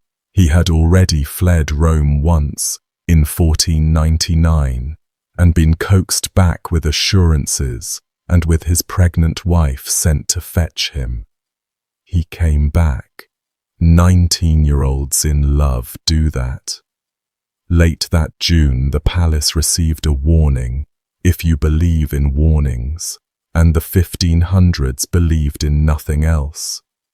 During a violent storm, a chimney stack crashed through the roof of the papal audience chamber while Alexander sat enthroned beneath his canopy, the ceiling coming down on top of him, killing others in the room outright, and for a stretch of frantic minutes the shout ran through Rome that the Pope was dead under the rubble. They dug him out of the wreckage, dazed and bleeding but whole, the canopy's frame having held a pocket of survival over his chair, and the city's preachers and astrologers billed it, according to taste, as a miracle of protection or a first knock on the door. A little over 2 weeks later came the second knock, and it was aimed at his son-in-law. On the evening of the 15th of July, 1500, Alfonso left the Vatican after supper and crossed the piazza of St. Peter's with 2 attendants. On the steps of the basilica, in the darkness among the sleeping pilgrims of the Holy Year, a group of armed men rose up out of that human landscape and fell on him. They stabbed him in the head, in the right arm, in the thigh, and were dragging his body toward the river, toward the Tiber, always the Tiber, when his attendants shouting brought help, and the assassins broke off, ran to about 40 waiting horsemen, and galloped out of the city gate unpursued. Alfonso, carried bleeding into the Vatican, did not die. Half butchered on the doorstep of St. Peter's, he hung on. What followed was a month of siege medicine inside the papal palace, and the details are exact because half the ambassadors in Rome were filing daily bulletins. Alfonso was put to bed in a chamber of the Borgia Tower. Lucrezia, who by several reports fainted at the first sight of him, installed herself at the bedside along with his sister Sanchia, and the two young women turned the sick room into a fortress. They cooked his every meal themselves in the room, on their own fire, because they were afraid of poison from their own family's kitchens. The Pope's daughter, inside the Pope's house, guarding her husband's soup from the Pope's cooks. The King of Naples sent Alfonso's own physicians up from the south, among them a hunchbacked surgeon whose appearance Burchard notes with his usual filing cabinet neutrality, and a guard was posted.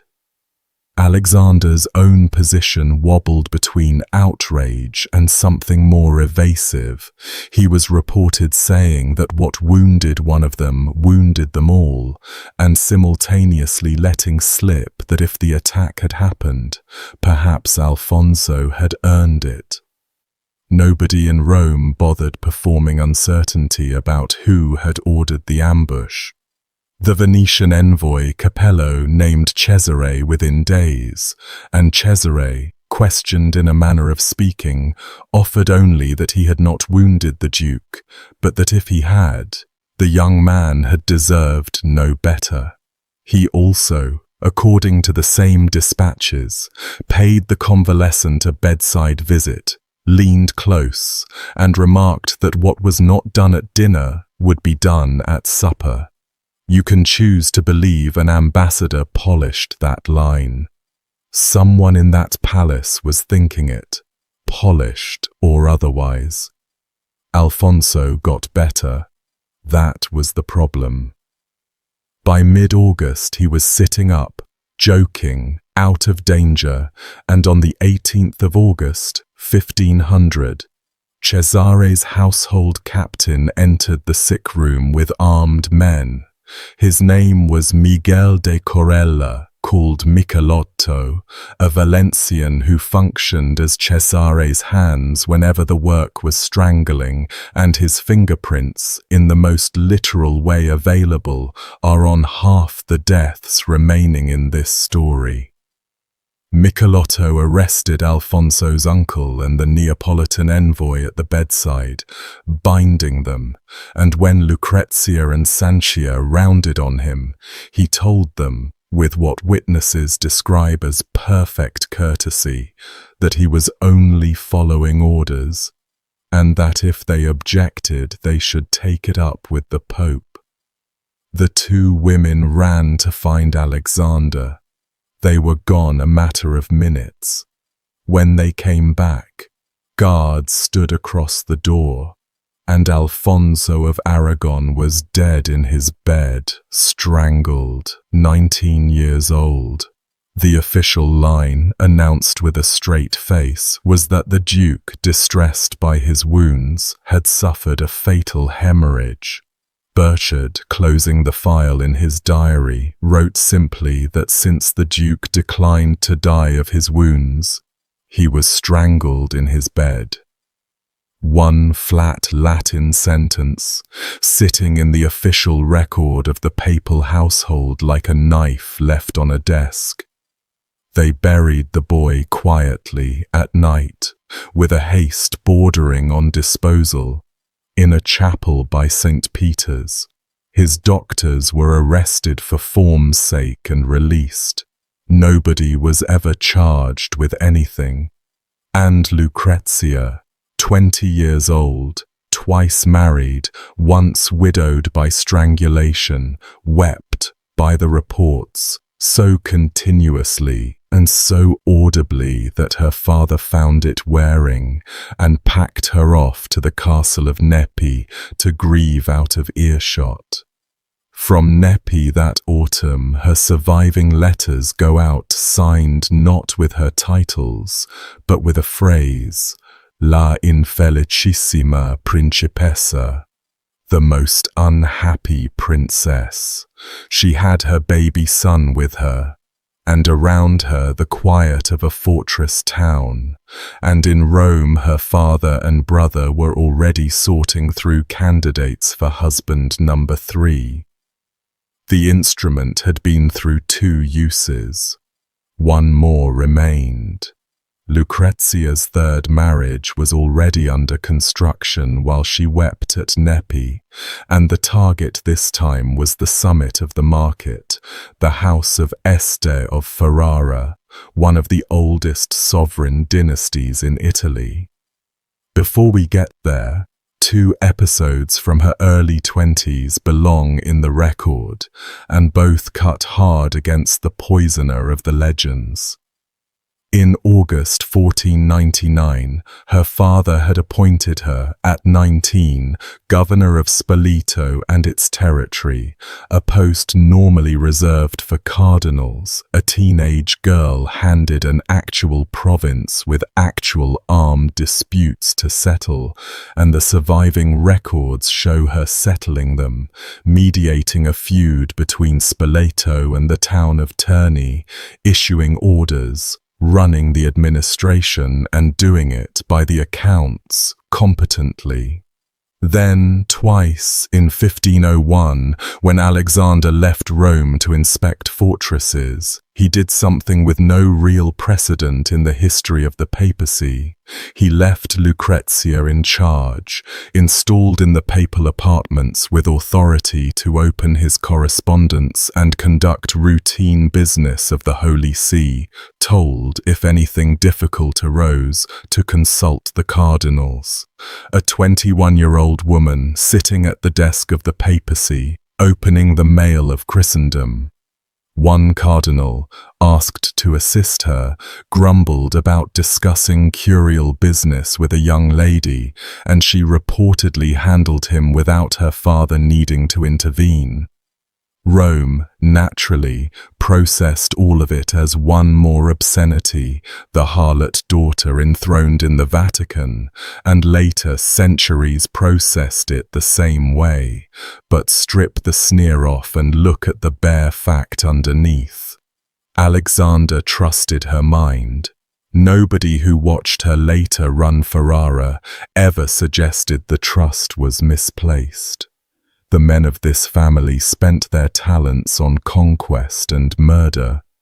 The daughter, given 3 separate governments across her life, quietly ran all 3 well, and that contrast is the closest thing this story has to an argument for what the Borgias might have been. The Este negotiation, meanwhile, showed the family paying full price for respectability. Ferrara's old Duke Ercole was appalled at the match. His heir Alfonso d'Este flatly refused for months. The incest pamphlets were, after all, in every court in Europe, and the resistance collapsed only under a bombardment of inducements that contemporaries itemized with awe. A dowry counted in the hundreds of thousands of ducats, reductions in Ferrara's papal tribute, benefices, castles, favours, the papacy functionally auctioning itself for one wedding ring. The proxy ceremony was celebrated in Rome on the 30th of December, 1501, and the festivities that closed that year were the most lavish the Borgia papacy ever staged. Banquets, comedies, races along the Corso, and another bullfight in St. Peter's Square, blood in the forecourt again, this time for a bride. In the first days of January, she rode north out of Rome with a train of 1,000 people to a husband she had never met, leaving behind, on her father's orders, the 2-year-old son of her strangled second husband. She never saw her father again, and she never saw Rome again. The city she left had 2 more Borgia years to run, and the party at the center of those festivities, 2 months before the wedding, is the one the world remembers. The next episode is simultaneously the most famous Borgia story of all and the one resting on the narrowest documentary ledge. The date is the 30th of October, 1501. The place is Cesare's apartments in the Apostolic Palace. Posterity calls it the Banquet of Chestnuts. Burchard's diary entry runs as follows, and I'm staying close to his wording. On the evening of the last Sunday of October, Don Cesare Borgia gave a supper in his apartment in the palace, with 50 honest prostitutes, called courtesans, in attendance, who after the meal danced with the servants and others there, first clothed and then naked. After supper, he continues, the lighted candelabra were taken from the tables and set on the floor, and chestnuts were scattered among them, and the naked courtesans crawled on hands and knees between the candlesticks, picking up the chestnuts, while the Pope, Don Cesare, and Donna Lucrezia looked on. Finally, prizes were announced. Silk doublets, pairs of shoes, caps and other garments, for the men who could perform the act most often with the courtesans, and the performances, Burchard notes, were judged in the presence of those attending, and the prizes distributed accordingly. That is the whole entry, delivered in the same tone he uses for candle inventories. Now the ledge it stands on. Burchard was the master of ceremonies, resident in the palace, and generally an eyewitness to what he records. But for this entry he does not say he was in the room, and his information could have come to him second-hand from palace staff. A couple of independent sources confirm something happened that night. The Florentine ambassador Francesco Peppi reported around the same date that the Pope had stayed up until deep into the night with dancing and laughter in Cesare's rooms. Company not appropriate, he sniffed, to papal dignity, and a Perugian chronicler named Matarazzo, no friend of the Borgias, retails his own wilder version of a courtesan evening, differing in details, which cuts both ways: corroboration that a party of some description occurred, contamination as to what exactly went on. Later writers split along predictable lines. A scholar like Alexander Lee finds the full choreography intrinsically implausible and notes contemporaries who shrugged it off. Others, Giles Milton among them, answer that the Liber Notarum is a deeply serious document, that Burchard demonstrably did not invent things elsewhere, and that a fabricated orgy sitting in an otherwise reliable official diary would itself need explaining. Nothing corroborating appears in the Venetian material Sanuto compiled, and the Venetians missed very little. What you have, in the end, is an official palace diarist recording, without comment, an event he may or may not have watched, in a palace where, as you've seen all evening, far worse was routine. I genuinely do not know what happened in that room, and neither, if we're honest, does anyone else now alive. What I can tell you is what Rome believed, immediately and forever after, and what it did to the family's name, and on that score the chestnuts might as well have been carved in marble. 2 weeks later, Burchard logs another palace entertainment, less famous, in some ways stranger, and this one he had no reason to soften. Peasants brought mares loaded with timber in through the city gate, and in the courtyard just inside the palace, on papal orders as he tells it, 4 stallions were loosed among them. The mares were torn at, mounted, fought over, the courtyard a chaos of screaming horseflesh, and the Pope and Lucrezia watched from a window above, Burchard writes, with loud laughter and much pleasure. No prizes were involved this time, only the vicar of Christ at a window enjoying the show. Small, nasty, and weirdly harder to argue with than the chestnuts, since nobody has ever bothered inventing a debate about it. By this point, you may be wondering what ordinary Romans made of all this, and the answer is that they made jokes, carefully, and the ones who weren't careful got collected by Michelotto. Rome had an ancient tradition of anonymous satire, verses pinned overnight to a battered old statue called Pasquino, and the Borgia years were its golden age. The most famous of the epigrams translates roughly as, Alexander sells the keys, the altars, Christ himself, and why not? He bought them first. Another, playing on the papal name, ran, Alexander VI in name, but the eighth in fact, Sextus in name, indeed a monster. The city's wits also chewed endlessly on the family's Spanish origins, on Julia the bride of Christ, on the bull of the Borgia arms grazing where he pleased, and in December 1501 somebody went well beyond graffiti.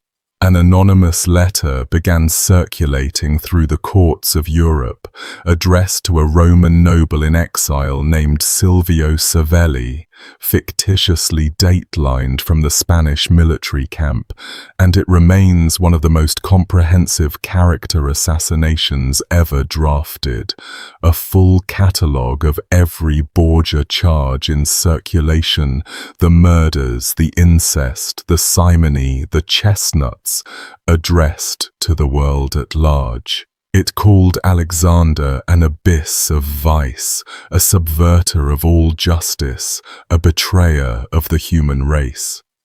And here is the truly strange part. We possess its text because Burchard copied the entire thing into his official diary, all of it, without comment. The Pope's own master of ceremonies, quietly filing the most vicious libel against his employer into the permanent record for reasons he never explains. Alexander himself, shown the letter, reportedly laughed and observed that Rome was a free city where everyone said what they pleased. Cesare responded differently. Rome is accustomed, he said, to speak and write as it likes, but I will teach such people repentance, and the Ferrarese ambassador who reported the line also reported the lesson. A man who had circulated a pamphlet under a mask was caught, and his right hand was cut off, and his tongue was cut out, and the tongue was nailed to the severed hand, and the assembly was hung from a window where the city could study it. Free speech in Borgia Rome, summarized in one exhibit. The jokes continued anyway. Romans are Romans. But they were told at a whisper after that. The fear had a chemical signature, and its name was Cantarella. Every court in Italy believed the Borgias kept a house poison, and the descriptions that survive agree on its properties with suspicious neatness. Paolo Giovio, a physician as well as a historian, described it as a whitish powder with a pleasant taste, resembling sugar. Its efficacy proved, he wrote, in several murders. Modern toxicologists who have studied the accounts, and yes, there are peer-reviewed papers on Borgia poison, conclude that if it existed, it was almost certainly an arsenic preparation. And the loveliest of the legends, that it was brewed by sprinkling arsenic on the organs of a slaughtered animal and letting them rot, then drying the mess to powder, adds nothing chemically, but tells you what people felt about the family, that their very medicine cabinet was carrion. The tales insisted the dose could be tuned, death in a day, death in a month, death in a year, tuned like an instrument. Toxicology doesn't really support the precision timing. The body count doesn't really need it, because cardinals kept dying and the deaths had a shape. Under church law, as this papacy applied it, a cardinal's estate reverted to the pope, so every rich old man in a red hat was, actuarially speaking, a Borgia asset awaiting collection, and Rome noticed the collections clustering. Cardinal Orsini's arrest belongs with Senegalia, a few minutes down the road. Cardinal Giovanni Michiel, nephew of a pope, one of the wealthiest men in the college, was seized in the night of the 10th of April 1503 by 2 days of vomiting so violent his household knew immediately what they were watching, and died. And within hours, before the body cooled, papal officers were in his palace inventorying. The hall reckoned at up to 150,000 ducats. Rome barely bothered to whisper. And under the next papacy but one, a subdeacon of Michiel's household was arrested, confessed to having administered poison to his master at the instigation of the Borgias for payment, and was hanged, a judicial finding, though obtained under a hostile pope with every reason to want it found. And you see how this hall of mirrors works. Even the confessions come preloaded. Then in the first days of August 1503, Cardinal Juan Borgia of Monreale, the Pope's own nephew, the cousin from the vineyard supper, died suddenly with a fortune of over 100,000 ducats, promptly absorbed. His death has a competing explanation that will become extremely relevant in about 10 minutes. The fever season was on Rome. But by the summer of 1503, when a rich cardinal died, nobody in Italy reached for the word malaria first. The family had spent a decade teaching Europe which explanation to prefer, and Europe had learned the lesson thoroughly. Meanwhile, north of Rome, Cesare had spent those same years perfecting a different art. And the winter of 1502 into 1503 saw its masterpiece. His Romagna conquests had alarmed his own employees. His captains, the freelance warlords fighting under his flag, Vitellozzo Vitelli, the Orsini brothers, Oliverotto da Fermo and the rest, worked out that once Cesare finished swallowing the region, men like them were next on the menu, and in October 1502 they met at a place called Magione to form a league against him. For a moment it worked. His machine stalled, a fortress rebelled, and Italy allowed itself to imagine Valentino finished. Then French reinforcements arrived, the conspirators' nerve went soft, and Cesare did the truly frightening thing. He forgave them. Warmly, negotiated, smiled, restored them to command, distributed gifts, spent 2 months being the most gracious prince in Italy, and invited them to join him in taking the coastal town of Senegalia. A nice, easy Christmas operation, everyone together again. On the last day of 1502, the reconciled captains rode out to greet him before the town. Cesare embraced them one by one. His escort, in a maneuver rehearsed to the step, folded around the party and walked them into a house, gates shutting behind, at which point the embraces ended and the arrests began. Machiavelli, and I should have mentioned this sooner, Niccolò Machiavelli was physically present through this whole season, Florence's envoy attached to Cesare's travelling court, filing dispatches, watching this exact man with the fascination that would curdle into the prince. Machiavelli was in Senegalia that night, writing home by candlelight while it happened.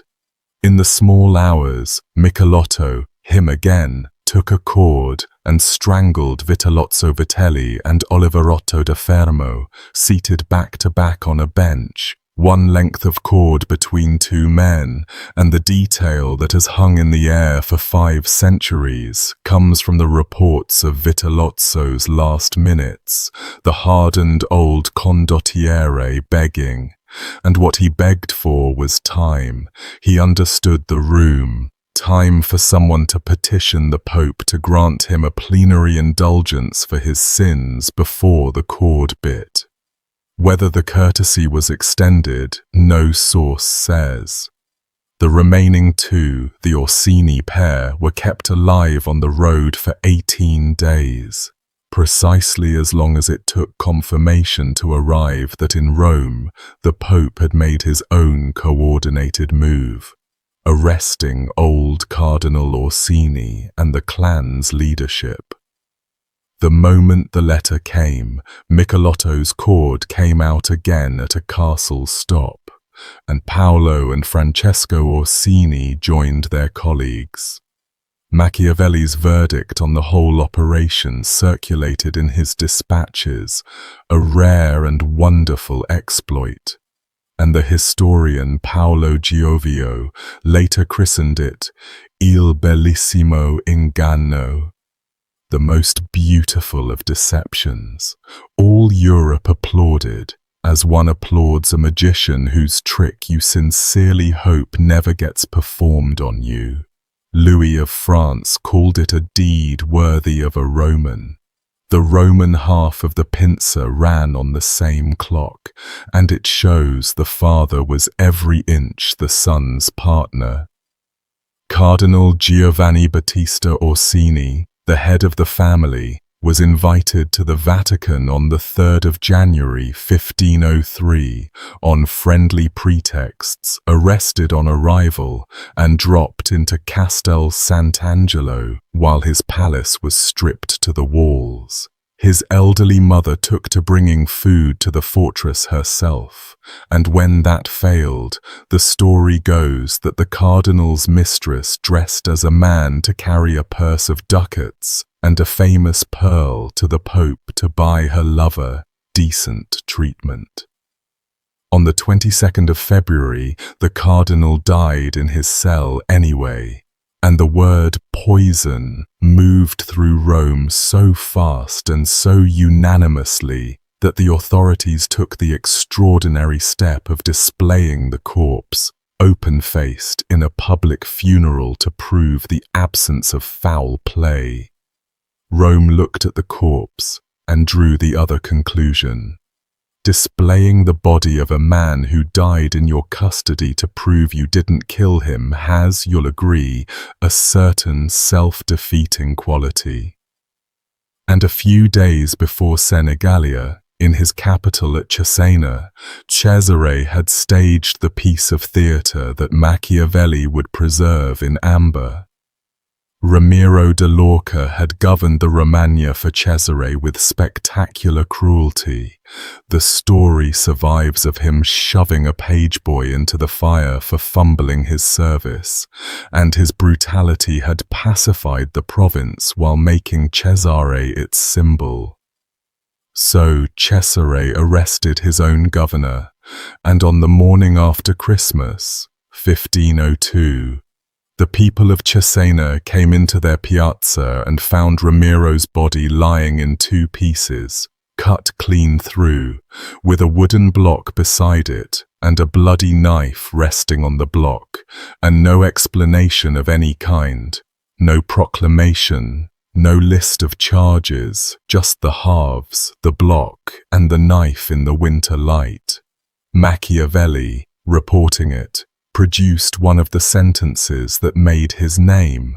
The ferocity of the spectacle left the people, he wrote, at once satisfied and stupefied. Satisfied because they hated Ramiro, stupefied because a man who would do that to his own instrument would do anything to anyone, and every soul in that square understood it before breakfast. In The Prince, Chapter 7, the whole episode appears as a case study in the economical use of cruelty, and the chapter's hero, held up to all future rulers, is Cesare Borgia, Duke Valentino, the man Machiavelli says a new prince should imitate in everything. Ramiro in the Snow bought that immortality. At the start of 1503 then, stand back and look at the position. The Romagna conquered and, by most accounts, better governed than under its old tyrants. Cesare's rough order being one thing even his enemies granted him. The Orsini broken, the treasury swollen with Jubilee gold, cardinal estates and the price of red hats, a pope of 72 in vigorous health, a son of 27 at the height of his terror, and no power in Italy willing to move against them. The Venetian ambassador wrote home, in so many words, that all Italy trembled before the Duke. The family had, at last, everything. They had it for about 7 months. August in Renaissance Rome was a killing month, and everyone who could afford to leave, left. The marshes around the city bred fever. The Tiber shrank and stank, and the death carts worked the fever season the way they worked plague years.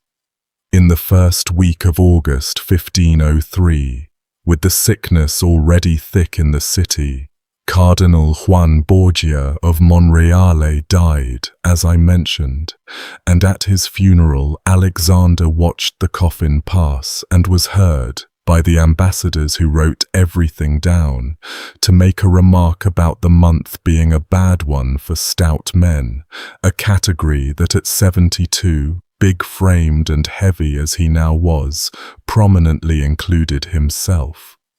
An omen-minded court also noted an owl falling down a chimney into his rooms, twice by some tellings, and the Pope, Spaniard to the bone about portents, took it badly. On the 5th or 6th of August, the Pope and Cesare rode out to dine at the hillside vineyard of Cardinal Adriano da Corneto, an evening in the country air to escape the heat, wine under the pergola of a man whose fortune, gossip observed even before anyone got sick, was large, and whose survival prospects around the Borgias were therefore statistically interesting. Within the week, all 3 men who had shared that table were gravely ill. The cardinal recovered, though a lurid tradition insists the sickness cooked him so thoroughly that his skin peeled and he never looked the same. Cesare went down hard, 27 years old and strong as a wagon horse, burning with fever in his rooms above his father's. And on the 12th of August, Alexander himself broke, vomiting, febrile, the physicians summoned, and the palace gates ordered shut without announcement. Rome, informed that the Pope and his son had both fallen sick within days of dining at a rich cardinal's table, reasoned like Rome. The poison meant for the host, the story ran within hours, had come home to the poisoners, a flask prepared for Corneto, cantarella in the wine, and a servant, confused or bribed or fate itself in an apron, pouring it for the wrong side of the table. It is a perfect story. It requires the Borgias to die of Borgia, drinking their own recipe, and Europe adopted it instantly, and has never fully let it go. Guicciardini enshrined it, Victor Hugo staged it, and you'll still find it repeated as flat fact today. Against it stands the boring candidate. It was August. Rome was a malaria pit. Cornetto's household had sickness in it. Other guests reportedly ailed.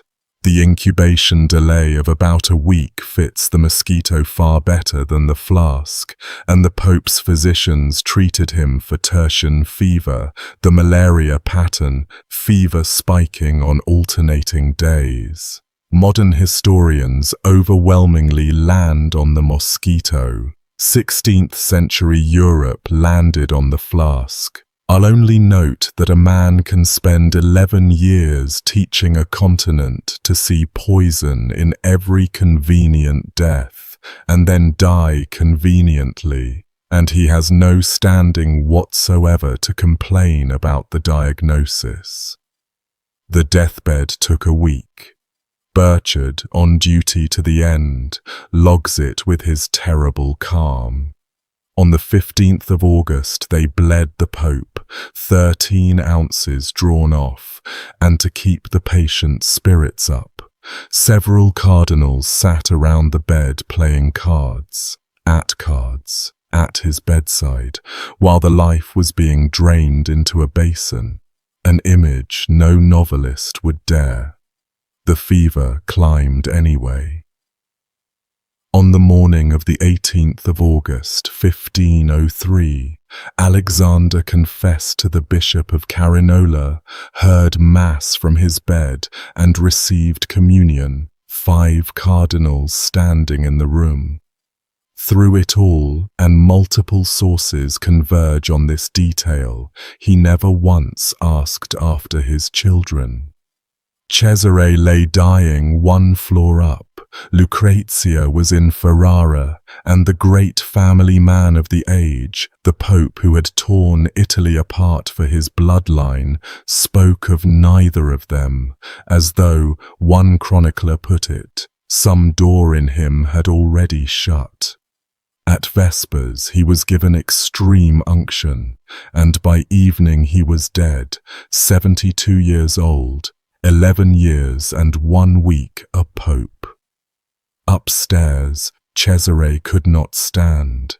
His fever had him swinging between delirium and a survivor's cold focus, and his physicians attempted the era's heroic cures, by one famous account plunging him bodily into a great jar of ice water, after which, the report says, the skin peeled from his body in sheets. Skinned alive by his own treatment, he still functioned.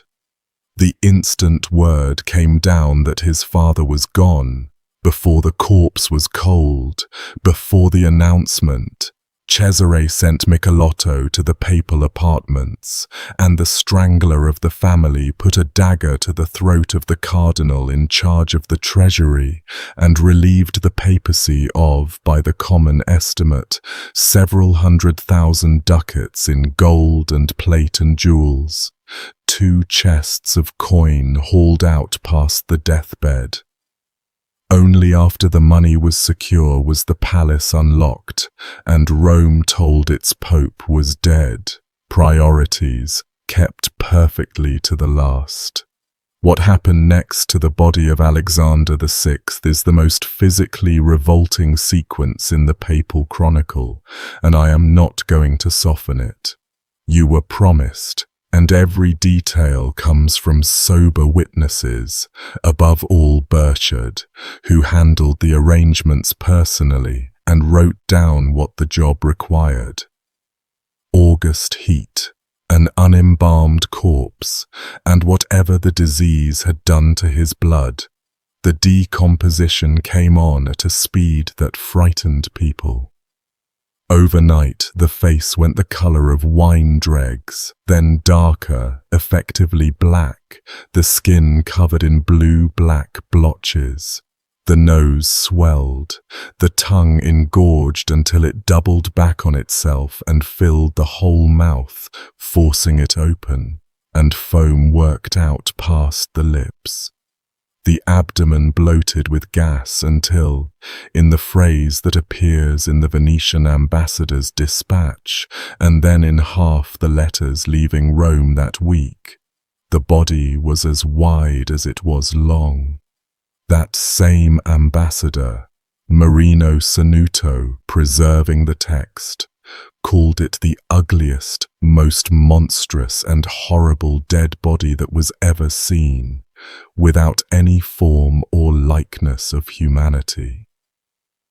Raphael Volterrano, another eyewitness tradition, describes the blackened, deformed thing exhaling a stench that emptied the room, brown matter crusting the lips and nose, the mouth gaping, the swollen tongue lolling out onto the chin, and notes that not one devotee, not one, could be found to kiss the feet or the hand of the dead Pope as custom demanded. The body of Christ's vicar lay in the Sala del Pappagallo, and grown churchmen would not go near it. They moved him to St. Peter's for the viewing, and the viewing became a mockery. The corpse blackened and swelled further in front of the crowds, and the crowds, remember, contained a decade's worth of the silenced. People filed past to stare and to be certain he was really dead, and the wits went to work on the spot, the jokes surviving in the letters, that the devil had come for his own, that the body was swelling because the soul was being pulled out through it.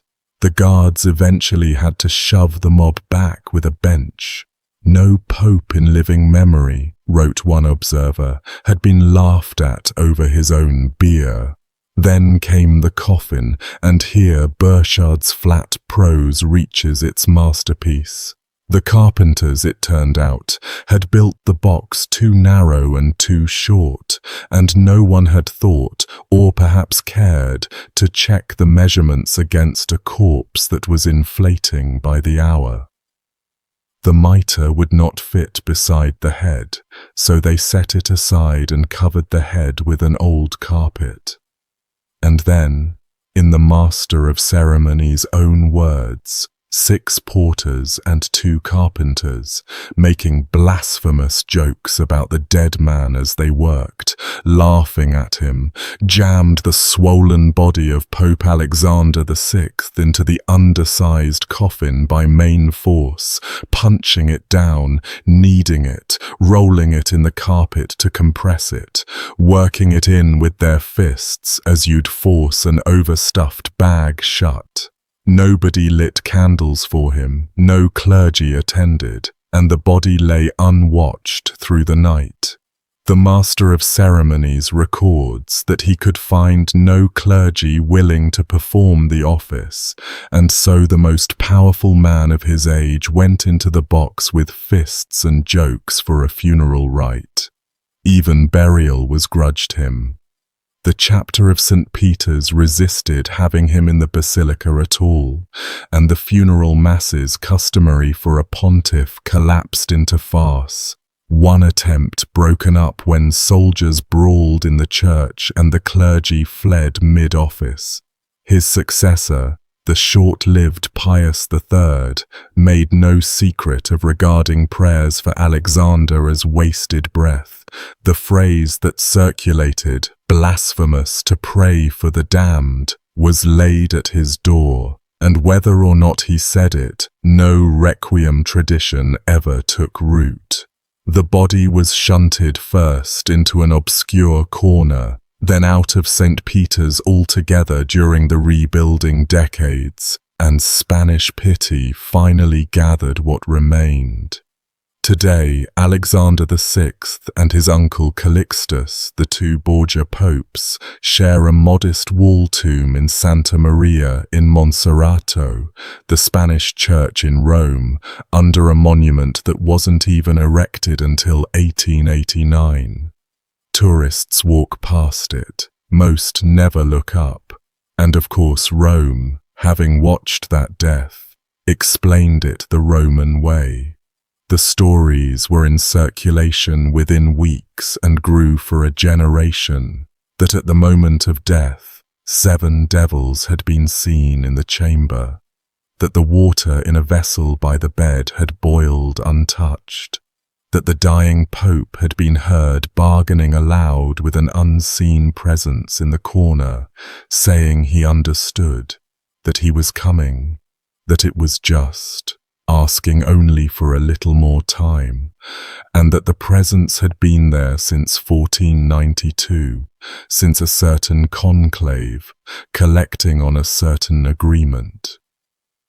By 1515, a pamphlet was in print across Europe, soberly arguing that Alexander had obtained the tiara by formal pact with the devil, 11 years of papacy exchanged for his soul, and woodcuts showed the Borgia Pope as a demon-attended monster. Nobody who tells you that story can cite a witness, and nobody who heard it in 1503 needed one. It felt true. After the tongue and the blackness and the fists on the coffin lid, almost anything would have.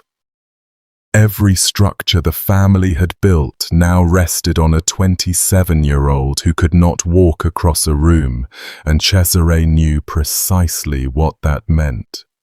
Machiavelli went to see him in the weeks that followed and preserved the confession that has become his epitaph.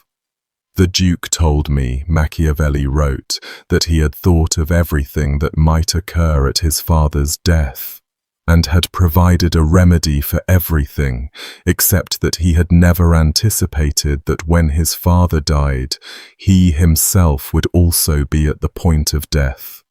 All the contingency planning of the most calculating mind in Italy, and the one variable he never priced was a mosquito or a mishandled flask, whichever version of that dinner you've adopted. Half dead, peeling, carried on a litter, he still ran the opening moves well. His loyalists held Rome's gates. His treasure was banked, and the first conclave obediently produced a harmless caretaker, the elderly, gout-crippled Pius III, who confirmed Cesare in his commands and then died after 26 days. Rome buried 2 popes in a single autumn, and the second conclave arrived with Cesare's leverage visibly bleeding away, his Romagna cities revolting one by one, his French patron cooling, his soldiers drifting toward paymasters with pulses. Into that vacuum stepped the oldest enemy of all. Giuliano della Rovere had waited out the entire Borgia papacy in exile and fury, 11 years of watching the man who had beaten him in 1492, and now, master of the moment, he did the one thing nobody expected. He made Cesare a partnership offer.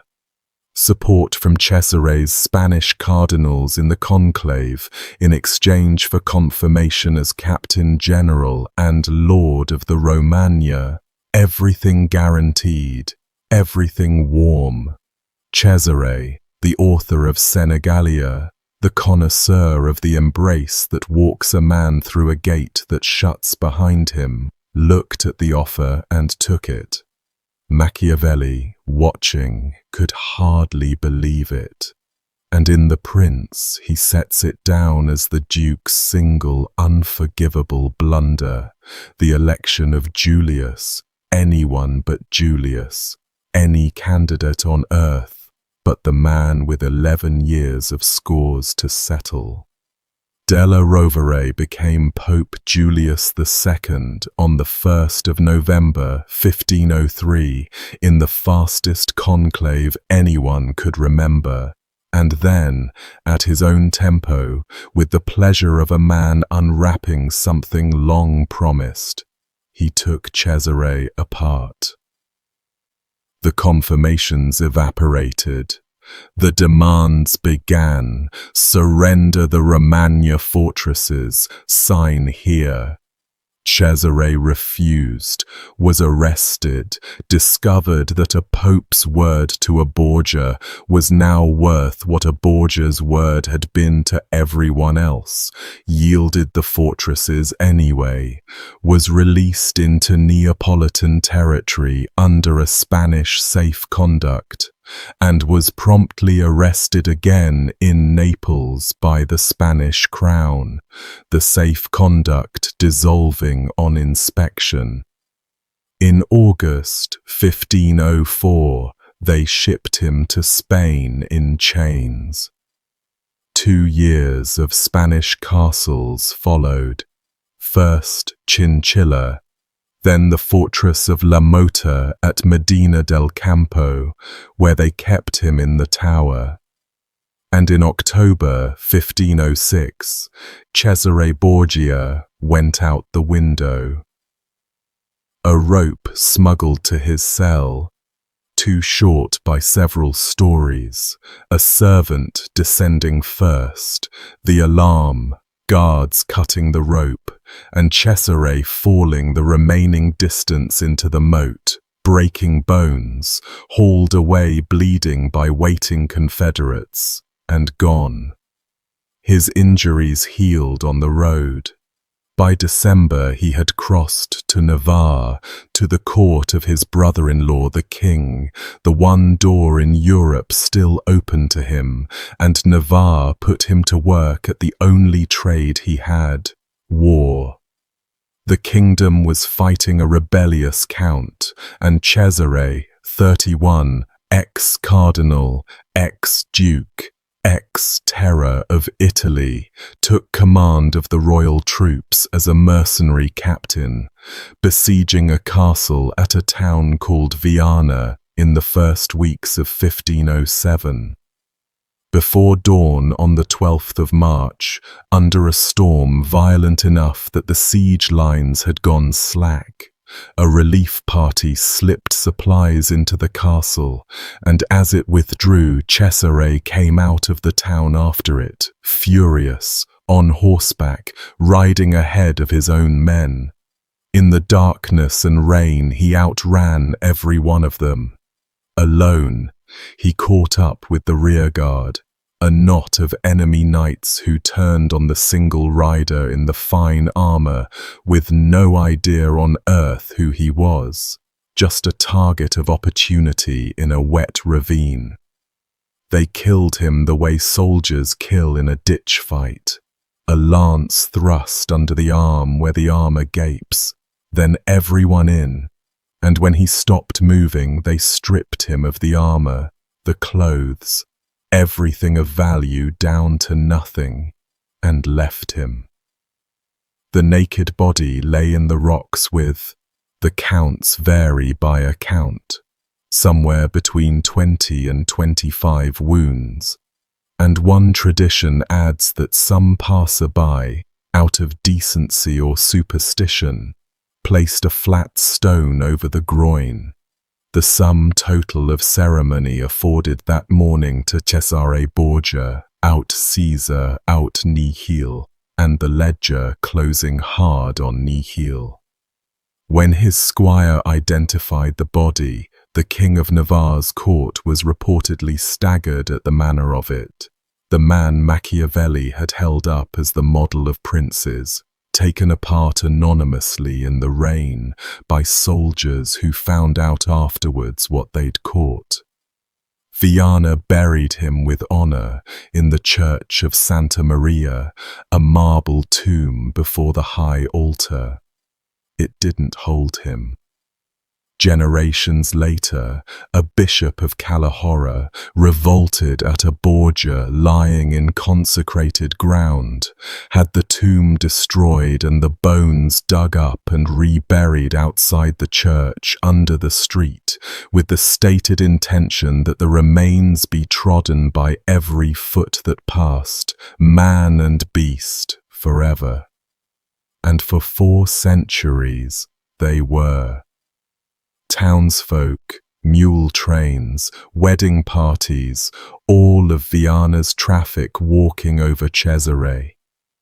Only in 1953 were the bones lifted from under the road, and not until 2007, 500 years after the ravine, did the church relent and allow what was left of him back inside, under a plain marker.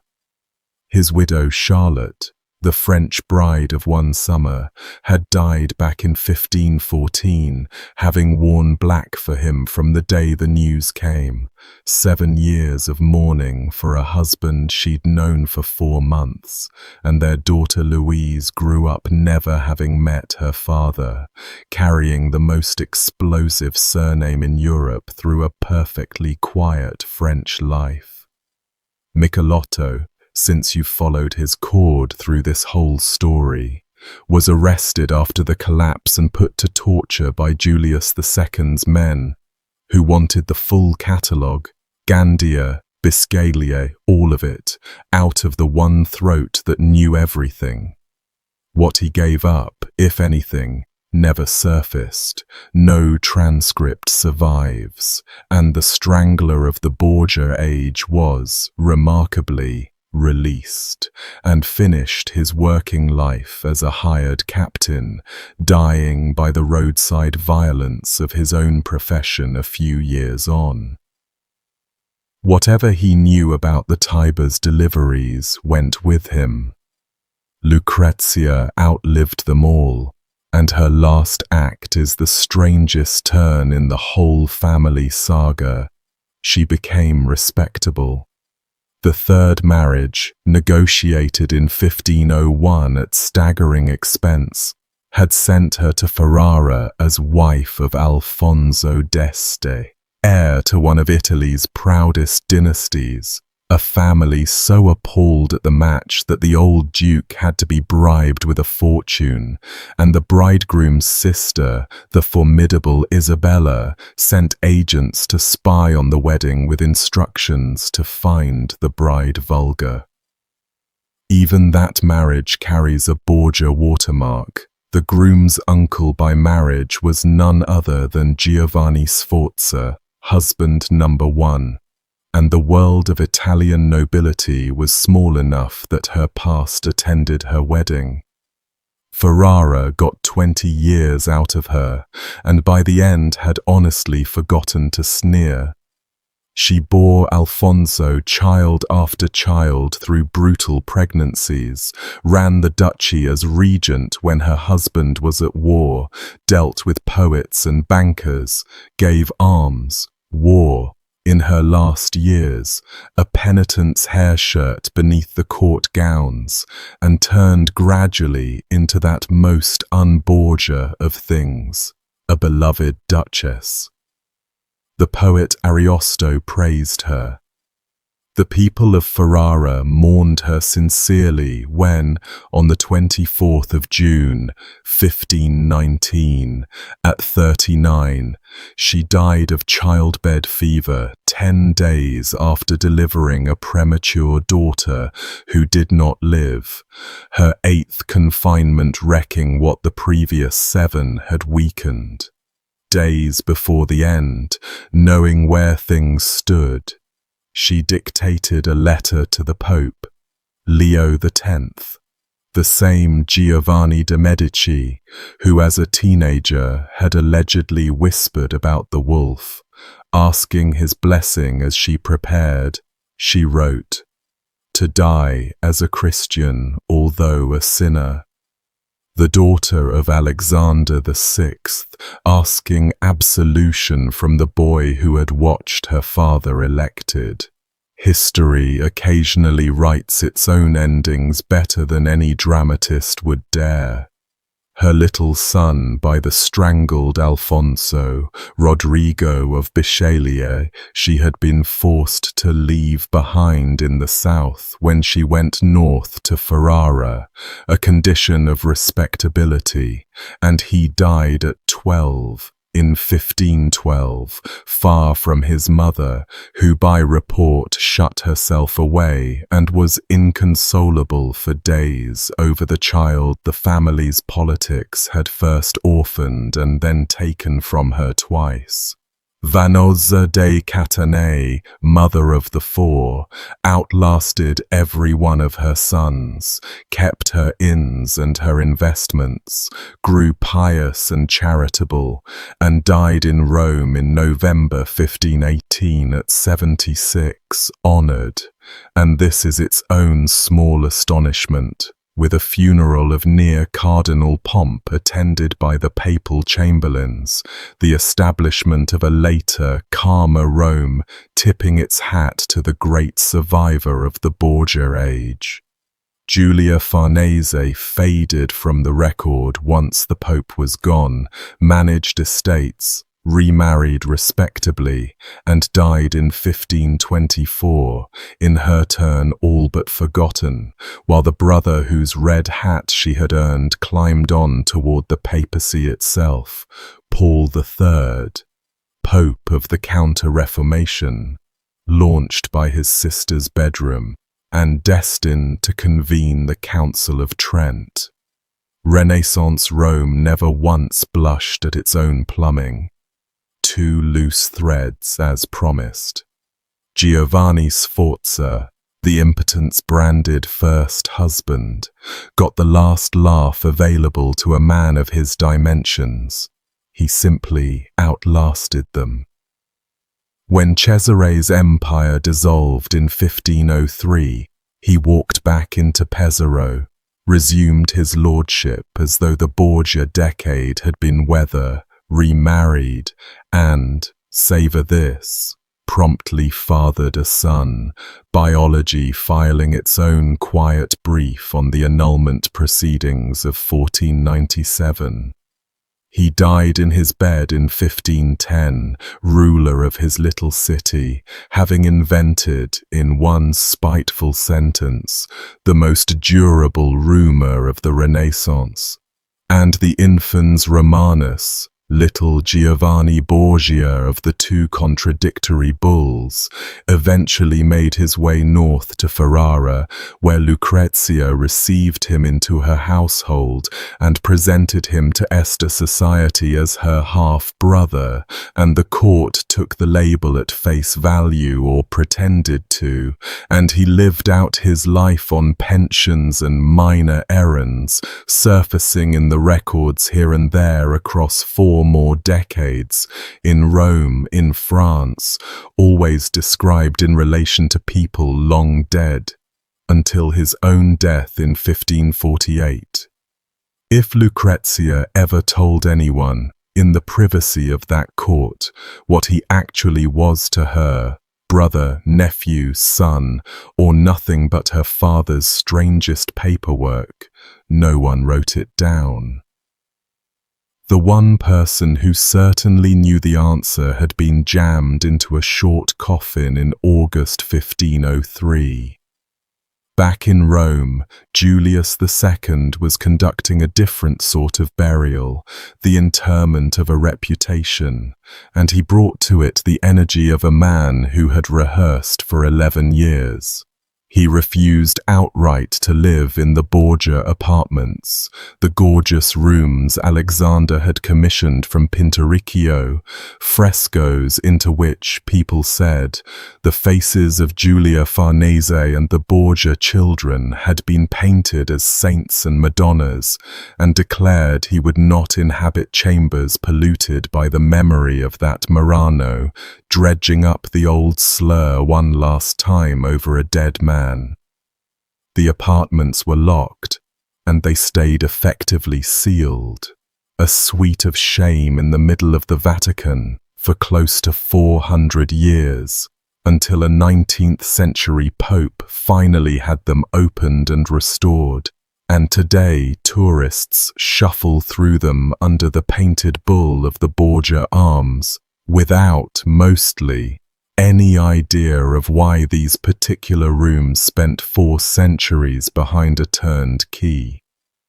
Julius also let it be known that speaking well of his predecessor was a poor career move, and the record keepers of Europe took the hint at a sprint. The deposition testimony about Michiel's poisoning was gathered under Julius. The lurid memoirs bloomed under Julius. Every ambassador's spicy dispatch, every enemy's pamphlet, hardened into standard history under a pope whose life's grudge was the man being remembered. That, honestly, is the last complication I want to leave in your hands, and it isn't a defense. You've heard the strangling of a son-in-law logged by the family's own master of ceremonies, and I'm not about to unring that bell. It's about the sourcing weather. Nearly everything the world knows about the Borgias reached print through 3 channels: their sworn enemies, the diplomatic rumor mill of states that feared them, and chroniclers writing safely after 1503 under a regime that hated them, and the signal and the slander are now braided beyond full separation. The Victorians began pulling at the braid. Gregorovius went into the archives in the 1870s and came out arguing that Lucrezia in particular had been monstered by literature, more porn than poisoner, and no serious document has ever connected her to a single poisoning. The vial in the ring, Lucrezia, is entirely the invention of later fiction. Raphael Sabatini in 1912 went further, marshalling the case that for the most spectacular charges, no single grain of real evidence exists, only assertion repeated until, as he put it, a lie sufficiently reiterated comes to be believed even by its utterer.